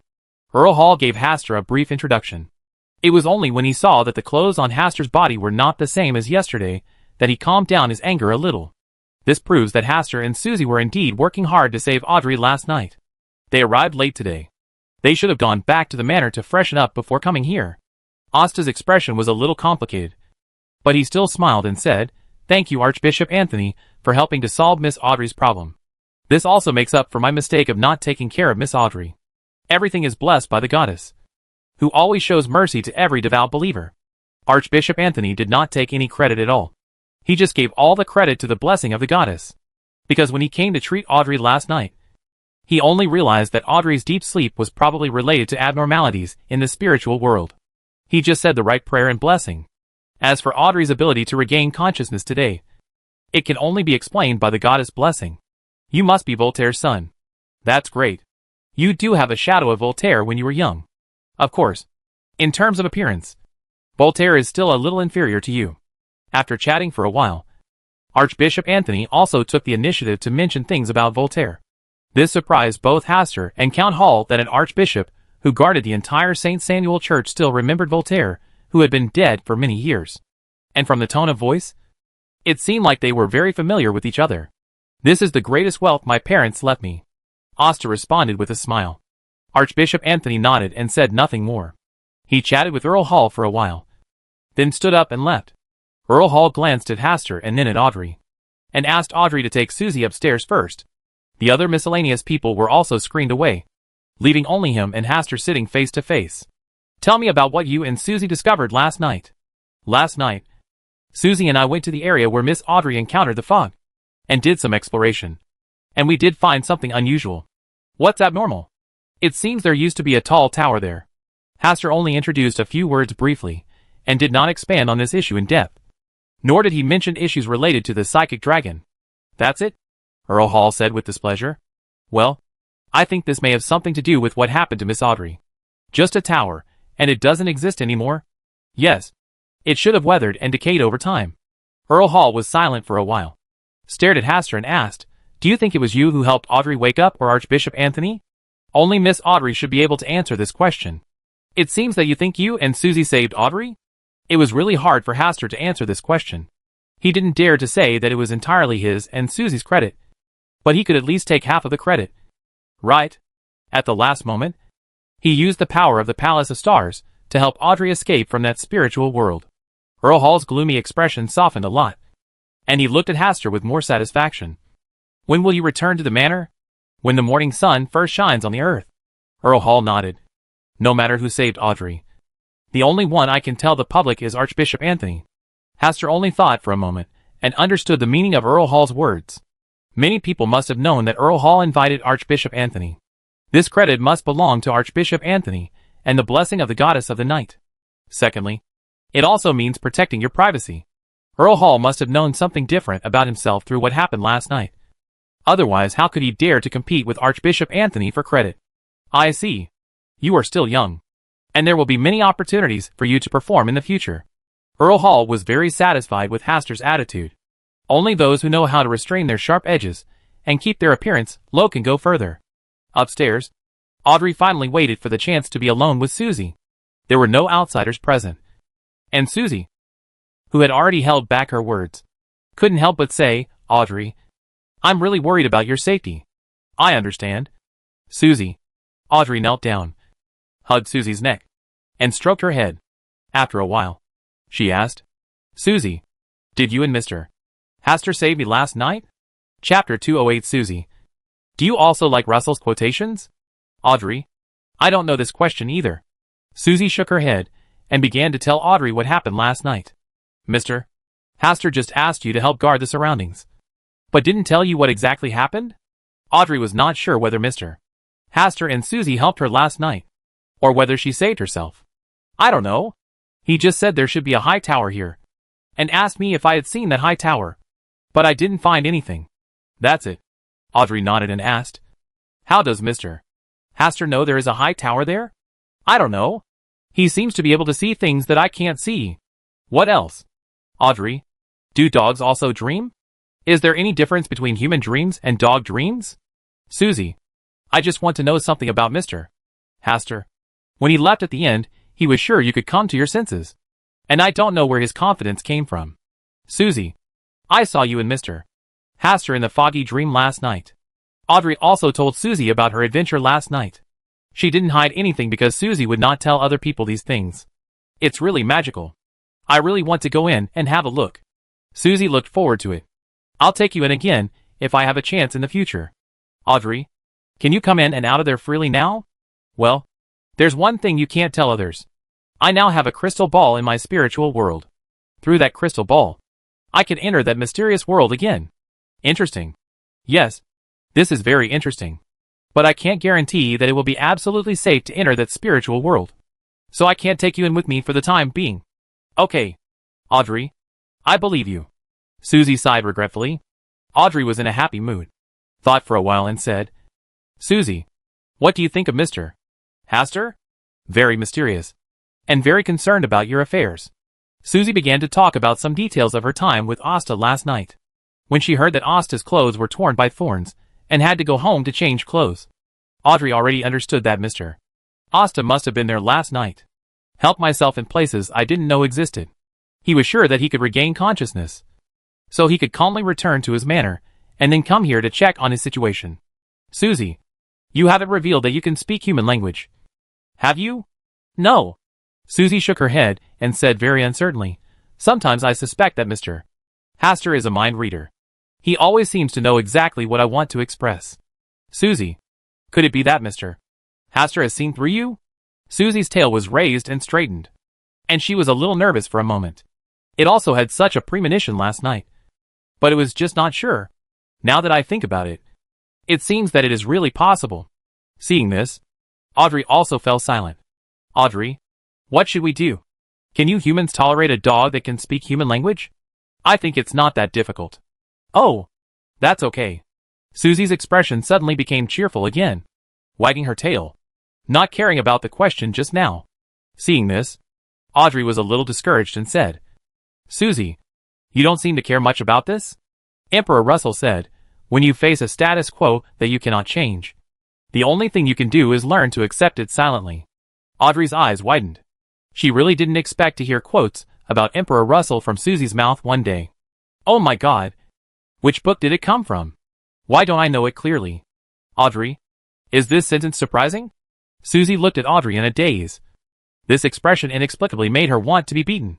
Seeing Audrey's silence, Susie was very happy and said, Emperor Russell once said, when you use knowledge to gain the upper hand in a conversation, you should feel proud, because knowledge is the best weapon for mankind. Audrey originally didn't want to say anything, but seeing Susie's tendency to stop talking, she said decisively, Susie, are you hungry? Audrey, it seems that I haven't eaten since last night. Great. Let's go enjoy our lunch. Audrey was in a good mood and led Susie out of the room. During lunch, Hastur was left to eat by Earl Hall, and Hibbert also rushed back, accompanied by Greg. They did come out to play this weekend, at Greco's estate. After hearing the news about Audrey, Hibbert and Greco rushed over. After lunch, Hastur originally wanted to go back and take a rest. After all, he explored the forest from dark to dawn last night, and had to rush to Earl Hall's manor this morning. He was really tired. He has always paid great attention to his sleep. Hibbert and Greco stopped him and asked him about Audrey. They just knew that Earl Hall sent people to ask for help from the Church of the Night Goddess, and finally alerted Archbishop Anthony. As for other specific details, they did not know. Because of Earl Hall's reminder, Hastur avoided talking about his own contribution and attributed the reason for Audrey's awakening to the blessing of the goddess of the night. Hibbert looked happy about this, while Greco was slightly confused. He knew Hastur's character and knew that he would definitely do something. He couldn't just wait for Audrey to regain consciousness. Hastur didn't explain anything, while the three of them were chatting. Graylin, who had taken care of Hoagie after lunch, also came. The four of them came to the back garden of the manor to chat, and happened to bump into Audrey and Earl Hall, as well as Susie, who was resting on the ground. You guys talk first. I'm a little sleepy, so I'm going back to my room to rest. Audrey looked at the time and saw that it was almost 3 o'clock in the afternoon. Today was Monday, the day when the Tarot Club was held. I'm also a little tired and want to take a rest. Hastur also offered to leave for now, as he really wanted to catch up on some sleep. But in the eyes of Hibbert and Greco, Hastur clearly wanted to create an opportunity to chat with Audrey alone. So they very generously let Hastur leave. Hastur was led by the maid to a guest room on the second floor. When passing by Audrey's room, she found Susie guarding the door with a vigilant look on her face. Thinking that today happened to be Monday, and Audrey was hiding to attend the tarot meeting, and asked Susie to show her off. Hastur stopped and prepared to tease Susie. Susie, where is Miss Audrey? Woof. I want to meet Miss Audrey. Can you show me the way? Woof. Anyway, we went on an adventure together last night. You shouldn't be so heartless. Right? Woof. Emperor Russell said, dogs are mankind's most loyal friends. Woof. Susie wagged her tail. Emperor Russell also said, the pursuit of knowledge is what distinguishes all intelligent creatures from other animals. Woof. You also like Emperor Russell's quotes? Woof. Then I recommend you to buy a copy of the Encyclopedia of Sayings of Emperor Russell, which contains detailed records of various interesting remarks by Emperor Russell. Woof. Susie's eyes shone slightly, showing great interest in this. Hastur originally planned to say something else, but he saw Audrey, the personal maid, walking over and looking at him with a wary expression. Susie, let's discuss Emperor Russell's artistic achievements next time. Woof. After Hastur left, Susie was a little scared and lay on the ground. It almost blurted out hello just now. Fortunately, it controlled itself in time.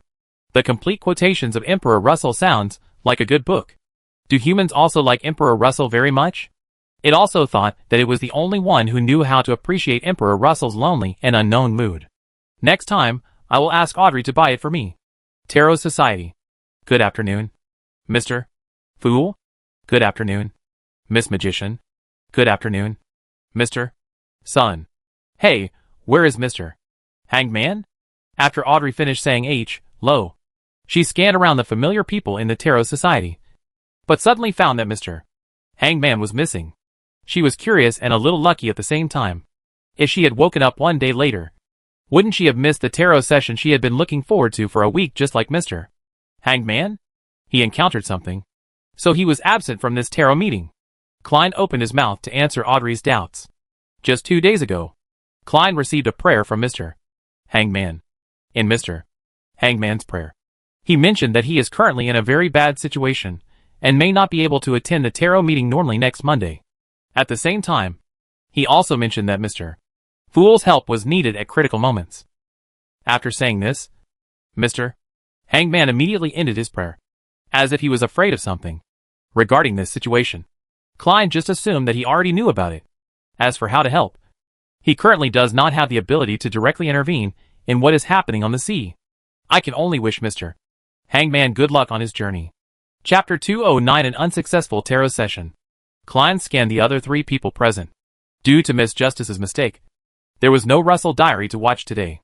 In addition, for the first time, someone was absent from the tarot club. The emotions of the other 3 people seemed to be mixed. Not very high.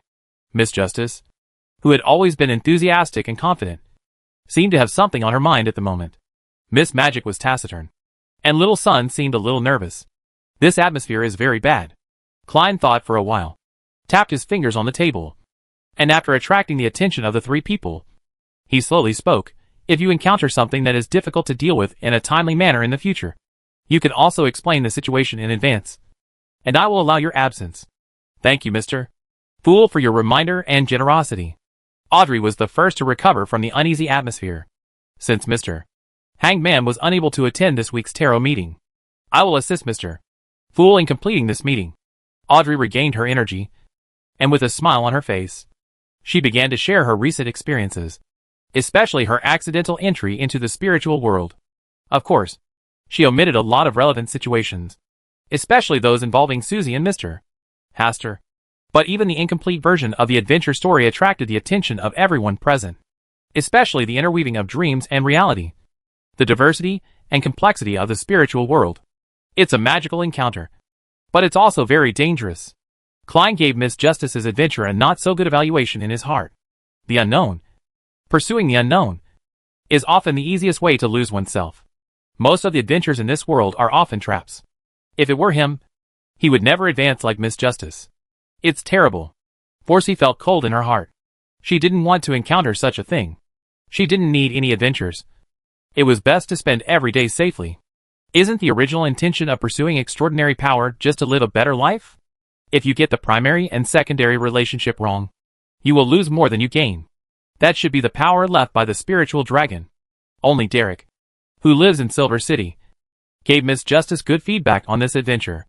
You mean I encountered a spiritual dragon? Audrey was a little excited. It was a spiritual dragon, a mythical creature that was almost extinct. Moreover, I happened to be in the same audience sequence as the psychic dragon. If I could understand the psychic dragon, it is equivalent to understanding the direction of my future promotion. That should only be the power left behind by it. It was the influence of that power that made you fall into a deep sleep and go on a dream journey. Then there is no way for me to see the spiritual dragon? Well, it should have gone away long ago, or died in the long years. That spiritual world may have been its nest. Since it's a lair, what kind of Pokemon will there be? Audrey thought of the poems written by bards. All dragons like to collect shiny treasures. The spiritual dragon should be the same, right? If it has shed its scales, horns, blood, etc., it should be considered some kind of treasure. Derek didn't know much about this part of the content, and immediately said that he would learn more about it after returning. With the chat between Miss Justice and Little Sun, the scene became lively again, changing the previous uneasy and dull atmosphere. Forsey, who rarely speaks, also shared some daily news about his good friend Zio. There was no way she could do it. She had been staying at home to avoid the turmoil among Backlund star believers. She basically didn't go out on weekdays. So naturally, she wouldn't encounter anything new. Only when Zio comes back will he tell her the latest situation about Backlund. Derek also shared some of his experiences in Silver City during this period. After the three people shared their experiences during this period, the scene seemed to cool down again. Audrey wanted to change this situation, but she didn't know what to say. Forsey didn't care about this atmosphere.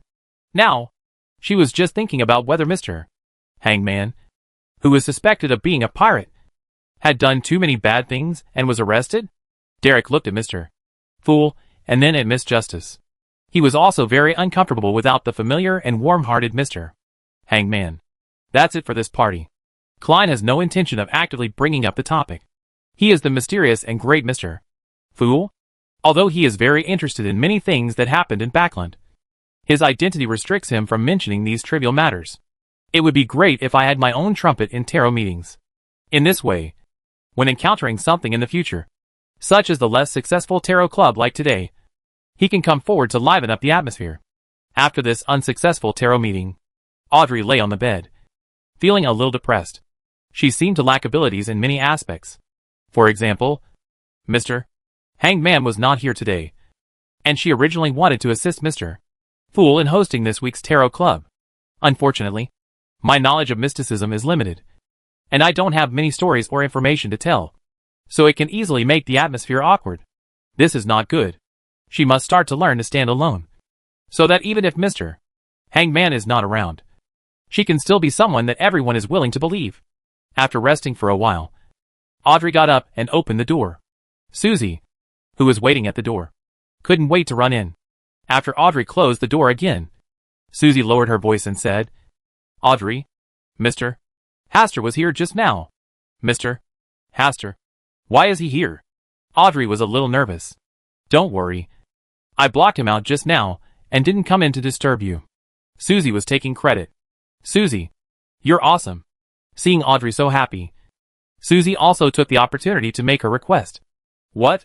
You want the book The Complete Sayings of Emperor Russell?" "Yes. I think you should reward me with something." Audrey silently touched Susie's dog head and said, "Susie, you have changed. You are really different." "Audrey, is this a good thing?" Audrey didn't answer the question, which should be a good thing for Susie. But for her, it didn't seem so good, especially now. Susie knows how to ask for credit first, and then make her own demands. It's really going to become a sperm. When dinner was approaching, Hastur came out of the guest room. He slept for about 3 hours and felt full of energy. When I came to the restaurant on the first floor, I met Susie lying on the ground resting, and I greeted her enthusiastically. Susie raised her tail, left in a panic, and quickly ran to Audrey's side. "So afraid of me. Did I do something to Susie?" After thinking about it for a moment, Hastur could almost guess what Susie was thinking. It was probably because he was afraid that when he was alone with him, he would see that he was not an ordinary golden retriever, but an extraordinary dog that was a Sequence 8 mind reader. After enjoying dinner, Hastur finally waited for the opportunity to be alone with Audrey. He had not heard Audrey tell her in detail about the adventure she had experienced, and he was very interested in it. At the garden stone table, Hastur sat opposite Audrey, and Susie lay on her side at Audrey's feet. Not far behind, there were 2 maids guarding Audrey. After the last accident, Earl Hall was particularly concerned about Audrey's safety. If Audrey hadn't actively refused, she would have 8 personal maids now. She didn't want to be followed by a lot of people wherever she went. In this case, she would feel very awkward and unfree. "Mr. Hastur, doesn't he know what happened to me?" When Hastur asked about her adventure story, Audrey chose to ask a rhetorical question. "I just have a little speculation that this should be related to your spiritual world." "Anything else?" "That white tower should be related to the spiritual dragon." "Psychic dragon?" Audrey pretended not to understand, blinking her eyes that were confused and hungry for new knowledge. Hastur just briefly introduced this topic. If you just wanted to win Audrey's trust, it would be too simple. You only need to tell her about dancing alone on the top of a tower. Alright. Seeing that Hastur kept avoiding how he helped her, Audrey could only pick up the topic and start telling stories about her adventures. When he heard Audrey say she saw him and Susie, Hastur understood the key. The fog in the forest contains a little bit of the power of the spiritual dragon. With Susie as the anchor, Audrey, who is in the spiritual world, can see her and Susie's actions. That's why Audrey could follow herself and Susie to find the silver white tower, and then climb to the top of the tower to leave the spiritual world. So the question is, why couldn't Audrey find the silver white tower when she was alone? Such eye-catching buildings should be even more dazzling in the misty forest described by Audrey. There seems to be only one answer. Audrey is lost. She was like a headless fly wandering around until she and Susie appeared to point her in the right direction. Hey, why did I suddenly feel a little pity in Mr. Hastur's eyes? Audrey glanced at Hastur in confusion. Before she could ask, Hastur's words attracted her attention. Have you ever seen the island sticking out of the sea? Chapter 210 The Breath of War from the Southern Continent. This question came a bit out of nowhere, and Audrey didn't dwell on the meaning of that pity look just now. I've only traveled offshore. I've seen some pictures of islands deep in the sea, Audrey answered honestly. If the human inner world is compared to the sea, what do you think the islands above the water symbolize? Asta deliberately explained some relevant knowledge to Audrey. After listening to Audrey's story this time, he realized how dangerous her adventure story was. Fortunately, this is a spiritual world that is harmless. If it is a spiritual world filled with all kinds of dark emotions and thoughts, every twisted tree will become a deadly weapon. There is also a serious problem of choosing to walk in any direction without being able to confirm your position, resulting in getting lost. In the mysterious world, every negligence may be accompanied by the danger of death. Audrey's yearning for adventure stories is a very dangerous signal. This is another side of her innocence and kindness that has not seen the horror of the world. Asta didn't want to say too much originally, but for the sake of Audrey's safety, she had to let Audrey know the horror of the spiritual world. The extraordinary world was not as simple as she thought, let alone a fairy tale story. Islands symbolize the anchor points that stabilize the spiritual world. Audrey has done some research in this area and gave a pretty good opinion. If the sea never belongs to one person, and everyone's consciousness is just a drop of water in the sea, what does the island symbolize in this case? Audrey was a little unsure and said, a temporary safe haven? The raging waves and the reefs hidden deep in the sea. What do they each symbolize? Violent mood swings and subconsciousness. Audrey was relatively confident about this issue. A spiritual world is just an island in the vast sea. So what do you think it would be like for you to wander around in an unknown spiritual world? Only then did Audrey understand the purpose of Mr. Hastur's roundabout words. He was trying to remind himself that his previous adventures were reckless and dangerous. If you leave the safe island, or the island itself is about to be submerged by the sea, then your behavior will make no difference to seeking death. Audrey blushed slightly, feeling hot, ashamed, and scared. The extraordinary world is scary and dangerous, and the spiritual world is even more complicated, treacherous and changeable. In short, try to be careful. Asta only said this, and then talked to Audrey about how he took Susie on the adventure. After the chat, Hastur said goodbye to Audrey and Earl Hall, and took a carriage to Greco's Manor, Backland, West End. Klein, who had already established a foothold in the Nighthawks team, began to search for traces of Lanarwas. During this period of time, he had been busy dealing with other things, which prevented him from being free to deal with Lanarwas matter. Compared to Nsangwil, Lon Ruth is a relatively easy enemy to deal with. Klein had been to the Brave Bar last time, and with Leonard's incident, he had a deeper understanding of this bar. He met Caspers as he wished and told him that he was introduced by the old man. Casper stared at Klein for a long time. How many people was this already introduced by the old man? That Baron Hastur Campbell was also introduced by the old man. Right? Why does he like introducing others here so much? Is there any problem? Klein saw that the other party had not spoken for a long time, and he thought that the other party recognized his identity as a member of the Nighthawks team. You don't look like a Backland person. Is it now popular here to ask about the origins of guests? We didn't need it before. That's because there were few people introduced by the old man. Then I'm not qualified to attend the party. You can participate, but the premise is that you need to bring me a message to the old man. What words? Next time if you dare to introduce someone, remember to clean your own head first. Klein was silent. He was not introduced by the old man, but through Leonard's narration, he learned about such a person. Although he could agree to the current situation, if the old man introduced someone else, wouldn't it mean that he would kill the old man for no reason? Huh? Don't you even want to say a word? I'll bring both good and bad words with you. The old man introduced me here, and I won't do anything that would put him in danger because of me. You have a pretty good personality. Come with me. Caspers recognized the character of the young man in front of him, and stopped worrying about the old man's problem. By the way, you need to pay me £5. It's a bit high. Almost equal to my 3 days' income. Klein murmured in his heart, but still agreed to the other party. Arriving at the back of the alley, Caspers watched Klein go to attend the extraordinary party, then turned around and left the alley, arriving at where Merrick was. What happened? Merrick, who was competing with his living corpse on poker skills, didn't even raise his head and spoke. It seems that a lot of strangers have come to the Brave Bar recently. Do we need to change our base? I will make a decision after I go back to discuss this matter. You can leave first. After Caspers left, Merrick, who successfully won the bet, did not look happy on his face. Recently Sharon has also been emphasizing the need to be careful, saying that more and more Beyonders are coming to Backland, including many powerful Beyonders, and even traces of the witch sex activities. Hey, why can't you live in peace wherever you go? Merrick sighed. Neither he nor Sharon wanted to leave Backland. But if Backland's situation became more and more complicated, it would be equally dangerous for them to stay here. At around 11 o'clock at night, Hastur comforted the neglected Azhara, and now she was lying on the bed, entering the Palace of Stars. Recently, he observed new changes in the little star in the high-dimensional overlooking world. The devout believer with white cloth around his eyes had already become quite famous in the neighborhood, and many new believers gathered around him. According to Hastur's observation, this devout believer helps others predict the future through his blind fortune-telling skills, thereby gaining the support of some people. He also regarded himself as an apostle of God and a preacher. This is a very common way to develop followers, and it can be very useful. What makes Hastur curious is that this devout believer has a strong blind fortune-telling ability. He doesn't know that it is the eyes of a high-dimensional overlooker looking here, and it is the pair of white crystal eyeballs that provide him with help. Hastur looked at it for a while, then looked at a small spot of light on the side. The scene was still on the sea. The only difference from before was that Aldra was not seen nearby. I don't know if he ran away, or if the high-dimensional overlooker changed his bullying target.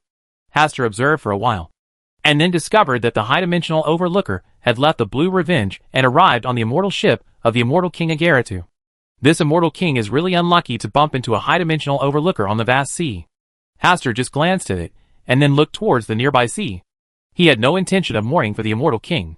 What really concerned him was that the immortal, where the high-dimensional overlooker was, seemed to be heading towards the southern continent.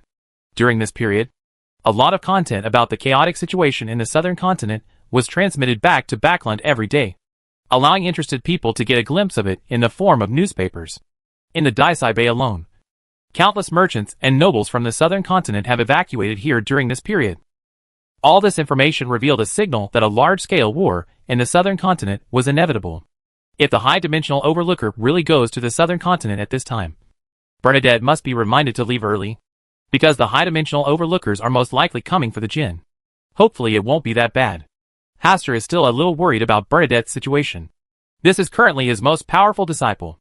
After looking at the high-dimensional overlooker, Hastur scanned around the stars where the Mother Tree of Desire, the Jinn, the Superstar Lord, the True Creator and Adam were as usual.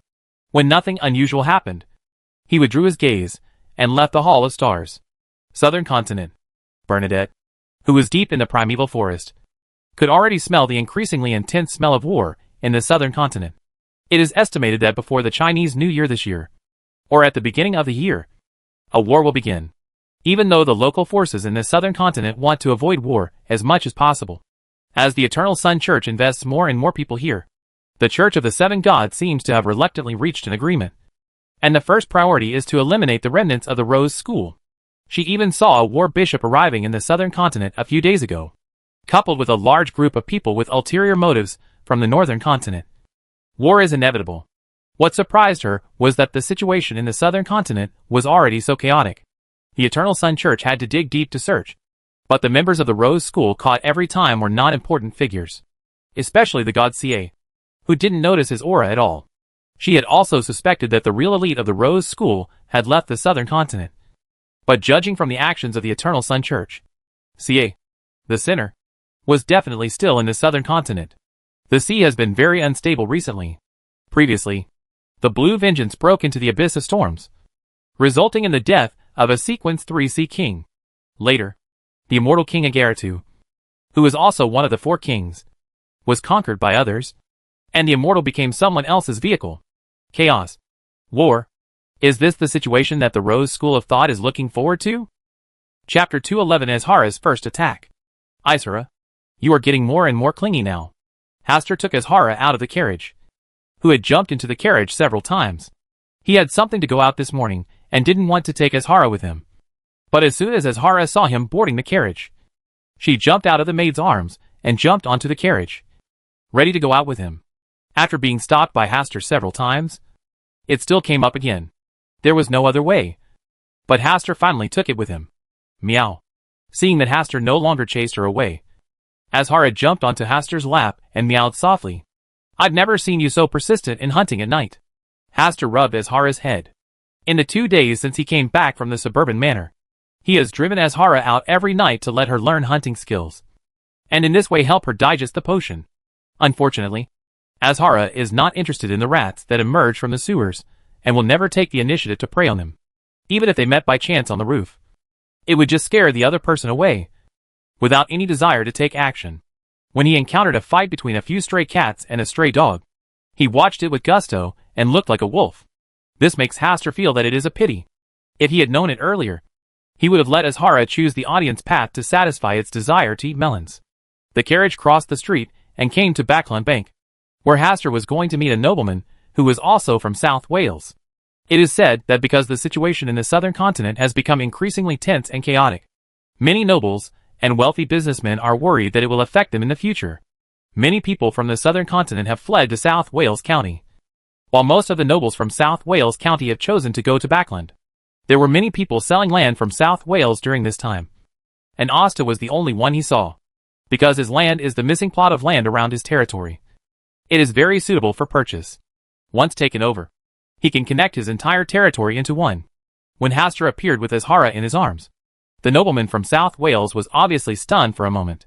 He probably didn't expect that the buyer of the land he was trading with was so young. The transaction process went smoothly. Due to many well-known situational reasons, Hastur has lowered the already low price of land. For less than 5,000 gold pounds, he successfully purchased a large amount of land connected to his own territory from this nobleman. If converted, it is a little cheaper than the land purchased from Viscount Abel last time at a discount, who makes the land now have a price but no market. Especially the land in South Wales. There are very few people who really dare to take over it. Some people believe that as the chaos in the southern continent reaches its peak, the southern continent may spread the war to South Wales to relieve their internal pressure. Asta does not rule out the possibility, and also believes that the situation in South Wales will not be too good in the future, as many wealthy merchants and nobles from the southern continent came to South Wales. Pirates would definitely come smelling the smell of money. The coastal defense line in South Wales will definitely become more and more strenuous. For this reason, Hastur also wrote a letter to His Majesty the King with suggestions for strengthening coastal defense. As for whether the King can see this letter of opinion, and whether he will adopt it, it depends on Earl Hall and Duke Negan. As long as the King openly discusses the South Wales matter, his opinions will most likely be adopted. After finishing the transaction, Hastur asked some more questions about South Wales and the South Continent. In the intelligence briefing in South Wales, the statement he gave was similar to what Viscount Abel said. Comparing the two, the credibility is very high. Most of the matters in the southern continent were discussed by a noble from the southern continent who was close to him.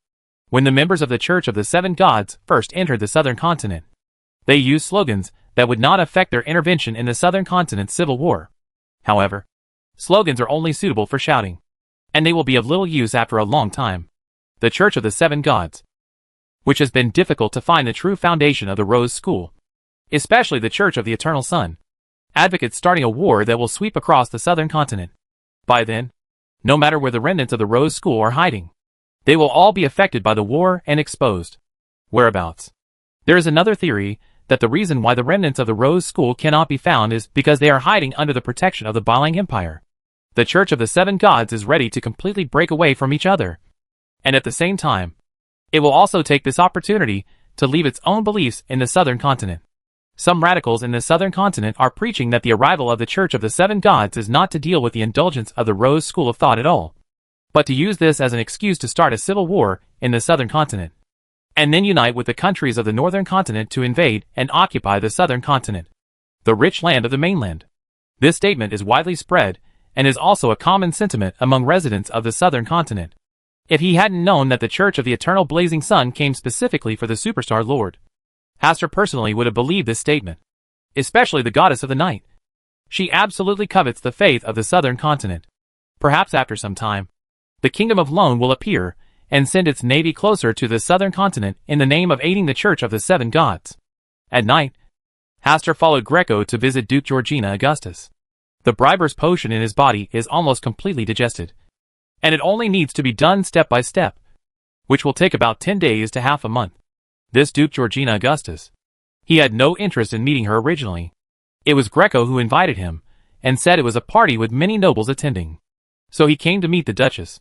It might even help the briber's potion be digested faster. The party was held at the private estate of Duke Georgina Augustus. Before they reached the door, they saw many aristocratic carriages parked on both sides of the road. This Duke Georgina Augustus is a legendary figure. She is very intelligent and capable. She is deeply trusted by the king. Even the princes are rushing to please her. There will definitely be many members of the royal family here tonight. If you are interested, you can try to make friends with them. However, you have to stop exuding your charm.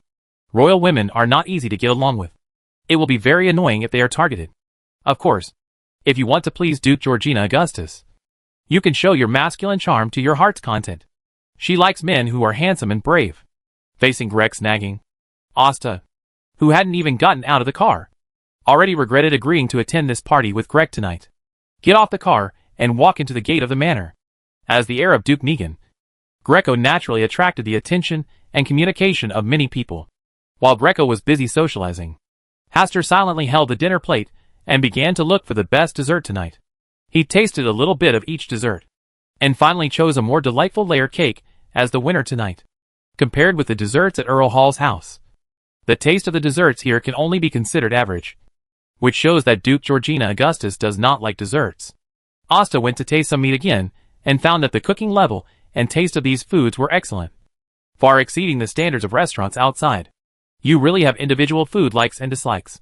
While Asta was busy tasting the food, a figure walked out of the room on the second floor and took the red wine from the attendant. His majestic gaze glanced around the downstairs, then stayed on Hastur for 2 seconds, then moved to other people, and finally landed on Hastur again. Someone immediately said, "That is Voltaire's son." It turned out to be him. The figure looked at it for a while, then glanced in other directions, never moving back again. Until the end of the party, Hastur did not see the Duke Georgina Augustus. In this regard, Greg's expression was very strange. Hastur asked him why, but he refused to say anything. It wasn't until Greco left that he said, thoughtfully, "If I had known there was such a relationship, there would be no need for you to come here tonight." The Riddler. Hastur had the urge to punch Greg into a pig's head, and then shouted, "Riddler, get out of Backland." Fortunately, he thought about his identity as the returner of the stars, so he forgave Greg's behavior. Late at night, near the border of the West End and Queens, 2 drunk men walked through the alley and saw several stray cats looking for food in the trash can. When they passed by, the stray cats did not run away, but stood on the edge of the trash can, their eyes still searching for the food in the trash can. They were supposed to pass each other by without infringing upon each other, but one of the drunkards suddenly grabbed a maroon stray cat that was very close to him, then lifted it up hard and threw it towards the wall. Meow! A scream of pain startled the stray cats nearby and fled in all directions. When the 2 drunkards saw this, they burst out laughing. Then they kicked the trash can, kicked it over, put their hands on each other's shoulders and walked away. As for the comatose maroon stray cat huddled in the corner, they didn't even want to take a second look. High on the roof, a small black cat chased the 2 drunkards in the direction they left with elegant and light steps. Ah! Ah! After a while, 2 screams pierced the night sky. The next day, there were 2 unlucky guys with white bandages on their faces in the West District. According to people who knew them, the 2 unlucky men were attacked by a black cat while drunkenly walking through an alley last night. Their faces were scratched, and the pain was so painful that they sobered up in no time. In the next few days, the next unlucky guy appeared near the West District. When he was drunk and walking through an alley, his face was scratched by a black cat, and his eyes were almost scratched. Some people even went to the police station to call the police because of this incident, and asked the police to dispatch personnel to clean up the stray cats hiding in the alleys. Euphemistically called, giving the West District a quiet night at night. This incident was even published in the newspaper. At the same time, Hastur, who saw the newspaper, sat on the balcony of his home, hugged Azhara, who looked tired, raised his little paw, and shook it, claimed responsibility for the attack. Chapter 212 Kumiao and the Little Black Cat. West End. Nighthawk Squad. Klein, who was finishing an extraordinary mission, received a new mission. Cooperate with the police department to catch a potentially problematic black cat. When Klein heard the mission description for the first time, he thought he heard it wrong. After all, he was still a Sequence 8 clown. He was just short of being a Sequence 7 magician. He only had enough merit to be able to exchange for the corresponding extraordinary potion. Successfully promoted. No matter how extravagant the Nighthawks team is, they still haven't sent one of their team members to deal with a black cat. Right? But when he read the file, he frowned slightly and gained a new understanding of the case. Although the outrageous slogan of restoring peace and quiet in the West District at night did not come true, as the number of people attacked by the little black cat increased, the police station did send a 3-person team to haunt the alleys where crimes were frequently committed late at night. Unexpectedly, after 2 or 3 days of squatting, they actually encountered a rather special black cat. The black cat wandered from the roof to every nearby alley like a midnight ghost.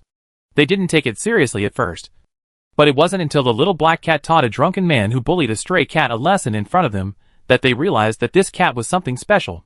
But they couldn't catch up with the little black cat that could shuttle freely on the roof, so they could only watch the cat leave. The drunk man who was attacked almost had his face scratched by the cat's claws. When Klein saw this, he didn't sympathize at all with the drunkards who were attacked by cats. Instead, he felt sorry for the innocent stray cats who were harmed. He doesn't keep cats, but he likes them for no reason. And these little guys seem to have affinity with him. The situation of stray cats is already very difficult. It doesn't matter if they don't feed them some food, but they brutally abuse them while drunk. Such people are not worthy of sympathy at all when they are attacked by cats. The people above believe that this series of attacks may be related to the witch cult. It is possible for a cat to attack a person only if the number of times is small. But if the number of times is large, there may be other factors involved. During this time, the group of guys who were secretly looking for the followers of the star stopped. Their captain gave him this small task and gave him a lot of freedom. Klein chose to accept this task. While looking for the black cat, he could also look for traces of Lanarwas. This is a very cost-effective task for him. Through divination above the gray fog, he successfully obtained the revelation that Lanarwas might be moving around the East District. Late at night, a little black cat was lying on the roof of a house, its eyes seemingly lazily scanning everything below. When its gaze swept across the sewer below, there was an obvious expression of disgust on its face. A faint rustling sound came from the dirty and smelly sewer, and suddenly waves of rats frantically escaped from the sewer. Such a large number of rats quickly attracted the attention of some nearby stray cats. They gathered one after another, and some stood outside the sewer, waiting for the escaping rats to come to the door. Some stray cats choose to enter dirty and smelly sewers to hunt because of hunger. But the strange thing is that there are many stray cats that enter the sewers, but very few stray cats can come out alive in the end. Meow. In response, the little black cat meowed in confusion. It had been paying attention to this sewer for a while, and saw how many stray cats, dogs and other animals it had swallowed up in its black mouth. It wanted to go into the sewer to explore, but the stench there was so unbearable that it gave up every time. It cannot tolerate the stench of the sewer with its beautiful, smooth and fragrant hair. So it just sits outside, waiting for something new to happen. Tonight, it sat patiently as usual. Suddenly, it was discovered that in addition to stray cats and dogs being attracted to the sewer, there was also a chubby person who also entered the sewer. But not long after, the man screamed and backed out of the sewer, holding a pile of weed-like things in his hands. There seemed to be something terrible chasing the man in the sewer. When the thing poked its head out of the sewer, the little black cat let out a shock meow. That thing turned out to be a mouse. A very big mouse. Much bigger than the average stray cat. About the same size as a stray dog. Its eyes flashed with madness and blood. Uncongealed blood flowed from the corners of its mouth, and its body was covered with a lot of cat hair. He must have just preyed on more than one stray cat. Meow. The little black cat stood up, put away his lazy eyes, and ran angrily towards the entrance of the sewer below. The big black mouse, who had originally planned to return to the sewer, saw a kitten that was obviously several sizes smaller than him and was about to die. It lowered its head slightly, making a gesture of pouncing on food, and stared straight at the little black cat that was getting closer and closer. Meow! The little black cat took the lead in attacking. Its body was extremely flexible. When the big black mouse pounced on it, it deftly avoided the attack and instead used its cat claws to leave a small trail of blood on the big black mouse's body. The pain aroused the ferocious nature of the big black mouse, and it began to attack like crazy using its rough skin, thick flesh, and huge body. The little black cat fought and avoided, always maintaining a certain safe distance, and always managed to seize the opportunity to earn a bloody mark for itself with its claws. After being hit by repeated defeats, the big black mouse found an opportunity to run back into the sewer. No matter how loud the little black cat was, it ignored him and quickly disappeared. The little black cat tried to step forward, but when it smelled the pungent smell of the sewer, it hurriedly avoided it and waved its little paws to try to dispel the smell of the sewer. After getting far away, the little black cat found a place with water and cleaned its bloody cat paws. After confirming that the cleaning was complete, it left here and returned to the home it cherished. When it returned home after a long journey, its owner was already standing inside the house waiting for its return. It landed on the windowsill, pushed its head open the glass that was blown shut by the wind, let out a happy meow, and wanted to jump into the arms of its owner. But as soon as his body reached midair, he was picked up by the back of his neck. Isura, where did you go tonight? Why do you smell so disgusting? Meow. Azhara's body was covered in cat hair. She had obviously smelled it several times, so she probably wasn't exposed to the smell of the sewer. That's not okay. It needs to be cleaned first. Meow.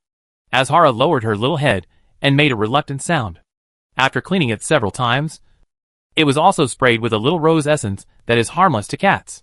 After becoming fragrant again, Azhara laid down in her little nest and stared at her master in front of her with dissatisfaction. It has obviously been washed, but he still seems to dislike her and won't let her stay in his arms. Meow. Azhara looked away feeling aggrieved and buried her head in her two front legs. Suddenly, the little head sank, and the familiar scratching feeling made it feel comfortable. Then it poked its head out, closed its eyes, and let out a happy meow. Isura, the West District seems to be under martial law recently. You should try to avoid there during this period. No matter what happens in the future, you must be patient and not impatient. You are a born assassin. Assassins do not fight people face to face. You must learn to find the enemy's flaws, then wait for the right opportunity to come and try to kill it with one strike. Hastur told Azhara a lot about the essentials of playing an assassin. Tonight, he also followed Azhara as a spirit body and witnessed Azhara's battle with the big black rat. Azhara had the upper hand in terms of dexterity. If she found the opportunity correctly, she would have the chance to scratch the weak throat of the big black mouse with one claw. You can also choose the eyes, lower abdomen and other locations to start. After educating Azhara, Hastur returned to his room to rest. The big black rat that suddenly appeared in the sewer tonight may be related to Lanarwis. He remembered that after Lonrith escaped from Tingen to Backland, he had been imprisoned by the Aurora Society because of his special relationship with the true creator. In order to escape from the clutches of the Aurora Society, he adopted many self-rescue methods. One of the methods is to pretend to be out of control, then go to the sewers and secretly infect some of the creatures there with blood, turning them into vicious mutant monsters. Based on tonight's situation, the sewer is most likely the place where Lanner was secretly infected with blood. Lervis, let's leave it to Klein to deal with it on his own. Hastur has no particular thoughts against Lanrevis. Of course, if Lanrevis really appears in front of him, he would not mind taking action to deal with him. The power in him related to the true creator does contain a lot of danger. It would be bad if he accidentally hurt Azhara. Above the gray fog, Klein once again divined Lanarwis' whereabouts. This time, he saw a sewer and the specific construction conditions nearby. He planned to go investigate tomorrow and find the sewer. Then, using the excuse of looking for the little black cat, he would go to the sewer to squat there at night. Klein was still very excited when he thought that he would soon meet Lanarwis and repay Tingen's hatred. What makes him even more happy is that if he can really defeat Lanarwis, his contribution should be enough to be promoted to a Sequence 7 magician. Langerwuth and Sangwil. Wait for the revenge from Tingen. Chapter 213 Revenge from Tingen. The next day, Klein followed the results of his divination and began to search for the sewer that appeared in the divination screen. By the afternoon, he had found the sewer. This is because the divination this time is particularly clear, and the fog that originally shrouded Leonard has been dispersed a lot. He did not choose to alert the snake, but went to St. Samuel's Church to see Leonard on the pretext of official business. Leonard, there is something I need to ask your permission for. What's so serious? Leonard was a little confused. Things about Leonard. Klein tried to speak out his findings one by one in a gentle tone. Leonard could hear Klein's excitement and impatience hidden in his calm tone. Do you still need to ask for help? I've wanted to deal with that guy for a long time. After listening to what Klein wanted to say, Leonard also became excited. As for that guy Landleth, he also remembered how Landleth used Maguz to target them. He and Klein both almost died in that disaster. Not only them, but the entire Tingen was almost destroyed by them. Absolutely unforgivable. Leonard suppressed the excitement and anger in his heart, took a deep breath and said, in addition to the two of us, there is another suitable helper. Did Ms. Diley also come to Backlund? Klein immediately guessed the helper Leonard was talking about. Yes, she happened to come to Beckland recently. This is a good opportunity. Yes, this is our luck. And it is also Leonard's misfortune. Leonard and Klein looked at each other and smiled a little cruelly. At night, the hustle and bustle of Backlund during the day seemed to have been pressed. There was no bustle and noise, only peace.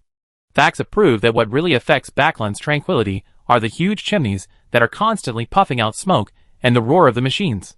But no one wants to admit this. For the rich, it is a symbol of wealth. For the poor, it is where food, clothing and rice are. The entire Backlund? This behemoth can only be a place of hope and the capital of all cities if it is in motion. Otherwise, it is just an ordinary city. The stench of the sewers is no longer as strong as it was under the scorching sun during the day. But even homeless people without shelter are still unwilling to get too close to such a dirty place. Except for drunkards and people with ulterior motives. Most people will be turned away by the rats and stench in the sewers. Under the light of the crimson moon, rats in the sewers appeared in groups again. During this period, many stray cats and dogs died, leaving them with no natural enemies. Their activities were no longer limited to nearby areas, but openly ran onto the streets and into residents' homes. I'm losing control. I need to vent. I need to be alone. Damn. Do you want to kill me? Angry and suppressed voices sounded in the sewer. And then three figures appeared near the sewer. One of them shook his body and stumbled towards the sewer. His face was ferocious and his expression was ferocious. Enduring the pungent stench, he secretly made a small cut on his wrist. And the blood with the same stinking stench flowed into the sewer. A rustling sound soon came from inside, as if there were creatures vying for food. After a while, the other two people traveling with us urged, don't think about any tricks. If we hadn't helped you hide your whereabouts, you would have been discovered by the Nighthawks team. You can only survive if you cooperate with us. Leonard didn't bother to argue with such words. He originally thought that after the Tingen incident, he would completely get rid of the shadow of the true creator. But he didn't expect that he would still haunt him. He is the true carrier of the future coming of the true creator. The child he and Megas had was just a cover-up to deceive others. And it was also meant to intensify the pollution he received. Since escaping to Backlund, he has been visited by a group of lunatics from the Aurora Society. His personal safety has been controlled, and he can only gradually experience his body being taken over bit by bit. He couldn't sit still and wait for death. He wanted to attract the attention of the Nighthawks team and let them fight with the madmen of the Aurora Order, just like he did when he got rid of Magoo's intention. But it seems that the effect is not very good. Some time ago, the incident of the Star Apostles caused an uproar in Backlund, and no one paid attention to him at all. Now that the wave of Star believers seems to be receding, he can also do something. Unfortunately, the Nighthawks team here is much stupider than he expected. He was far less impressed than Klein from Tingen. If it were him, he should have noticed some abnormalities that he deliberately left behind. While Leonard was thinking, he vaguely heard the sound of poetry being recited. Someone tried to put him to sleep through this method. Nighthawk Squad. This familiar method allowed Leonard to guess the identity of the person at once. He was not surprised but happy that he finally had a chance to get rid of the control of the Aurora Society. He pretended to fall asleep and waited for the night watchers to deal with the two people who were responsible for guarding him before escaping. Damn it! Who are you? With a loud roar, the two men broke out of their slumber. But before they could do anything, a gunshot rang out, accurately penetrating the head of one of them. The bullet entered through his right temple and lodged in his brain. The other person fell into a stupid expression again, and then his pupils dilated, as if he had seen something terrible. When he was affected, another bullet came quickly and hit his chest, causing blood to fly. The flying knife, which came from nowhere, hit him right in the lower abdomen. 2 people died and fell to the ground one after another. Leonard was stopped pretending, raised the corners of his mouth with a hint of ridicule, and was about to leave. Leonard, finally we found you. After someone revealed his true identity, Leonard couldn't help but look up. Standing in front of him was a familiar figure, Klein from Tingen, and behind him was a familiar figure, Leonard, who was also from Tingen. It turns out it's you again. The sarcasm at the corner of Leonard's mouth became even more intense. Last time, it was these 2 members of the Nighthawks who helped him get rid of Maguz. And now they came to Backlund from Tingen to help him. He was really touched. You can't run away today. Leonard didn't talk too much to him, and took out a sealed object, a black crystal ball, from his arms. It exudes a deep and dark light all over its body. Leonard's gaze cannot be moved away from it, as if it has captured his mind. At this time, Diley, who was hiding in the dark, finally used her Requiem method. This black crystal ball was a tool she lent to Leonard to help her fixate Leonard's mind. It worked wonders now. Leonard's eyelids were heavy, and he closed his eyes uncontrollably. Klein, who had been motionless, had a mixture of crying and laughing expression on his face. Like a funny clown, holding a throwing knife, he came close to his body, and swiped the knife across Leonard's throat. The short blade cut open the throat, and blood seeped out, and out. Klein was about to add another blow, but his spirit was frantically warning him.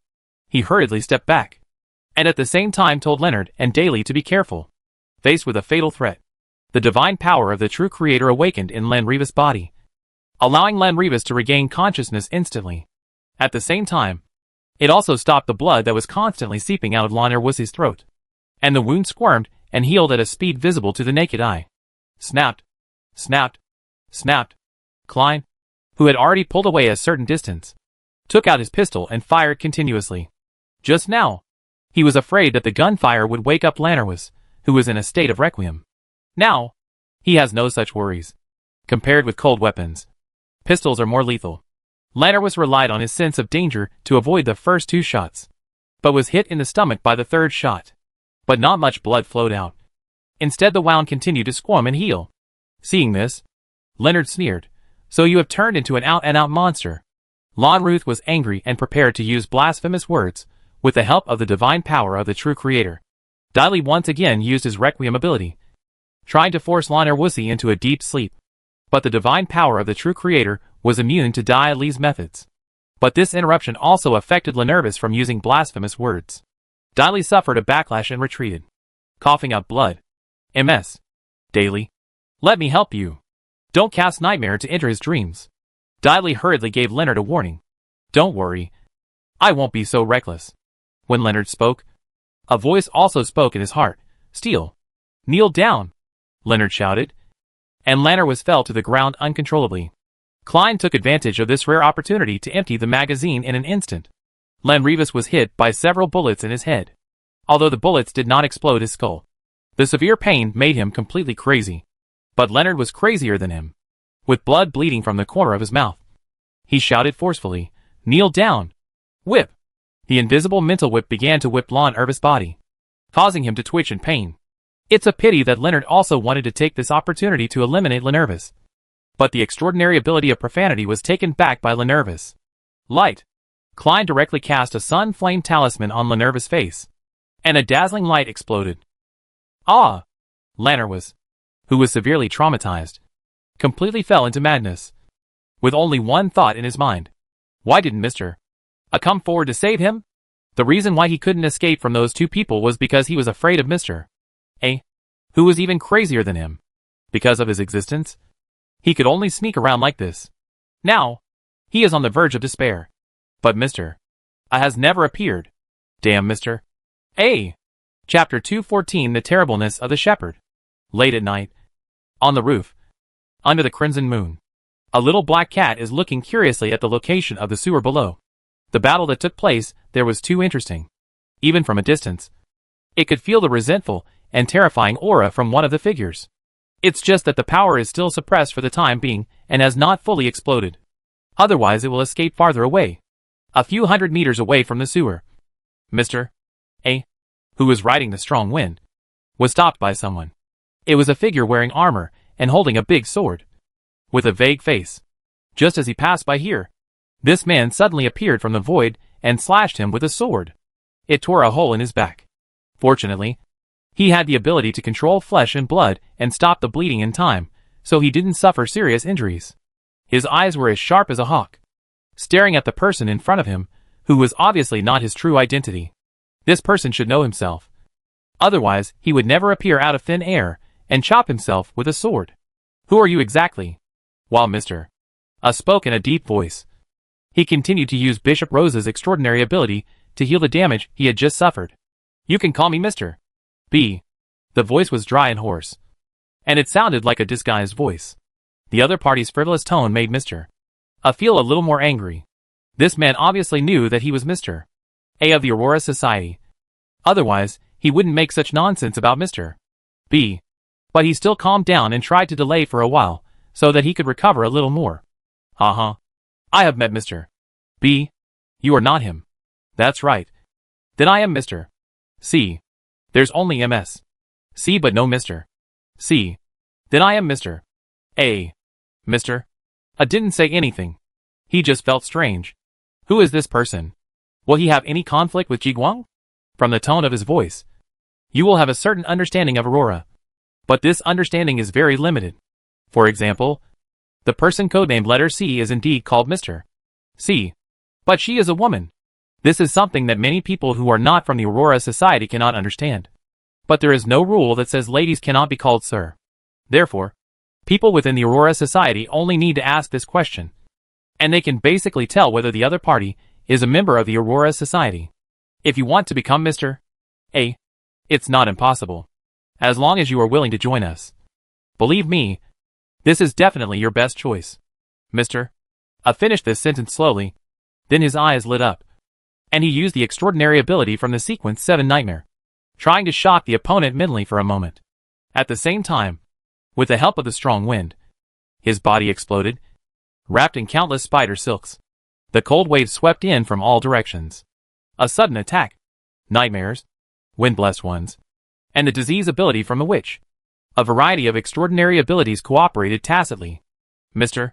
A originally thought that he could take down the opponent in one fell swoop, but the opponent seemed to have been prepared for it. He floated back and chopped the spider silk with a single pull of the big sword in his hand. The figure turned into a small alley and then suddenly disappeared. Mr. A was stunned for a moment. And then the other party left just like that? Wasn't he here to stop himself? Mr. A turned on his spiritual vision and scanned the area carefully, and found no trace of the other party. Not seeing the other party made him even more alert. After waiting for a while, the figure never appeared again. Mr. A maintained limited vigilance and quickly rushed to where Leonard was. He has been able to sense the main aura, although Leonard has been suppressing that power. This aura has definitely attracted the attention of other extraordinary powerful people. He must take Leonard away immediately. Not even 50 meters forward. Mr. A's galloping figure suddenly stopped and hurriedly hid to the right. Ahead, a big sword carried the light of dawn and slashed down in the air. If he hadn't foreseen the danger in advance and stopped, he would definitely be split in half by this sword. Just as Mr. A was about to start a counterattack, the man quickly turned into the alley and disappeared in front of him again, still without any trace. The witch's invisibility? Mr. A was a little unsure. He had dealt with those witches more than once. He even hunted a witch himself and hurted her. He had the extraordinary ability to spread diseases. The invisibility skills of the witches can never do this, let alone hide their own spiritual vision. Moreover, the mysterious person just now was obviously a man, and the extraordinary ability he used should be the ability of the Warrior Path Sequence 6 Dawn Night. A magical item that can hide your whereabouts? Mr. I had a suspicion in his mind and felt a lot heavier. In this situation, the other party was simply a top-notch assassin. He is so elusive that it is difficult to catch him. In order to prevent being plotted by the opponent again, Mr. A covered the surrounding area with spider silk. Once someone approaches, he will definitely be alert in advance. And on the other hand, he will intensify the danger perception from the devil. Under double protection. Mr. A continued to rush towards Leonard's location. Halfway through the journey, his spirituality began to warn him, and he stopped walking. But he still could not see the mysterious figure. This made Mr. A very angry. The other party should not be as powerful as him, but he has been unable to find out his whereabouts. He had all his strength, but couldn't find anyone to vent to. He also wanted to be patient and find the other party. But the aura coming from Leonard in the distance was becoming more and more uncontrollable. This showed that Leonard was in extreme danger, and might let go of his suppression at any time and let the master the power completely exploded. Once it breaks out, it can no longer be suppressed. Now is not the time for the Lord to be born, and more negative emotions need to be absorbed. Hateful. Mr. A no longer cared about the other party, and used all his strength to activate the extraordinary ability of the wind-blessed one and rush forward. Along the way, his demon danger perception warning never stopped, which meant that the other party had been following him. When passing a corner, a dazzling light burst violently in front of him. Mr. A subconsciously used the cold current to form an ice shield in front of him. Not good. Mr. A suddenly became frightened and hurriedly shifted the position of his heart a little to the left. A large sword carried the morning light through his back, almost piercing his heart.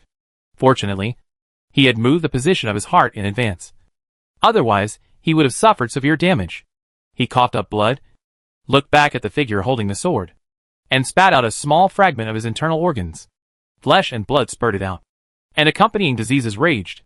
The figure hurriedly left without looking back. Mr. A took a deep breath and covered the punctured wound with his right hand. The flesh and blood squirmed and gradually wrapped the wound. If this sword didn't contain the power of the sun, such as destroying demons, this wound would be nothing to him. Bishop Rose's ability to regenerate flesh and blood can be restored even if an arm is broken. But it just takes a little time. There's no time to delay. Mr. A stopped the bleeding from the wound and sped towards Leonard's location. Ahem. Mr. A is really difficult to deal with. In the room, Hastur's spirit body has returned to his physical body. Although he caused a lot of damage to Mr. A with the last sword, he was also affected by Mr. A's mouthful of flesh and blood mixed with disease abilities. Even if the spirit body returns to the physical body, it will still be infected by certain diseases. With his barbarian physique, he probably only needed a night's sleep, and he would be back to normal tomorrow. He can still afford this price. Tonight's battle allowed him to see the horror of Mr. A's shepherd sequence. In just 3 battles, Mr. A used strong winds, diseases, demons, nightmares, and his own sequence of extraordinary abilities. This should not be the full range of Mr. A's hurting abilities. If he remembers correctly, the shepherd sequence can hurt up to 7 souls. As the sequence increases, the number of souls that can be hurted and the extraordinary abilities that can be used will increase. He also has a creeping hunger in his hand. But every time he uses it, he needs to swallow his soul. He will not use it without meeting the right person. Shepherds are indeed the most powerful sequence among the demigods. Hastur was quite emotional, coughed heavily again, and looked towards the sewer in the distance. He estimated that with the strength of Klein and others, it would be difficult to kill Leonard, who had the true creator's divinity in his body, unless they had other arrangements. Normally, they would report it to the Red Glove team before taking action, and I have helped them block Mr. A for a long time. If they can't end the battle, then this revenge from Tingen may end in failure. Hastur waited by the window for a while, and then he breathed a sigh of relief when Azhara came back. Without him waving, Azhara jumped directly from the edge of the windowsill into his arms, meowing non-stop, as if she wanted to share with Hastur what she had seen and heard tonight. Hastur listened silently, and waited until Azhara finished meowing, then took her to take a bath. Meow? Azhara struggled dissatisfiedly. It never liked bathing very much. Are you trying to say that you didn't smell anything strange tonight, so you don't need to take a shower? Meow. Won't you sweat while running back and forth like this? If you sweat, take a shower. Meow. Azhara shrugged her head and was handed to the maid to clean by Hastur. He also went to take a hot bath to get rid of the chill in his body. After taking a shower and returning to the room, Asta closed the window tightly and hung the paper crane given by Will in front of the window to prevent Mr. A from knocking on the window in the middle of the night. After doing all this, he lay on the bed, wrapped himself tightly in the thick quilt, and fell asleep. Chapter 215. Susie and Azhara's first meeting. The night dissipates and dawn comes. Some people stayed up all night, while others were wrapped in quilts and sleeping soundly. In St. Samuel's Church, there are 2 hospital beds in a room, with a person lying on each. The bright sunlight is projected from the window, and the bright light stimulates people to wake up from their deep sleep. Klein and Leonard woke up almost at the same time. They first looked around, and then looked at each other. They were slightly stunned at first, and then they grinned a little bit and laughed loudly. Last night, they finally killed Leonard. Although in the end it was the captain of the Red Gloves team who killed him with the sacred bone sword. But these 3 Avengers from Tingen participated in this killing together. If a powerful extraordinary hadn't suddenly appeared at the last moment, snatched the divinity from Leonard's body, and spread a terrible disease, the 2 of them wouldn't have had to lie in bed. There is only one Nsangwa left. Leonard squirmed and let his upper body rest on the pillow. Do you think he will be frightened by our arrival? No. He is a very arrogant person, and we are not enough to threaten him now. Leonard sighed. They only dealt with one Lanarwis last night. The 3 of them took action together, but they still needed the Red Glove team to take care of them. If they want to deal with the more difficult Nsangwa in the future, they still need to seize the time to improve their strength. He must have at least sequence 5 strength to pose a threat to Nsangwa. Klein folded his hands under his head and coughed before saying, I should be able to advance to sequence 7. I'm not far away from catching up with Nsangwa. Your contribution this time is enough. When you are promoted to sequence 7, you will probably become a true captain of the Nighthawks. Just like our beloved Captain Dunn. Become the captain? Klein looked disappointed. Although this life was good and stable now, and he could also rely on the power of the Church of the Night Goddess to protect him. But he always felt that something was missing, and his life path seemed to have suddenly become too smooth. What's wrong with being more stable? People must learn to be content and not be ignorant of blessings. Klein enlightened himself a few words in his mind, and his complicated emotions were relieved a lot. He received a letter from Benson some time ago, saying that the 2 of them would try to come to Backland before the year to spend the new year with him. New Year. It's almost November now, and the new year is only 2 months away. Should I prepare some New Year goods in advance? They also need to rent a larger house, so that Benson and Melissa can have a place to live. It should take half a month to pass the church review and be promoted to level 7. And my salary will definitely increase a lot again. If you can really become the captain of a Nighthawks team, your salary can be increased a little more. Unfortunately, it is still difficult to afford a house in Backland. Klein's eyes turned slightly red as he thought about it. He was a little homesick for his old home. The 2 chatted for a while, and Diley opened the door and came in, accompanied by the main force last night, the captain of the Red Glove team, Crested Sesama, who was the one who eliminated Lanarwis at the last moment. How was your rest? Diley came over with a smile and brought each of them a piece of food. It's not bad, but my bones are a little weak, and I feel weak all over. Leonard lifted his body up a little further, placed the food box on the quilt, and started eating. He was really hungry. That should be the remnant of the disease's ability. Fortunately, it's not much. It's just equivalent to a small cold. Crested explained beside him. The person who appeared at the end seemed to have many extraordinary abilities? Klein couldn't remember which extraordinary abilities that person used. They were very complex and powerful. He is the shepherd of the Aurora Society. Probably that Mr. A. Shepherd. Klein heard Little Sun introduce the horror of this sequence, and faced it in person. It was indeed terrifying. Aurora will always be hiding in secret and plotting something. Although we couldn't keep Mr. A last night, we were able to kill the evil god carrier Lanarwis. This is also a great achievement. You can ask for anything. Leonard didn't want anything for the time being, so he counted it as a great achievement. While Klein got the sequence 7 Magician's extraordinary potion as he wished. There was no potion formula, but the finished product. After finishing these things, Cresty mentioned what happened last night again. Someone helped us in the dark last night. He seemed to have delayed Mr. A for a long time to create a way for you to deal with Lanarwis. Chance. Not only that, Klein, didn't you accept the mission of tracking down that little black cat? It also appeared last night. It should have witnessed the entire battle in the sewer. In this regard, Klein could only sigh. What a coincidence. Leonard filled his mouth with food and thought carefully. Could it be that little black cat who helped us hold off Mr. A last night? Klein and others looked at each other and looked at each other. Finally, Klein sighed and said, Leonard, you still need to rest. MS. Diley also smiled and said, your guess is very imaginative. Queen's, Earl Hall's house. Audrey was very happy today. Not only did she buy a copy of the quotations of Emperor Russell that Susie had been thinking about for her, she even bought a copy of On How to Cultivate Puppy Wisdom as a gift for Susie. Audrey, did anything good happen to you today? Well, I can finally join the Psychological Alchemy Society. Audrey's face was filled with a smile. During this period, she expressed her curiosity and yearning for psychology at various tea parties. Sure enough, after a period of baiting, a fish finally took the bait. And that person also wanted to use extraordinary abilities to find out whether she was telling the truth. Unfortunately, this little trick naturally didn't work for her. Audrey, congratulations. Don't worry. After I am promoted to a Sequence 7 psychiatrist, I will also help you find promotion opportunities. Susie waggled her tail, very satisfied with this statement. And she couldn't wait to open the complete collection of sayings of Emperor Russell and started flipping through it. Susie, do you need me to get you a pair of glasses? I want the one with gold trim. Where did you see these glasses?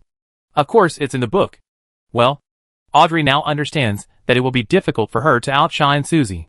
Especially Susie, who is currently concentrating on Russell's quotations, will definitely say things like Russell once said this in the future. Susie, how about we go to Mr. Haster's house this afternoon? I want to read a book.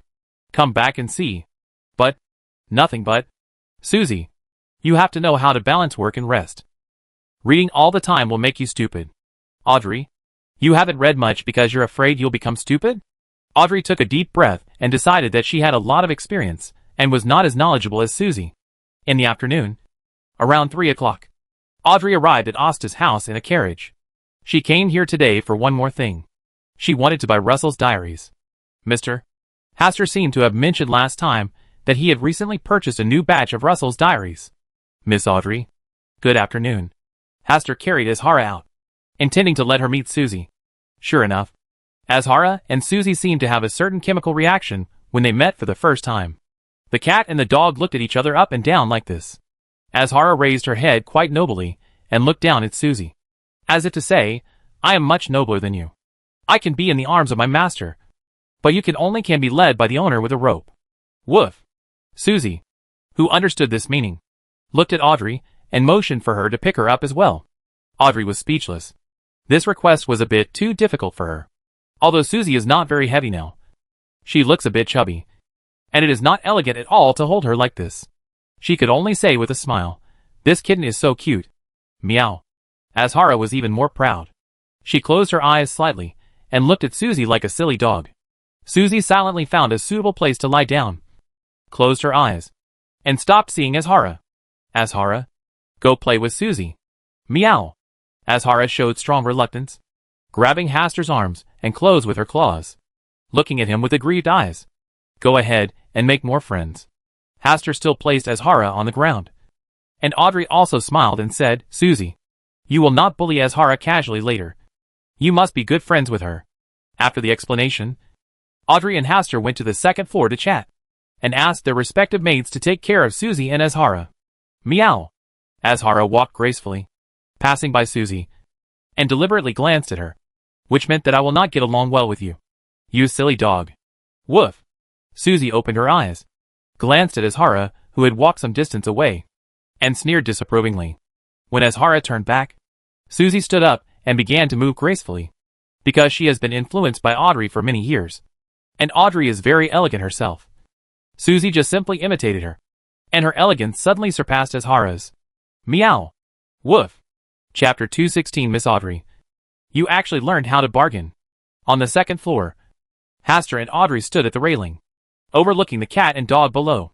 Seeing that Susie actually imitated her own graceful steps, and even showed off her steps, Audrey couldn't hold back at all. You know, Susie, well, it always likes to imitate, because it is very smart. So sometimes it will imitate my walking. I really didn't teach him how to step his feet in sequence, or the appropriate height to raise his feet. Audrey's cheeks turned slightly red. Seeing her efforts to explain, it seemed more like she was confirming that she had taught Susie how to walk gracefully. Mr. Haster, let's go inside and talk. Audrey took a deep breath, pretending that nothing had happened, and calmly dealt with what had just happened. In her heart, she regretted that she should not have taught Susie how to walk gracefully on a whim. When she thought of how she carefully taught Susie to lift her legs and step at that time, she felt like her cheeks were burning. Susie is really smart.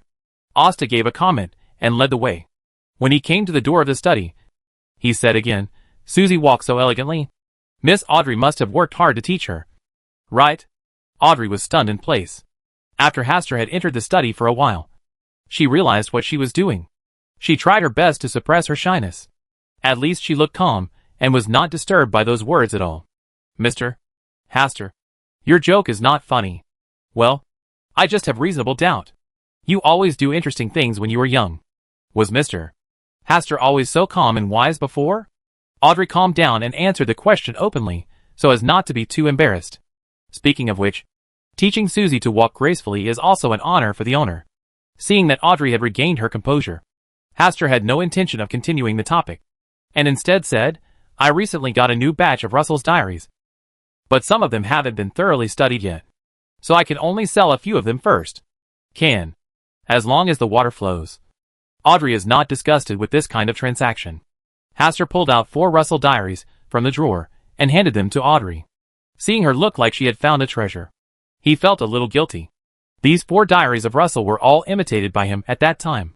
There are not many specific contents, but there are a lot of stories about Russell's romantic affairs. I hope Mr. Fool can hold on. Anyway, he doesn't want to watch it a second time to avoid contaminating his eyes. Is it still the original price? Audrey's sudden ha made Hastur stunned for a while. Will the always heroic Miss Audrey also learn to negotiate with herself? Asta was silent for a while, then tried his best to choose his words and said, If Miss Audrey is in financial difficulty, the price of each diary is not non-negotiable. What if I'm in a very difficult financial situation right now? 100 gold pounds for a copy of Russell's diary. After Audrey said this, Hastur directly gave him a half. Mr. Hastur is so generous. Okay. Deal. Audrey didn't give Asta the slightest chance to go back on her word, and directly finalized the deal. Although he still made 400 gold pounds, Asta always felt that he had lost 400 gold pounds. Judging from Audrey's cheerfulness in paying, she didn't feel financially strapped at all. I'm not deceiving Mr. Hastur. A few days ago, I invested in a new project according to Earl Hall's arrangement. Audrey explained softly. Hastur frowned slightly and said, with Earl Hall's wisdom, you shouldn't need to spend a penny of your own money, but directly apply for a mortgage loan from the bank. Right? Audrey looked embarrassed and her eyes were a little wandering. She did invest in new projects, and she did not spend a penny. The reason why she just said that was to enjoy the fun of making money from Mr. Hastur, even though the money was originally hers. Seeing Mr. Hastur staring at her, Audrey pretended to be calm and said, Mr. Hastur, I have a literary salon to attend later. I will leave today. We will talk when we have time later. What could Hastur say? He could only send Audrey, who was obviously holding back her smile, out of the study and down the stairs. In the lobby on the first floor, Azhara, who was asking Susie for advice on how to be more elegant, stiffened slightly, shook out the black hair on her body, ran to Hastur's feet, and put her little feet on his trousers. Hastur bent down and picked up Azhara. Susie on the other side glanced at the indifferent Audrey with a resentful look, turned around silently, and walked towards the door step by step. At this moment, its figure seemed full of vicissitudes of life, as if countless stories had happened to it. Audrey's eyelids twitched slightly. She knew that Susie's addiction to drama was coming back. But it's okay. As long as you don't pay attention to it, it will return to normal after a while. Susie, Emperor Russell once said, life is a lonely journey that is not understood. Only by learning to enjoy loneliness can you go further. Hastur's voice made Audrey's heart skip a beat. And sure enough, Susie made a sound that was almost a whimper, and then walked out of the door without looking back. Audrey was stunned. She didn't know if this sentence came from the mouth of Emperor Russell. But Susie, you are a dog. Why are you so easily touched by other people's words? Susie, she is really smart. She easily understood what I said. Hastur had a slight smile on his face, as if he admired Susie. Mr. Hastur has also read the complete collection of sayings of Emperor Russell. Right? No. Hastur answered this question very honestly. He said it casually, and then mentioned Russell's name. Audrey didn't say much and led the 2 maids away. When they arrived at the gate, Susie was lying on the ground, wagging her tail lazily. Audrey wanted to laugh, But she suppressed her laughter and pretended to be stern. Susie, don't you want to enjoy the lonely journey alone? Woof. Susie immediately got up from the ground, came to Audrey, and started to please her. The general idea is, although the lonely journey is good, I have Audrey to accompany me. Humph. Let's go. Audrey raised her chin slightly, with a smile flowing from the corner of her mouth. It was truly a happy afternoon. After sending Audrey away, Hastur looked down at his Hara, who was pretending to be dead, stretched out a finger to tease its little head, woke it up, and then said, "Didn't you just learn how to walk gracefully from Susie? Come on. Let me see how you're doing." Meow. Don't deny it. I've seen it from the second floor. Meow. Hara whispered, and then jumped out of Hastur's arms when he wasn't paying attention, and ran away. At night, Hastur was getting ready to go to bed. He came to the window and found a line of words on the paper crane given by Will. Double the ice cream. Is there something good you want to inform yourself about? Hastur understood the meaning of Will's words very well. So he took off the paper crane, put it on the palm of his hand, and then went to bed and fell asleep. In his sleep, Will appears in a wheelchair, pushing the wheel forward.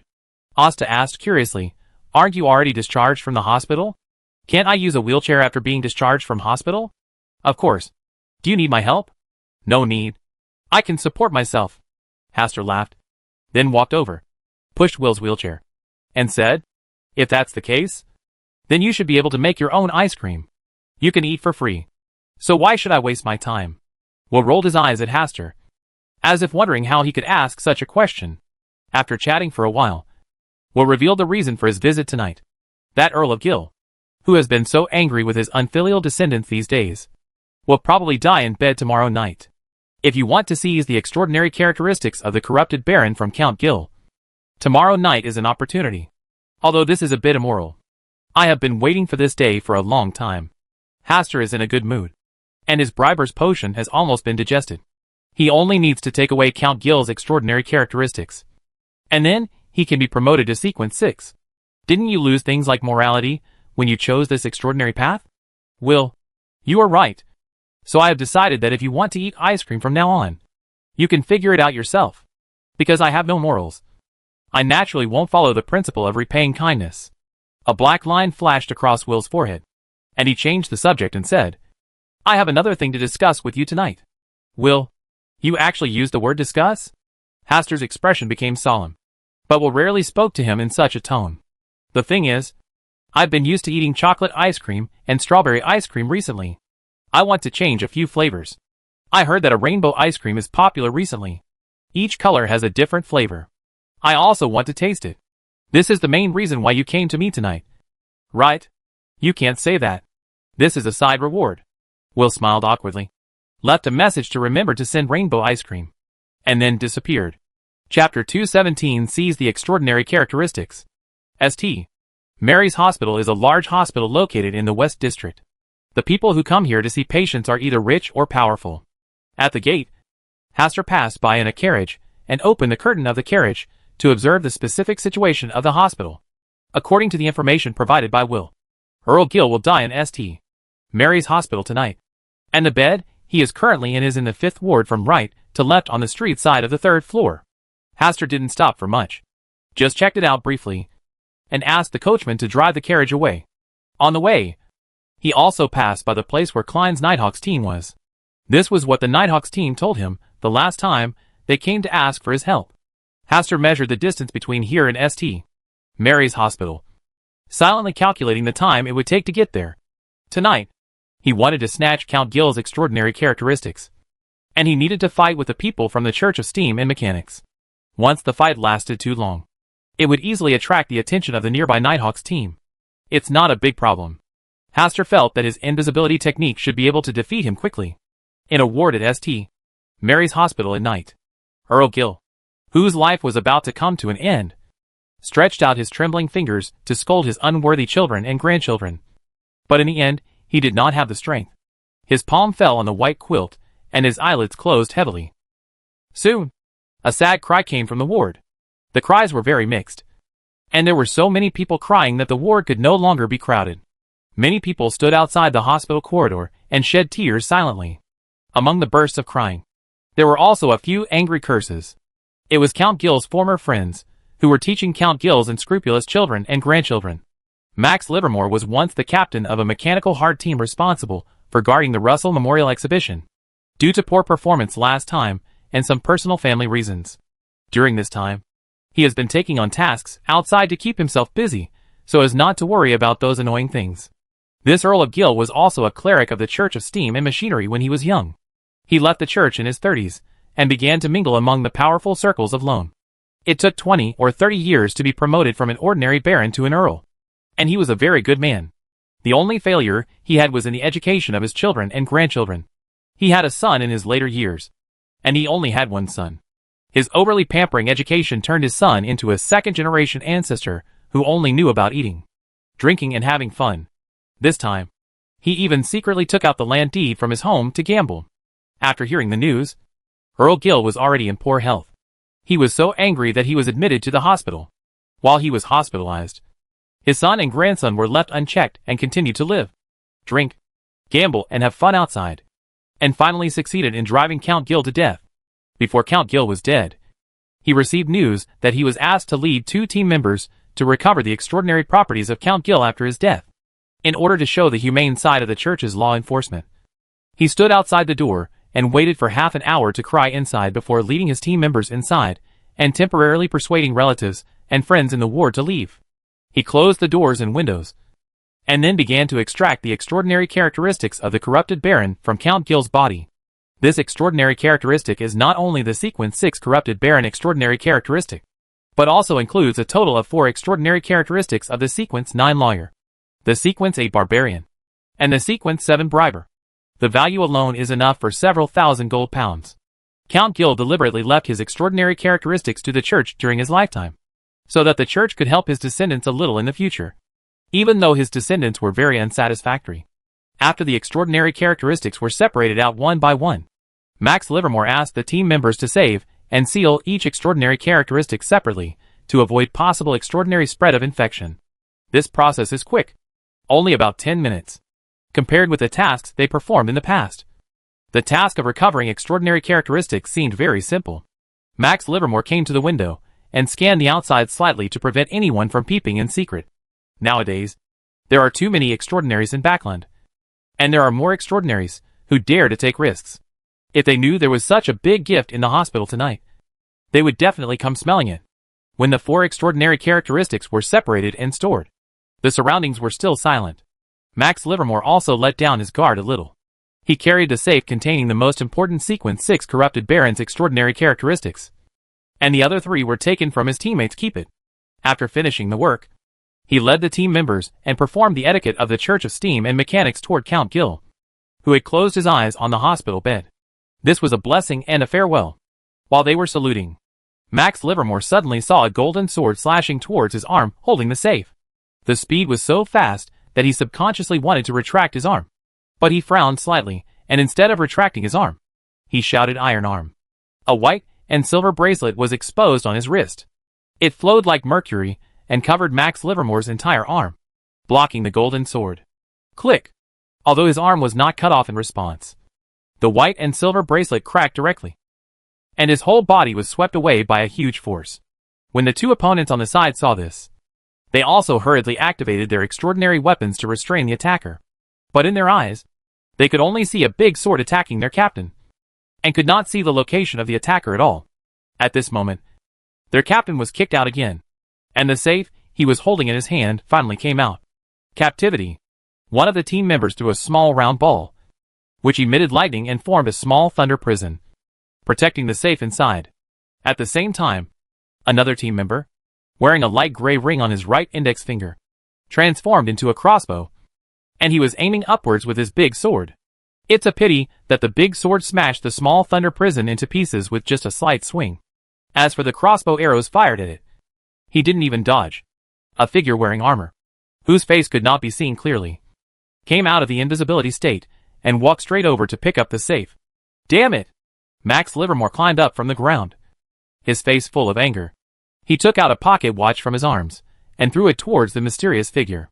The golden hands in the pocket watch moved, and the surrounding time seemed to be suspended for a moment, and then began to rewind. But the mysterious figure just took the safe in his hand and swept it around. Then swept the pocket watch onto the opposite wall. The time that had never started to be traced back was set in order and began to flow again. Another team member took out his pistol at this moment and prepared to shoot. "Don't shoot!" Max Livermore hurriedly spoke out to stop him. Due to the commotion in the ward, the people waiting outside the door were afraid of something happening and hurriedly opened the door. If a gun is fired at this time, it is not certain whether this mysterious man can be left behind. Those people outside will definitely suffer heavy casualties. Among the people who came to the hospital to take Count Gill to hospital tonight, there were many nobles. Not daring to shoot, the two members and Max Livermore rushed forward to prepare for hand-to-hand combat. They were familiar with the use of extraordinary weapons, replacing weapons such as guns and crossbows with electric batons, swords, and iron gloves respectively. At this time, a bloody vortex formed around the mysterious figure.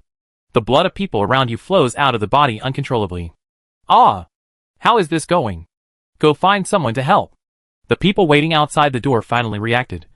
But because there were so many people waiting in the corridor outside the door, chaos soon arose once the situation occurred.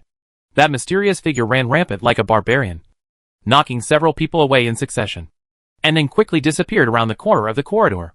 Max Livermore and the other three calmed everyone while hurriedly chasing after them. But when they chased them around the corner, they could no longer see the trace of the mysterious figure. Max Livermore looked at the deserted and quiet hospital corridor. His face turned blue, and he didn't know what to say for a moment. "Captain, are you still chasing me?" "Chase?"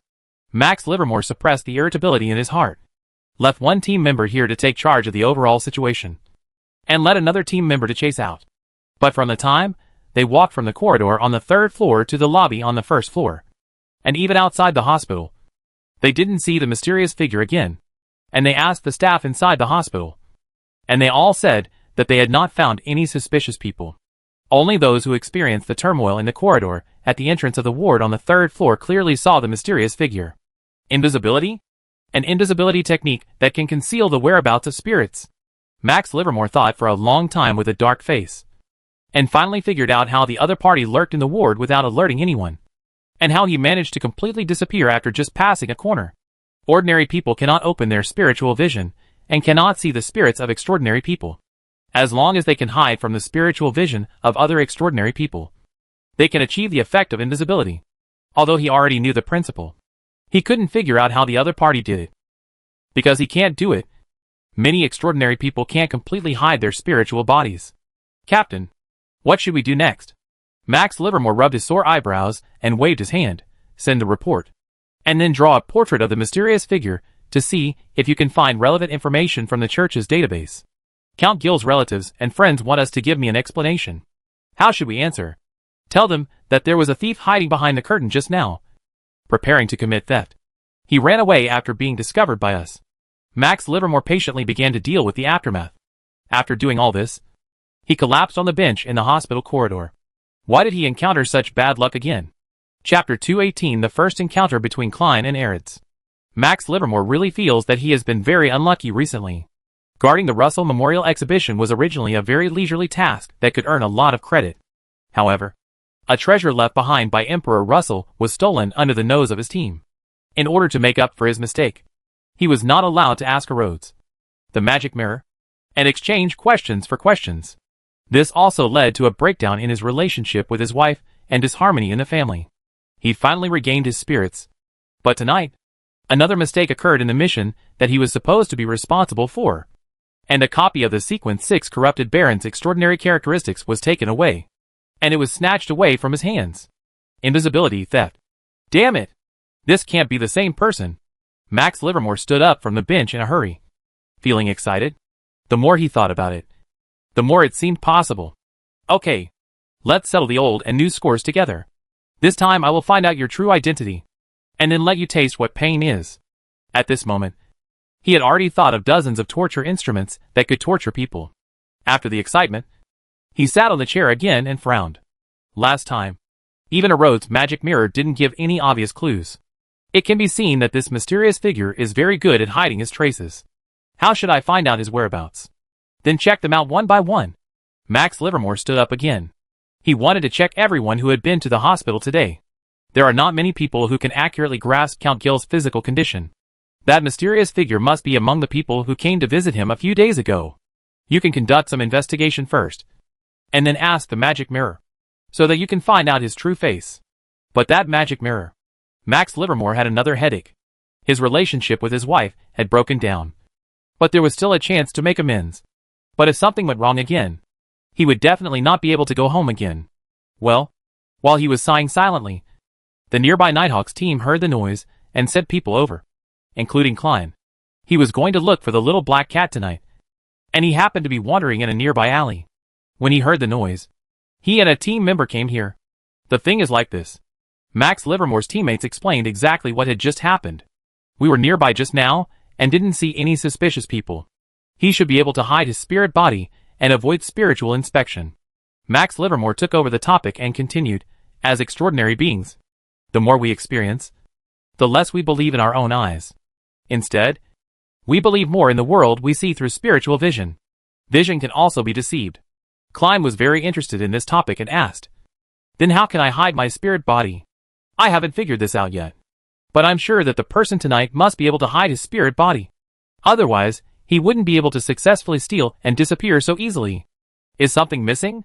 Max Livermore hesitated for a moment, then confessed what was stolen. "Then we can start investigating from the existing sequence 7. And maybe there is a chance to find him."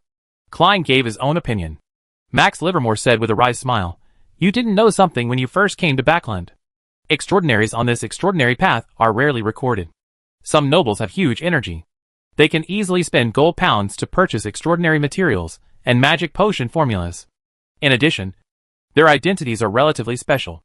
Unless they are exposed, it is difficult to know whether they are extraordinary, let alone find out whether they are extraordinary ones. Several extraordinary people, like Earl Gill, if they didn't know him well, no one would casually check whether Earl was an extraordinary, let alone know that this Earl was already a Sequence 6 corrupted baron." Klein was silent. At this time, the person responsible for painting the image came over and handed the portrait to Max Livermore. Klein and others also took a few glances, and said softly, "This person is very familiar.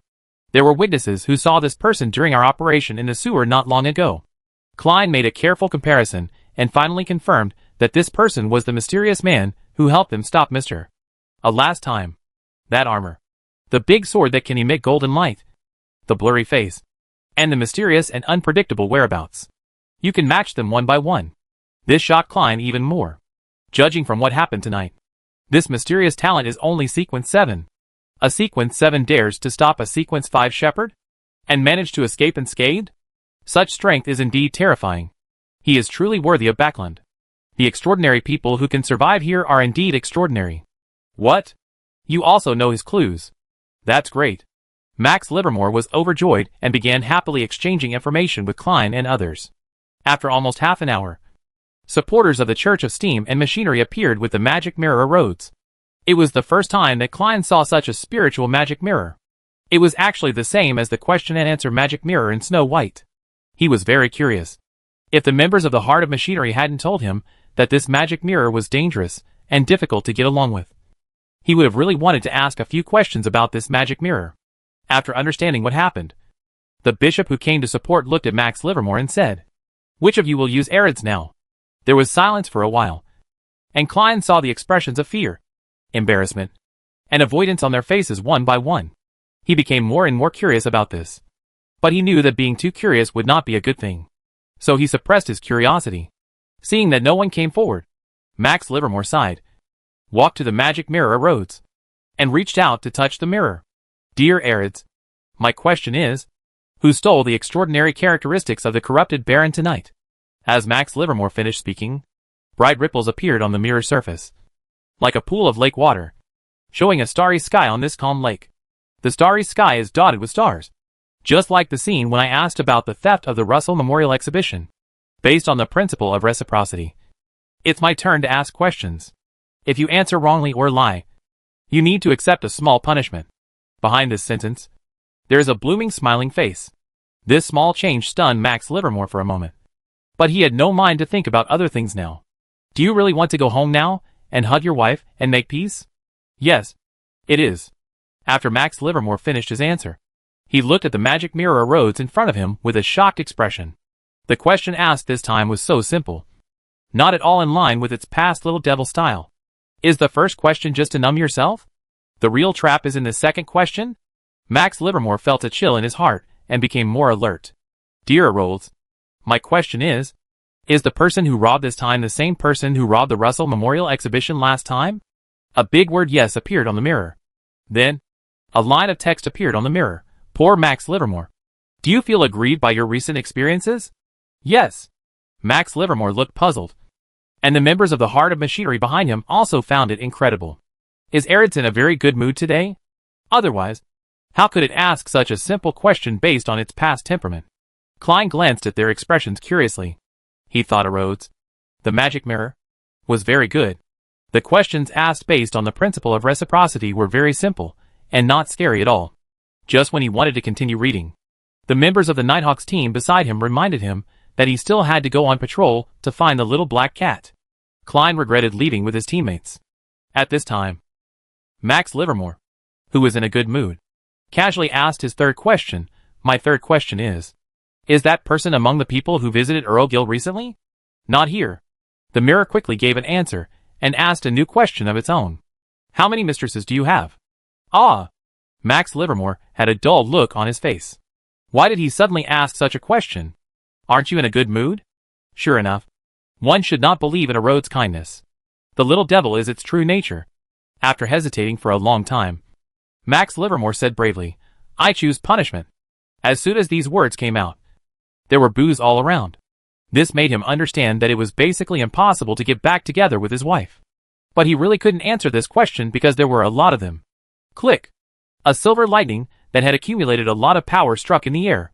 Max Livermore's hair stood on end. His rosy face was charred. His eyes widened. And he fell straight down. Before he fell into coma, he had only one thought. A Rhodes' punishment tonight was obviously much heavier than before. Max Livermore fell to the ground unconscious, causing the surrounding Machine Hard members to scream in surprise. Fortunately, this was a hospital, and they carried him directly to the bed. The magic mirror Rhodes, which was wrapped again by the curtain, had an aggrieved and crying expression in the corner of the mirror where no one could see it. Chapter 219 Mr. Fool, the sea. You are all water. In the study, Hastur looked at the extraordinary characteristics of the corrupted Baron placed in the safe, and was very satisfied with his actions tonight. He only knew that Count Gill would die tonight, but Will did not tell him exactly what time it was. So he hid not far from St. Mary's Hospital from the beginning, waiting to hear the cries in the ward above. Only then did he take action. The spirit body can be integrated into the wall. He quickly arrived at the ward first, but the extraordinary characteristics had not yet been released, so he could only choose to wait. It was not until the three members of the Heart of Machinery appeared, and they used the sealed objects to extract the corresponding extraordinary characteristics, that he emerged from the darkness. Originally, his first strike was to force the captain of the Heart of Machinery team to give up the safe in his hand. But unfortunately, he refused to let go. He had no choice but to add another kick. The biggest gain he gained from tonight's battle was that the members of the Heart of Machinery had so many extraordinary items. Not only do they have their own unique extraordinary weapons, but they also have many accessories that are also extraordinary items. Armed guards to protect your arms, a small thunder prison that you carry with you, and a pocket watch that can interfere with time, etc. Although they are not very powerful, their functions are very comprehensive. If they hadn't been concerned about the people in the corridor outside, he would have had to waste a little more energy to leave tonight. As for whether the mechanical heart can find him, he is not worried at all. This is Backland. There are so many lone nobles, and it is impossible for them to investigate them all. There are always some more shady nobles who will hinder their law enforcement. Furthermore, I have secret authority, and I can let them explore it, but it will be useless as long as I am not caught. Considering that he still had a little time to completely digest the briber's potion in his body, Hastur took out the extraordinary characteristics of the corrupted Baron from the safe, and put them in the room where he stored the extraordinary materials. In order to ensure safety, Hastur deliberately untied one of the paper cranes from a string of paper cranes, and hung it alone in the room where extraordinary materials were stored. In this way, even if someone does sneak in, will be able to notice it. If you want to steal your own things under the watchful eyes of a mercury snake, humming, it's not that easy. Next, Hastur chopped the safe into pieces, and disposed of them cleanly. After doing all this, he walked out of the room, and went to Azhara's room next door to tease Azhara, who didn't go out tonight. After forcing her to go out for a period of time, Azhara now likes to run outside. If she didn't let her go out tonight, she would get sulky. It took a while to coax her. The next day, Asta, who was in a good mood, naturally prepared a gift for Will. He first asked butler Neil to send someone to buy him the most popular rainbow ice cream in Backland, and planned to taste it for Will first. In case of gastrointestinal discomfort, Will's small body would not be able to bear it. After tasting a few bites, Hastur waved his hand and asked someone to send a pile of so-called rainbow ice cream to Will. This food is not delicious. It is sweet and greasy, so it is better to leave it to Will himself to enjoy it slowly. At 3 o'clock in the afternoon, the tarot meeting was held again. Above the grey fog, Klein looked at the light spot where Mr. Hangman was. He had finally regained his freedom after missing the last tarot meeting, and stated that he would come to attend the tarot meeting today. A lot of things have indeed happened recently. I don't know if Miss Justice and others have found Russell's diary during this time. Klein feels that since coming to Backland, the density of information in Russell's diary he has obtained is much less than before. If I had to use a metaphor, it would be like reading a serial novel. I started hydrology when I met the author. After a moment of silence, Klein touched the light spot and began this week's tarot session. When Miss Justice Audrey appeared, she naturally said hello to everyone, and then looked at Mr. Hangman, who had been absent from a tarot session. Derek and Forsey also looked at Alger, wanting to hear from him the reason for his absence last week. Alger, who had expected such a scene, did not speak immediately. Now it was time for Mr. Fool to read Russell's diary. Mr. Fool, I only collected one Roselle diary here. Dear Mr. Fool, these are Russell's diaries that I collected during this period. There are 4 in total. Audrey followed Alger and spoke. Very good. Klein expressed his approval of Miss Justice, who was generous and easy to collect Russell's diary. But when he started to look through the 5 pages of Russell's diary, he felt 100 horses galloping past in his heart. The contents of Miss Justice's 4 Russell's diaries are not as important as the contents of one of Mr. Russell's diaries from Mr. Hangman. The whole story is about Russell's romantic adventures, and the so-called danger comes from the husbands of noble ladies. After reading them all, Klein fell into deep thought. He really didn't understand why Russell liked to record such things in his diary so much. Didn't he feel embarrassed or ashamed at all when he wrote these contents? Or is he proud of these experiences? So he wrote this part more to commemorate his youth? That's not right. Russell's diary is also divided into periods such as the early, middle and late periods. Judging from the content and tone of voice recorded here, it should have been written when Russell had some power in the middle period. In the end, Klein came to the conclusion Russell was just greedy for other people's bodies. Bah! Vile! Klein cursed a few times in his mind, and his depressed mood improved a lot. You can talk freely. After receiving the approval, Alger scanned the crowd and spoke slowly. Last week, I met a terrifying and dangerous person, which made me unable to participate in last week's tarot meeting as I wished. I have also told the fool about this. Sir mentioned it. He knew that everyone would definitely doubt the identity of that person. So he took the initiative and said, I don't know where he comes from, and I don't know what terrible identity he has. I only know that he has a young face, white and thin, has a slender figure, not too outstanding facial features, and his smile is very contagious, with a very innocent and harmless feeling.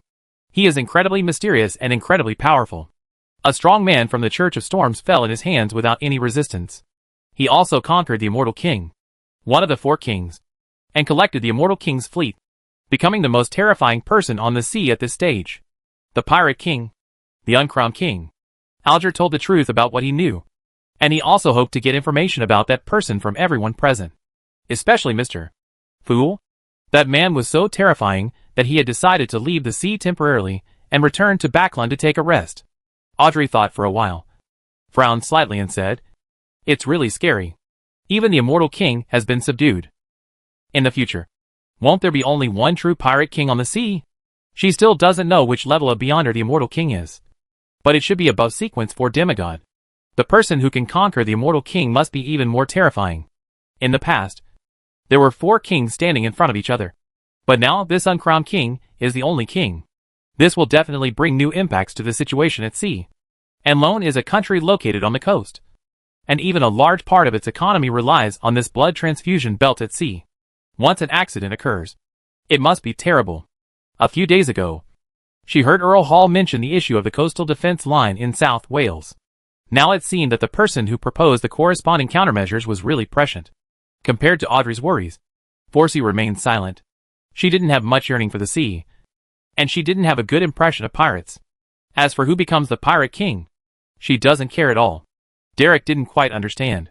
He only knew that Mr. Hangman had encountered a very terrifying enemy and almost couldn't come back. He could not help Mr. Hangman, so he could only silently pray for Mr. Hangman in his heart. Mr. Fool, who was sitting at the top of the table, saw that everyone was silent and Mr. Hangman kept glancing uneasily at the area near him. He knew what he should say. More and more incredible characters will appear in the future. Before the end is about to strike, the entities hidden in the darkness will stretch out their claws. He said something that didn't sound like nonsense. There was no way. He really didn't know the mysterious figure who conquered the immortal king. And he didn't know his origin at all. So how could he solve the puzzle for the hangman and others? There will be many people like him in the future? Alger was shocked and looked at Mr. Fool. He could only see a smile on his face, and had no intention of continuing to answer his questions. Alas, I really can't stay on the sea anymore. So I'd better seize the opportunity and run away. Alger no longer took any chances. What if that person thought the immortal king was not fun, and came to look for him again? If you are still on the sea, you will be dead. After thinking for a while, he added, the situation in the southern continent is also very complicated recently. A large number of wealthy businessmen and dignitaries from the southern continent have fled to South Wales County in Lone. There are also many warships from the Kingdom of Lone on the sea. And there are even ironclad ships that have just been put into use in the Navy. The southern continent is also making urgent preparations for war. Warships have been dispatched to patrol the nearby waters to prevent sneak attacks from outside the southern continent. There is also less certain news. Most of the forces on the southern continent seem to have formed an alliance and are preparing to ambush the Seven Gods Church members who are still on the southern continent. Alger then went on to tell a lot of information he heard from other pirates. During this time, due to the sudden changes in the situation on the sea, many pirates were in danger, which prompted them to unite and obtain information easier than before. Forsey and Derek didn't feel anything about these situations. Only Audrey felt heavy in her heart and felt unspeakable discomfort. Chapter 220 Audrey's hesitation. She has always disliked war, living in peace and contentment, and everyone can live a peaceful and good life. But now, even if she doesn't know much about politics and the situation between countries, she knows that the clouds of war have begun to gather, and the next war is not far away. The Kingdom of Lone, located on the coast, will surely bear the brunt and become a war-torn place. It would be fine if the threat only came from the southern continent, but the Kingdom of Lone still has its feud with the Fezak Empire. Once the situation in Lone changes, the Fezak Empire may follow with a large-scale invasion. In this way, Lone, who is surrounded by enemies from both sides, will have a high risk of defeat. Alas, I'll see if I can remind Earl Hall to pay attention to the coastal defense issues in South Wales after I get back. Once the southern continent really dares to ambush all the members of the Church of the Seven Gods, then a war with far-reaching consequences will occur throughout the northern and southern continents. Alger glanced at the thoughtful Miss Justice and asked, I want to know if the senior officials of the Lone Kingdom also have plans to start a war. I can't guarantee that I will find out clearly. I can only say that I will try my best. Audrey took on this goal that highly overlapped with hers. Next, each of them shared some things. And Mr. Fool also took the opportunity to talk about some knowledge about Russell's diary that had just been handed over from the hangman. Backland, the home of Earl Hall. As soon as Audrey finished the tarot session, she opened the door, called Susie, and asked Earl Hall what he was busy with today and what his mood was now. Susie answered one by one what she had inquired about. Although with her current wisdom, she still could not fully understand what those words meant. Every time it wanted to ask Audrey, Audrey would always change the subject, saying that it shouldn't read too many books or think too many things now. Susie, I'll bring you something delicious when I come back. Woof. Susie shook her tail excitedly. After leaving the room, Audrey first calmed down and organized what she would say later. Then she went to the kitchen to bring Earl Hall his favorite dessert, and then knocked on the door of Earl Hall's study. Earl Hall rubbed his brows to relieve the irritability in his heart. He felt much better after learning that it was his precious daughter who was coming to see him. The door opened, and Audrey came to Earl Hall's desk with dessert. Dear Count Hall, if you continue to worry, Countess Hall will be angry. Ha ha ha. With you here, there are no worries anymore. Earl Hall smiled and tasted the dessert brought by Audrey, and said with emotion, it would be better if everything could go so smoothly. Audrey's heart moved slightly. She walked behind Earl Hall, massaged his shoulders, and peeked at his face while saying, did something big happen recently? Even our resourceful Earl Hall is so troubled. It's okay not to mention some things about the southern continent and South Wales. Earl Hall did not want to mention these troublesome things at this time, but instead asked, how is your recent relationship with Baron Campbell? Of course he is very friendly. Mr. Hastur is a very good friend of mine, and sometimes he is like a teacher who will guide me forward. Just friends and teachers? Audrey stopped massaging Earl Hall's shoulders, frowned slightly, and asked puzzledly, is there any other special relationship? It's okay if you don't. Maybe this is the best choice. Earl Hall seemed to be telling Audrey, but also seemed to be murmuring to himself.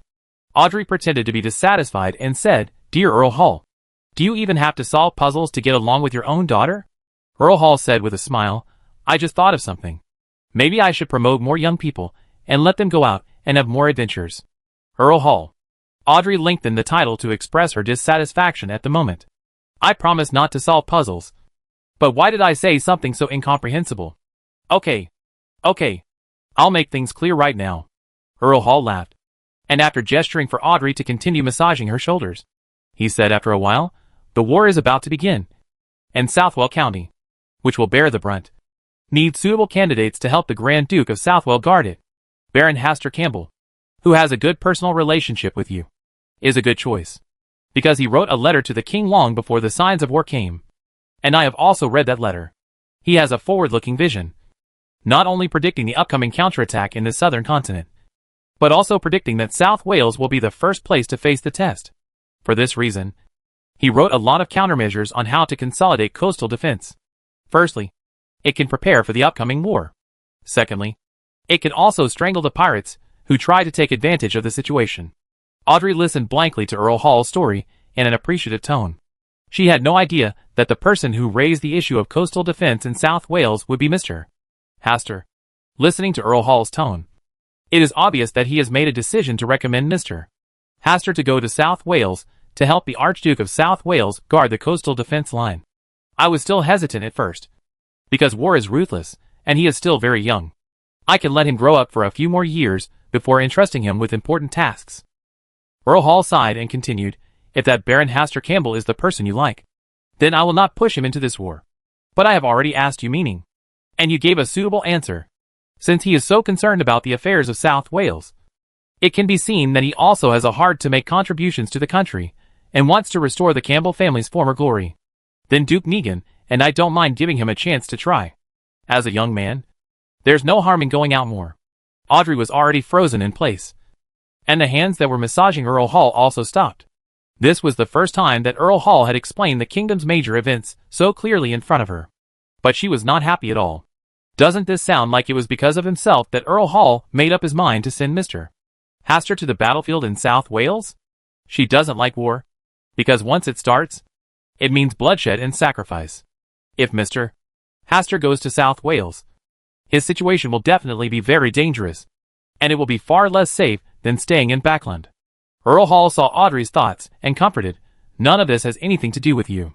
He had planned to go to South Wales. I heard Hibbert say that he'd bought a lot of South Wales, in addition to the territory that originally belonged to the Campbell family.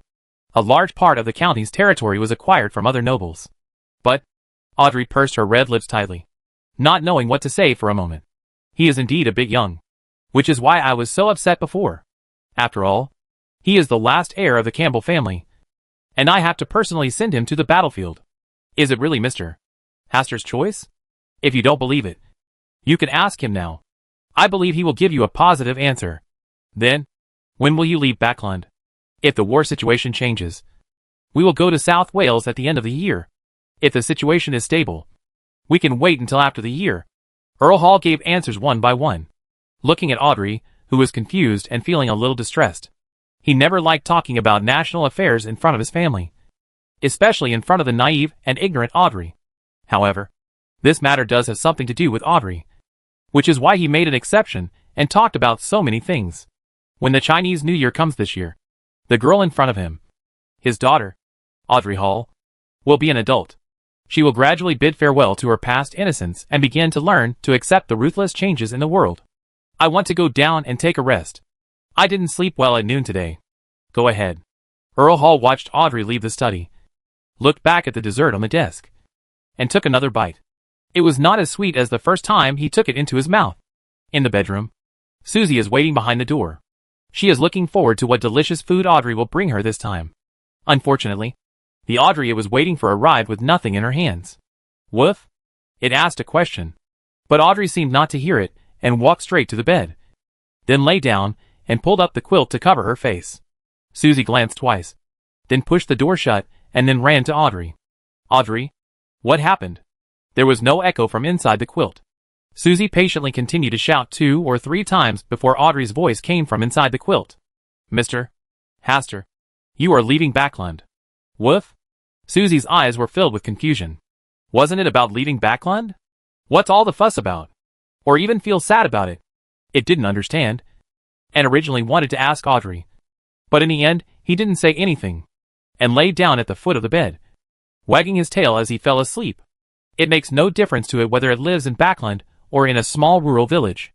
Anyway, it will not leave Audrey's side. Wherever Audrey is, it will be there. Chapter 221 North-South Showdown. Battle Scenario Deduction. The next day, Audrey woke up from bed just after dawn. She had a rare insomnia last night. He lifted up the quilt and leaned half against the cushions at the head of the bed, looking through the stained glass at the dimly lit world outside. It is already October, and the weather is starting to get slightly cooler. In 2 months, it will be the Chinese New Year, and it will snow in Backland at that time. She had been looking forward to inviting Mr. Haster, Graydlin, Hewitt MS, first to play together when the New Year was approaching.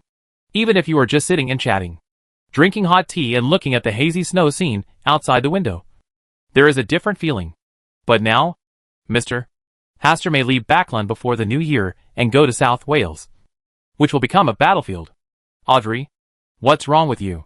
Quiet. Don't talk. Let me think. Susie heard this, turned over, and fell asleep on the ground again. It wasn't until the sun jumped up from the top of the mountain and dispersed the mist outside that Audrey withdrew her gaze, lifted the quilt and got up. She did not disturb Susie, who was still sleeping, and went to the bathroom to wash up, then let the maids dress her up as Backland's most dazzling pearl. When he went downstairs to eat, Earl Hall took a special look at Audrey today, and Audrey responded with a sweet smile. Everything seemed to be the same as usual. Today, Earl Hall was rare and gentle. He told some interesting jokes at the dinner table. During this period, Audrey and Countess Hall also participated in the conversation many times. The entire dining atmosphere was very relaxed and pleasant. At about 9:30 in the morning, Audrey went out in a carriage. Susie wanted to follow her, but Audrey refused and told her to stay at home. The carriage crossed the King's Road and arrived at the door of Haster's house. At this time, Haster had just woken up from his deep sleep. He had successfully taken in the extraordinary characteristics of the corrupted Baron last night, and was successfully promoted to Sequence 6 Corrupted Baron. His spiritual power was overflowing slightly at this moment, and his head still hurt a little. Hearing Audrey's visit made him feel surprised and unprepared. He could only suppress the overflowing spiritual power, then pick himself up, wash up, and before he could have breakfast, he met Audrey in the study, who had been waiting for a while. Seeing that Audrey remained silent, Asta spoke first. Miss Audrey, why did you suddenly come to visit today? Under normal circumstances, Audrey would have someone send a greeting note in advance, which would indicate when she would come to visit. This is the first time for me to visit directly at my door. It doesn't look like she just happened to be passing by and came to visit. Audrey said calmly. Mr. Haster, what do you think about the southern continent and South Wales? Is Miss Audrey also interested in this kind of thing? Yes. This may be something that will affect the situation on the entire continent. I also want to know something about it. It was probably during the Tarot Club that Aldra the Hanged Man entrusted her to find out what the upper echelons of the Lone Kingdom were saying. She didn't want to ask Earl Hall directly, so she came to her. War is inevitable. The best case scenario is that the war occurs on the land of the southern continent. The worst case scenario is that a large-scale naval battle occurs on the sea between the north and south continents. The worst case scenario is that the war starts in South Wales. Haster told Audrey his views on this war without reservation. which should be enough for her to go back and submit a task to Mr. Hangman. But Hastur did not see the expression of joy on Audrey's face, but instead saw a touch of sadness. Mr. Hastur, what do you think our lone kingdom's chances of winning are? Winning or losing is naturally a matter of half and half. Either losing or winning. Asta laughed a little, but did not speak directly. Audrey's eyes seemed to sharpen suddenly. Mr. Hastur shouldn't be optimistic about the kingdom of Lone. Right? After being exposed, Hastur had no intention of continuing to deal with it, and said solemnly, I am really not optimistic about this war. The later it breaks out, the more beneficial it will be to the kingdom of Lone.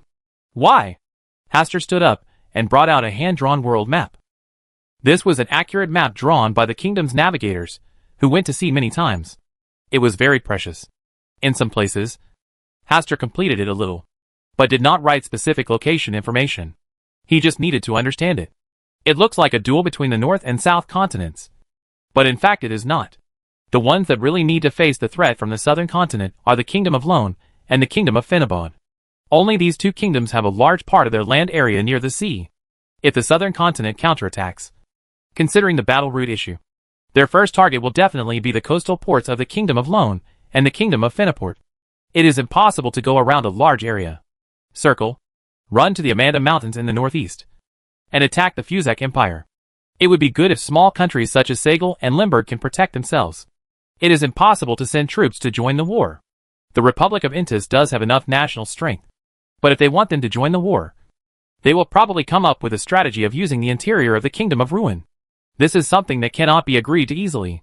As for the Fuzak Empire, it exclusively occupies the northern region, and its north is covered with ice sheets and frozen soil. It is the country that most hopes for a large-scale war to break out.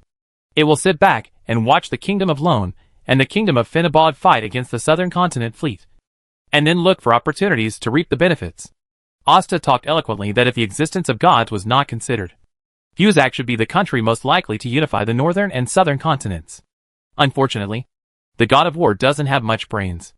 Audrey just listened quietly and glanced at Hastur's high-spirited look from time to time. This was a rare side of Mr. Hastur.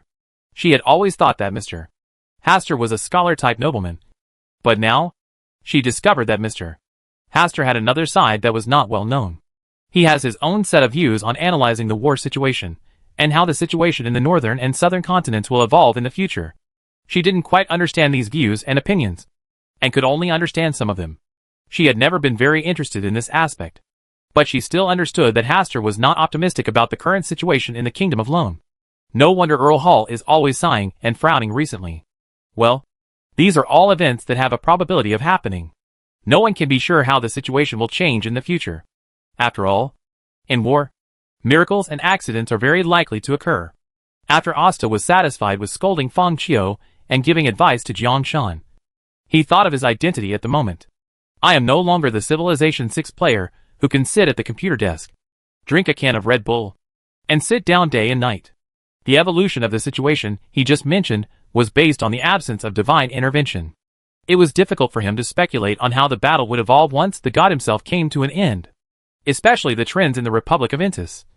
The most important reason for this conflict between the North and South continent was instigated by the eternal blazing sun himself, and other Orthodox churches only helped him. But judging from the current situation, it is indeed the Kingdom of Lone and the Kingdom of Finaport that are in the most difficult situation. Is it because of these reasons that Mr. Hastur wants to go to South Wales? Audrey finally asked the most important question about coming here today. The territory that our Campbell family has inherited from generation to generation is in South Wales. I cannot leave it alone and restore the glory of the Campbell family. This is the promise I made to the old steward. Hastur couldn't tell his true purpose directly, so he could only use restoring the Campbell family's former glory as a reason. There is indeed part of the reason for this. Audrey hesitated and asked, is Mr. Hastur doing this voluntarily? Or is it because of responsibility? Both. I see. Audrey stood up and said very relaxedly, thank you, Mr. Hastur, for clarifying my doubts today. Is that why you came here today to ask this question? Asta looked at the pretty and charming Miss Audrey in front of him with puzzled eyes. She seemed different today than usual. She obviously came with a heavy heart this time. But now, she seemed to have figured it out, and it was her turn to be confused. Mr. Hastur wants to leave Backland. Isn't this reason enough? Audrey also looked at Hastur with a puzzled look. The two looked at each other for a while. Each smiled and settled the topic in a tacit understanding. Hastur saw that Audrey didn't want to explain clearly, so he had no idea of asking further. Audrey smiled lightly and said, "Mr. Asta, can you send me away?" "Of course. It's an honor." He sent Audrey out of the study and down the stairs. He didn't look back until Audrey got on the carriage. Audrey's arrival today was like a breeze blowing gently. And then she left quietly, leaving only little thoughts that people could not guess. Asta didn't think too much about this issue. Audrey's arrival today was obviously due to rumors from Earl Hall. It is estimated that he will be promoted to a knighthood and then be sent to South Wales. This is something he has always looked forward to. "I just don't know whether it's the end of the year or the end of the year." Asta sighed. He naturally hoped to leave Backland after the end of the year. But if the situation was too tense, he would be sent to South Wales at the end of the year. He didn't think too much anymore. His head still hurt a little, and his mood was much more irritable than usual. After returning to the restaurant to enjoy breakfast, Hastur ignored Azhara, who was looking at him eagerly, but returned to the room, ruthlessly shut Azhara out, and continued to sleep. Chapter 222 Changes in the Palace of Stars. Return and Divine Revelation. At night, the stars in the sky were so bright that they seemed to obscure even the light of the crimson moon. In the Hall of Stars, Hastur sat at the top, silently sensing the new changes in the Hall of Stars. The fourth chain of order hung behind him, and the starry sky above his head became brighter and brighter, with 2 more stars lighting up. Hastur can quickly master these routine changes. In addition to these changes, the entire Palace of Stars levitated and continued to fly into the sky, giving a feeling of returning to the starry sky. It wasn't until a certain height that the Hall of Stars stopped moving. The stars that were originally suspended overhead were now much closer. This means that the power exerted by the Hall of Stars on the stars will be strengthened in the future. For example, like the act of lashing the jinn at the beginning. If the chain of order at this moment was sweeping away with the power of the Palace of Stars, one whip would probably make the jinn doubt his life. In addition to this, the Palace of Stars also gave him 2 new abilities: Return and Divine Enlightenment. Hastur is no stranger to this term. From the moment he came into contact with the Hall of Stars, he knew that the ruler here was the Returner of the Stars. At this moment, the Palace of Stars truly gave him the ability to return to his position, which finally made him feel like he was the master of this place. In the past, it was more like he would secretly open the door while the owner was not at home, live here temporarily, and then invite the stars to come here for a party. If there are stars sneaking around, it will be difficult for him to punish them. He can only deal with their clones. But this time, he has truly become the master of this family, with the ability to target the stars, returning to its original position. Its true ability is to make the stars move along their established orbits according to their own wishes. For example, when facing the Superstar Lord and the Mother Tree of Desire, he could guide them to temporarily give up participating in the war between the southern continent and the northern continent, when his will begins to spread with the help of the power of the Hall of Stars. The Superstar Overlord and the Mother Tree of Desire will be drawn by him unconsciously and return to the track he has arranged. How big this pulling force is depends on his level of strength. If he has the strength of the past at this moment, then when his wishes are spread, the Superstar Master and the Mother Tree of Desire must follow his arrangements and return to the established track, whether they are willing or not. Nowadays, it is more of a symbol of authority than an ability. In the future, he, the future returner of the stars, will be the one who guides the movement of the stars. For the outer gods who came to the Palace of Stars in the past, this was both an opportunity and a constraint. They came to the Hall of Stars and enjoyed the convenience given to them by the Hall of Stars. As this connection becomes deeper and deeper, the bond between them and themselves becomes deeper, and in the end, they cannot escape their own influence. This may be the real reason why the Palace of Stars gave him the authority to hold gatherings of stars in the past. Now, he is Sequence 6. So the strength of the clone of the outer god, who came here to hold a gathering of stars in the past, is also at Sequence 6 level. When you become the true returner of the stars, then those who really come to the Hall of Stars to participate in the gathering of stars are the former deities of the outer gods. There is no free lunch in the world. This sentence is also applicable to the old days of outer god. Hastur has already understood. It seemed that he did not gain much benefit from this gathering of stars. On the contrary, the outer god had gained a lot of convenience in the past. But in fact, the greatest benefit was already in his hands. After thinking about it for a long time, Hastur focused on the ability of divine enlightenment. Divine revelation, as the name suggests, is revelation from the gods. Since he can pull the stars to move according to their established orbits, he naturally also has the ability to manage those believers who devoutly believe in the stars. Shinchi. He is the one who returns the stars to their places when necessary. He can also be the god they believe in. Returning to one's throne is a supreme authority. But divine revelation is an ability that he can use right now. After spending a lot of time to understand this return and divine revelation, Hastur looked at the stars hanging in the sky. In addition to the 6 stars at the beginning, 2 new stars lit up at this time. Hastur did not check which of the 2 new stars represented the old outer god, but looked at the star where the mother tree of desire was. This time, he could not only see the location of the mother tree of desire, but also the god Sia and dozens of other devout believers of the mother tree of desire. Only devout believers can turn into dots of light and shine on the stars of the mother tree of desire. Hastur closed the distance again and looked at the light spot where the god Sia was. At this moment, he had a feeling that if he wanted to, he could imitate the mother tree of desire and give an oracle to the god Sia. This is one of the divinely inspired abilities. Hastur thought for a while and decided to give up on issuing an oracle to the god Sia, who was a terrifying being in sequence 1. He decided to try his hand at finding a more familiar devout believer. Mr. A. A familiar name emerged in Hastur's mind. And then he set his sights on the star where the true creator and Adam were. There are so many devout believers in the true creator. Hastur looked at the densely packed light spots in the area where the true creator was. At least hundreds of them. Each point of light represents a devout believer in the true creator. And this number is already considerable. There were no more than 10 devout believers who truly believed in the mother tree of desire just now. But there were 10 times as many devout believers who believed in the true creator. Hastur closed the distance again and observed carefully. The brightest spot among them was not the angel of destiny Aurelius, but the red angel Medici. Or should he be called Sauron Einhorn Medici? The 3-color hot pot's unified personality is above Aurelius, so the light spots he presents are brighter. Just in time to see if Medici got out of trouble. Hastur clicked on the light spot that symbolized Medici. In a spacious dark room, there were 3 high-back chairs of different styles. Originally, a figure should be sitting on each chair, but now, the 3 shadows have merged and entwined with each other, and no one can separate them. Just like a whole. Now he is no longer the proud red angel Medici, but an evil spirit mixed with his former mortal enemy. Seeing this, Hastur couldn't help but sigh. The original Blood Emperor Alistair Tudor was really crazy and courageous. He actually jumped from the Black Emperor path to the Sequence 0 Red Priest on a non-similar path. What's even more outrageous is that he actually succeeded and became a half-crazy true god.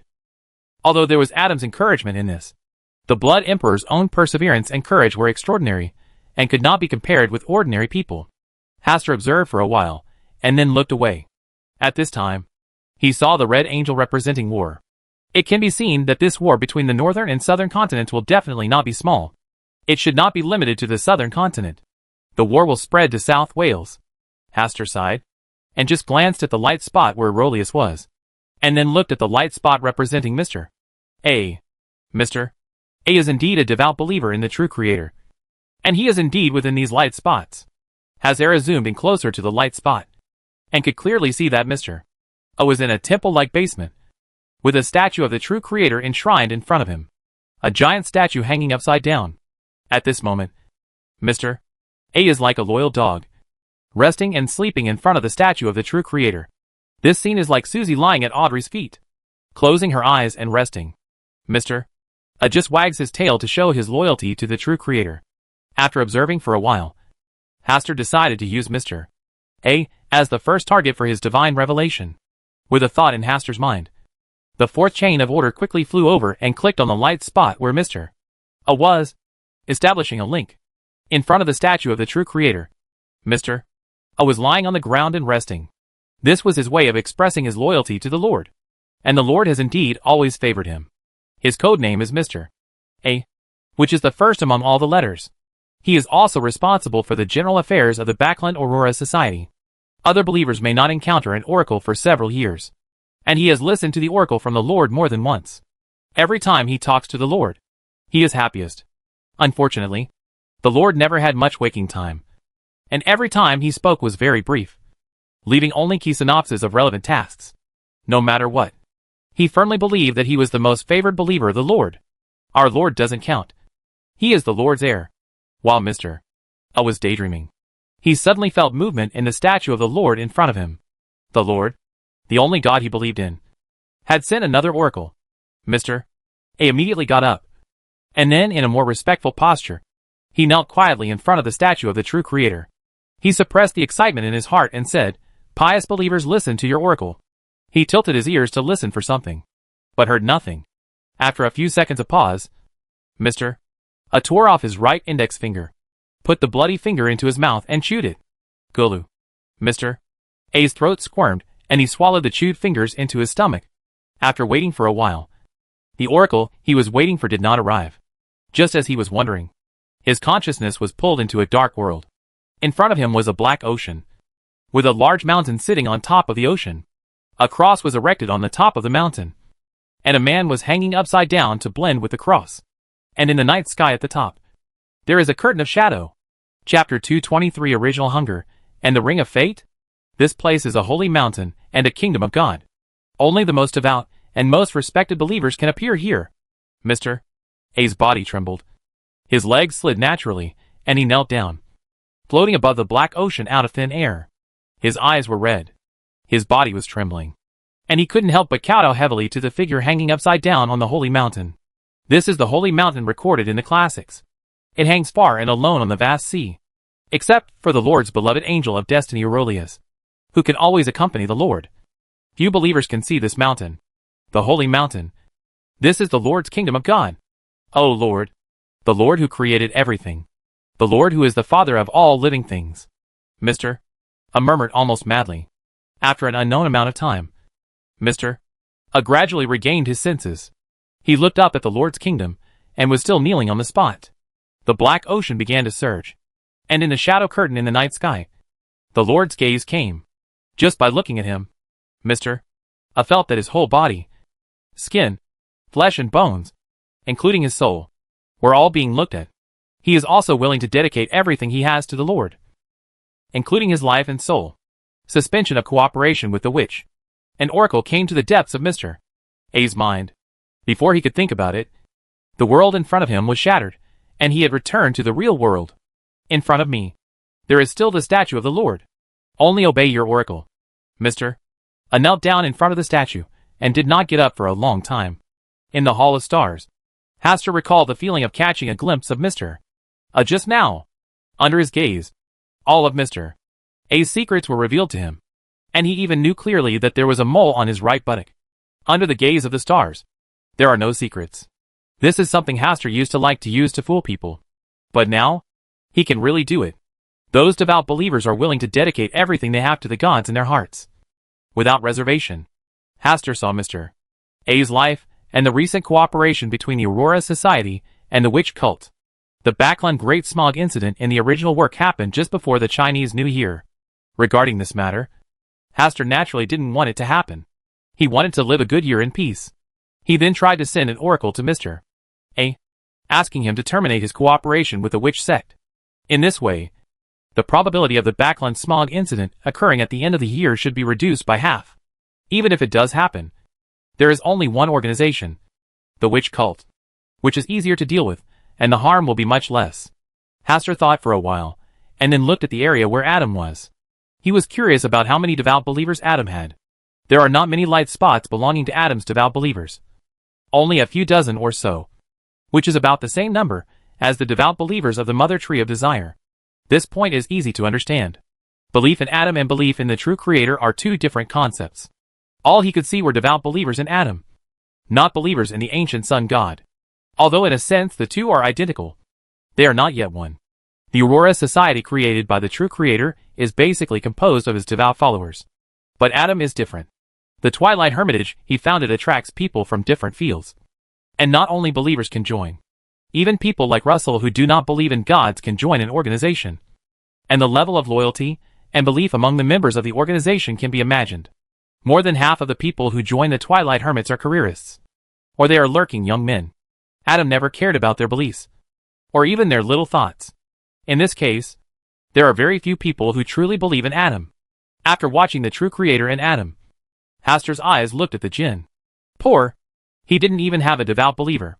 Hastur sighed, and turned his gaze to the star where the mother tree of desire was. He saw where the god Ca was and knew where he was hiding. It was a big black tree that could block out the sky and the sun. On the top of the big tree, there was a small sun that was trying to spread its light. The body of the god Ca merged into the body of the big black tree, as if he was using this to recover from the injuries he had suffered.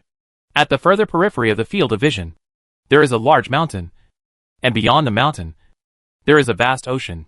It turns out that the extraordinary beings of the indulgent lineage, such as the god Ca, are not on the land of the southern continent, but on an island in the nearby sea. No wonder the Church of the Eternal Blazing Sun failed to find their whereabouts even after searching the ground. From the very beginning, they were looking in the wrong direction. Bernadette also failed to find the right location, and is still searching deep in the virgin forest. No wonder the Mother Tree of Desire and the Superstar Master are confident. It turns out that they have already arranged a retreat for the evil Ca and others. The little sun suspended on the top of the big black tree should be the backhand left by the Superstar Master. Looking at it, it should be continuously absorbing the power of the Eternal Blazing Sun to grow. This is the real reason for the madness of the Eternal Sun Church. If left unchecked, the gods they believe in will be replaced and then completely destroyed. Hastur thought about all this, and then looked at the star where the Superstar Lord was. What surprised him was that the Superstar Master also had a devout believer. He has only been in this world for a long time, and he has not actively spread his faith. How can he have a devout believer? Asta took a closer look and saw that he was a pale young man. He was resting on the hospital bed at the moment. His hands were wrapped in bandages, and a hospital bottle hung beside him, and he was being infused. A patient? Outside the hospital bed is not a hospital, but a large courtyard. Judging from the nearby architectural style, this should be the Republic of Intis. Isn't it possible that the Superstar Master has secretly developed his own faith in his hometown of Eternal Blazing Sun? It's terrible.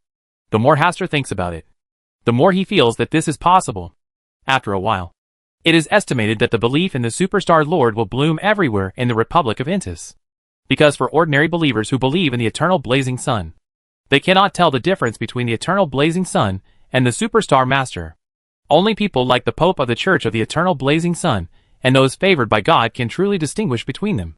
After scanning around, Hastur turned his gaze to the two newly appeared stars. Hastur, the outer god in one of the stars, once saw a planet with an open mouth when he traveled in the starry sky with a high-dimensional overlooker. As soon as his mouth opened, the entire planet was divided into two halves. In the center of the mouth, there was a point of light. Every time he opens his mouth, nearby meteorites or air masses will be swallowed into his mouth. Original hunger? Hastur had some guesses, but was not sure.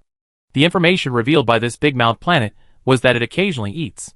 While Hastur's eyes were fixed on it, the big-mouthed planet suddenly closed its mouth and disguised itself as an ordinary planet. From the appearance, the blue and yellow star ring surrounding this planet is not much different from other planets in the nearby area.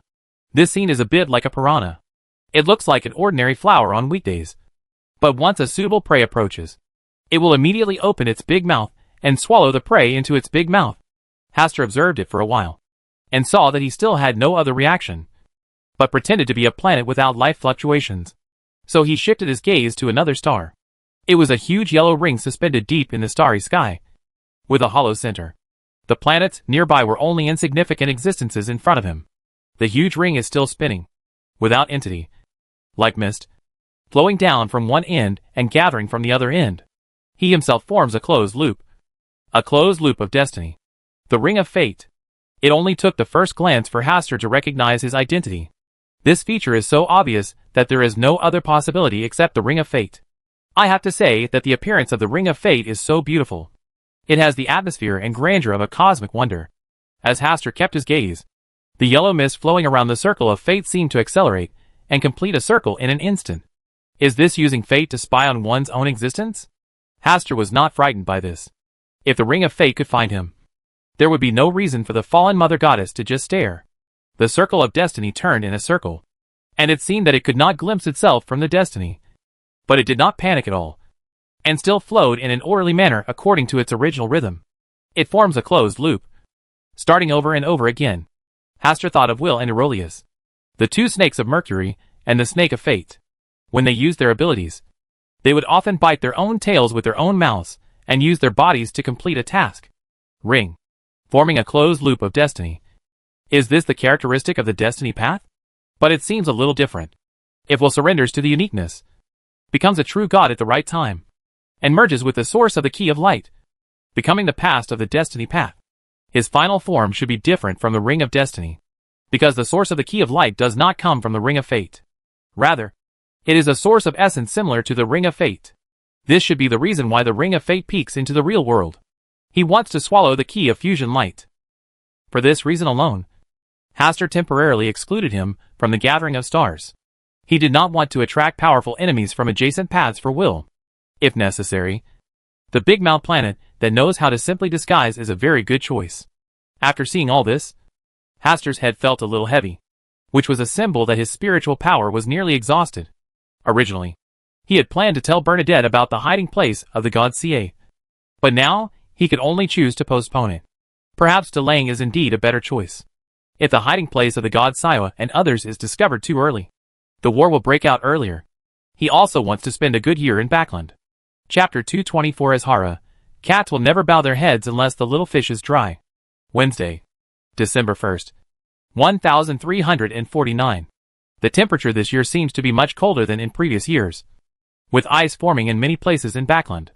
In the early morning, snowflakes would occasionally fall, and many nobles in Backland started a trend of enjoying the snowflakes in the early morning, when the sky is just getting bright and the crimson moon has not completely disappeared. I can make a cup of good tea and sit on the balcony of my big house, sipping tea and admiring the scattered light snow. Phew, it's really a bit cold today. Merrick held up the hot tea in front of him with one hand to warm his somewhat cold palms, and then drank another glass of wine. As a living corpse, it is impossible for him to react to this kind of cold. But according to him, he is still a human being, a body of flesh and blood, not an unconscious living corpse. At this point, Hastur agreed with his idea. That's what acting in an extraordinary sequence is all about. Always remember that you are just acting. Asta looked at the light snow falling in the slightly bright sky, took a breath, and drank a cup of hot tea that warmed his stomach, feeling much more comfortable. This Backland fashion trend of enjoying the snow in the dim light was caused by him. Perhaps the news that he was going to South Wales was known to Glyke and Hibbert. The two of them often invited him out to drink and have fun, and Hastur did not refuse. It just happened more than once, and he felt it was boring. So he specially invited Greg and Hibbert to have tea and enjoy the snow at this moment when the sky was bright. Unexpectedly, as a result, a so-called fashion trend gradually set off in the aristocratic circle, and it was claimed that this was an enjoyment only for the aristocrats. You really enjoy it. Sharon, who was sitting opposite Hastur, glanced at Hastur with a somewhat complicated look. At this moment, Hastur was lying on his side on a specially customized soft couch, covered with luxurious and precious white tiger fur, and covered with an exquisite embroidered blanket sewn by hand. On his chest, Azhara was sleeping soundly on the blanket. It's time to enjoy it. After all, if you leave Backland in the future, you probably won't have such good material conditions. Hastur answered Sharon's question while caressing Azhara's head. More than a month has passed since he was promoted to Sequence 6 Corrupted Baron. During this month, except for invitations from people like Greco, Hibbert, and Greyland, he rarely went out. I basically stay at home every day and do something luxurious and a little decadent. He was still exploring ways to spend money to enjoy himself, and looking for ways to play the role of the corrupted Baron faster. When it comes to corruption, it is generally inseparable from material enjoyments such as eating, drinking and having fun. Of course, it can also be played from the spiritual aspect. The corrupted and fallen mind is also very suitable for this sequence of performances. Come and taste this red bean in the snow jointly made by 3 pastry masters. Asta warmly entertained Merrick and Sharon to taste the delicious food. He also reached out and took a piece of red and white, exquisite pastry and put it into his mouth. If Sharon and Merrick weren't here, Hastur would have asked the maids to take turns bringing him food. All he had to do was open his mouth, close his eyes slightly, and enjoy it slowly. During this period of time, he had seen the luxurious life of many nobles with Greg and the others, and his level of enjoyment was completely incomparable with others. Asta, you have fallen. Merrick ate the dessert and made an angry and regretful sound. Yes, I think about it. One's life is to enjoy more while one is young. Merrick, think about it. When your hair turns white and your teeth fall out when you are old, will you still have the ability to enjoy a good life? You are lying. There is no truer truth in the world than this. Carpe diem is also a way of life. Alas, Hastur, you were not like this before. While Merrick sighed, he drank another bottle of fine wine worth 10 gold pounds and 6 sols. Sharon's eyes flickered, but she didn't say anything more about Hastur's behavior. She just couldn't believe it.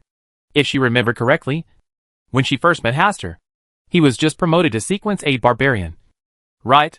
Has he been promoted again in half a year? This speed was very fast, almost catching up with her, which made her feel a little nervous. Miss Sharon, when I leave Backland and head to the territory of South Wales, would you like to go with me to enjoy the southern sea view? Hastur's sudden words made Sharon's heart flutter slightly, but she still had a calm expression on her face. At this stage, I will not leave Backland. Well, that's a pity. I still want to experience a truly extraordinary adventure with you outside. Sharon moved her thin lips slightly, stopped what she wanted to say, looked at the sky outside the balcony with her blue eyes, and said calmly, "The world outside is very dangerous, and Backland is the only place we have. Backland is not necessarily that safe," Asta said with emotion, then stopped the topic and said, "It seems that I have to seize the time to write a few interesting stories during this period, so that I can leave it to Miss Sharon to relieve her boredom." Sharon originally wanted to say that it was very convenient to have a messenger, but in the end, she didn't say anything, and just looked at the light snow outside that was about to end. It's not the coldest time for Backland yet. It won't be the coldest season for Backland until the end of January next year, but in previous years, the coldest time in Backland was around the current temperature, which means that January next year may set a new record for the coldest in Backland. I'm still looking forward to the heavy snowfall in Backland.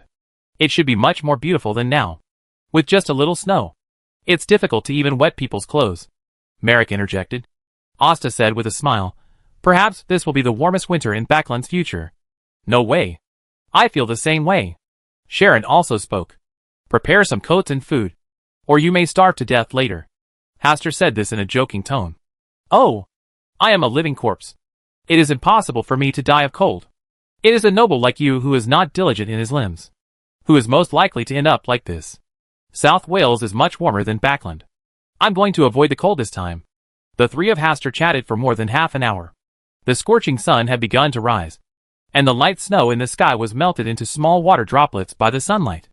Merrick and Sharon left, and Azhara also woke up from her deep sleep, licked the palm of Hastur's hand, and began to meow in a pleasing manner. "Azhara, would you like to have some new sets of clothes tailor-made for you?" "Meow." Azhara firmly opposed this suggestion. "Don't be so repellent. The weather will get colder and colder in the future, and your fur isn't enough to keep you warm." "Meow." "It, Azhara, will not compromise on this issue easily. If this happened the first time, it will definitely happen a second time. I can reward you with your favorite dried fish, which is the small whitebait from the northernmost sea of the Fozak Empire." "Meow." "The quantity is very small.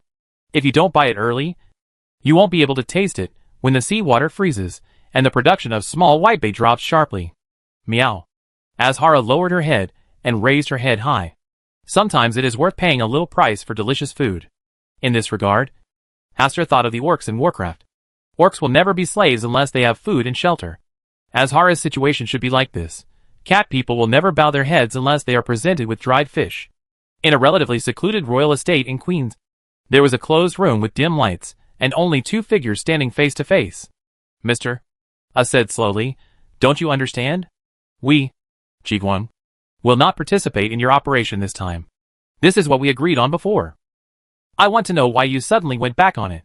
Standing opposite Mr. A is Panatia, known as the Nightingale of Despair from the Witch Sect. "We, the Aurora Society, do not need to explain to you the reasons for our actions. In short, whether you are willing or unwilling to cancel the previous plan, we, the Aurora Society, will not be involved in this matter, even when facing the Sequence 4 desperate witch." Mr. A's tone was neither humble nor arrogant, and he didn't care at all about the other party's demigod identity. Panatia sneered and said, "Oh, you, Mr. A, can't decide this matter, right, Mr. A?" Just looked at him with pity, as if looking at a clown, and waved his hand. "I have already said what I need to say, and I have no interest in wasting time here with you. Is this an oracle from your lord?" Panatia seemed to have thought of something, and her face changed slightly. But Mr. A didn't give her an answer at all. He opened the window, and turned into a gust of wind and flew away from the window. Could it really be the latest oracle from the true creator? Panacea was a little unsure. Mr. A's attitude just now was worth her thoughts. Forget it. Let's leave this matter to the Lady White Saint to decide. Panacea walked out of the room and went to the second floor of the manor. A room at the end of the corridor on the right. In the room, sitting in front of the dressing table by the window, was a girl who looked innocent, cute, gentle and sweet. She has smooth black hair, a round face, and slender eyes. Her facial features are not very outstanding, but when combined, they give people a very comfortable and reassuring feeling. Panacea glanced at the ring on the girl's finger and said with a smile, Tris, you were very good today. You didn't even run away while I was chatting with others. The girl named Tris didn't speak. She just looked at the increasingly unfamiliar face in the mirror. Obviously that person was herself. But she just felt strange, as if it was another person with the same appearance as herself. Chapter 225 Jin. The stars are closer to here. No need to doubt. That's you. A brand new you. A you full of infinite charm. Panacea walked behind the girl, picked up the comb on the dressing table, and began to comb the girl's somewhat scattered hair. When I reach out and touch it, my hair is silky smooth. I only need to gently tidy it up, and my black hair will return to its neat and smooth shape. She is not me. She is the me you expect, not the me I want to be. The girl clenched her fists and spoke in a sharp and angry tone. It's all the same. You don't need to reject it. Just learn to accept it silently. Many things in this world don't revolve around you alone. Learning to accept it will always make you happier than resisting. Uh-huh. Do you think I will believe you? Then do you think I care about your trust? The girl stopped talking, but there was a bit of sadness in her eyebrows. Panacea leaned down, rested her chin on the girl's right shoulder, took a gentle sniff of the fragrance in her hair, and then said slowly, You said before that you wanted to make friends. Mrs. Germani and her sister. Please wait. They will come to visit you, and you can talk to them, and they will let you know how to be a good witch. Half an hour later, the girl met Mrs. Germani and her sister as she wished. Compared to her confident and arrogant sister, the girl was more willing to chat with Mrs. Germani, who was still a little bit reluctant to let go. How do you think you can be a good witch? This topic was raised by Panacea, who was standing by. Maraca sneered. This is really a good question. Not only should we answer it, but you should also think about this question. Who made the path of the witch full of so much pain? Panacea looked normal and said calmly, We are all children of the original. So naturally we have to be close to the original. That's the kind of rhetoric again. It makes no sense at all. Maraca was very disdainful of this, and had no idea of answering this question. The reason I wanted to become a witch was just to please one person. The girl was greatly shocked by Germani's words. She asked with some expectation, Can a witch really fall in love with someone? Of course. We are women first. And then witches. Since we are not born witches, we naturally have the right to like and hate like ordinary women. You think very differently. Have it? Of course.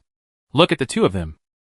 They clearly sneer at what you said, but they can't help but want to hear something interesting from you. Jiminy just smiled and said, I don't think liking someone is something worthy of being laughed at. So you are different from them. The girl asked Panacea and Maraca to leave, and she was alone in a room with Mrs. Germani. Can you satisfy my curiosity? I never wanted to hide this. Jiminy told the girl how she became a witch.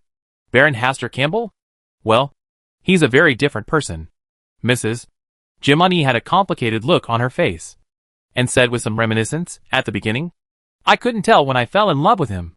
Maybe I fell in love without knowing it. It may also be due to the desire to conquer and rebellious psychology caused by frequent rejections. Later, I gradually figured out that I don't need to think clearly about these issues, as long as I know that I really like him in my heart. The girl listened silently to Mrs. Germani's story, and then sighed, It's a pity that you are like this. Since he doesn't want to see you, let me help you make an appointment with him. I believe he can't refuse the power of a prince. No, he'll refuse. Then I want to see it even more. Lady Germany did not speak. She had great confidence in Baron Hastur Campbell. An invitation to dinner from Prince Edsack? Hastur was enjoying life at home when Butler Neil suddenly sent him an invitation. Hastur did not want to get close to Prince Edsack at all. This is the man who fell in love with Tris Chick, and is the center point of recent big events. Hastur has no interest in getting involved in his love affair with a witch. So let them work it out on their own. I don't have time recently. So help me push this invitation. Hastur directly asked Butler Neil to handle it. And he didn't even want to write a reply. It's better to stay away and save yourself the trouble. He still needs to pay attention to another thing now. But he doesn't want to waste his time on other things. The day when the Twilight Hermits assassinated Duke Negan was not far away. As the butterfly effect unfolded, Hastur was not sure when the Twilight Hermits would take action. He was thinking of a better reason to tell Greco and remind Duke Negan to be prepared. After much deliberation, it was more appropriate to put the blame on Zilling's accomplices. Thinking of a good reason, Hastur went to meet with Greco that night, and vaguely mentioned that the remnants of Hurricane Lieutenant General Kalingos might assassinate Duke Negan again. Greg looked solemn, and said that he would be responsible for handling this matter. At the same time, he also told Hastur an inside message that Earl Hall and Duke Negan had jointly recommended him to Southwell County to assist the Archduke of Southwell in guarding the coastal defense line. What the king means is that he can first restore himself to the hereditary title of Earl Campbell, and then send himself to South Wales. Hastur was not too surprised by this news, and he had already made various preparations to go to South Wales.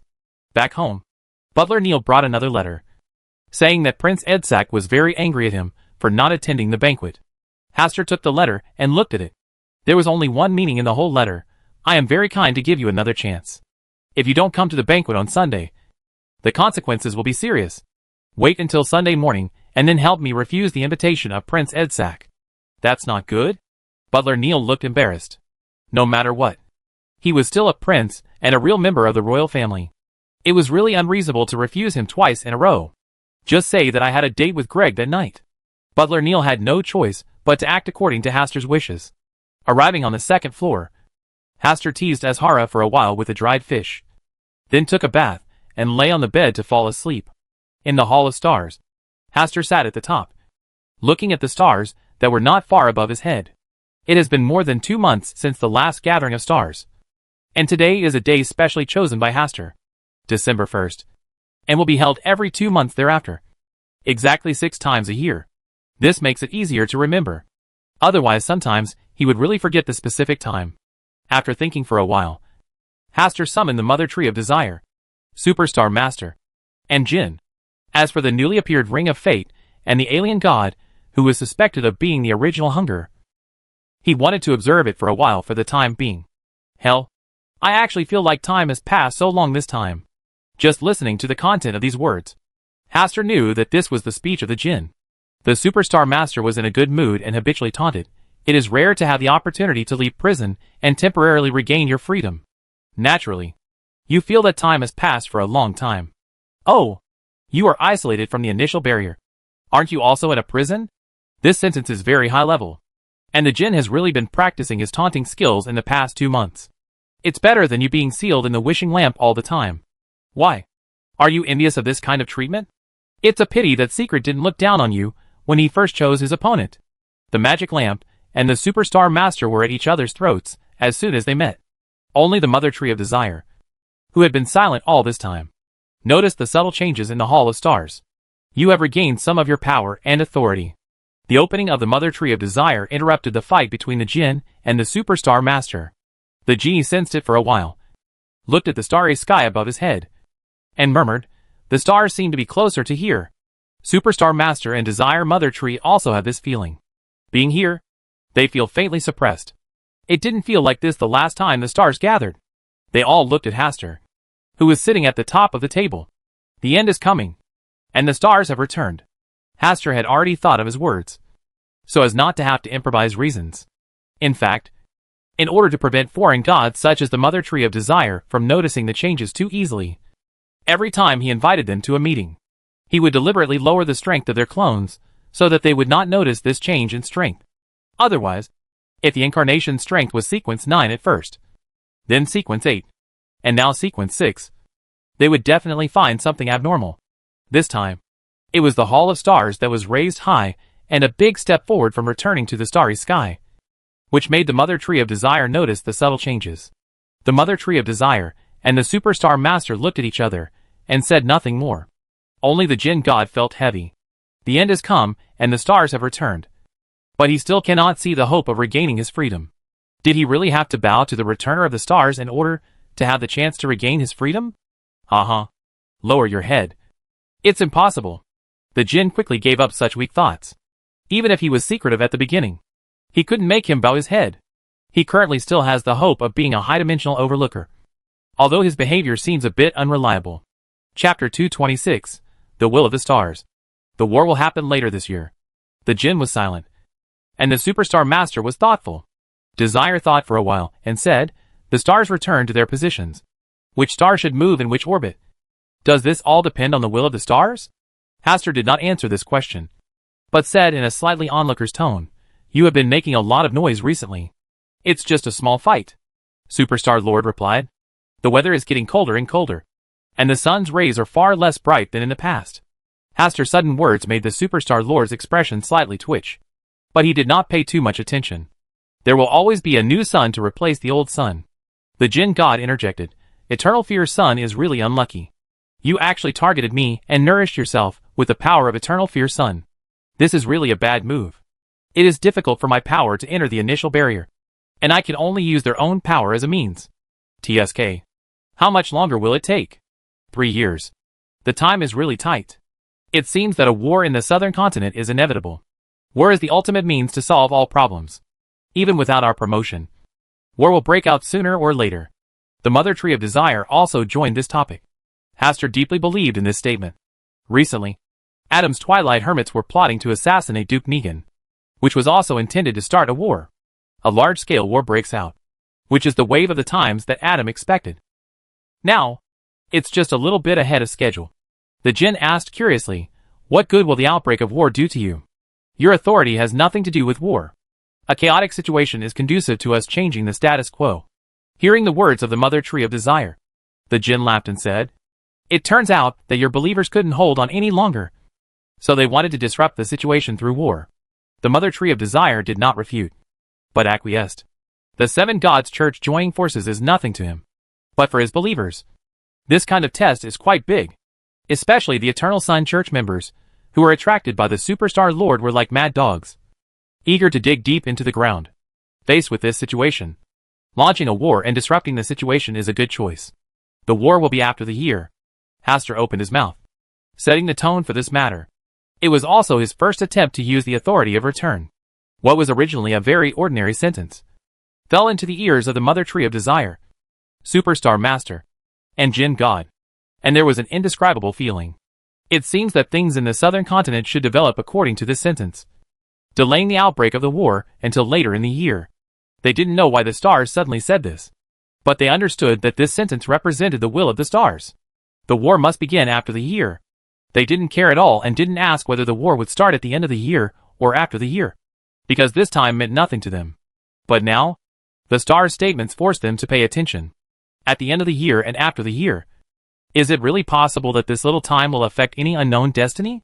The stars have glimpsed the related future, so they think it would be better for the war to break out after the year? The Jinn is also thinking about the difference between the end of the year and the year after. He knows more about the real world than the Mother Tree of Desire and the Superstar Master combined. This year is 1349, and the next year will be 1350. The difference between them. He can't figure it out. Perhaps Bernadette might have a different opinion on this. At the beginning, Russell seemed to be planning to make a time calendar. Every day of every year represents a different fortune. There are things that are appropriate and inappropriate to do. Something to do. It is like a prophetic book that can give ordinary people a simple guide. Are the stars also watching all this? The Mother Tree of Desire still asked her doubts. Hastur said calmly, the stars are always watching everything. What will be the different results or impact of a war at the end of the year versus a war after the year? Of course it has an impact. This war has affected my mood for a good year. Asta added silently in his heart and said, this is a development that is in line with the trend of the times. The development conforms to the trend of the times. The Mother Tree of Desire and the Jinn were both pondering these words. And soon they thought of the mysterious organization the Twilight Hermits. For existences of their level, the Twilight Hermits are not mysterious. They know that this is an organization founded by Adam, the descendant of the ancient sun god. The purpose of this organization is to resurrect or awaken the true creator. It is claimed that when the end of everything appears, the original creator will rise from death, wake up from sleep, attribute everything to himself, and create a new world and a new history. This almost overlaps with the prophecy of the end of the world and the return of the stars. Could it be that the Twilight Hermits are an organization that believes in the stars? Are they believers in the stars? The Jinn god had some thoughts in his mind. He originally asked Bernadette to search for the followers of the stars. But there was no harvest. If the other party was the Twilight Hermits, Bernadette really didn't know about it. What the Mother Tree of Desire is thinking about is, will the original creator wake up at the end of the world? If the end of the world will lead to the awakening of the original creator, then all their plans at the moment will only speed up the arrival of this day. When this day comes, everything returns to chaos and then evolves again. Is this what the stars mean? Mother Tree of Desire only felt a deep chill. Since it fits the trend of the times, let's wait until after the new year to start this war. The Superstar Master, who didn't know why, didn't think this was a big problem at all. The Mother Tree of Desire was silent, and the Jinn didn't say anything. The Superstar Lord felt strange and had no intention of continuing to speak, and Hastur had no interest in continuing the conversation. His needs have been met, and the authority of returning to the throne can indeed invisibly pull the stars to move on their established orbits. Although the impact is a bit weak now, it still exists. Let's end the party today. Hastur was about to end this gathering of stars, but the Jinn hesitated and finally said nothing. After sending away the Mother Tree of Desire, the Superstar Lord, and the Jinn, Hastur's eyes looked at the stars of the high-dimensional overlookers.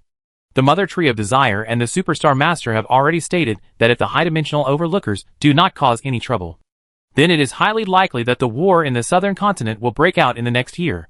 The high-dimensional overlooker is still on the sea and has not set foot on the southern continent. The ship beside him has been replaced by a new ship from the Immortal, an ironclad ship from the Kingdom of Lone. I don't know when he captured an armored ship.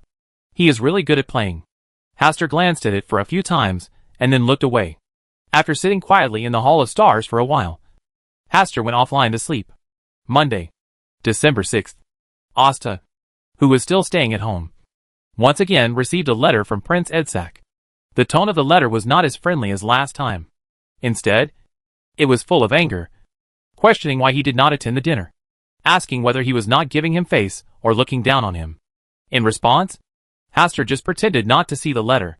That Prince Edsac had no real power. He just had an empty prince title. No matter how angry he was, there was nothing he could do about himself. He would not take risks at the banquet. Who knows if this is an arrangement from 008 or the idea of the witch? Otherwise, Prince Edsac had a completely unrelated relationship with him. So why would he frequently invite him to banquets? And he was angry because he didn't attend the dinner. Could it be that Prince Edsac was boasting in front of others? But in the end, he found that he ignored him at all. So he became angry? In a royal manner, Prince Edsac threw a piece of porcelain on the ground in anger. He was really angry that Baron Hastur Campbell rejected his invitation again. No matter how hard and soft he tried, Baron Hastur Campbell always used some random excuses to stall him. How could he have the face to meet the girl who was waiting for his reply, if he can't even do this little thing? Am he still the prince of the Lone Kingdom? Okay. If you don't come to see me, I'll go see you. Prince Edsac regained his composure and asked his servants to prepare the carriage. He wanted to personally meet the young nobleman who had been praised by Duke Negan and Earl Hall many times. When the carriage drove out of the manor and was about to go to its destination along the King's Road, an accident suddenly happened. The coachman who was driving the carriage accidentally knocked down a noble lady who was walking. What bad luck! Edsac cursed secretly, and had no choice but to give up the idea of visiting Baron Hastur today. Stepped out of the carriage in person, and began to deal with the unexpected disaster in front of him. In a small house with a stream running through it. On the desk next to the window. On an open yellowed diary. A magic pen that no one is holding is writing a paragraph in the diary. Prince Edsac became angry because Baron Hastur Campbell refused banquet invitations many times, causing him to lose face in front of a beautiful girl. He wanted to visit him in person. This is normal behavior, but such a meeting seems to lead to things beyond control. Chapter 227, The Out of Control Script. Baron Hastur Campbell. This is a man full of many mysteries. There is nothing about him that cannot be seen through. Oh, HL. Where did this mysterious figure come from? Fate. Fate is starting to turn. It's over. Insangwil has established a small connection with Prince Edsac because of the matter. I hope that such a connection will not kill Insangwil. Poor Insangwil. His fate is as bumpy as ever. The Avengers from Tingen are also looking for him. And they are getting closer. When the war begins, what will happen to Insangwil, who has lost the protection of his destiny? In this chaotic situation? Well, He's going to die. And he's going to die badly. When I wrote this, I held the pen with one hand, crossed out the last sentence, and wrote another paragraph. When the war begins, Nsangwil will survive this cold winter night. Promoted to a higher sequence. This passage only existed for a period of time, and then disappeared without a trace, leaving not even a drop of ink in the diary. Nsangwil was silent for a while, and then wrote another paragraph. Prince Edsack was busy dealing with the matter of knocking down Countess Kessman, and gradually forgot to visit Haster Campbell. The two of them missed the matter about the Baron, and did not meet. Everything is still going on. This little matter has stopped. Nothing beyond our control has happened. And Baron Haster Campbell is no longer involved. Nsangwil stopped writing here. His face was a little pale, and there was a slight sweat on his forehead. He didn't want to involve the mysterious Baron Haster Campbell, a mysterious figure that even 008 couldn't see through. In his current situation, he is not suitable to provoke other enemies. As for the three stalkers from Tingen, he wasn't too worried. He would leave Backland after finishing his work here, and they still need to serve in the Church of the Goddess of Night, so they cannot leave Backland to find themselves. The next day, the sun shone outside the window, and several new paragraphs appeared in the diary on the desk. The girl who seduced Prince Edsack was very interested in the mysterious figure Baron Haster Campbell. She wanted to leave the manor and visit him in person. Unfortunately, she was stopped, and she could not go out smoothly. The girl seems to have noticed something strange. She asked Talim, a subordinate loyal to Prince Edsack, to go find the good Baron Haster Campbell and want to ask for his help. Talim left the manor smoothly and came to the home of Baron Haster Campbell. Unfortunately, Baron Haster Campbell had already gone out and was not at home, so they missed an excellent opportunity to meet.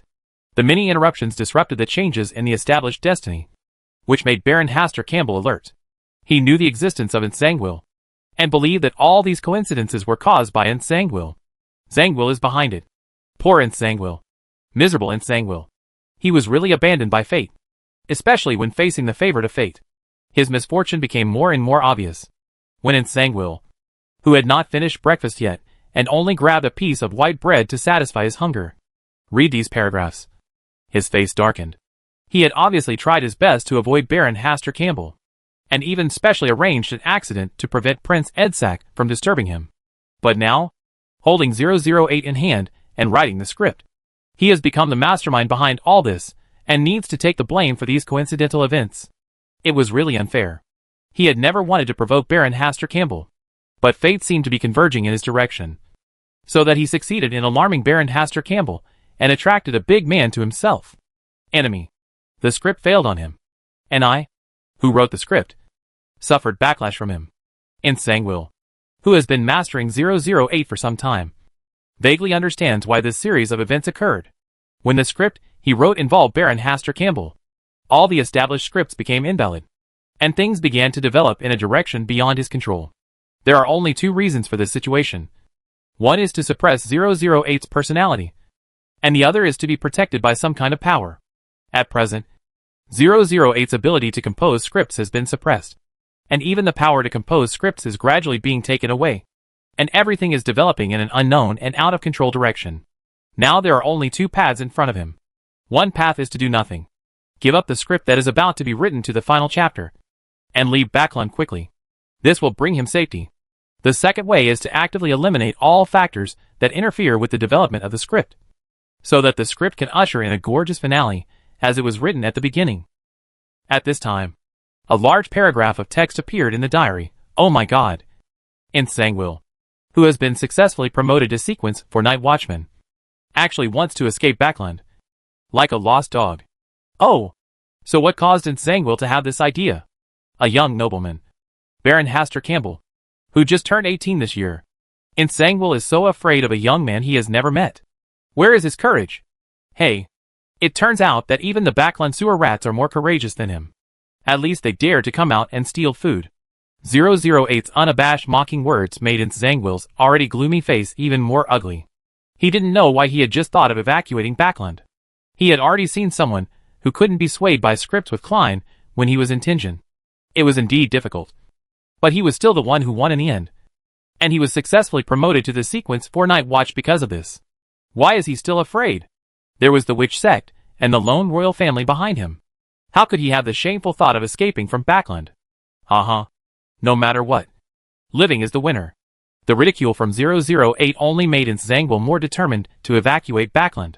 For the sake of face and promise, he should stay in Backland, and then continue to arrange the fate of coincidence through 008, overcome difficulties and obstacles, and complete the final chapter of the script. But he was more willing to listen to his inner voice and leave Backland before everything breaks out. Stay away from Backland. No face, no agreement, are as important as being alive. He doesn't believe 008's nonsense. 008 must be hiding some important information. If he continues to stay in Backland, it will be the most dangerous. He is not an abandoned disciple of fate. Fate has given him enough reminders through this series of events. Leave Backland. After making the decision, Zangwill held 008, put it into a pen box specially designed to store it, then closed the diary and looked out the window at the sunlight shining on the stream. Sparkling and unhurried. Slowly eat the white bread in your hand. What? You want to leave Backland? Panatia was shocked by Zangwill's resignation. How could she suddenly leave Backland? As agreed, I have successfully arranged a lot of things for you. As for the finishing work, that is your own problem, and I don't want to get involved. Zangwill looked calm as he drank plateau coffee from the southern continent. The taste is very bitter, and there is no sugar added at all, which makes the bitterness very long-lasting and the fragrance is more obvious. I want to know why you want to leave Backland at this time. Panatia suppressed the anger in her heart and stared at Zangwill with sharp eyes. I want to go to the southern continent before the war breaks out. There is what I need there. There are only 10 days left until the plan is implemented. Are you so impatient? Uh-huh. 1 day is enough to change a lot of things. I also want to spend the new year in the southern continent this year. Zangwill asked again, don't you even have the ability to hold on for more than 10 days? If that's the case, then I have to leave Backland. Panatia looked ugly, but she could not stop Zangwill's decision. But this did not mean that she would let Zangwill leave Backland so smoothly. If you can't deal with Mr. Who has the backing of Aurora, how can you still deal with a sequence for night watchman? Stay. A sound suddenly sounded, and Zangwill's expression moved slightly. He subconsciously stood up and looked at the source of the sound. Inside the room, a woman wearing a simple, holy white robe appeared at some point. Katerina Pellet, the white saint of the witch sect. The ageless witch of the witch path sequence 3. I am just an equal partner with you, not your prisoner. Zangwill's tone was obviously not as tough as before. I don't care about this cooperation. I keep you for another reason. Catalina's voice is nice and young, which makes people feel comfortable listening to it, and it extinguishes the anger in their hearts without even realizing it. What reason? I want to know why you are so eager to escape from Backland. Catalina stared at Zangwill's eyes with a pair of deep and childish blue eyes, observing all the subtle changes in his expression. She was really just out of curiosity. Mr. From the Aurora Society suddenly told him unilaterally not to participate in this plan. Now, Zangwill also wants to escape Backland. She wanted to know what the reason was. Chapter 228 The Source of Danger. This time, 2 immortal witches came to their witch sect. One light and one dark. With the power of the lone royal family, there was nothing to fear in Backland. As for the descending of gods, the eyes of the gods are now focused on the southern continent. Unless the trouble goes too far, Backland will not descend from the gods. But the Aurora Society, which has always been bold and courageous, backed down without a formal reason. It was clear that they also needed to absorb the negative emotions in the dock area to allow the heir of their lord to come. Now, even Zangwill, the archbishop who defected from the Church of Night, is thinking of escaping from Backland. There must be a reason they don't understand. I have a premonition that it will be in danger if I continue to stay in Backland. Zangwill still truthfully told the reason why he chose to leave Backland. Where does the danger come from? The unknown. The unknown danger is what scares the most. Where is the source? A man I cannot see through. Baron Haster Campbell. Zangwill's eyes moved slightly, and he told everything he had discovered. Since the other party doesn't want him to leave Backland now, then let the other party deal with matters related to Baron Haster Campbell. Stay and wait until the matter is over before leaving. Unless you want to be a traitor again. Catalina didn't give Zangwill a chance to refuse, and continued, the closer we get to the final chapter, the more we have to be wary of additional factors that may hinder the plan. Yes. Panatia nodded respectfully. She was the person in charge of cooperating with Zangwill and others this time. As for the White Saint, she came to Backland because she had other things to deal with. Have you found the believers of the stars? Not yet. All forces have been quiet recently. The last incident of fake followers of the stars made many people act with more scruples. Hurry up. Catalina asked a few more questions about the girl, then disappeared, going somewhere unknown. Your witch sect actually sent an ageless witch this time, which is really unexpected. Nsangwill's tone was indignant. He had promised to cooperate only, but now he was using force to prevent him from leaving Backland. There are many things you can't think of. Panadia was in a happy mood and urged Nsangwill to go back and write the script to avoid unplanned events. Hastur, whose good mood was disturbed many times, became increasingly dissatisfied with Nsangwill hiding behind the scenes and using 008 to arrange a series of coincidences.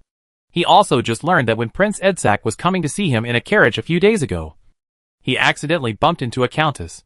There was also Edsack's subordinate Talim. When he came to find him, he happened to be out of the house and was not at home. So he missed another opportunity.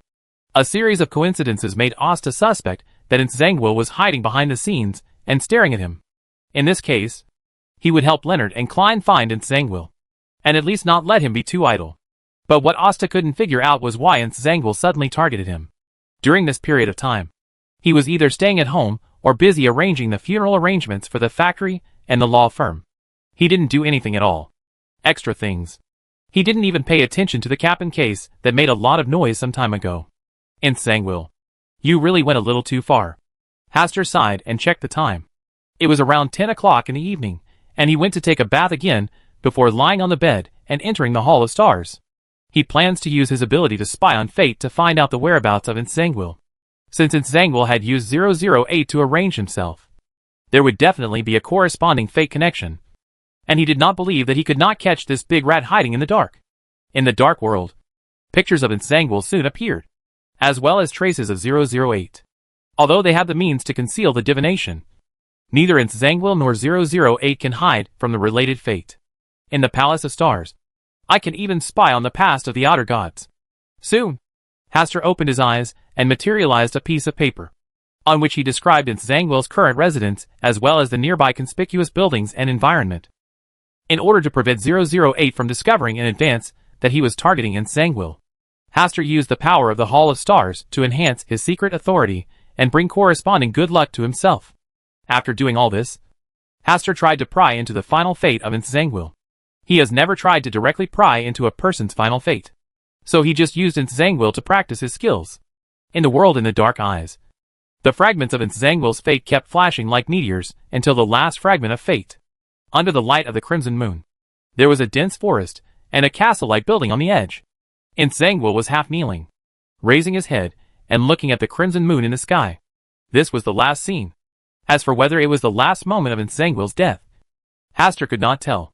The only thing that can be known is that the fate of Nsangwill has changed. According to the original trajectory, he should have died under Klein's death knell gun. But there was no shadow of Klein in the picture just now. Also, Klein's own destiny has changed, and it is normal for Nsangwill's destiny to change. Hastur opened his eyes and began to think about how to reveal Nsangwill's residence to Klein and Leonard. As for how Klein and Leonard were going to target Nsangwill, that was their business. After settling the matter of Nsangwill, Hastur's eyes swept around the stars as usual, and then landed on the star where the true creator resides. Did the true creator know about the last oracle he sent to Mr. A? After observing for a while, there was nothing unusual. Aurelius in the picture had long hair that reached his waist, standing on the top of the mountain, looking at the sea in the distance. It seemed like he could go on like this forever if no one disturbed him. Hastur withdrew his gaze and observed the two new stars. Suspected to be the original Hungry Big Mouth planet, it still maintains its disguise. The Ring of Fate keeps circulating the unknown fate. It shows no abnormal behavior in response to the peaks from the stars. Calm and confident. This will be a very difficult alien god to deal with. Early morning. A royal manor. On the bed, the girl was nestling in the arms of Prince Edsack, complaining to him about what had happened these days. I also think it's too much of a coincidence. How could he suddenly bump into Countess Kessman that day? According to the coachman's later recollection, he didn't notice anyone in front of him at all at that time. He didn't react until he bumped into someone. And then I saw Countess Kessman lying on the road. Prince Edsack also had vivid memories of what happened that day. I have already promised in front of Lady Germany that I will definitely invite Baron Hastur Campbell. You don't want me to break my promise in front of my friends, right? The girl's sad and coquettish tone made Prince Edsac's heart almost melt. Okay. Today I will go see Baron Hastur Campbell again to see if there will be any accidents. Prince Edsac made a guarantee on this matter. And then in the afternoon, the king suddenly came to him with something, and he could only give up his plan to see Hastur again. After the girl learned the news, she became more and more certain that Baron Hastur Campbell had the ability to change her situation. Otherwise, such coincidences would not always happen. She also found Prince Edsac's loyal subordinate Talum, and asked him to go to Baron Hastur Campbell's house tomorrow. Even if he stayed there all the time, he must see Baron Hastur Campbell. The next day, the servants received news about Talum's death. Panacea came specially to see the girl, reached out and pinched her chin, and said coldly, "Stay here peacefully, and don't do anything stupid again, unless you want to kill more people. It was indeed you who killed Talum. A subordinate who is obsessed with your charm will die when he dies. No one will be sad about his death, including that Prince Edsac." The girl was silent for a while, then sarcastically said, "If you are really omnipotent, why don't you dare to let me see Baron Hastur Campbell? Are you afraid of something?" Panacea frowned slightly. This was the second time she heard this name. The last time she heard it was from Ensanguil. "This is not something you should worry about." Panacea released her grip on the girl's chin, turned and left the room. She felt that it was necessary to see Baron Hastur Campbell to avoid being spoiled by him. Should I report it to the superiors first? Panacea thought for a while, and felt that it was not necessary. He is just a baron, and he is still so young. If you just observe him from a distance, nothing big will happen. Late at night, Panacea left the manor and prepared to go to the house of Baron Hastur Campbell to see what was going on. In order not to attract attention, she did not choose to travel through the spirit world, but took a carriage to go there. It's also in Queens, and can be reached in about 20 minutes by car. The carriage rumbled forward, and it quickly traveled for more than 20 minutes, with no sign of stopping. It wasn't until more than half an hour later that the carriage stopped. Panacea opened the curtain of the carriage, and was about to get out of the carriage, when she suddenly discovered that the Holy Wind Church was directly opposite. He actually came to the Church of Storm's stronghold in Backland, and it's still in front of the gate of Holy Wind Church. Chapter 229 Compensation. Mental Damages. The majestic Holy Wind Church, even in the dark night, can make people feel the sharp breath of the storm coming towards their faces. Panacea felt her scalp numb, and her face turned slightly pale, especially when she saw the Archbishop looking at her with doubtful eyes inside the door of Holy Wind Church. She felt that her heartbeat had skipped a beat. She quickly lowered the curtain of the carriage, returned to the carriage and sat down. She tried to use a calm tone to ask the carriage driver to turn around and return, not to mention the gate of the Holy Wind Church, even within a few hundred meters nearby. It was a restricted area for those called heretics. If you don't have a superficial identity that is reasonable and worthy of scrutiny, you won't dare to approach this place. The only thing that Panacea is glad about now is that the carriage did not rush directly into the Holy Wind Church just now. Otherwise she would never be able to escape. At this time, she no longer cared about investigating why she came to the Holy Wind Church, and left. Leave here quickly, and she must not be discovered by the Archbishop of the Holy Wind Church. Just as the carriage was about to start moving again, a young cleric came here and stopped the carriage.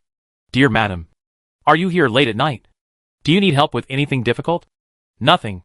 I just happened to be passing by," Panacea replied perfunctorily, pretending to be calm. "Madam, you don't need to be shy to speak up. It is normal to seek the protection of gods. God is willing to accept all devout believers.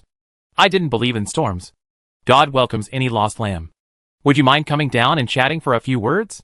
Panacea was annoyed by the difficult young cleric, but soon realized something was wrong. People from the Church of Storms are often simple and crude in their actions. How could they have such patience? Not good. Damn it! He's stalling for time. Panacea didn't care about exposing her identity, and directly opened a channel in the spirit world, hoping to leave here by traveling through the spirit world. Boom! The moment she entered the spiritual world, she was blasted out by the thunder that she had been waiting for a long time. The extraordinaries of the Church of Storms had long expected that she would leave here in this way, so they ambush her in the spiritual world in advance. Damn it! When did these storm believers become so cunning? Panacea was frightened and angry, and hurriedly crashed the carriage and fled towards the densely populated place in the distance. The surroundings were suddenly enveloped in circles of thunderous auras, like a thunderous prison, isolating her from the real world. Dark clouds are gathering in the sky. And even more terrifying thunder is about to fall. Panacea was determined to break through the blockade. But the raging storm blocked all her escape routes. She had no other way to leave except to tear open this thunder prison. And brute force has never been what the witch path is good at. She could only gather layers of ice to protect her body and block the incoming thunder. Just when she couldn't bear it anymore, and was about to kneel down under the power of thunder, someone tore open the spiritual world, grabbed her shoulders, and took her away from here at a high speed. It's a pity that we couldn't catch her. The people who rescued her are very strong. And it's not just sequence 4. The witch sect suddenly sent so many powerful people to Backland. Do they want to plot something? Strange. Why did this witch of despair suddenly come to the door of the church tonight? She shouldn't be that stupid. Right? Maybe she doesn't know why she is here. What kind of existence can completely blind the perception of a despairing witch? I don't know. There are too many terrifying existences lurking in Backland. Are you still chasing me? Forget it. The current situation in Backland is too complicated. We'd better be careful, and don't be used as a gun by someone with intentions. God's eyes are watching the southern continent, and we should not cause trouble at this time. The surrounding thunder dispersed, and the Holy Wind Church quickly returned to its previous tranquility. Snapped. Madness. In a forest near a manor, Panacea was slapped to the ground. But she didn't dare to complain at all. On the contrary, she wanted to thank the other party for risking his life to save her. That is the main gate of the Holy Wind Church. Any unexpected situation would attract the attention of the Lord of Storms. You actually ran to the gate of Holy Wind Church alone. Do you really want to give some merit to the Archbishop who is guarding there? If I hadn't happened to be in that area, you would have been blown to pieces by thunder. Panacea lowered her head and timidly did not dare to speak. She was really frightened. Her original intention was to see what kind of person Baron Hastur Campbell was. For the sake of safety, she also chose to take a time-consuming carriage. But who knew that the carriage driver would actually drive the carriage to the entrance of the Holy Wind Church? And she didn't notice it at all. What was even more frightening was that as soon as she opened the carriage curtain, she met the Archbishop's gaze. All this is just right. If it hadn't been for the help of the Black Saint in front of him, he would have been arranged properly tonight, and then died in a daze. When the Black Saint's anger was almost gone, Panacea stood up from the ground, her cheeks already red and swollen. I have long heard that this Black Saint likes to slap others. And it is true that the slaps are hard and painful. Tell me about it. I originally wanted to take a look at Baron Hastur Campbell tonight, but I didn't expect that he would appear at the gate of Holy Wind Church out of nowhere. Needless to say, stay away from that Baron Hastur Campbell in the future, and don't try to commit suicide again. Before Panacea could ask why, the Black Saint had disappeared. Just like her title, she likes darkness, blends into darkness, and disappears into darkness. Who is Baron Hastur Campbell? Who is secretly arranging her whereabouts tonight? Is that someone even the Black Saint is afraid of? After standing there for a while, Panacea realized that she was seriously injured and needed treatment. When she thought that there were still more than 10 days left, the plan was about to come to an end, and her injuries would not have time to recover. Hastur slept soundly tonight, and he didn't wake up from his sleep until spirituality reminded him that something had happened. Something was wrong with Will's folded paper crane. It should be Will who had some important news. Lift the quilt and get out of bed. Turn on the light. Go to the window. And find the paper crane responsible for delivering the message. It says, "Don't sleep. Remember to send the latest ice cream tomorrow. TSK." With a tone of asking for credit. Did Will do anything important tonight? Asta thought for a moment. Then untied a paper crane and placed it in the palm of his hand. Then went to bed. In the dream, Will did not appear, but just played a short video to Hastur.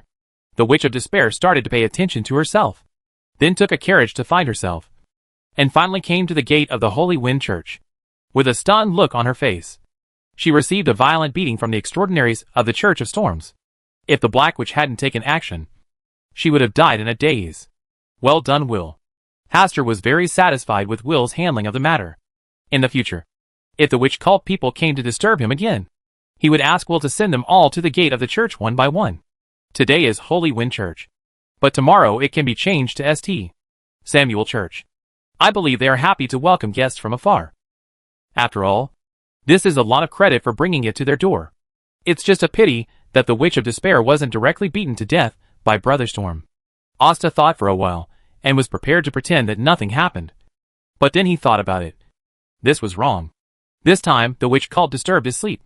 Shouldn't he pay some price for it? After all, even Will, the mercury snake, has taken action. So he still needs to recoup some of the ice cream cost. Right? We can't let Will's attack go in vain. It just so happened that Azhara's assassin potion was almost completely digested. And she was worried about the next potion formula. Oh, it's okay if you're not dead. But it won't be easy to collect mental damage fees if you die. Hastur thought about it in his mind. And then went to the Hall of Stars. By peering into the related fates, it is easy to find the residence of the unlucky witch. Early the next morning, a letter was delivered to Panadia. After she read the contents of the letter, with a confused look on her face, her anger surged up and went straight to her forehead. And the finger bones that clenched the letter turned white. It was obvious that he was the victim last night.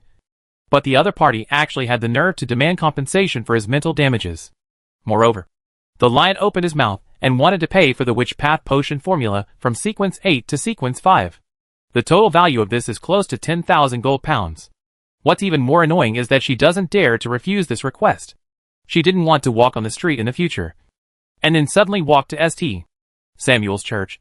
And be surrounded and beaten by the extraordinary people from the Church of the Night. The experience last night was so horrific that she didn't notice anything unusual from beginning to end. This is enough to show that the strength of the person secretly far exceeds his own. And maybe more than just sequence 3. Such people. No. They are angels on earth. Panadia's heart was trembling. And when she thought that she was under the gaze of an angel last night, she felt a deep chill covering her whole body. At this moment, she felt that her injuries were aggravated. Through this incident, she deeply understood the truth that in Backland, one should keep a low profile, and it is best to keep one's tail between one's legs. Chapter 230 Guidance. Eating melon again. Brave bar. Quiet nights. Noisy drinkers. Sometimes accompanied by a few flirtatious drunken words. Hastur sat at the bar and ordered a blue and red cocktail. Regarding Nsangwil, he decided to tell Leonard personally what he had experienced during this period. He believed that he, who had been arranged by 008, could understand whose handiwork this inexplicable coincidence came from. After waiting for about half an hour, Leonard walked in through the bar door. As soon as he came in, he asked the bartender to serve him wine, and also recorded the wine Hastur drank on his account, saying that he wanted to make up for the previous meal he owed. In response, Hastur ordered another glass of wine worth 1 gold pound and 4 soli. Leonard's mouth twitched slightly and said, "Although I have some spare money now, and can afford a meal, you have to take it easy." After saying that, he also ordered a glass of wine that was as expensive as Osta's. You can't treat others to a good drink while you drink cheap Southwell beer. After drinking a few glasses of wine, Osta began to mention what happened to him during this period, intentionally or unintentionally, and finally said, "What the HL? I always feel that what happened recently is too coincidental, and I don't know what kind of bad luck I have." Leonard was interested and said, "A continuous coincidence? I have had such an encounter before, and it was not a good experience. Have you had the same experience?" "Well, before I came to Backland," Leonard began to talk about what he encountered in Tingen, but skipped the incident between Nsangwil and 008. "So do you think this coincidence is destined?" Leonard heard this, shook his head and said, "Maybe there are some forces that we don't understand, hiding in the dark, secretly affecting our daily lives."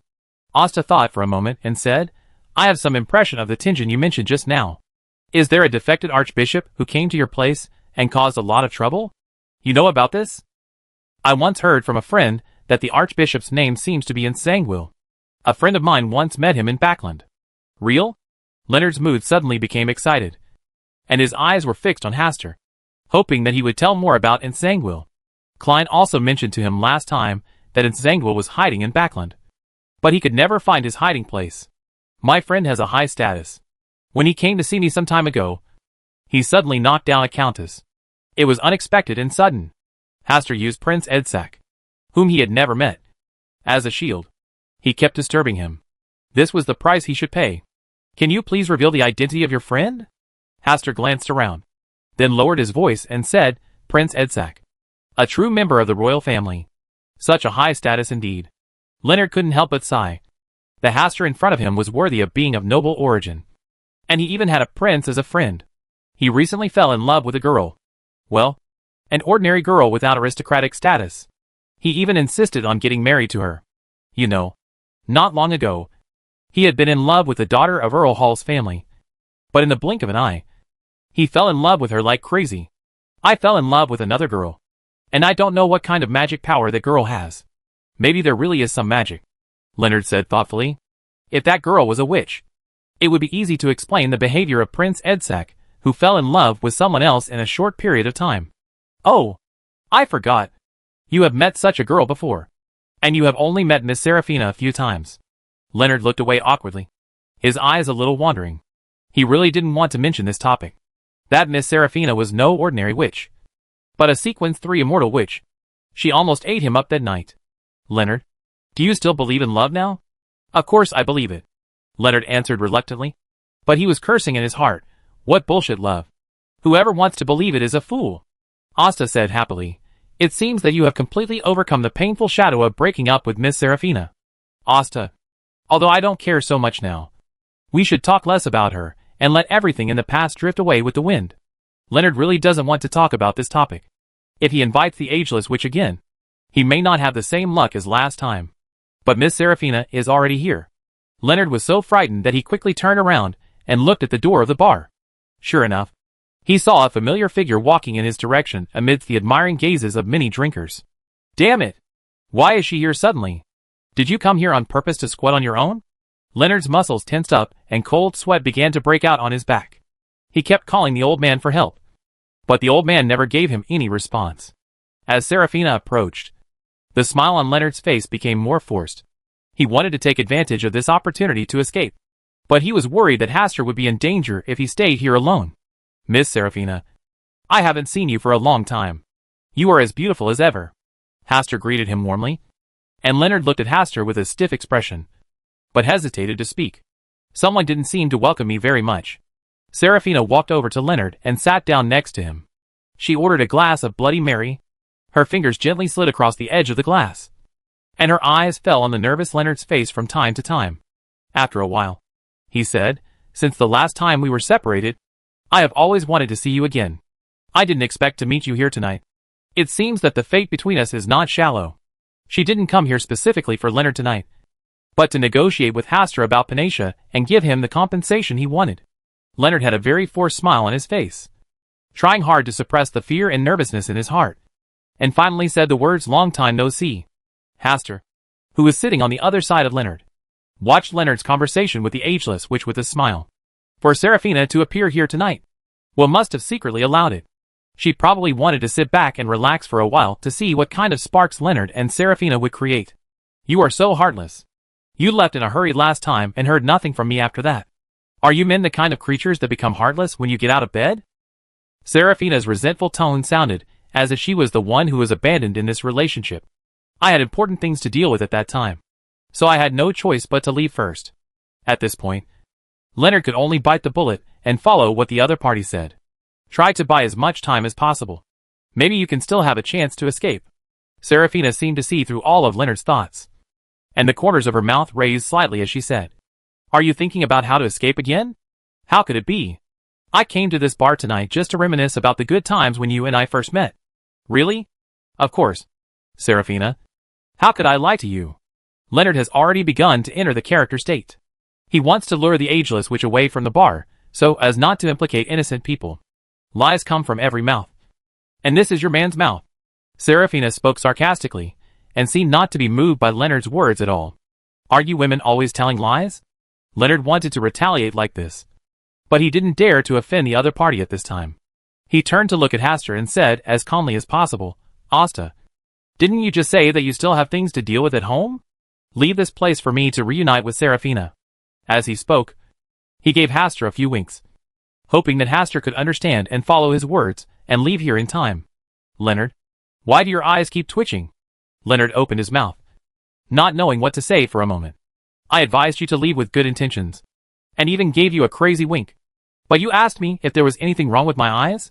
Whose eyes have problems now? Hastur, you are usually such a smart person. Can't you see that there is some kind of problem between me and this Miss Seraphina? Leonard, what's wrong with you? I'm fine. Leonard said these words very seriously. Before Hastur could answer, he raised his voice and said, Asta, my friend, can't you see that right now I just want to be with this beautiful Sarah? Are you alone, Miss Fina? Seeing that Hastur could not understand what he meant, Leonard had no choice but to apologize to Hastur later. As for whether there will be a future, he can't guarantee it. Asta was also stunned for a moment. He did not expect Leonard to come up with such a solution. 1/3 of the drinkers in the bar were already looking at this location. Leonard saw that Hastur had no intention of getting up and leaving, and was about to say a few more words, when Serafina beside him spoke first. Leonard, it's over between us. Now, the person I like is your good friend, Mr. Hastur. This sentence was like a bombshell, attracting the attention of the remaining 2/3 of the drinkers in the bar. Chapter 231. Leonard, the clown is actually me. Leonard stayed where he was. At this moment, he seemed to feel like a clown. What kind of plot development is this? This immortal which let her go, and is targeting Hastur again. How long has it been since Hastur fell under the charm of the witch? You can't blame Hastur for his weak resistance. He was easily defeated by the witch in just a few words. Moreover, Hastur's face is indeed very attractive, as well as his slender figure and extraordinary discussion. And he can also write poetry. No, I have to remind Hastur to stay away from this witch. This seemingly innocent girl in front of me is a terrifying existence that can break bones and suck out marrow. Leonard thought about a lot of things at this moment. He put his arm around Hastur's shoulders, pretending to be angry, and wanted to drag him out of the bar, and then look for an opportunity to tell him about the true face of Miss Serafina. He pulled hard, but hey, there was no drag. Hastur was still sitting in his seat, looking at him with curiosity. Leonard, don't be so nervous. Miss Serafina just said this in front of you on purpose. Hastur smiled to calm Leonard down and motioned for him to drink a glass of wine before talking. Asta, this is not a question of truth or lie. She simply... Leonard wanted to speak out, but when he caught a glimpse of Serafina's smiling eyes, he swallowed what he wanted to say. Don't worry. Miss Serafina came here tonight just to have something to do with me, and she doesn't want to settle the past love-hate entanglements with you. Hastur comforted Leonard again, telling him not to worry too much. What? She came to see you? Leonard was confused again. He could no longer figure out what was going on. I happen to know her daughter, and she just came to give me something for someone else, Hastur said and looked at Serafina. Is that so? Miss Serafina? Daughter? Leonard's head was hit with a heavy hammer again. And the ageless witch in front of him actually had a daughter. And Hastur also knows the other party's daughter. This relationship is too complicated. Wait, wasn't she the mother of a friend's friend who fell in love with her in the first place? Leonard's mouth twitched. He really wanted to slap himself. Only now did he understand why Hastur was acting strangely about his relationship with Serafina. As if he was suppressing something. Asta must be embarrassed to tell himself that the other party is already a wife with a daughter. Of course, I didn't mean to catch some ruthless man. Serafina glanced at Leonard, who had a complicated expression on his face, chuckled, and handed Hastur a piece of paper filled with content. On it was written the potion formula from sequence 8 to sequence 5 of the witch path. Miss Serafina, please make this trip yourself. It's really hard work. Hastur took the paper and put it directly into his pocket. Someone will always have to pay the price for their recklessness. I just hope it won't happen again. After saying that, Serafina drank the wine in the glass, then stood up and left. After her figure left the bar, Leonard finally reacted to the shock. He stood up, put his hands on Hastur's shoulders, and stared directly at Hastur. Asta, should you give me an explanation? What explanation? When did your relationship with the ageless, Miss Serafina, become so good? She is Mrs. Jamani's mother. I only found out about this not long ago. All her daughters are married? Leonard was stunned for a moment. Although he had expected it, he still couldn't bear it when he heard that the ageless witch was already a grandmother-level figure. He actually fell in love with a grandmother-level woman at that time, and even considered getting married and settling down. Yes, Leonard, you have really good taste. And Miss Serafina's daughter is also very beautiful. Leonard released his hands holding Hastur's shoulders and sat blankly in his seat, not knowing what he was thinking.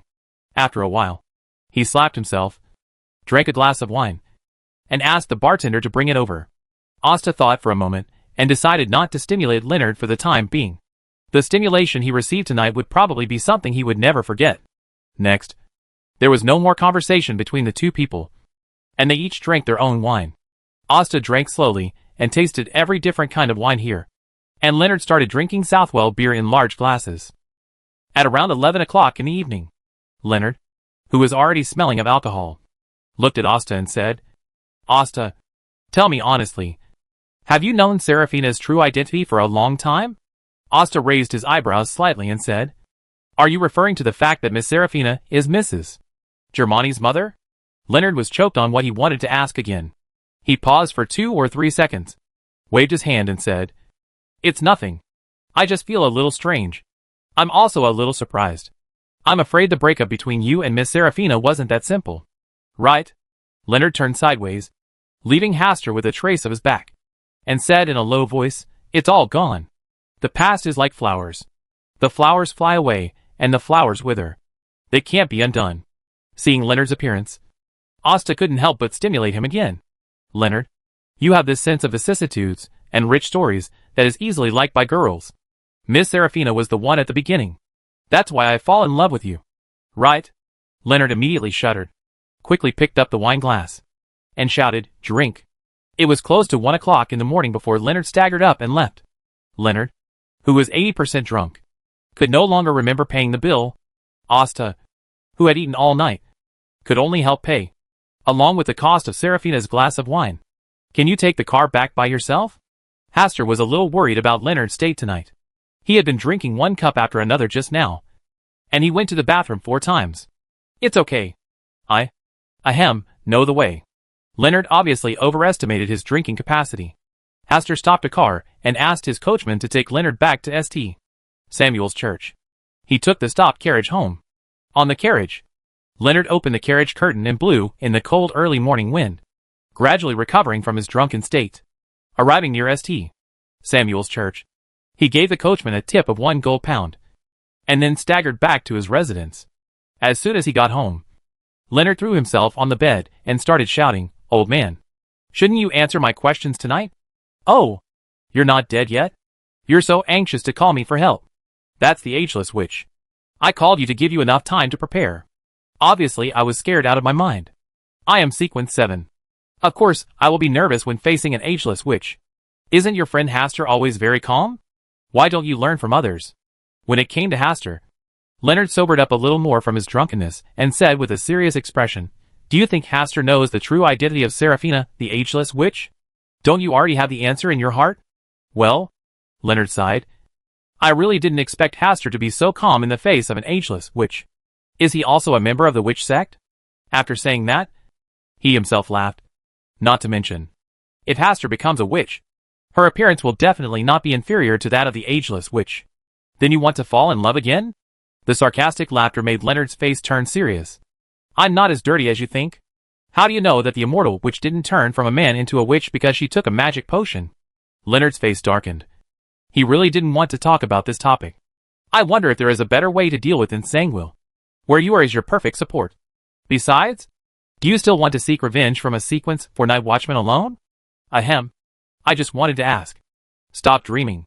Old man. You are so heartless. Don't blame me for not reminding you. When you notice Samuel, 008 will also notice you." "I see." The next day, Leonard got up and took half a day off to go to the West End to look for Klein. His abilities alone are limited, and he needs a suitable helper. When Klein learned about Leonard's intention, he told him not to speak for the time being.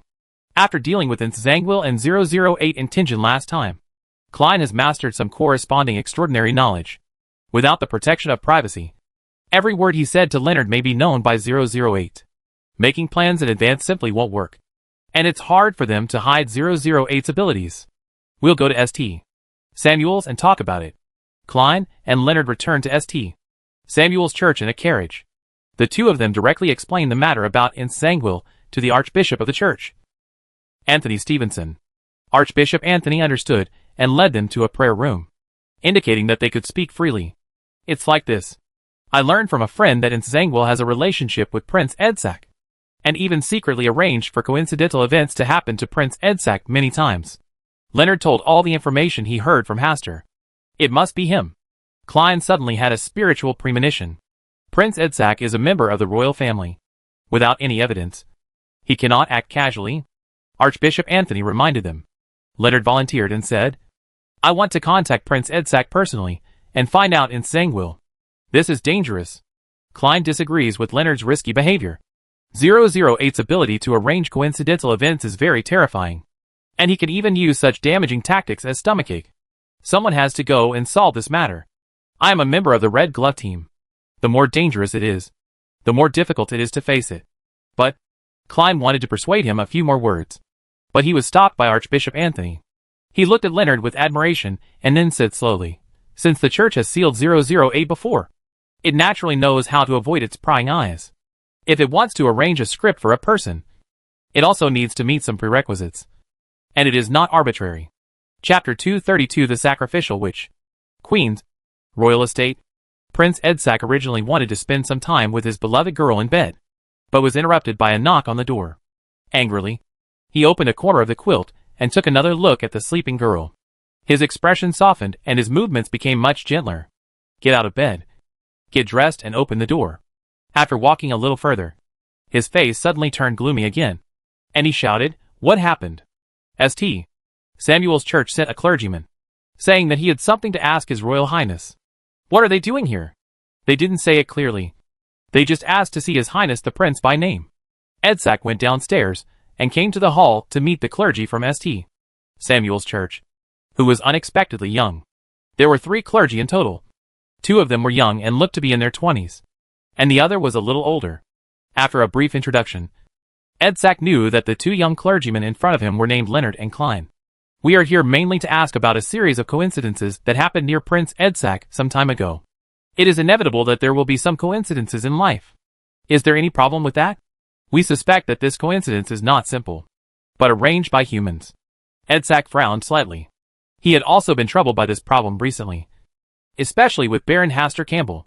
He encountered a series of coincidences that prevented him from seeing him. If it was arranged artificially, wouldn't Baron Hastur Campbell be highly suspicious? In order to avoid seeing him, he deliberately created a series of coincidences? Thinking of this, Edsac told what happened during this period one by one, and focused on Hastur's incident. "Instead of checking me, you should interrogate Baron Hastur Campbell. We won't leave anything suspicious," Leonard explained with a smile, then glanced around and said, "I heard that Prince Edsac recently fell in love with an ordinary girl. Can you let us meet her? This is my private matter. You are too lenient." Edsac completely lost his good temper before, and looked very irritable, faced with the oppression of a prince's aura. Neither Leonard nor Klein took it seriously. "We seriously suspect that the girl is a witch, and a cultist of the witch sect." The person who said these righteous words was Leonard. Looking at the somewhat confused Prince Edsac in front of him, he felt a sense of sympathy in his heart. He was also deceived by a witch back then, which was really embarrassing to think about. "Who allowed you to slander her? None of you have the right to see her." Edsac completely tore off his face and shouted loudly, "Send the guests away." Quiet. Leonard used his extraordinary ability, and Klein and a clergyman on the other side had already forced their way upstairs. Such behavior may seem a bit arrogant, but the Church of the Night Goddess's status in the Kingdom of Lone has always been very domineering. In this regard, even the Church of Storms cannot compare. Bang! It was the sound of broken glass upstairs. Soon, Klein hurried downstairs and said in a deep voice, "The girl was taken away and left through the window." Leonard chuckled and said, "Prince Edsac, it seems that the ordinary girl you like is anything but ordinary." Edsac fell down on the sofa, covering his cheeks with his hands, feeling painful and helpless. "Put away your overflowing emotions. Do you believe in a witch's loyalty to love? No. She and I truly love each other. You won't understand. Okay. You guys are in true love. But I don't understand." Leonard had a ridiculous and sad feeling that he stopped paying attention to the deeply in love Prince Edsac, and they were about to close the net. Since they chose to have a direct showdown with Prince Edsac, there were naturally more than just the 3 of them coming. There were people already lying in wait for Nsangwil to appear. Beside the stream, inside the small house, the sun has already shined into the windowsill, and there are a few more paragraphs in the diary on the desk. Strange. Is something happening today? But everything seems normal, calm and without any surprises. Is it an illusion? It's still weird. Is there something secretly happening that I don't know about? Nsangwil is also confused. But even if he thinks about it for a lifetime, he still can't figure out what is going on. Is it a secret? It's a secret. Someone is hiding from my prying eyes. This is a method specifically used by the Church of the Night to target me. Seeing this, Nsangwil could no longer remain calm, and he really wanted to curse. If he hadn't been blocked by the White Saint, he would have left Backland now.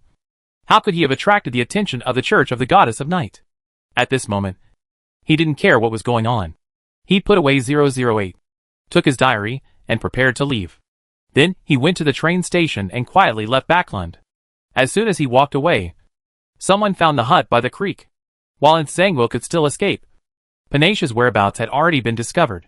He also brought an adult girl with him. She was seriously injured and could not escape very far. The girl did not want to escape, but said sarcastically, "Ha. Do you also have this day?" Snapped. Panasia slapped the girl directly and said fiercely, "If it weren't for you, I wouldn't be where I am today." If she had not peeked at Baron Hastur Campbell, she would not have been seriously injured. And she would not have been chased by a group of red gloves, who were not as powerful as herself at this moment. "This is the punishment you deserve." The girl's cheeks were slapped red, and there was a slight trace of blood at the corner of her mouth. But her tone was still sharp. When neither the Black Saint nor the White Saint showed up, Panasia already knew that she had been abandoned. The Saints would no longer directly confront church personnel for her, but would take this opportunity to hide their whereabouts, lest the church members also find out. Panasia looked at the dense crowd not far away and said fiercely, "Then let more people be buried with me." She let go of the girl, rushed directly into the dense crowd, and began to use Backland's haze to spread the terrifying disease. In order to make the disease more violent, she did not hesitate to use her own blood to aggravate the effect and scope of the disease, completely giving up the possibility of her own survival. Regardless of her location on the edge of Queens, all the way across the West Side, South Bridge District, and the Dock District, she didn't stop running away until her blood was almost dry and her spiritual power was exhausted. She looked back at the direction she came from, the vast expanse of miserable green mixed with red smog, with a proud smile on her face. When a sequence for despair which sacrifices herself, how much pain and despair can it cause to ordinary people? If the church extraordinaries hadn't already surrounded her, it would only take a while for the despair potion in her body to be completely digested. Because at this moment, she was also in despair, which perfectly suited the conditions for playing the role of a witch of despair. She will die today, but there will also be more people buried with her because of her. She wanted to let those church personnel, who were chasing them like hyenas, know not to push a demigod into a desperate situation. Also in the dock area, in a secret room, Mr. A looked at the abnormal haze in the sky, feeling all kinds of sadness, pain, despair, and other negative emotions coming from the dock area. This is the best nourishment for the coming of their Lord. The last time Leonard, who was the carrier, was killed, he took away the divinity left by the Lord and placed this divinity in the chaotic and desperate dock area, so that it absorbs all kinds of negative emotions and continues to grow and complete itself. It has always been slow, but today, this process has obviously accelerated more than 10 times. Mr. A was confused about this. Although he had ended his cooperation with the witch sect, Panasia chose to use his life to fulfill the coming of their Lord, who is the Lord's loyal believer. But it is undeniable that Panasia, the witch of despair, used her sacrifice to greatly help the great cause of their Aurora society, and also attracted all the attention, buying enough time for the coming of their Lord. Has the Lord already seen through all this? So he allowed himself to terminate his cooperation with the witch sect? Trembling all over, Mr. A hurriedly came to the basement, knelt down in front of the statue of the Lord, and worshipped devoutly. Archbishop Anthony, who presides over St. Samuel's Church, was also confused. It was obvious that their main target today was Nsangwil, and they were not desperately chasing down the Witch of Despair. The Witch of Despair definitely had a chance to take people away, but she suddenly chose to sacrifice herself and use her own blood to cause a widespread disease disaster. When did the witches of the witch sect become so careless about their lives? Or is this Witch of Despair using her own life to protect Nsangwil? Archbishop Anthony couldn't figure out how Nsangwil possessed such great charisma. In order to solve this sudden disaster, he asked the Archbishop of the Holy Wind Church to take charge of the aftermath. When the holy wind blows by, all disease and haze will be purified. But in the process, many people will die. Chapter 233: The Backland Smog Incident. Queens, where the Backland smog first started. Asta, who was sitting in the study rushing to write some dark fairy tales for Sharon, looked at the unusual haze passing by the window, put down the pen in his hand, walked to the window, and started to observe. Backland's great smog incident still came. Even if Mr. A did not cooperate with the witch sect, this day also came. Moreover, the color of the smog was light green with hints of blood, making it look even more serious than the smog that happened in the original work. This means that more people will die in Backland this time, especially those at the bottom who work hard. They have been working in factories for many years, and most of them already suffer from some diseases. They can only rely on their young bodies to survive. After this wave of diseases, even if they survive, they will basically have to spend the rest of their lives in bed. Although the nobles living in Queens were also eroded by the smog, the church clergy responded quickly and provided various blessings to quickly eliminate the smog in various parts of Queens. After watching for a while, Hastur closed the door and window, walked out of the study, and went to the next door to pick up his Hara, who looked a little strange. It seemed to be afraid of what was happening outside. It curled up in Hastur's arms for a long time before starting to meow softly. "Don't worry. Things will be over soon. I'll prepare your favorite dried fish for you tonight." Hastur comforted Azhara for a few words, took it downstairs, and called butler Neil to prevent him from exposing himself outside and affecting his health. Hastur sat on the sofa holding Azhara and asked casually, "Did something happen outside?" It seemed something happened at the royal estate. Many church clergy came from the church. That Prince Edsack? It seems to be him. I'm not sure about this yet, so I'll send someone to find out. Butler Neil thought there was some conflict between his baron and Prince Edsack, and wanted to take this opportunity to laugh. "No. It's a bit chaotic outside today. Please tell everyone at home to stay away from home to avoid accidents." "Okay." Hastur gave a few instructions and asked Butler Neil to go down and get busy. In Earl Hall's villa, Audrey also saw the gradual haze in the sky in the garden of her villa. She had never seen the light green mist mixed with red threads, and she looked at it very seriously with Susie. It wasn't until the family members hurriedly led her and Susie back to the villa, and closed all the doors and windows, and invited a church clergy to sprinkle holy water around the villa and recite blessings, that Audrey realized that today was a bit abnormal. Something big must be happening outside. She wanted to go to Earl Hall to inquire, but Earl Hall was not at home at this time, so she could only stay at home with Countess Hall, who was also a little uneasy. It was not until after 9 o'clock in the evening that Earl Hall returned home, accompanied by a priest from St. Samuel's Church. Audrey finally couldn't restrain her curiosity and asked, "Did something big happen outside today?" "Well, a lot of things did happen." Earl Hall took a sip of hot tea before beginning to answer Audrey's questions. "The Prince Edsack, who once pursued you, suddenly fell in love with a witch. What happened today was caused by the cultists of the witch sect." Audrey had a bad feeling in her heart. Did something happen? A disease? Or a plague? Will spread in Backland? Earl Hall said this in a heavy tone, and warned, "You should all stay at home during this period of time, and you are not allowed to sneak out." Countess Hall worried, "Is it really that serious?" "Maybe it will be more serious than imagined."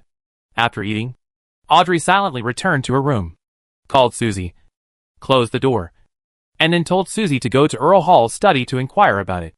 At around 11 o'clock, Audrey, who was about to fall asleep, was woken up by Susie's voice. "Audrey, wake up. Something big has happened." Audrey rubbed her groggy eyes, regained her energy a little, and then looked in the direction of Susie. "Susie, what's going on?" "Your father, Earl Hall, just went out overnight. I heard someone mention that Duke Negan was assassinated tonight. The specific circumstances are still unclear." After Susie finished speaking, she shook her head and said, "Audrey, who is Duke Negan?" Audrey had completely woken up. She didn't expect that the turmoil during the day had just begun, and that someone would be so bold as to assassinate Duke Negan. Then isn't Earl Hall possibly in danger? Audrey got out of bed and put on a simple coat, opened the door, and went to Countess Hall's room. Sure enough, her mother was so worried that she couldn't sleep. In the small house where Forsey and Zio live, they share a room and sleep on the same bed tonight. When the unusual haze appeared during the day, the two of them realized something was wrong. They quickly closed the doors and windows of their home and stuffed their noses with cotton to prevent them from absorbing the penetrating fog. Fortunately, they were well prepared and responded promptly without suffering any damage, except for a few minor coughs. The family of 4 who lived next door to them, including 2 children, had already experienced this unusual haze. It took less than 3 hours from the time they started coughing up blood to the time they fell to the ground and convulsed and died. On the street, those frail old people who were taking a walk collapsed to the ground and died silently. They once looked outside through the cracks in the windows, There were people lying in many places on the street. Some had turned into cold corpses. Some were still twitching. And some were just weak and fell to the ground, shouting, "Help!" But no one can come to save them. And they can only slowly wait for death to come. It wasn't until a gust of wind blew across the sky and swept away the ominous haze that Forsey and Zio heaved a sigh of relief. Such a big thing happened, and they saw so many people die. They were too frightened to sleep alone. "Shio, I always feel that Backland is very dangerous recently. Why don't we find a chance to leave here temporarily?" Forsey suggested. "No. I have things to deal with in Backland. No matter how dangerous it is. As long as I don't accomplish what I want to do, I will not leave Backland." "All right." Forsey did not try to persuade her. She was a writer and her life would not be a big problem no matter where she lived. The recent events in Backland made her feel more and more dangerous. "Forsey, if you want to leave Backland, you can follow Mr. Haster. I heard that Greyland said that he might go to South Wales." "Forget it. I'll stay with you in Backland. I can't let you take risks alone." "Wow. Forsey, I'm so touched. From now on, you will prepare the meals, and I will only be responsible for eating them. Damn it. Give me back my emotion." In Duke Negan's villa, Greco was busy deploying a cordon to prevent the assassin from taking advantage of him again.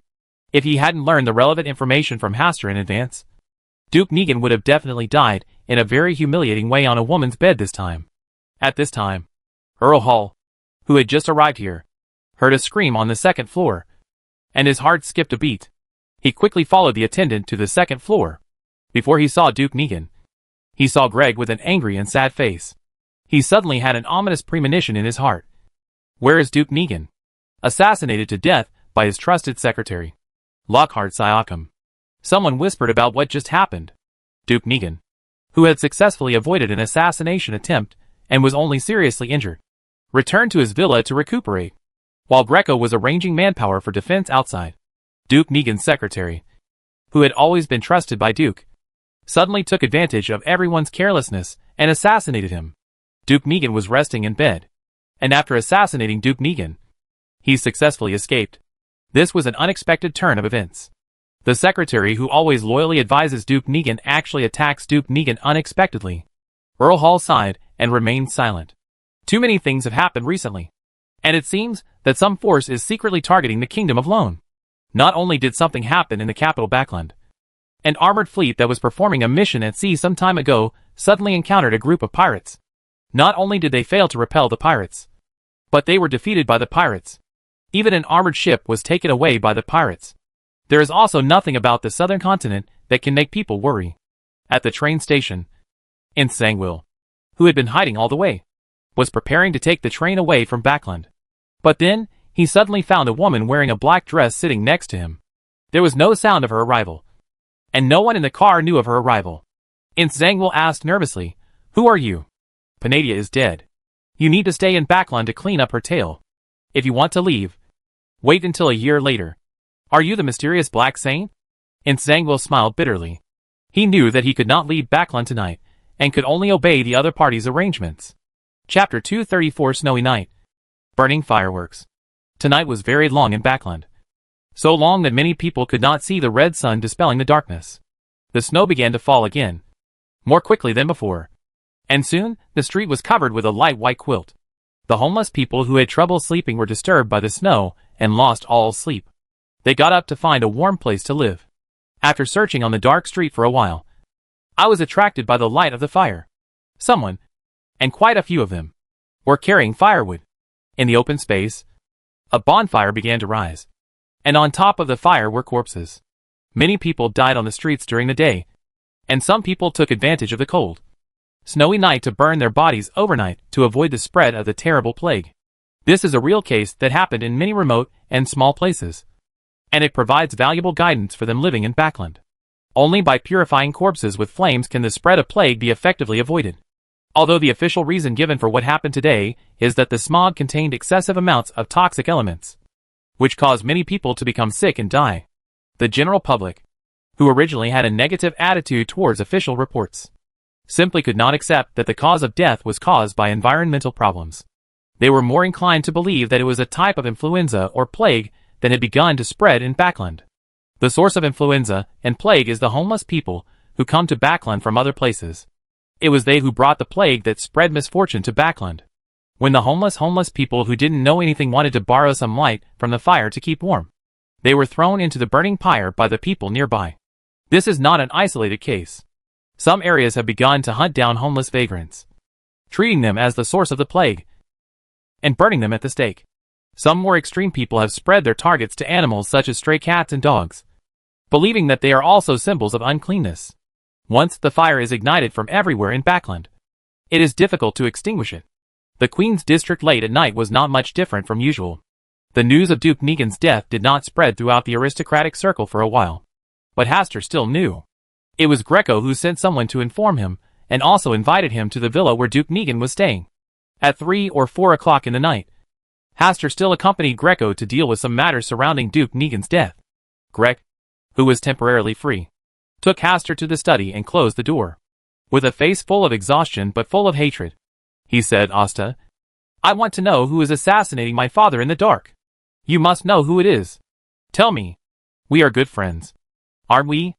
Hastur sighed, and was silent for a while before saying, that is not an organization that is easy to mess with.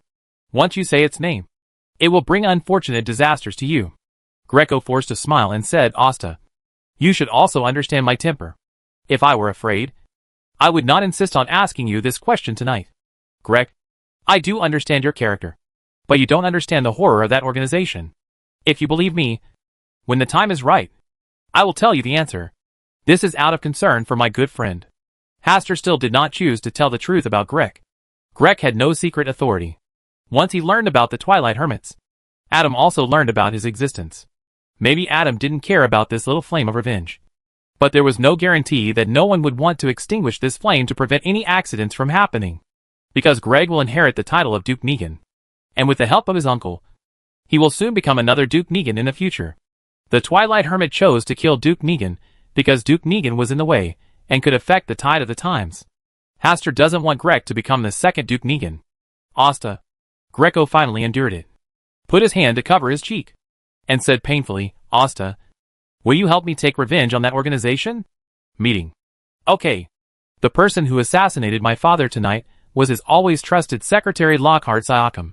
Can you help me find him? Can. Hastur agreed to this request. He had already thought about throwing Lockhart Siakam's head at Greco's feet before leaving Backland. Asta, I hope you will not betray my trust. I can no longer trust others, including my uncle, Greg whispered, stood up and left the study. Hastur was sitting alone on the sofa in the study, looking at the open door, with a similarly complicated mood. He also did not expect that Duke Negan would eventually die under the assassination of the Twilight Hermits. In addition to Duke Negan's carelessness and underestimation of the enemy, there is also the Twilight Hermit who is willing to abandon his son. If the first assassination fails, the second assassination will be carried out immediately. Lockhart Siakam. Hastur read it twice, and was about to get up and leave the study when Earl Hall walked in. I came here because I want to talk to you about something. Please take a seat.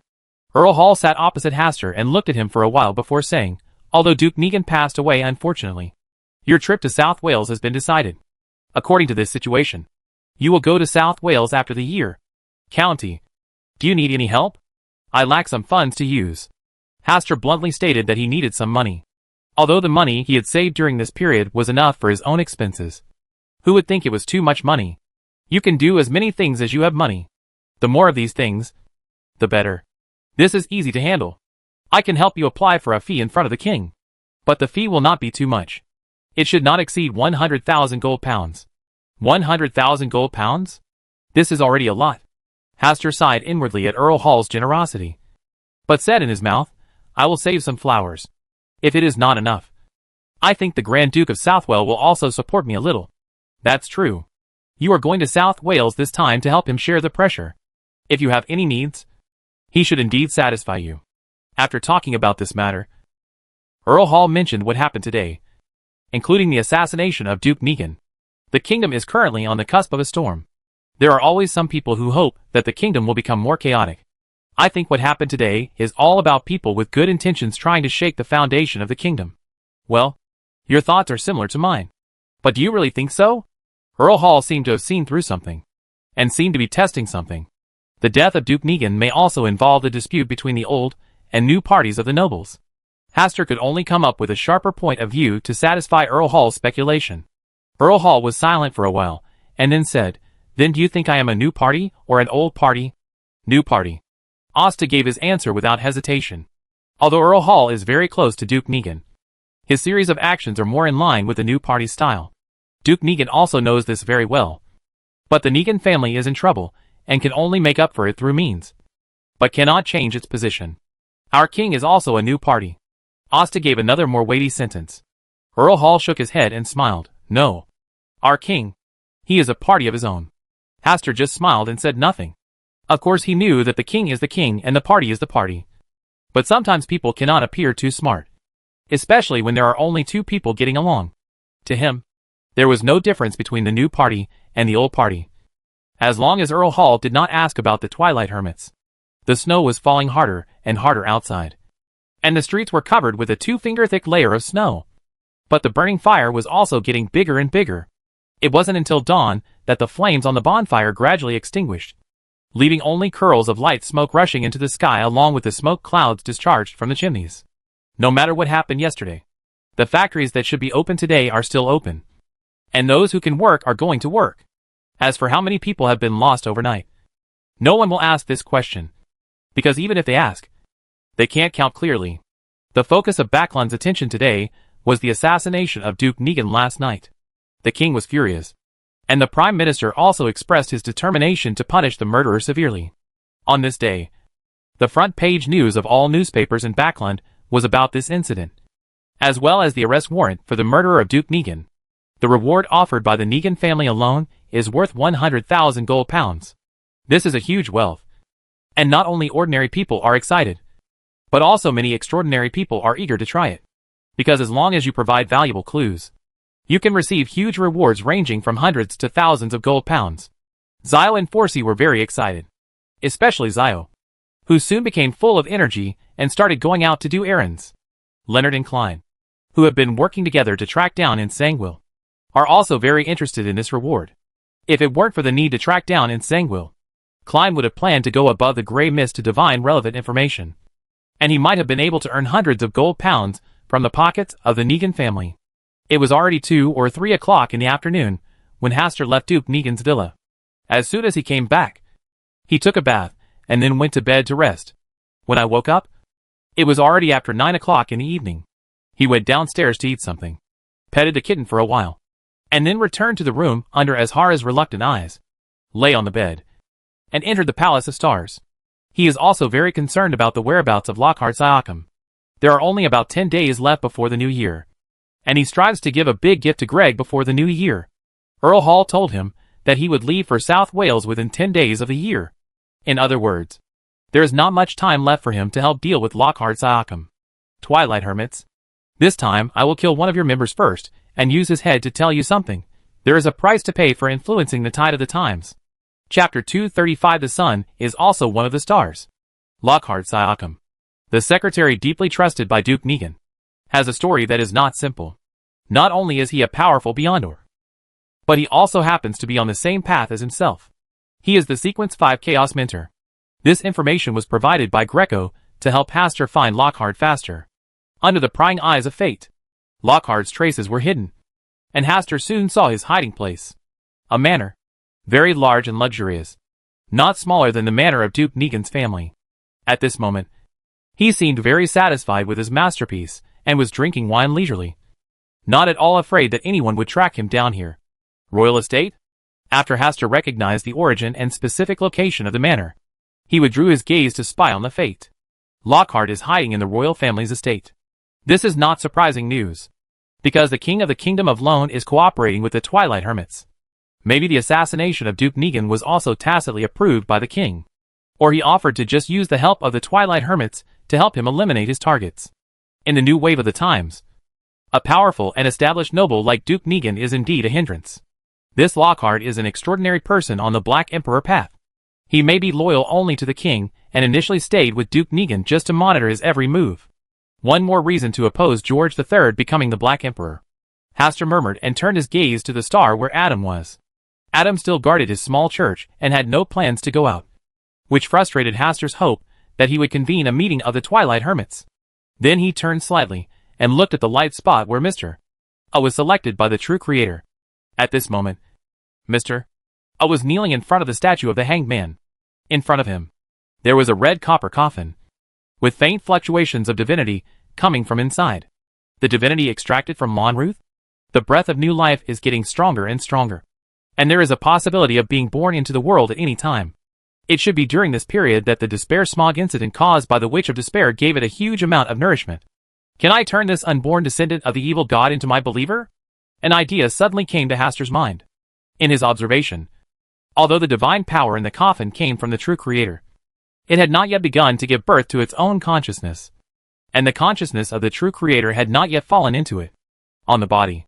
This means that at this moment, it is just an unconscious puppet with great power. If it were to be baptized by the power of the stars from this moment on, would it be possible for it to become a believer in the stars? But doing so will inevitably attract the attention of the true creator. Although he has secret authority, he may not be able to hide this matter from the true creator. After all, my rank is still a bit low. If I am already a rank 2 angel, then with the power of the Hall of Stars, I should be able to hide myself from the prying eyes of the true creator. It's not like there's no way to solve it. Naturally, it is impossible to hide his secret authority from the true creator. But with the goddess of the night, even if the true creator knew what he was hiding, he would not forcefully pry into it. Because now the true creator and Adam are pretending to be weak. One is pretending to be crazy. The other is pretending to be paranoid, so as to relax the vigilance of the 3 gods of the eternal sun, storm, knowledge and wisdom. This is exactly what Hastur can take advantage of. Let Mr. A carry the coffin containing divine power to the vicinity of St. Samuel's church, and then use the power of the Hall of Stars to baptize the new life with stars. Maybe it can really make it completely loyal to the stars as soon as it is born and become a star. True believers in the stars. The more Hastur thought about it, the more he felt that this matter was very feasible. The only risk he had to take was Mr. A. transporting the coffin containing the divine power of the true creator to the vicinity of St. Samuel's church is a great challenge. If you are not careful, Mr. A will die for this plan. But with Mr.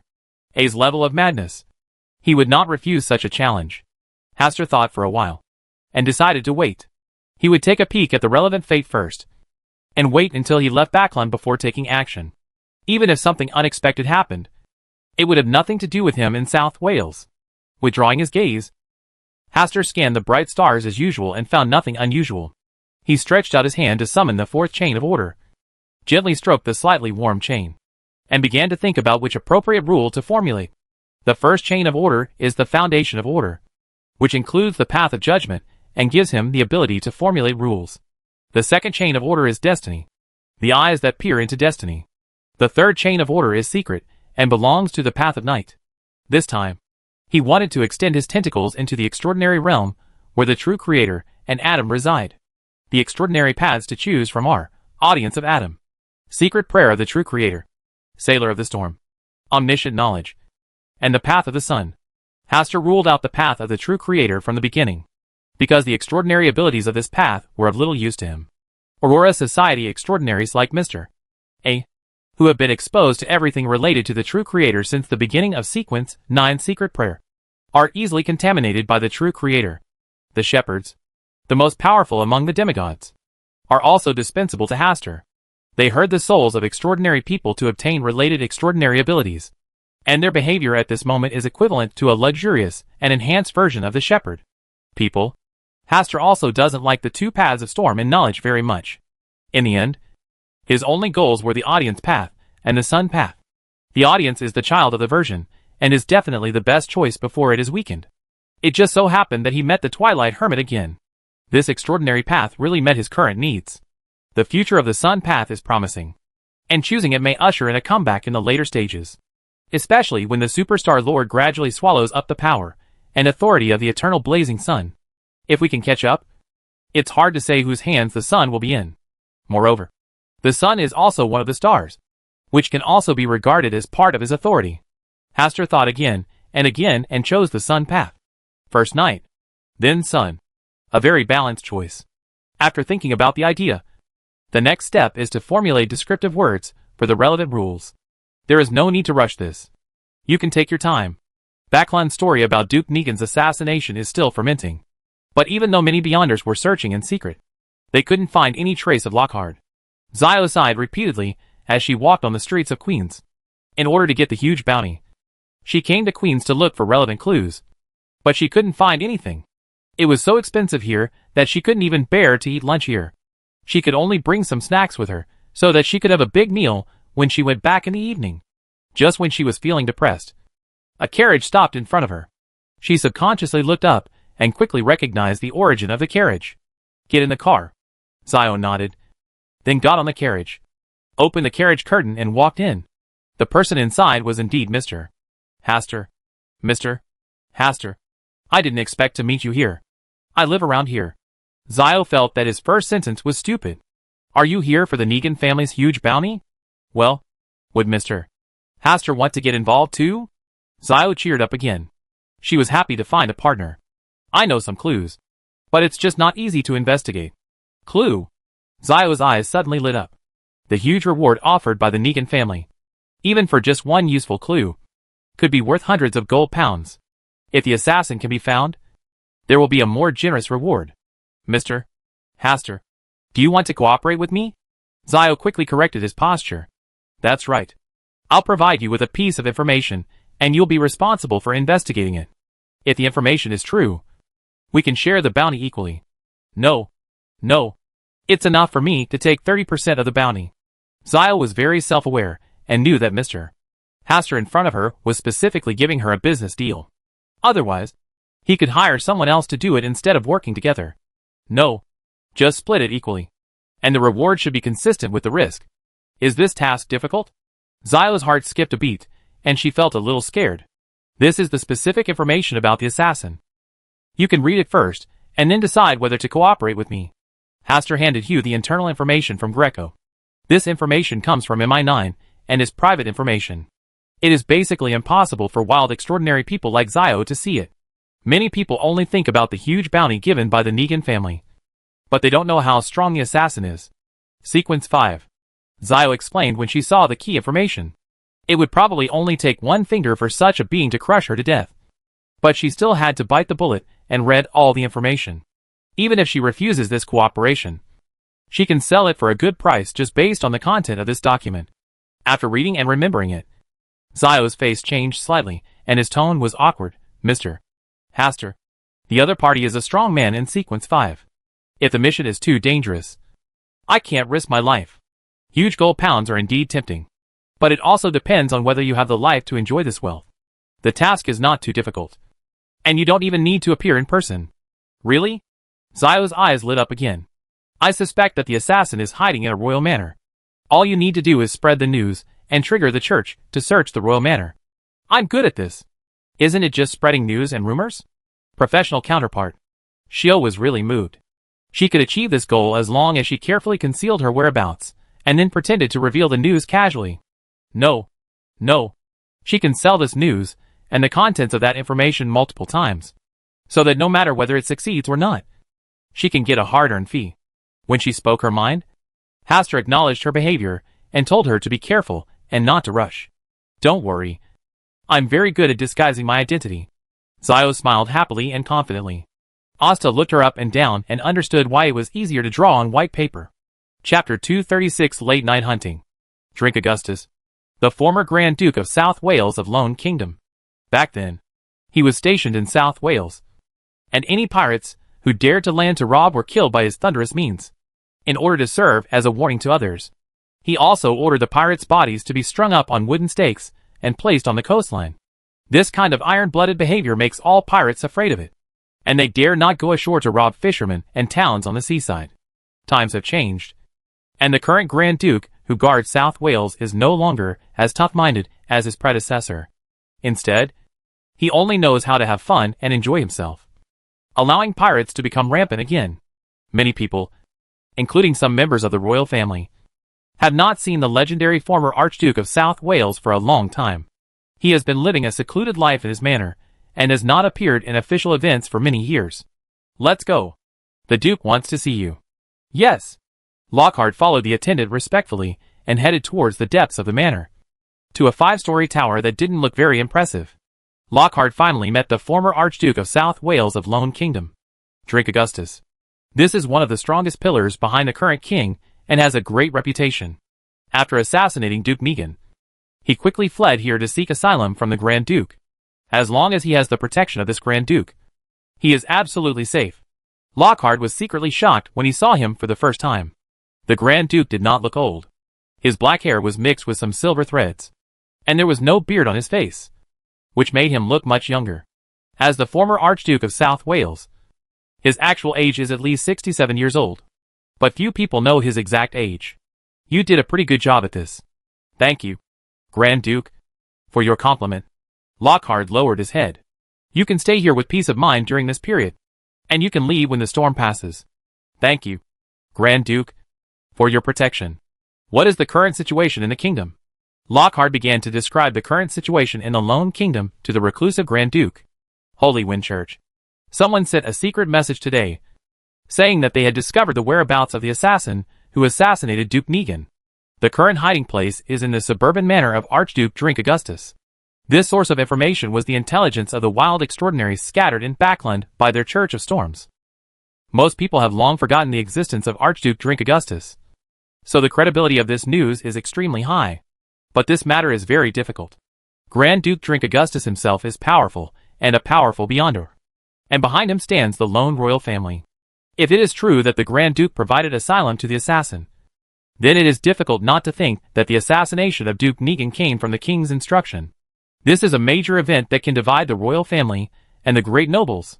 Once the two are inconsistent, the situation in the Lone Kingdom will be several times more serious than it is now. Check? Check. What if it causes unrest? That only shows the incompetence of the lone royal family. Do you need to say hello to the king? No. Just take someone to check. The person in charge of the Church of the Holy Wind quickly made a decision. Duke Megan was a believer in the storm, and now he was assassinated. It was necessary for the Church of the Storm to resolve the matter. Just as the people from the Church of Storms began to take action, the Church of the Goddess of Night and the Church of Steam and Machinery also sent people there. Their stance has always been consistent in terms of containing the power of the lone royal family. At 9 o'clock in the evening, personnel from the three major churches had surrounded the suburban manor of the former Archduke of South Wales, facing the menacing members of the three major churches. Even the reclusive Drink Augustus had to personally deal with the matter. We received reports that Lockhart Siakam, the criminal who assassinated Duke Megan a few days ago, has haunted this manor. Butler, have any outsiders visited our manor recently? Not at all. It seems this is a misunderstanding. Drink Augustus lowered his stance a bit. Although he was stronger than the clergyman leading the team tonight, he still had to succumb to the power of the three Orthodox churches. It is easy for a person to lie, but it is very difficult for a group of people to hide the truth. The Grand Duke should think clearly before answering this question. Faced with such cruel words, Drink Augustus' face darkened. He looked at his butler and said displeasedly, "Are you doing something shameful without telling me?" The butler shivered, then fell to his knees, fanning his mouth, crying and begging, "There is such a thing. But I didn't know at that time that Lockhart Siakam was an assassin. Duke Megan is a criminal. For the sake of good personal relationship, I took him in to rest in the manor for one night. The next day, he had already left the manor and disappeared. Damn it! How dare you do these little things behind my back?" The angry Drink Augustus kicked the butler, who was kneeling on the ground, and flew him away, smashing a wooden table into pieces. He was still angry and said he made a mistake, and he should naturally be judged by the law. "You can take him away for investigation now." "We will." The person in charge of tonight's operation took a deep look at Drink Augustus, who was still angry, and then ordered someone to take the housekeeper with him. At the same time, he sent someone to search the manor, but Lockhart Sia was not found. No sign of Cam. "Excuse me. We're leaving now." After the members of the three Orthodox churches left, Drink Augustus put away the anger on his face, and his expression turned gloomy. Lockhart Siakam has only been in the manor for 2 or 3 days. But the three major churches have received relevant news and successfully found this place. Who leaked the news? Could it be that there are spies from the three major churches hidden in his manor? Drink Augustus glanced at everyone working in the manor, but in the end he did nothing. But his face became more gloomy. Some of the three major church members, who had only captured one butler, were not satisfied with tonight's harvest, and they all questioned the former Archduke of South Wales' suspicion in the assassination of Duke Megan. The person in charge explained, Of course, I also know that he is lying. And he knows this himself. But he has shown his attitude by severing the relationship. We should also give him some face to avoid escalating the matter. Then what do we do now? Take the person back for questioning and then conduct a search of the immediate area. In the forest on the outskirts, Lockhart had sneaked out of the back door before the Three Gods Church personnel arrived at the manor. This was a retreat that had been prepared long ago, in order to try not to involve the lone royal family. If he hadn't been of some use, he would have been killed by Grand Duke Drink Augustus to avoid further trouble. It seems that I need to live in the depths of the forest for a while. Lockhart walked deeper into the jungle to avoid being found by the Three Gods Church personnel. As long as he avoids this most restrictive period, someone will arrange for him to leave Backland. At that time, he can change his identity and live freely. Originally, he didn't have to take such a desperate risk. But he didn't know where Duke Negan got the news. He knew that someone would assassinate him in the near future. So he set a trap so that the real killer who took over the organization's mission could not successfully complete the mission. Fortunately, Duke Negan was also severely injured and did not doubt himself yet, which gave him a chance to make amends. For this reason, he could only give up his identity as a businessman for more than 10 years and become a wanted criminal. He still likes the metropolis Backland very much. But unfortunately, he can no longer stay there. Just as Lockhart continued to go deeper into the jungle, he suddenly felt an omen in his heart. He hurriedly rolled around on the spot and hid behind a big tree. After hiding for a while, I didn't find anything unusual. Am I feeling wrong? Lockhart seemed to have relaxed his vigilance and came out from behind the tree. But in fact, he had already set up an ambush in the area around him, just waiting for someone to fall into his trap. But after waiting for more than 10 minutes, there was nothing unusual except for the cooing of wild birds in the deep mountains and forests. He turned on his spiritual vision and scanned around, but found nothing unusual. Am I really too worried? Lockhart murmured, glanced at the crimson moon in the sky, and decided not to rush tonight, but to find a place to rest nearby. He was hiding on a branch of a big tree, leaning half against the trunk. He was holding a 2-finger-wide knife in his left hand, and there was an object like a button in the palm of his right hand. Even if he didn't find anything abnormal, he still remained extremely alert. In the extraordinary world, reminders from his own spirituality are often the most accurate. He doesn't take risks easily. He closed his eyes and pretended to rest. After waiting for a few minutes, a pressure suddenly came over him. This was personal suppression. Lockhart quickly confused the space around him, then activated the button object in his right hand, and he traveled through the space out of thin air and left the place. This is a precious and extraordinary item used to save his life. Even he only has this one now. As soon as Lockhart landed on the ground, 700 or 800 meters away from here, he hurriedly ran forward. Although he saw no sign of the enemy, this did not prevent him from sensing the danger. Run! Get out of this place quickly. Seek shelter from others. Otherwise he will surely die at the hands of the stalker behind him. Chapter 237 Head and Bounty. Don't choose a way out. Lockhart no longer knew where he was. He was surrounded by dense forests, and the light of the crimson moon in the sky was vaguely visible. Deep in the silent forest, there are occasional sounds of birds and animals. Listening to these sounds, Lockhart's nervousness gradually eased a lot, and he breathed heavily. Although he has the physique of a barbarian, in recent years, he has been following Duke Negan around, eating, drinking and having fun without missing out on anything, which has caused his physical fitness to be far inferior to that when he was young. You shouldn't be catching up, right? Lockhart looked at the dark forest, and felt an inexplicable tremor in his heart. A chill flowed from his internal organs to all parts of his body, and his hands and feet were cold. So far, he hasn't seen clearly who is hunting him, but the invisible pressure makes it difficult for him to breathe. The other party seemed to be playing with a cat and a mouse, admiring his funny appearance of running away. At this time, he really wished he was a traveler. If he were a traveler, he would have left this forest long ago, staying away from the stalker behind him. Unfortunately, he is not a traveler. Lockhart did not dare to stay in one place for too long, and soon continued to shuttle through the dense forest. Finally, he came to a pool of water. It should have been a beautiful scene before him, but he felt like it was the end of fate. He will die here tonight. This pool is where his bones are buried. Lockhart did not run away anymore, but looked around and said loudly, "Come out. I know you are watching me secretly." At this time, there was a slight tremor in the woods not far away. Lockhart's eyes lit up, and he threw the knife in that direction. At the same time, He also distorted the space around that location and corrupted the land, trying to defeat the stalker lurking in the dark in one fell swoop. But in the end, he discovered that the person who died under his serial attacks was an elk. The real stalker had silently come up behind him and pierced his heart with a sword. When he wanted to fight back, a terrible mental shock came to his mind, making him dizzy. Lockhart tried his best to distort the concept of the other party and himself, so that the other party and himself would share half of the damage. But his extraordinary ability did not have the desired effect, but was ineffective. When he wanted to make the space around him chaotic to block the opponent's attack, all the blood in his body was continuously sucked out, especially in the pierced heart. The blood flowed out in streams, and soon his limbs became weak.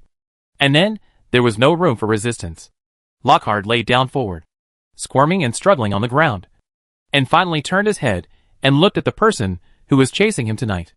The person who came was wearing blood-red armor, holding a golden sword in his hand, and a blood-red vortex around his body was still absorbing his blood. What concerned Lockhart the most was the black cloak on the back of this mysterious man. It is filled with the pressure from the Black Emperor's path and the oppressive aura of high status. The Black Emperor's blasphemous card. Lockhart wanted to shout these words, but unfortunately, he no longer had the strength. When he missed the opportunity at the beginning, he had no possibility of survival. The elf that he killed in a panic was just like him at this moment, lying on the ground and being slaughtered. When a golden sword flashed across his throat, Lockhart closed his eyes completely. Then another sword cut open Lockhart's body, taking away his extraordinary characteristics. The pool reflects the crimson moon and stars in the sky, and is beautiful in the quiet forest. The only thing that makes people feel uncomfortable and incongruous is that there is a headless and bloody corpse lying beside the pool. This is what the members of the Church of Storms saw when they heard the noise in the forest and found this place. It was confirmed that this was the body of Lockhart Syocum, who assassinated Duke Negan. He died here. Who could have killed him? Could it be Grand Duke Drink Augustus? It can't be him. If he wants to take action, Lockhart will never leave the manor. The head and extraordinary characteristics were taken away, probably by his enemies. Is the other party asking for the huge reward from the Negan family? After some discussion, they felt that this was the most likely possibility. No one knows how many terrifying Beyonders are currently hidden in Backland. It is not impossible for an extraordinary to emerge who can kill Lockhart Syocum with 100,000 gold pounds. Even those lunatics from the Aurora Society would not be able to resist taking action. If no one goes to the Negan family to claim the bounty, then consider it as the bounty for our operation. Such a terrifying extraordinary person must be documented if anyone claims it. But what if it's a powerful Beyonder invited by the Negan family themselves? The scene fell into silence for a while. If this is the case, then the reward of 100,000 gold pounds will be completely missed by them. The royal family needs to explain this. Yes, they need to pay a price. The people of the Church of Storms soon return to a happy mood. After working for a long time, they must get some luck. Late at night, Greg was still unable to sleep in his room. The window was not closed tightly, and someone suddenly threw something into the room. He quickly turned on the light in the room and cautiously approached the mass. When he got closer, he saw clearly that it was a head. Lockhart Syocum's head. This man who was once his father's most trusted secretary, and the murderer who assassinated his father, now only had a head left in front of him. After the shock, there was joy. Joy and joy. And I wanted to laugh out loud. But Greco clenched his fists to hold back. He walked closer and stepped on the head, one after another, to vent his anger. After venting his anger, Lockhart Syocum's specific appearance could no longer be seen in that head. His flesh and blood were blurred, and some parts had turned into a puddle of flesh. Greco moved a chair, put his foot on Lockhart Syocum's head, and looked out the window at the dark night. Who helped him avenge his father's murder? He already had the answer in his heart. Hastur Campbell, his good friend. Although he has never seen Hastur take action, he has always felt that Hastur is very extraordinary, and may have already embarked on the path of an extraordinary person. He promised himself last time that he would help him get revenge. Tonight, Lockhart Syocum's head appeared in his room. This was Hastur's deliberate opportunity to vent his hatred. Asta, my uncle is not as good to me as you are in this matter. There was a hint of self-deprecation on the corner of Greco's mouth. The Negan family seemed to have two different voices. He sat alone in the room until dawn, until the housekeeper knocked on the door and called him, saying that someone from the Church of Storms was visiting. Greg stood up from the chair. After stretching, He glanced at the unknown head on the ground with disgust, then kicked the head towards the door of the room. After opening the door, Greco kicked the head out of the railing under the horrified look of the housekeeper, drew an arc in the air, and fell to the lobby on the first floor. Clean it up. After Greco ordered the housekeeper, he walked down the hall on the first floor with bloody footprints. The first time he saw the members of the Church of Storms, he smiled and said, "Are you here today to find this head, Lord Greco?" "You? Sorry. There are some things I don't want to point out, but my father's death has something to do with your incompetence." Greco directly blocked the questions that members of the Church of Storms might ask, and added, "I will personally donate 10,000 gold pounds to the Holy Wind Church. As for other rewards, I have already paid them to the person who actually killed the assassin. We just didn't expect Mr. Greco to know such a powerful person. After this incident, I realized one thing clearly. No matter how powerful you are, it cannot compare to the power you can hold tightly in your own hands. We have already found some clues about Duke Negan's matter. The members of the Church of Storms did not choose to hide it, and told them one by one about their actions last night. When he heard the name of Archduke Drink Augustus, Greco did not appear too excited. He just nodded and said, "Thank you for your hard work. I will donate another 10,000 gold pounds to the 3 major churches." The staff of the Church of Storms were stunned. They had long known that the Negan family was rich, but this casual donation started with 10,000 gold pounds. It was really embarrassing. It was near evening that Hastur woke up from bed. In order to solve the Lockhart-Siakam situation last night, he had to turn into a stalker and run all the way, in addition to using the war emblem. In order to suppress Lockhart's extraordinary abilities, he also brought the Black Emperor's blasphemous card. Fortunately, the result was gratifying. Lockhart died in his own hands, and his Chaos Mentor extraordinary characteristics were also taken by him. This was the best booty of last night. In order not to spend the night with a head, Hastur threw Lockhart's head into Greco's room through the window overnight. He believed that Greg would understand who gave him this gift, and would sort out all the aftermath for himself. If his guess was correct, Greco wouldn't contact him for a long time. This is a tacit understanding between good friends. Chapter 238 Audrey's Little Growth. Earl Hall's house. A week has passed since the Backlund smog incident, and Audrey finally got permission to go out. During this period, she also participated in a tarot session. During the tarot session, Mr. Fool said that this was a disaster caused by a witch. Mr. Hangman said that many people died in the Backlund smog incident this time, and coupled with the death of Duke Negan, it had a great impact on the Kingdom of Lone. Even Miss Magician said that the ordinary people living in Backlund were miserable, especially the dock area, which was already poor and backward. This time, they were facing despair. Only the nobles living in Queens and the West District escaped this disaster safely. And she, Audrey Hall, knew very little information about this matter, because she couldn't leave her house. She couldn't know what the outside world was like, let alone how many people had died in this smog incident. Earl Hall attaches great importance to her protection, and does not allow her to leave the house at all. Even if she goes for a walk in the back garden, he must set a time to avoid being affected by the toxic haze that may remain in the air. Today, Earl Hall allowed her to leave the house and go out to relax. She took Susie with her, followed by 2 maids, and a few servants from Earl Hall's family a little further away. She was surprised to find that the shops on both sides of the street were still crowded with aristocratic ladies and ladies who came to choose goods. They had bright smiles on their faces, and were not affected by the smog incident at all. As she continued walking along the King's Road, everything around her seemed the same as usual, and it was as if the so-called smog incident did not exist. After wandering around for a while, she was sure that everything here was the same as usual. No different. There was no sight of corpses lying on the street, as Miss Magic said, with people picking up branches and coal during the day and burning the corpses in the falling snow at night. There was no panic, tension, or dangerous atmosphere as described by Mr. Hangman. Audrey always had a strong sense of separation between the words of Miss Magician and Mr. Hangman on one side, and the still bustling and bustling streets in front of her on the other. The smiles on people's faces cannot be faked. The happiness on the faces of people you see on the street is truly happy. There are many people gathering in groups along the street to drink tea and chat, with brisk laughter and sweet smiles.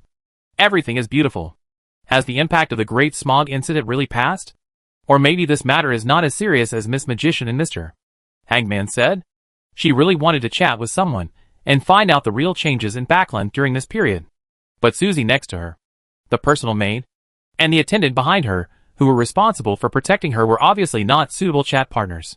She thought of Mr. Hastur. She had not met Mr. Hastur since the last time they said goodbye.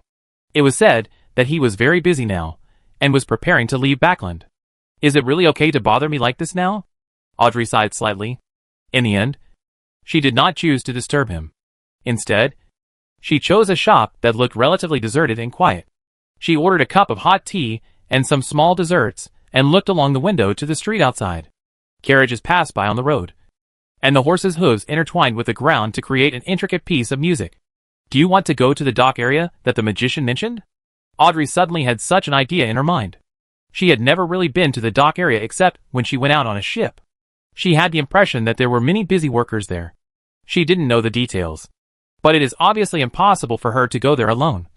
She needs someone to accompany her, such as her eldest brother Hibbert, or Earl Hall. Mr. Hastur. It's a little annoying. Audrey pouted slightly, but before the maid could speak, she returned to her elegant and dignified side. 10 minutes later, a familiar figure suddenly appeared outside the street. Mr. Asta was walking with a little black cat in his arms. Susie, please go and call Mr. Hastur for me. Audrey handed over the task of striking up a conversation to Susie, who was lying on the ground in a daze of boredom. Woof? Go ahead. I believe you can do it. Susie got up, shook her golden hair, and then ran towards the door. At this time, a maid said, Susie is getting smarter and smarter now. Yes, because it's uniquely Susie. Audrey was a little proud. This was an extraordinary golden retriever she had trained by herself, and she would become a psychiatrist in the future. Soon, Susie brought Mr. Hastur, who was holding the little black cat, to Audrey, and Audrey stroked Susie's head as an encouragement. Miss Audrey. Good afternoon. Good afternoon. Mr. Hastur. Audrey asked her maid to arrange a seat opposite her for Mr. Hastur. Why is Miss Audrey free to hang out today? I have been staying at home during this period, and could not go out until today. Unexpectedly, I met Mr. Asta. I am really lucky. It's also my good fortune. After the two exchanged some pleasantries, Audrey asked about the smog incident in Backland. Living in Queens and living in the Docklands are two completely different lives, and the impact of the smog incident on them is naturally different. Here, many aristocratic ladies and ladies can still happily go shopping and buy things every day. Occasionally they get together to have tea parties and talk about jewelry and dress styles. To them, the Great Smog Incident is more like a line of words in a newspaper, or a term mentioned by others in gossip exchanges. It is light and has no weight or anything worth thinking about deeply. Audrey was silent for a while, raised her bright eyes, and said softly, in Mr. Hastur's opinion, am I also one of these noble ladies? This is an attribute you possess when you are born. It does not change based on your own thoughts.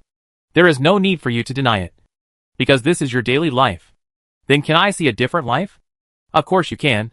What we mean by broadening your horizons and observing more different lives is also a way to expand your horizons. Mr. Hastur knows a lot of things that I don't know. He seems to have experienced a lot of things. I'm just talking on paper. It's fine for chatting. After all, I haven't been to the dock area since the smog incident. Hastur thought for a moment and then said, but I can imagine what is happening there, or what has happened in the past. Is this the benefit of reading more? No. This is because I knew what kind of place it was from the beginning, so I could guess what would happen to them when they encountered a major haze event based on the actual conditions there. Mr. Hastur, I want to go to the dock area. Can you accompany me? If Earl Hall agrees to your going, I will be happy to be your guide. Audrey frowned slightly. It was not an easy task to persuade Earl Hall to agree to go to the dock area. Mr. Hastur, are you worried about something? I'm just looking at this from the perspective of a father. Earl Hall. Audrey couldn't understand this sentence, and Asta didn't explain it. Audrey is now well protected, and she has no right to destroy the safety barrier that Earl Hall has built for her over the years. The current dock area is not a good place to be, although there are church personnel there to help solve the problem. The actual situation is still very serious. The impact of the smog incident is not only the death of people, but also for those who are still alive but can no longer live well. The real disaster has just begun. Mr. Hastur, can you take me to see him secretly? Cannot. Hastur ruthlessly rejected Audrey's small request. ignoring her annoyed look. Don't even think about taking Susie secretly. Count Hall will definitely send someone to keep an eye on you. Asta said another word, breaking Audrey's little thoughts at the moment. Mr. Haster? Audrey slightly clenched her little fists hidden in her sleeves, and waved them twice before she let out a small expression of anger. The tea here is not bad. I want to continue taking Azhara shopping, so I'll excuse you now. Haster was wise enough to leave at a time like this. Audrey watched Haster leave and snorted, Susie, you can't learn from Mr. Haster to talk like this in the future. Otherwise you will be beaten up by me. Woof? Susie looked confused and subconsciously moved to a position farther away from Audrey, so as not to become the punching bag for Audrey's unhappiness. Even though it knew Audrey wasn't really angry. Why should it take the risk? Stay away. Wait for Audrey to feel better. And then go home together. At night, after Earl Hall came back, Audrey, who had been thinking about it for a long time, took advantage of Earl Hall's good mood to propose that she wanted to take a look at the dock area. No. Let's wait until after the new year. Earl Hall also refused ruthlessly, and did not give her the slightest hope. The Chinese New Year is coming soon. You have to learn the etiquette and procedures of the coming-of-age ceremony. You can also practice dancing. I will hire some more teachers for you in other aspects. Earl Hall said something again that made Audrey's scalp tingle. She really didn't want to waste her limited time on these things. But it was obviously impossible for her to directly resist Earl Hall's arrangements. She could only tell him that she was very busy now, and didn't have much time to learn new things. In the end, the reasonable Earl Hall reduced the original 6 or 7 teachers to 2. Audrey had no choice but to accept this arrangement. And a thought arose in her mind. Could Mr. Haster have anticipated this result? So he asked himself to ask Earl Hall's opinion? Chapter 239 True Love. Why care about gender? In a small villa, Sharon was flipping through a collection of stories. This was a book that Asta bought specially for her, saying that it recorded the fairy tales from Fuzak. She refused at first, but after reading the first story, she felt that the book was well chosen. The stories in it were quite interesting, and it also introduced a lot of the customs of Fuzak. But compared to this kind of fairy tale books, she prefers the stories written by Haster himself. His stories seem to contain more whimsical ideas, and the protagonists of the stories are all to her liking. There is Pinocchio who makes puppets, a genius magical girl who joins a magic academy, the P-Man, and so on. Sharon, Haster sent an invitation, inviting us to celebrate the new year with him. What do you think of this idea? At this moment, Merrick strode over with an invitation in his hand. Yeah. Okay. Sharon just replied lightly that it was a custom to celebrate the new year, since she left the Rose School and her teacher was no longer around. She had no expectations for this festival. You don't seem very happy? Have it? Merrick seemed to smell the gossip, and said a little bit meanly, Absolutely. Do you regret rejecting Haster's proposal to go to South Wales with him? You really want to go? Well, staying in Backland always makes me feel like my time is wasted. Are you craving adventure? I'm just a little tired of this life. Merrick sighed. He was now helping Sharon handle some things during the day. At night, he usually went to the Brave Bar to play cards with his living corpse while taking care of this stronghold. A very ordinary life gradually became unbearable for him. Merrick, it seems you haven't learned true restraint yet. I'm always inferior to you at this point, so you can be promoted earlier than me. Now, your resentful soul potion has been completely digested. Right? Is it any wonder that you are becoming more and more like a puppet now? Are you already acting in advance? Merrick, you are wrong. This is the real me, not just playing a puppet. All right. Merrick did not discuss the issue further, but asked Sharon what gift she wanted to give Haster. Sharon, are you going to the New Year's Eve party with nothing prepared? Sharon didn't answer the question. She really hadn't prepared anything yet. Only Merrick is very active in this kind of thing. She has always been very restrained, no matter in any aspect. If you do this, you will disappoint Haster, who is looking forward to receiving gifts. You talk a bit too much. Merrick learned to keep silent, put the invitation on the small wooden table, and turned around to leave. He hadn't prepared a gift yet. He just deliberately provoked Sharon. The Chinese New Year is coming soon. Azhara, your new clothes are ready. You can try them on first. Meow. Azhara put her front paws over her ears to show that she heard nothing. You already agreed to this last time, and paid a lot of small silver fish in advance. Meow. Azhara looked confused, as if she no longer remembered such a thing.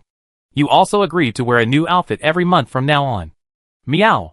Azhara raised her little paws to protest. This is an unreasonable condition. Look. Don't you remember this very clearly?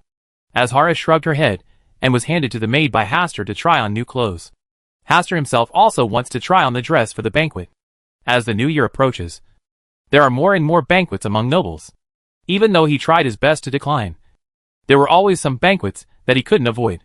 For example, tonight's dinner for Prince Edsak. Who knows how he is still alive? According to the original description, he should have died for the witch and become a victim of the royal family's excuse to block the church. But now that he had survived, he even invited himself to attend his dinner party. He spoke sincerely, and even showed a humble and begging attitude. For a prince to do this, Hastur can only go once, even though he doesn't like to participate in the witch cult. At about 8 o'clock in the evening, Hastur arrived at Prince Edsak's estate in a carriage. Prince Edsak was dressed in formal attire tonight, and looked no different from before. But his eyes were full of vicissitudes and sorrow, making him feel a bit like Leonard the wandering poet. What surprised Asta was that Prince Edsak did not invite Mrs. Germani tonight. There were not many people coming to the banquet. It must be that many nobles knew the story between him and the witch, and also knew that he had become an abandoned son of the royal family, and was disliked by the king. So they specifically found reasons to reject his invitation tonight. As soon as Hastur arrived, Prince Edsak walked over quickly, with a complicated expression and an unexpected tone. I didn't expect you to come to my banquet tonight. I thought you would reject my invitation as ruthlessly as before. Maybe it's because His Highness the Prince invited a few people to the dinner tonight, so I came here to make up for it. Prince Edsak smiled reluctantly and invited Hastur to chat in the study on the second floor. In the study, Prince Edsak took out the best tea from the royal family to treat Asta, and said in a more relaxed tone than before, I have always wanted to see you, especially after what happened. It's really surprising. I remember that I had no interaction with His Highness the Prince. It's true that we have no intersection, but I think you should be a friend worth making. His Royal Highness. You are ridiculous. I am not that good. Asta declined the request to make friends. He came here tonight mainly to see what Prince Edsak was going to do, not to make friends with him. This can be a hassle. You have always refused my invitation before, probably because you have long known that the situation here is very troublesome. I just happen to have something to take care of. Prince Edsak did not continue this topic, but said, I want to know something about the witch sect. Can you answer my questions? I don't know much. Hastur thought for a while, and briefly introduced the witch cult to Prince Edsak. The introduction was very simple, and did not involve too many secrets of the witch cult. Are all the witches in the witch sect really transformed from male to female? Asta looked at him deeply and said, Whoever appears in front of you is who it is. If there is true love between you, why do you care about the other person's past gender? This sentence is a killer sentence. Leonard obviously cannot accept this fact. This Prince Edsak has a little bit of true love. I just can't accept it for the moment. Prince Edsak's expression was very painful, but he quickly suppressed his heartache and said instead, If I want to find her again, what channels do I need to use? TSK. It is indeed true love. Hastur already understood the thoughts of Prince Edsak, and said with a smile, If she feels for you as deeply as you love her, then she should appear in front of you by herself. Really? Prince Edsak looked obviously excited. When the time is right. Hastur didn't say anything. He was also looking forward to whether the witch's love would be a happy one. It's better not to do it. If she comes to me, it will definitely put her in danger. I can't be so selfish. Prince Edsak looked into the distance, looking deeply in love. In this regard, Hastur could only say something about letting things develop naturally. After solving the major problem on his mind, Edsak was in a good mood and took a sip of tea. Baron Hastur Campbell, thank you for clarifying my doubts this time. To express my gratitude, I would like to transfer a building located in the North District of St. A villa near Muir Church is given to you. I hope you will not refuse. How did you know I wanted to buy a house in the North End? I am also a prince after all. I really want to investigate some things, and I can still get some useful information. Seeing this, Hastur didn't say anything anymore. With just a few words, he got a villa. And tonight's dinner was not in vain. In this regard, Prince Edsak is still very generous. It can be seen that he really loves that witch very deeply. I hope no one else knows about tonight's chat. I have forgotten the content of the chat just now. When I came back from Prince Edsak, it was already past 11 o'clock in the evening. Azhara was already sleeping soundly in her little nest. She must have been put through a lot of trouble getting dressed. When she saw Hastur coming back, she just glanced lazily and didn't even open her eyes. Hastur did not disturb its rest. He went to take a bath first, then returned to his room, lay on the bed, and entered the Palace of Stars, scanning a circle of stars as usual. The next day, Hastur sent someone to give Zio a gift, which contained 1,000 gold pounds. Hugh put a lot of effort into solving the Lockhart matter and made things go smoothly. Her efforts were worth the money. Moreover, the new year is approaching, and this money can also allow her and Forsey to have a good year. With a huge sum of 1,000 gold pounds, she would probably be too happy to sleep. Chapter 240. Their respective New Year preparations.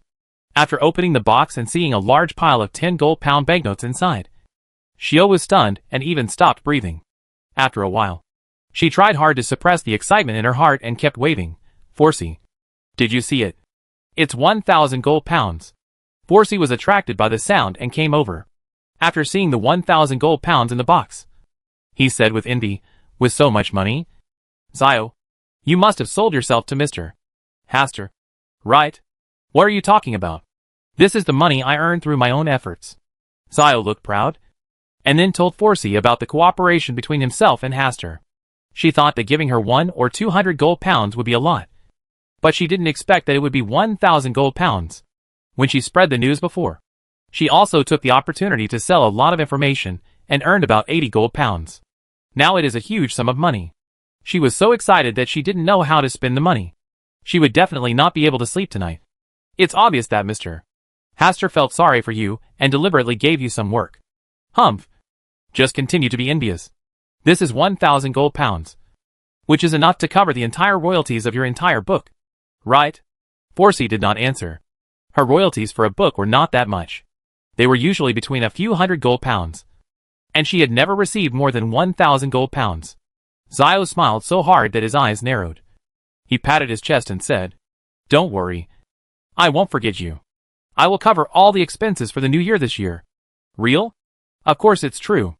I plan to spend 100 gold pounds to have a prosperous new year. The two of them have always been frugal in the new year. If you make more money this year, then spend more money to have a good year. If you make less money, then buy some food and stay at home, watching others wear new clothes and go out to play in the streets. In the past, it was Forsey who contributed a lot of money, while Zio had very little savings and always wanted to be promoted, so he didn't dare to spend it carelessly. I've been meaning to buy a new dress. How can one skirt be enough? I need at least 3 sets of New Year clothes. Zio generously said that she had covered all the expenses and treated it as a New Year's gift to Forsey. Then what are you waiting for? Let's go out and shop now. Let's go. You don't have to save money for me today. Zio led Forsey out happily. On the other side, as the new year was approaching, Leonard, who could finally take a break, listened to his teammates discussing how to celebrate the new year, and silently walked aside without participating in this topic. He has always been alone. When he was in Tingen, he could still celebrate the new year with the captain. After all, neither of them had a family, so they just stayed at the Night Watch stronghold to celebrate the new year together. But this year, he came to Backlund, although Klein is also traveling with him. Klein's brother and sister will come to Backlund from Tingen in 2 days to celebrate the new year. During this period of time, Klein has been busy decorating the new house. He seems to attach great importance to and look forward to celebrating the new year. Although Klein invited him to spend the new year together, he was embarrassed to disturb their family reunion. After all, they had not seen each other for almost half a year, and they must have a lot to say. "Oh, old man, I can only spend this year with you." "Uh-huh. If you hadn't refused, you would have had a new family long ago." "Old man, can you please stop mentioning her? I'm really afraid of meeting her again." In the new year, I remember that this holiday is getting more and more attention. It's because of Russell. He seems to like this holiday very much. Is it related to Emperor Russell? During his administration, many interesting activities were held every new year, and factories were even required to give employees a full 7-day holiday so that they could celebrate the new year. Leonard listened to the old man telling the past history, and for a while, he felt less lonely. West End. After finishing his day's work, Klein returned to his newly rented house in the South District of Bridge. This is also a townhouse, with 3 bedrooms and 2 living rooms, and 3 bathrooms. It is slightly smaller than the house rented in Tingen. There was no way The housing prices in Backland were too high, and the rent for the same house was about 1.5 times that of Tingen. Although he has some extra income during this period, it is not enough to pay for the purchase of a new house. He can only rent it for the time being. He should be able to save enough money to buy a new house before the Chinese New Year next year. Let's see if we can buy a small villa in one step. The kind of house that is completely your own is truly comfortable to live in. After visiting the house several times, Klein made a list of things he still needed to buy on paper. In 2 days, Vincent and Melissa will come to Backland, and he has to decorate their room, which can be regarded as a small surprise for them. In addition to decorating the room, he also had to prepare some New Year's goods. How could he not prepare some food for the new year? As for spending money, have you worked hard all year just for these few days of Chinese New Year? Money is saved just to be used at this time.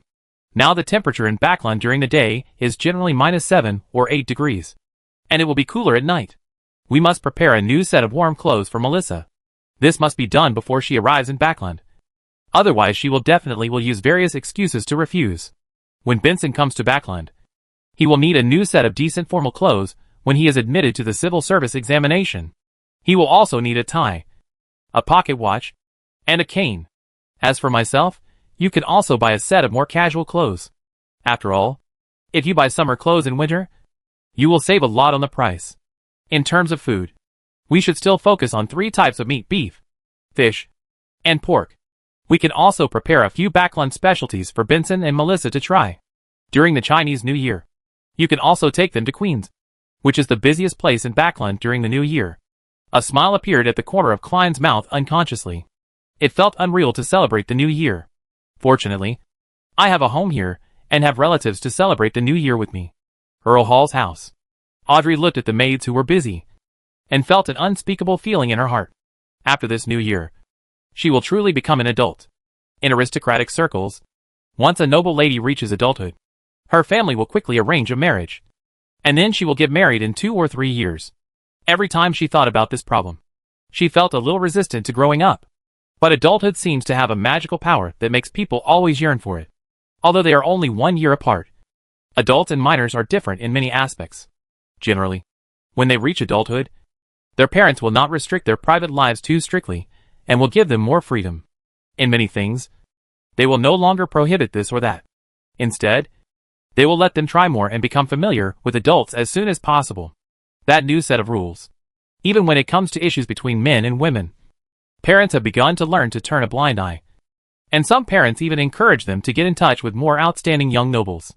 Once they see each other in eye to eye, they weigh their family circumstances, and when they feel they are suitable, they start arranging a lifelong marriage. These were the personal experiences of some other noble ladies when she attended the tea party. It was obvious that a lot of their words were complaining, but the smiles on their faces were bright. It can be seen that they are not very resistant to adulthood, but are happy to accept their new identities. Audrey, who was a little troubled, couldn't help but sigh when she looked at Susie lying on the ground resting as usual. Susie's life is sometimes quite enviable. She seems to have no worries. Whether it is New Year or other holidays, it makes no difference to her. Has many bones as it can eat this year. It will continue to do so next year. Maybe the only thing it needs to worry about is how much delicious food can be accommodated in its stomach during the new year. Woof! Feeling the gaze from Audrey, Susie raised her head slightly and glanced at Audrey. It's okay. Just keep sleeping. Susie buried her head again and began to think about the problem with her eyes closed. This year it is different from previous years. In previous years, it was really sleeping when it was lying on the ground. But now, it is lying down and closing its eyes. But its mind is constantly running. It is thinking about some big questions in life that go beyond dog life. Such as where do dogs come from, and where should they go? Who are you? What kind of existence is a dog? How is it different from humans? What kind of goals should a dog learn to think about? There are really too many questions for it to think about. And it also wants to ask Audrey for the answers to these questions. But it understands that it has surpassed Audrey by a lot when it comes to reading. After all, I read some of Emperor Russell's works every day and learn the knowledge and spirit in them. And Audrey has to learn something she doesn't like very much every day, such as dancing, social etiquette, instrumental painting, languages of various countries, and even political history. In this comparison, it feels that it is much happier than Audrey. As for this year's New Year's gift, it has already thought about it. It wants a complete set of Emperor Russell's ideological works.